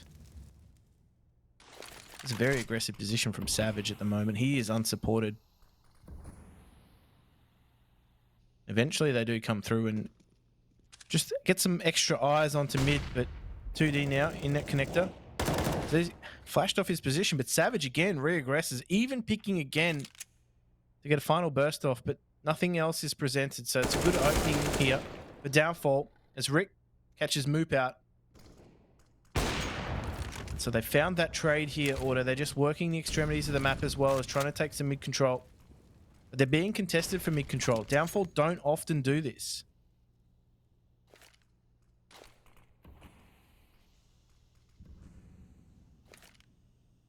The question at the moment is very much around, can Downfall manage to swing back into this one in the mid contention? Not going their way, but Savage comes back out for more. He's hungry, and he's managing to catch off Jira. Ali has to drop off that angle as they quickly move towards the site, having not cleared out Mizzy, but that molly pushes him into the open. He doesn't manage to take down Valiance. And so we go into the 2v2 with the trade from Savage. The rotate underway from Licky. Kitchen at the moment is being held by Ali. He's got the angle for the crossover to Dora, but he doesn't know if someone's already there. That's actually allowed Savage to cross. Perfect timing on that. Just as Ali looks back, and as he looks away, his teammate joins him. That is terrible. If he watches that back, he's going to be infuriated. But eventually he catches Savage. And I don't think Licky can even go. He can't go for it, but he also can't go back because the Alp's watching him. So he just goes in to try and find the kills and maybe help himself out in that situation. But that doesn't work either. 6-2. Order picking up their second round on the T side, but how long can they keep this up for? I mean, Downfall have definitely looked clean so far. He really was caught between the rock and the hard place there, poor Licky. So Order break their way through, but you're right. Some timing might not have actually worked out then for Order, and that could have been a very different story. But the faster change of pace initially in that mid-control, rolling on through to the A bomb site, that's what caught Downfall off guard. So I think at least for the moment, it's put them on the back foot. A team like this right now, to beat a highly fancied opposition like Order, they need confidence. And that is the kind of round that rocks your confidence a little bit. Just maybe some doubt starts to creep in, and you can see it had to flow on effect into the next round.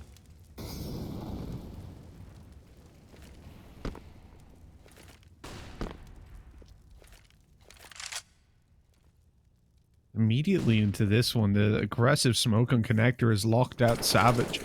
left them in a position where, I mean, the CT player, Moot, doesn't want to take any form of challenge. And so, oh my god, nasty little nade. 2D's not got any armor, so that almost took him down. An inch away from doing it. As Moot swings in with one on the deagle, but you can't expect a whole lot from him. 2D should be thinking about saving at this point. They've got a man disadvantage, and it really doesn't look... What the hell has just happened? 2 very quick kills. They still have 20 seconds to play with. No problem at all for them as they push forward. Flash connects. Bustilo goes down, and it's all on Najira. Even blind, he connects that 2D coming over, and the op shot misses. 12 seconds remaining. No kit. This round is done and dusted. Jira's delayed enough time and comes through with the execution Assassin's Creed style. 6-3. Order managed to connect that round, but geez, that got a lot closer, Jim, than I was expecting it to. Oh my goodness, I thought they were done. That flash that came through, that bounced off Palace, I thought they were both done by that. They were both dead to rights at that point in time. Downfall looked good in that retake. Out of nowhere, seemingly, too. That was just 2 quick fire frags that brought them back into it. But luckily, Jira recovered quickly enough from that flash to be able to just steer the ship back. And Savage is boosted into position. And they are going to just try and stack some numbers towards this B-bomb site. Hope that that's going to be enough. Moop goes down early. The solo A hold, but he's only encountered Rick, who has done this for a number of rounds now. So the B stack could still be quite effective. I don't mind this on this sort of round. The P250 stack on a site. Order aside from Ustilo, healthily bought into this. So Ustilo is the danger man, but he's also got the bomb too. So that's going to limit where he's going to go, at least for the moment, until he gets rid of it.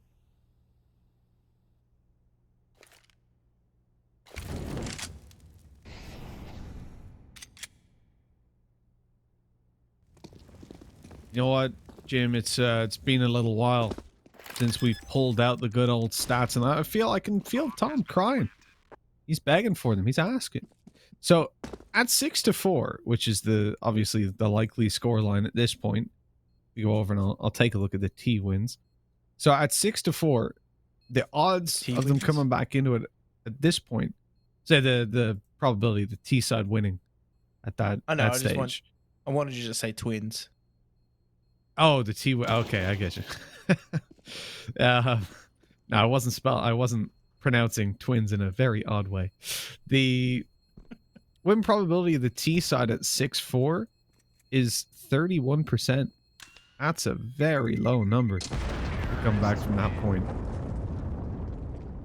Seems like whenever the CTs get off to a good start, the T win probability goes down massively. I wonder, is there somewhere I can see the win percentage of a team? No, probably not. Like when they got, I suppose here it is. When the T side gets off to a 3-0 start, the 65% of the time they win the map. But when the CT gets off to it, it's nearly 70%. No, sorry, it's 76%. It's not. Yeah, the only thing those probability stats don't really account for, I guess, is the economy at that particular moment, right? Exactly. So yeah, you could have a 3-0, which was a pistol forced by Eco, or a pistol, Eco, and then a pretty good force buy on the third. And then you go into an Eco afterwards. So yeah, it could be.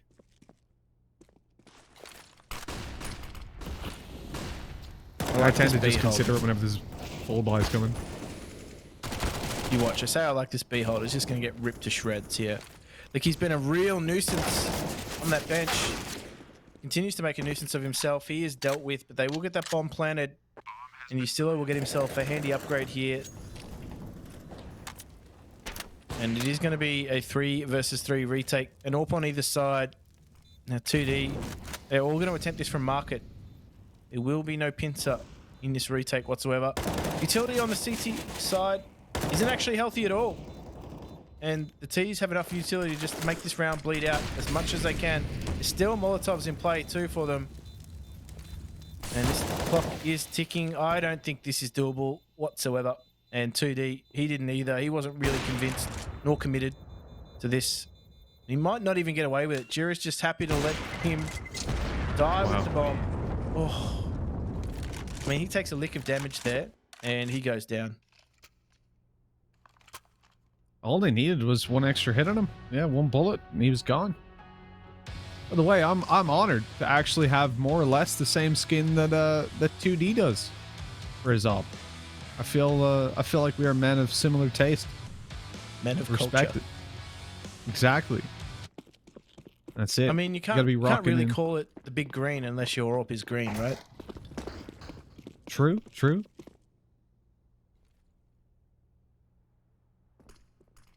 It's kind of a disgusting puke colored green, but it is technically, I suppose, a green. Aye.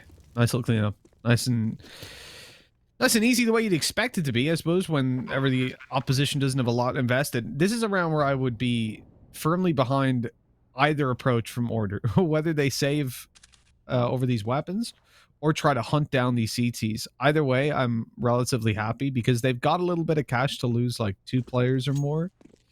But then obviously as well, if you can survive with 4 and build up your economy, hey, that's worthwhile. The only thing is you will be facing into that op in the next round, and who knows, maybe even a second. It could cause minor issues, but I think with the way Order have been convincingly winning these rounds, they're not too worried about giving that kind of control over. Yeah, I don't think that's crept into their game just yet. And another round will go their way. And they bring it back to 6 each. This was, I mean, if you only just joined us and, you know, took a look at the rounds one, you'd think Order were just dominant. But it was Downfall that got themselves off to a great start. It was Order searching for that first round after what felt like so long. They were finally able to get it, and they've just been able to wrest some momentum back from Downfall. As I said, there was a large element of confidence within this Downfall side, and they had that confidence rocked somewhat by the change of pace, the faster approach, that horsepower coming through connector. If you're going to beat a team like Order, you need confidence, and that was wrestled back away from them, and almost even more so now the fact that they've lost 2 early on in this gun round. Order have got a lot of control here, even more so Ustilo has just been spurred into action. And they have control of this A bomb site. It's just now on the 2B site holders to try and salvage their own weaponry. And I wouldn't be surprised to see Order pushing for this. They want to take those weapons out of the economy.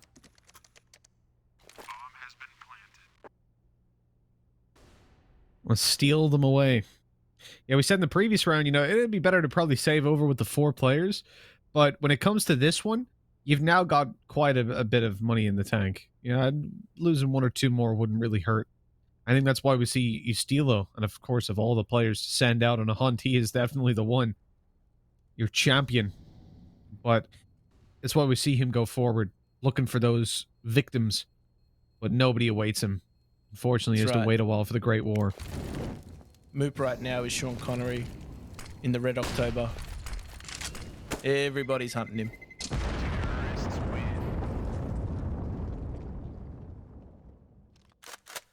You hear the helicopters coming in. By the way, most disappointing thing of all time. Did you watch E3 many, many years ago when the Rainbow Six Siege preview came out? No. Remember that video? No, they released like a massively CGI'd video of the game. And the coolest thing about it was that you came in on a helicopter and you abseiled down. Yeah, that's not how you deploy in the game, because they just basically lied. It was great. Not only were the graphics just a load of lies, the gameplay was too. Shout out, who makes that game? Ubisoft, for completely ruining my expectations of the next Tom Clancy game. That's all. I want to get that off my chest. I just said helicopter, and then I was disappointed by that. I haven't played the Division. I like Siege. I don't see why they lied about it. Don't get it. Like, it's like Counter-Strike if they just made a trailer with jetpacks. Like, well, why have you done that? There's no jetpacks. Oh, have you seen the trailer with the CTs and Ts on Nuke? Completely different map. Looks completely different. Well, very true. Actually, you make a good point. Was that released before or after the game? Oh, that's the I question. think it actually was released after. Yeah. In that case, it's all right. If you go to E3 and you're like, look at our new I think it even said like gameplay footage. It's like, come on. Come on. It's not even rendered in the same engine. That annoyed me immensely. Oh, CTs are about to be annoyed by this A execute. So smokes rain in 2D. He's standing strong here. He needs to be able to support his teammate here in the bomb site. Savage is just biding his time though. 2D, I think, may have caused enough of a distraction here. He needs to take that fight there. Valiance would have seen him, and he's just using shadow advantage now. As Ustilo and Ricky, the old hands, they clean up. Oh, Ellie with the Tech 9. They'll get themselves into the bomb site. Bomb plant will come in, and this 2 versus 2 retake is going to request the best from Moop and Mizzy. And Mizzy, with that late long flank, actually removes Ustilo. So it's all on Ali. We've seen him so many pivotal moments here for Order, and could be asked to do the unthinkable once again. Now, he plays the deadly game with Mizzy. Mizzy is all over that. And they will bring it back to a 7th round. Order, it's been a much better second half to this side. This T half, should I say. And if things would have continued otherwise, I mean, Downfall could have had themselves a really healthy advantage. If you look back at that one round that they may have lost a little bit of confidence on, it could have been a completely different story. If they would have continued on with the confidence that they had, I think they might have been faring a little bit better. But nonetheless, they're trying to give themselves every fighting chance. You got to remember that closer this game gets as well, the more Order wake up. And I don't think it's quite as simple as saying, like, oh, they're now taking the game seriously and they're going to win. Like, I really don't think it's that sort of two-dimensional, that 2D over on the Order side. The See what you did there. Thank you. The whole issue for me is that I think they're being caught off by the individual ability right now of their opponents. I don't think they expected it to be quite as structured. I'm thinking back to a Downfall game where I saw 2D up on top of Ticket, just swinging it around like a lunatic and getting wrecked. Giving away a 4 versus 2. Like, there were so many mistakes being made by Downfall at times. And right now they seem to be tightening it up a massive amount. I think these guys are tuned in. They must have been doing some serious work in the past couple of days. Their game has definitely improved. And I reckon Order is slightly cut off by that. A combination of that, them already feeling comfortable, them probably coming in not wanting to reveal too much, but then realizing, you know what? We have to just play. We have to play hard from the start.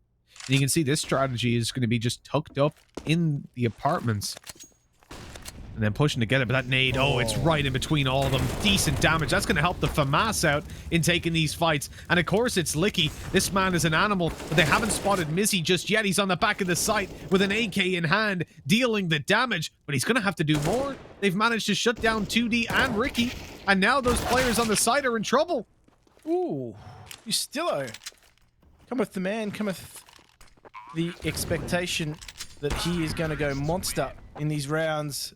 And Ali rounds that out. That was looking really uncertain for Order that they would even get into the bomb site. Had it not been for Ustilo, he single-handedly put them back in. But look at that half. Even the youngster Savage or Downfall getting himself amongst the action. I think he's been a real linchpin for them. And in fact, I am struggling to recall any map that he underperformed.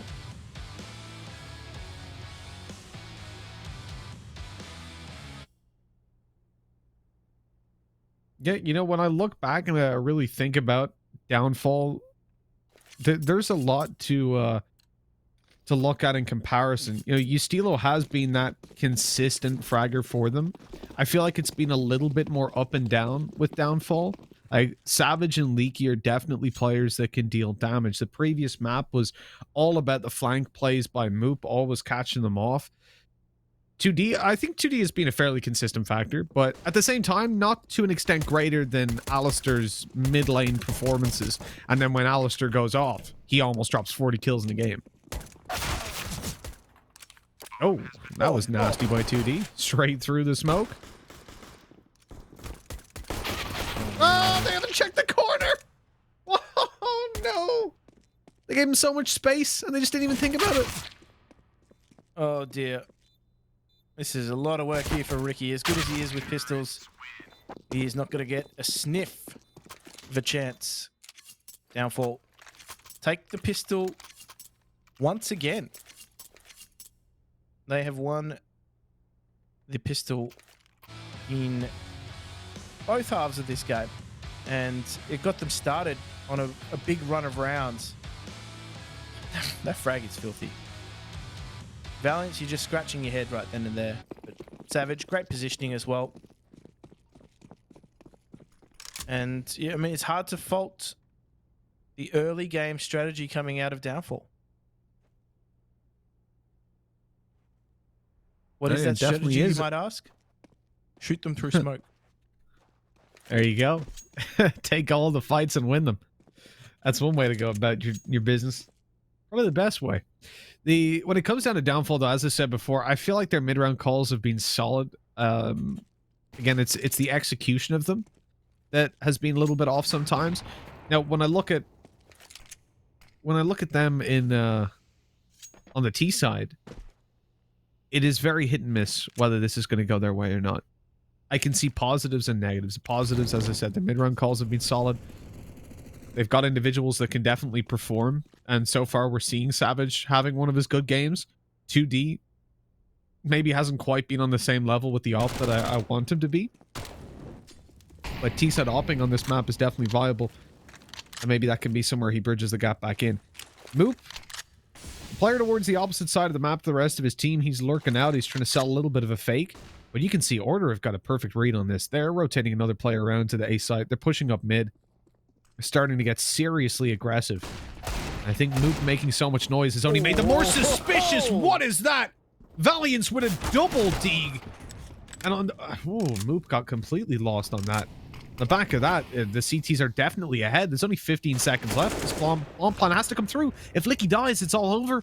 It's a very aggressive peak. And they still need to deal with the CT player. Oh. Oh dear.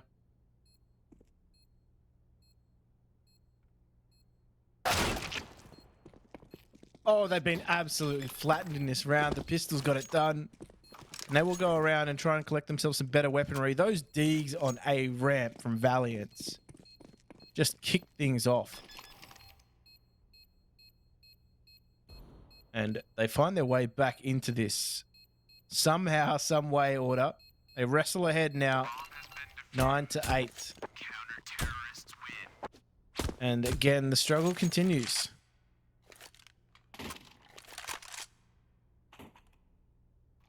Yes, sir. It's going to be one hell of a struggle. That is for damn sure. Like, when you look at how things have been progressing gradually, I really don't think these teams are separated by much. And that's not something that should be said when it comes down to Order. This is one of the best teams in the region versus a team who's self-professed. Just can't... also a team that is almost in the major, right? They are one game away. Beating Renegades is all they need, and they're in the major. Versus a team that's self-professed that they're only... That's a shutdown. That they're... Oh, wait, they were all headshots as well. That's bloody gorgeous. But yeah, Downfall literally said themselves, they're only here for experience. They're here to figure out what they're doing right, what they're doing wrong, and get some officials under their belt. If they take down Order, well, then that's a great sign for what they need to improve, because it will be not very much, really, to contest at the highest level. I need to replay that round in bullet time, because that was so quick.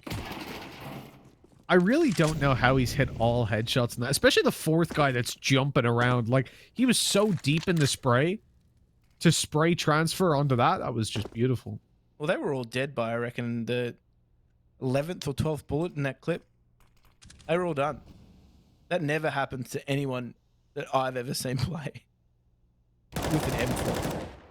You get one, maybe two, and then the third guy headshots you because he steps wide. Well, I get none, but I agree. Most people get one, maybe two. Tom just kills me. He peeks to kill them and shoots me in the back of the head. That's how Tom plays video games.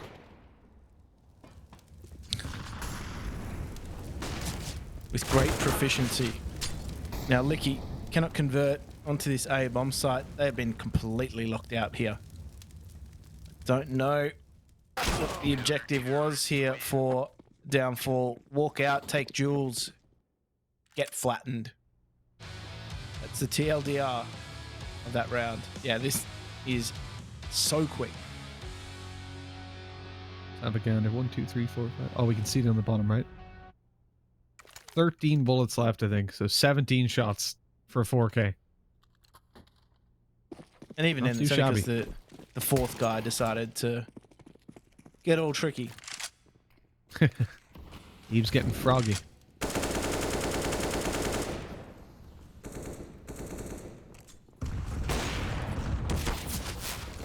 Oh, Alistair, he's being crept on. Shot through the smoke. Ustilo, ever the consistent player, though, just destroys them. And Jira, excuse me, throws in the nade. Closes it out. 12-8. And Order, yeah, they're starting to close in on that victory, but here's the investment from Downfall. Here's where they get that full buy through. Look at that. He was spraying between them. One bullet for each of you, sharing as Karen. That is vintage Ustilo, though. Vintage Ustilo, indeed. But they've got themselves out to a 4-round lead, Order. Now, these guys have the pedigree to close out games like this. They should be able to do this. Downfall have surprised everybody. I dare say even Order. But Order have just had to lift somewhat to be able to put themselves back into this. Savage, though, aware of the push potential. Ali has been clipped somewhat. Now, Jira's just caught in this window. Smoke is going to get him out. He doesn't, unfortunately, go down for Downfall, and he lives to fight another day. The number advantage still is kept by Order for the moment. And they have made a read to rotate numbers back towards this B bomb site. Jira's getting back. He's left his mid-window post. And he's going to help Rick here as they just reinforce. And I think it's a great read given what's going on. You know, fantastic stuff. Stacked up here as the T's move right in towards the apartments. Looking to jump on out. Get it done. They've got a molly thrown out towards the car. Good shot by Jira. And he fades back immediately. Takes another angle. Catches Leaky off. And Mizzy ain't all the wiser. Ricky's the one to take him down. But Jira did a lot of damage. What a round. And what a win by Order. Geez, Downfall looked like they had at least a good opportunity in that. Especially considering all the utility they had coming into that site. But Jira just tore them apart. That being said, too, last player for Downfall. Oh, no, that's a terrible way to go out to that Molotov. It wasn't even under window. Jira's done some great work on that B bomb site.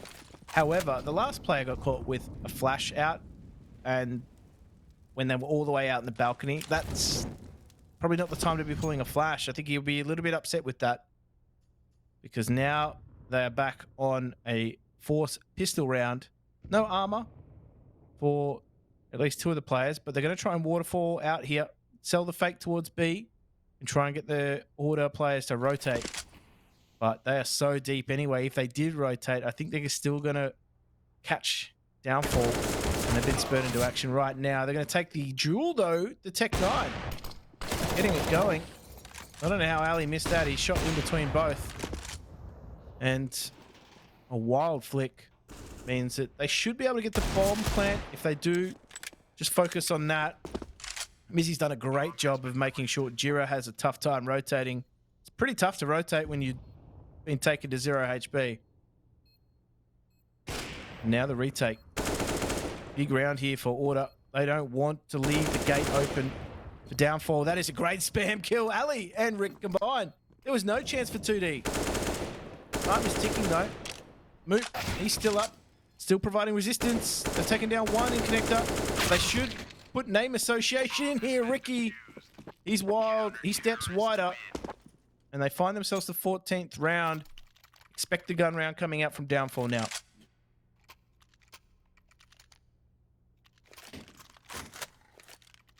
Jim, this could be the last chance, the final opportunity.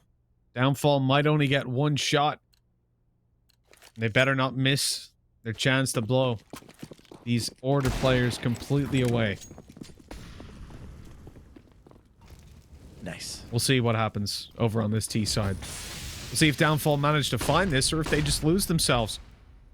This is the moment, though. They want it, Jim. They want it more than anything. This map alone is $1,500. If they win this, they get that 1.5k extra, and that's going to mean the damn world to them. What That's they're big fighting for. incentive. Plus, That's it a is. record It is deal. big incentive.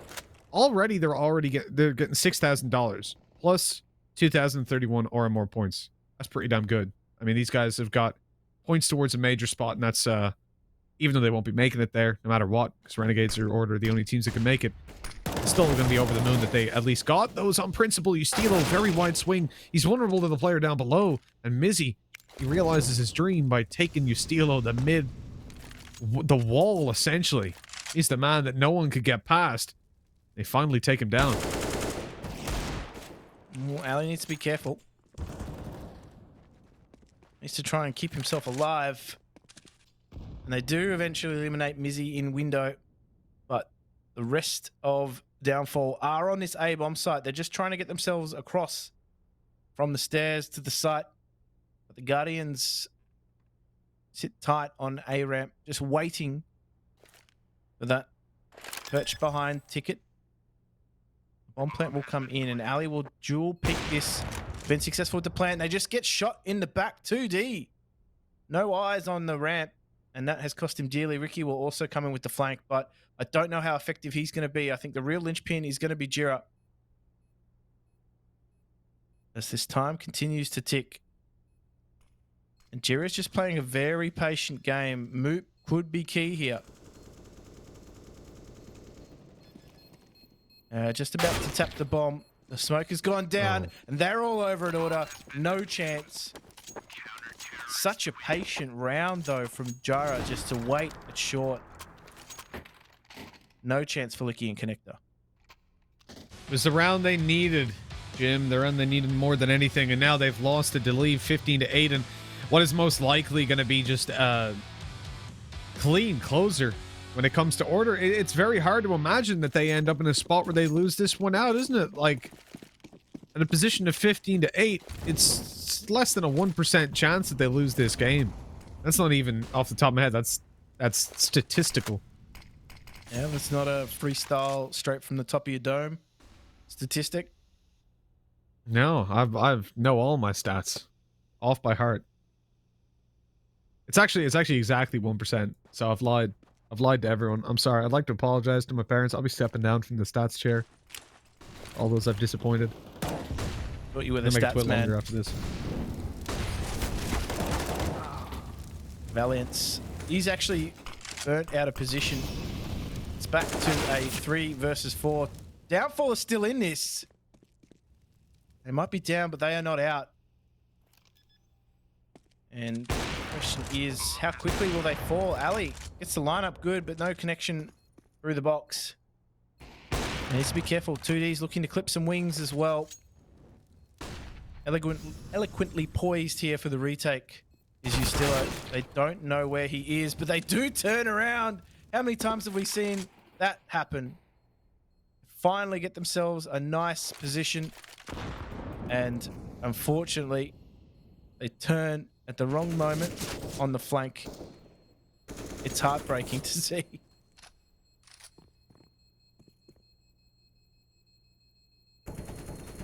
It feels like a waiting game, though, really, 15-9. Like, it's only a matter of time, right?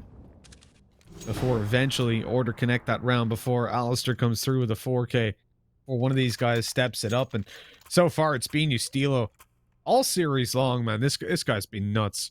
You see, in the other two maps combined, he had 45 kills. He's only barely behind Alistair, who, remember, got 40 kills in one map, 39. So that's, it's impressive stuff. Really, the consistency is what you're after. Oh my god, Ali. He's rushing top mid. Oh, He smoked he's on off a Con mission. to try and sell that little bit of a fake. Sell the Con. He's not gotten anything done for it. Decent angle above the smoke, at least, to watch under, and they're just holding their angles respectively, as Ricky is the player that opens it up from the window, catching one in the apartments, and he just bails on back. He's re-aggressing on that angle as well. Playing a dangerous game with a man advantage, but it works out because the smoke down means these T's now shouldn't really be pushing up. Certainly Never not say pushing through never. it. Don't. Is he gonna push? Moop. Come on, bro. You said you're a passive player. No, it Waiting looks for like the he's gonna wait flash. for it to dissipate. We're waiting for the flash here.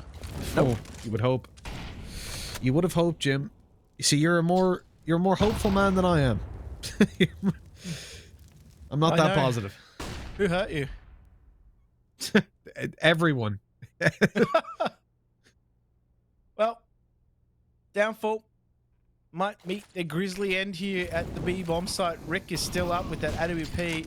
Smoke eventually comes in. He finds a third. Rick has been a stalwart in this B bomb site defense, and now there is only 2 players remaining for Downfall, and so with them is their chances here in Perfect World Oceanic League for 2020. It is just on Licky who falls and Order progress in the bracket. It was not an easy road here, but Order have taken the victory, and no doubt will be sighing some relief as they eventually run out victors against Downfall that, look, let's be real, we didn't think they stood a chance, but they proved us wrong. And to help us break it down, I'm going to bring in Blair and Tom. Gentlemen sitting on the sidelines, you had front row seats to Downfall versus Order. What did you think? Go ahead, Tom. Oh, okay. I'm used to like waiting for your magical analysis to come through.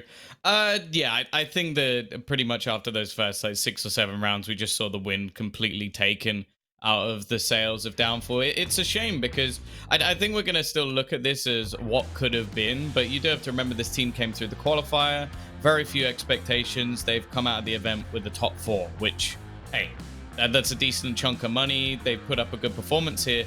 I think the focus still has to really lie with Order, though, because as we've said, their goals are much higher. For the guys at Downfall, they've come in. I think they've matched or exceeded the expectations they would have had for themselves. I feel like people are normally fairly optimistic with what they're hoping for. And yeah, they then go and they're going to work on things. They've played a good game versus Order. If they continue to improve, hey, they could even beat them next time.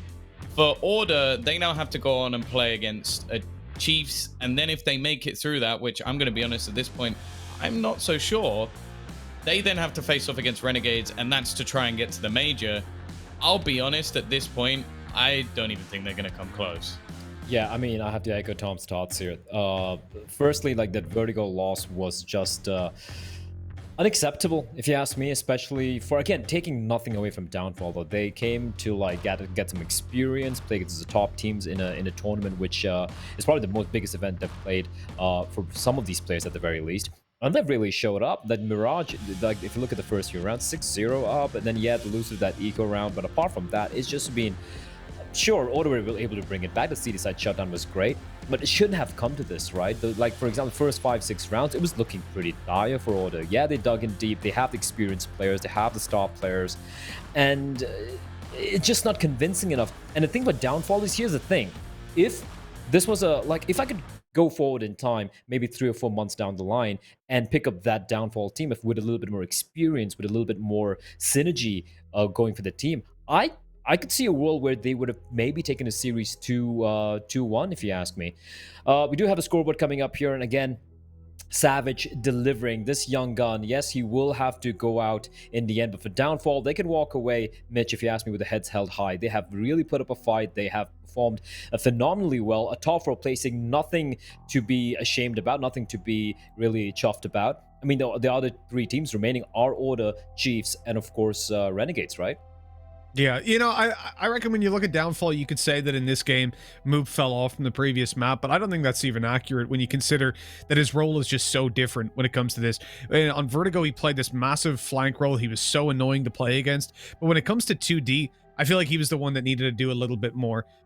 You expect a lot from that Opper. He delivered a whole bunch when it came through to some of the previous games in this series, in this tournament.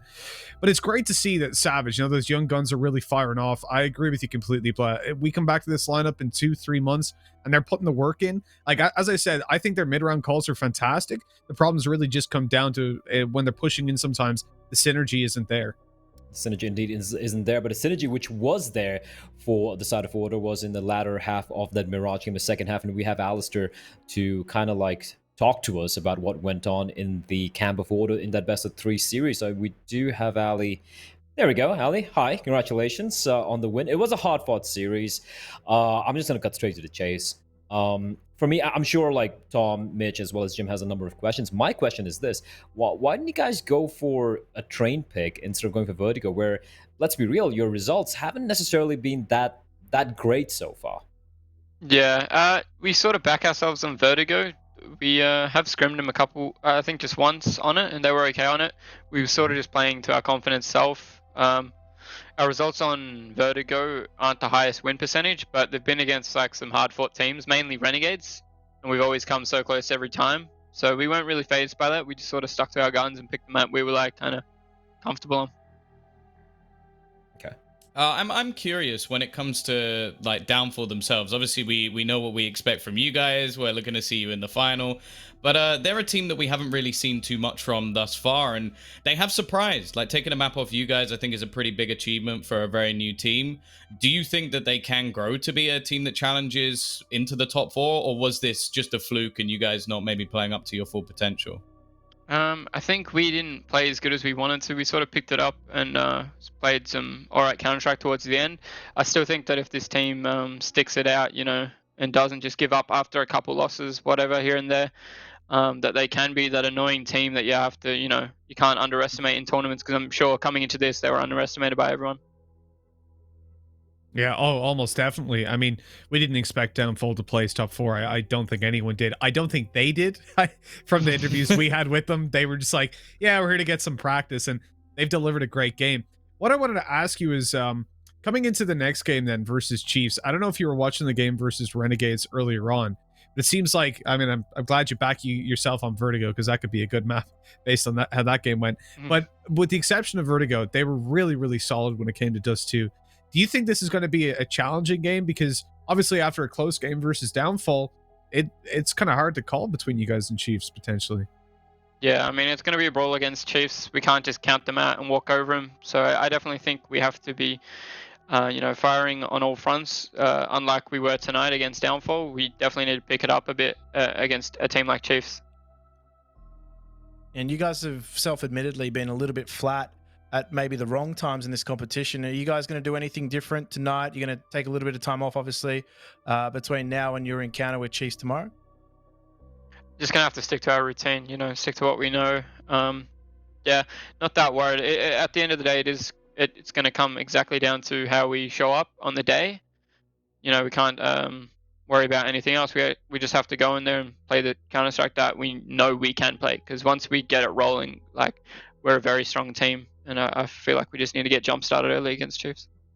So I've got one more thing then. That first map from you, Ali, that was unbelievable. You nearly dropped a 40 bomb in regulation. And moving from that performance to the next 2 maps, I'm wondering, like, where was the team at coming out of that one? Because obviously it's amazing that you just destroyed them like that. But for it to still be so close, were you guys a little bit worried? What were the comms like? I'm just curious in your camp how that affected you. Nah, we never really do get worried. If there's anything, like, if a team's getting pumped, sometimes you get quiet, but we just need to, get like all the communication back, get loud again, and get rowdy, and that's what we started doing on Mirage. Vertigo, we were still fine. Obviously, I had like an individual performance and just showed up on Inferno, but we're just on to the next map and focused up for that, and they played a really good Vertigo. And so that caught us by surprise. And then, we sort of got back into that Mirage game after winning that half by with Tech 9s and stuff. And that's all we needed to switch the flow and, really wake up.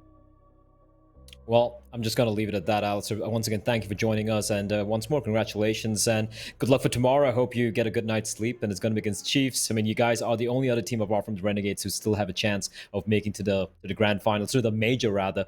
So good luck for that. And thank you for joining us. Thanks very much, guys. Cheers. Cheers. And that was, of course, Alistair. Looking, not too elated. It was a close fought series as well. But I'm going to throw this one your way, Jim. Like, if you're Moop right now, unfortunately, we don't have him for the interview. You're feeling pretty happy, all things considered, right? Absolutely. You've got to be, patting your players on the back. I think if they're coming into it to learn, they're going to learn to take confidence out of losses like that. So I think their performance overall has been quite good given all their conditions, right? They were a young team, they're a relatively new team. They qualified through this, they went the hard road, and then they came up against some opposition that, in ground zero, they were able to build some confidence out of the back that they took those guys down, and then rolled on through the lower bracket too. So I think they had some opposition that were similar in standard, and then they learnt against some of the better teams like your Renegades and then Order, and they proved that they were able to really just grow throughout the competition. So I'm excited to see what they will bring in the future, and I think Moop's going to be quite pivotal in just shaping some of the younger players and keeping that strong mentality. Indeed, that's a Keeping team them passive. But I do want to, of course, see more of these guys, and hopefully we do see them. Unfortunately, we're going to say goodbye to Downfall. But right before that, we're going to take a look at today's results. It has been two teams we've unfortunately had to say goodbye to. The first game, of course, being that brawl between Downfall and Mako Shark. This was the schedule of the day, but I'm sure we'll have the results coming out there. But yeah, it was Downfall versus Mako Shark earlier today, where there you have it. Downfall, a close fought series against Mako Shark. They took it 2-0, which made us think, maybe they're not going to really take a map away from Order, considering how close the score lines were. Later on, we had Renegades versus Chiefs. Dust 2 was a banger of a map, but then map number 2, Renegades, kind of running away on their map pick. And what we just saw right now was Downfall taking it all the way to map number 3. Easy predictions indeed, Tom. You are a crystal ball. And there you have it. We now are down to the final 3 teams. We have the consolidation final coming up, and we're just going to talk very quickly about the brackets. I do believe we have that ready as well, and the bracket should be showing how everything's kind of played out here. And Tom, why don't you just take us through this, at least to just kind of narrate what's transpired so far. Well, I think ironically we've kind of ended up where we thought we would, just not with the right order. Hey. It yeah, fits. all right. Fits that's very it. well. That's all you get, Tom. That's all you get. That's all you get. That was a good one, but that's all you get. I'm done with you. I'm done with you. I'm done with Jim. All right? Screw you both of you. You're out of order, Tom. There You're you out of have order. it. There you have it. The final Sorry, brackets, Chief. at least till tomorrow. God damn These it. two guys are such renegades. Let's get them out of here. It was always I'm our out of here. downfall. I'm out of here. Screw this. Oh, But, okay, all right. This all is right. his downfall. I know. On one hand, he's loving it, and on the other hand, he's hating on us for it, man. This is such a paradox. I really thought that we were just building on this relationship day on day, but evidently we're still at ground zero. Oh, are we done? Ironically, He's that crowing sounded like like a a rooster. I am indeed. Okay, guys, honestly, we gotta leave it here. I think Blair's gonna lose his mind. This is really Mako or break for him, so let's I was just... gonna Screw call you it. guys. I hate all of you, but there we go. got Those them are all brackets done. brought to you. Woo! Brought to you by the puntastic Tom, Jim, and Mitch, even kind of joining the camp, betraying me. Betrayed you. Thanks, Mitch. Absolute piece of. Anyway, there you have it. That's the brackets, and of course we have the MVP. We forgot to crown the MVP of that particular map, and I do believe, drum roll, I won't be surprised if it's Mr. the Lobster himself. No, it's Ricky. He actually had a number of clutch rounds, and he does come out on top. 21 frags for him. He was tied for a total number of frags alongside Ustillo, but Ricky coming out on top. The veterans. That's one thing we've noticed about this particular team, Tom, is the fact that when it starts getting a little tougher, when Alistair's not dropping 40 bombs or Valens and Gyra are kind of quiet, it is the rock of Ustillo and Ricky with his clutch capabilities kind of dragging them over the finish line. Yeah, for sure. And I think that's a good thing to have. Like, you have these players with experience that in high pressure situations manage to bring you back from the depths. The only worry for me is like Renegades have that too. And then sometimes in a better scale. So I don't think that's going to be enough. They need to make sure, as they pretty much said within the interview, is that they have everybody popping off and it isn't just like a couple of players here and there, one guy getting a 40 bomb while the other is on like 7 kills. It just doesn't work. They need to be all performing from here on out in the tournament. But the thing is, there's a lot of great teams that sort of scrape their way through the groups, get to that end stage, and are constantly building into the tournament. And while Order, Chiefs, Renegades, they've all played each other a million times, so it might be a little bit different tomorrow. It might be indeed a little different tomorrow, but tomorrow we have a schedule for the day. It's just 2 best of 3s, but it's everything on the line with these 3 teams. We have Chiefs facing off against Order, and that's going to be the first game of the day, the first best of 3. Again, it is the consolidation final. Loser will get knocked out. The winner will go on to face off against the final boss of Australian Counter-Strike. It's going to be Renegades waiting in the finals, just cracking the knuckles and looking to book their slot for the finals. Bear in mind, if Order do beat Chiefs and face off against Renegades, and if they win the finals, they make it through to the major. So nothing's quite set in stone quite yet. And that's about it from us today here. But one thing, at least for me, gentlemen, is the fact that I know we've said goodbye to all the invited teams like Mako Shark, Rooster, Paradox, Downfall, and even Ground Zero. But one thing for me, personally, Mitch, is just the sheer amount of young talent in the Australian scene right now, which for me, like having had an opportunity to cast these guys, I'm really hopeful for the scene. They have such a deep talent pool. So imagine you have a team like a Renegades, for example, let's take a look at, you can build a super team, just a bunch of 15-year-old, 16-year-old kids around some decent in-game leader, some veteran, and you can have at least 2 or 3 really, really strong teams in the region, which is such a promising thing for AUCS. Yeah, 2 or 3 strong teams outside of what's already there. The foundations from you've got Avant, Order, obviously Renegades coming in as well, and Chiefs. So the reality is, this could be a really stacked region, definitely. Well, one of the things that I think gets in the way a lot of the time is limited competition. Within this kind of region, there isn't that much to compete for, certainly not enough for it to be a full-time obligation for a lot of these teams. You look at Europe, you can have 30, 40, 50, maybe more teams that are all full-time, and then you go down to Oceania, are we talking 6? Maybe less? You've got less. You've got 3? maybe Less? 4. 3 or 4. Yeah. Maybe that's 4. it. I would have said 4. That are even salaried, let alone being able to go full-time.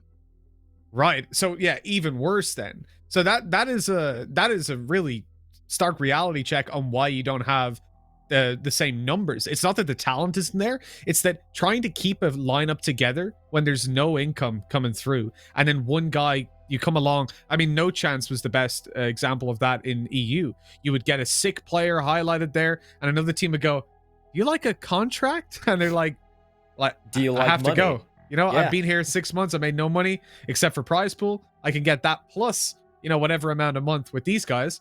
So it's a natural decision. I think usually their teammates even support them doing that because they want the best for them. And that's the problem a lot of the time. So if these teams stick together, they could compete. But even then again, oftentimes that generally means relocation as well.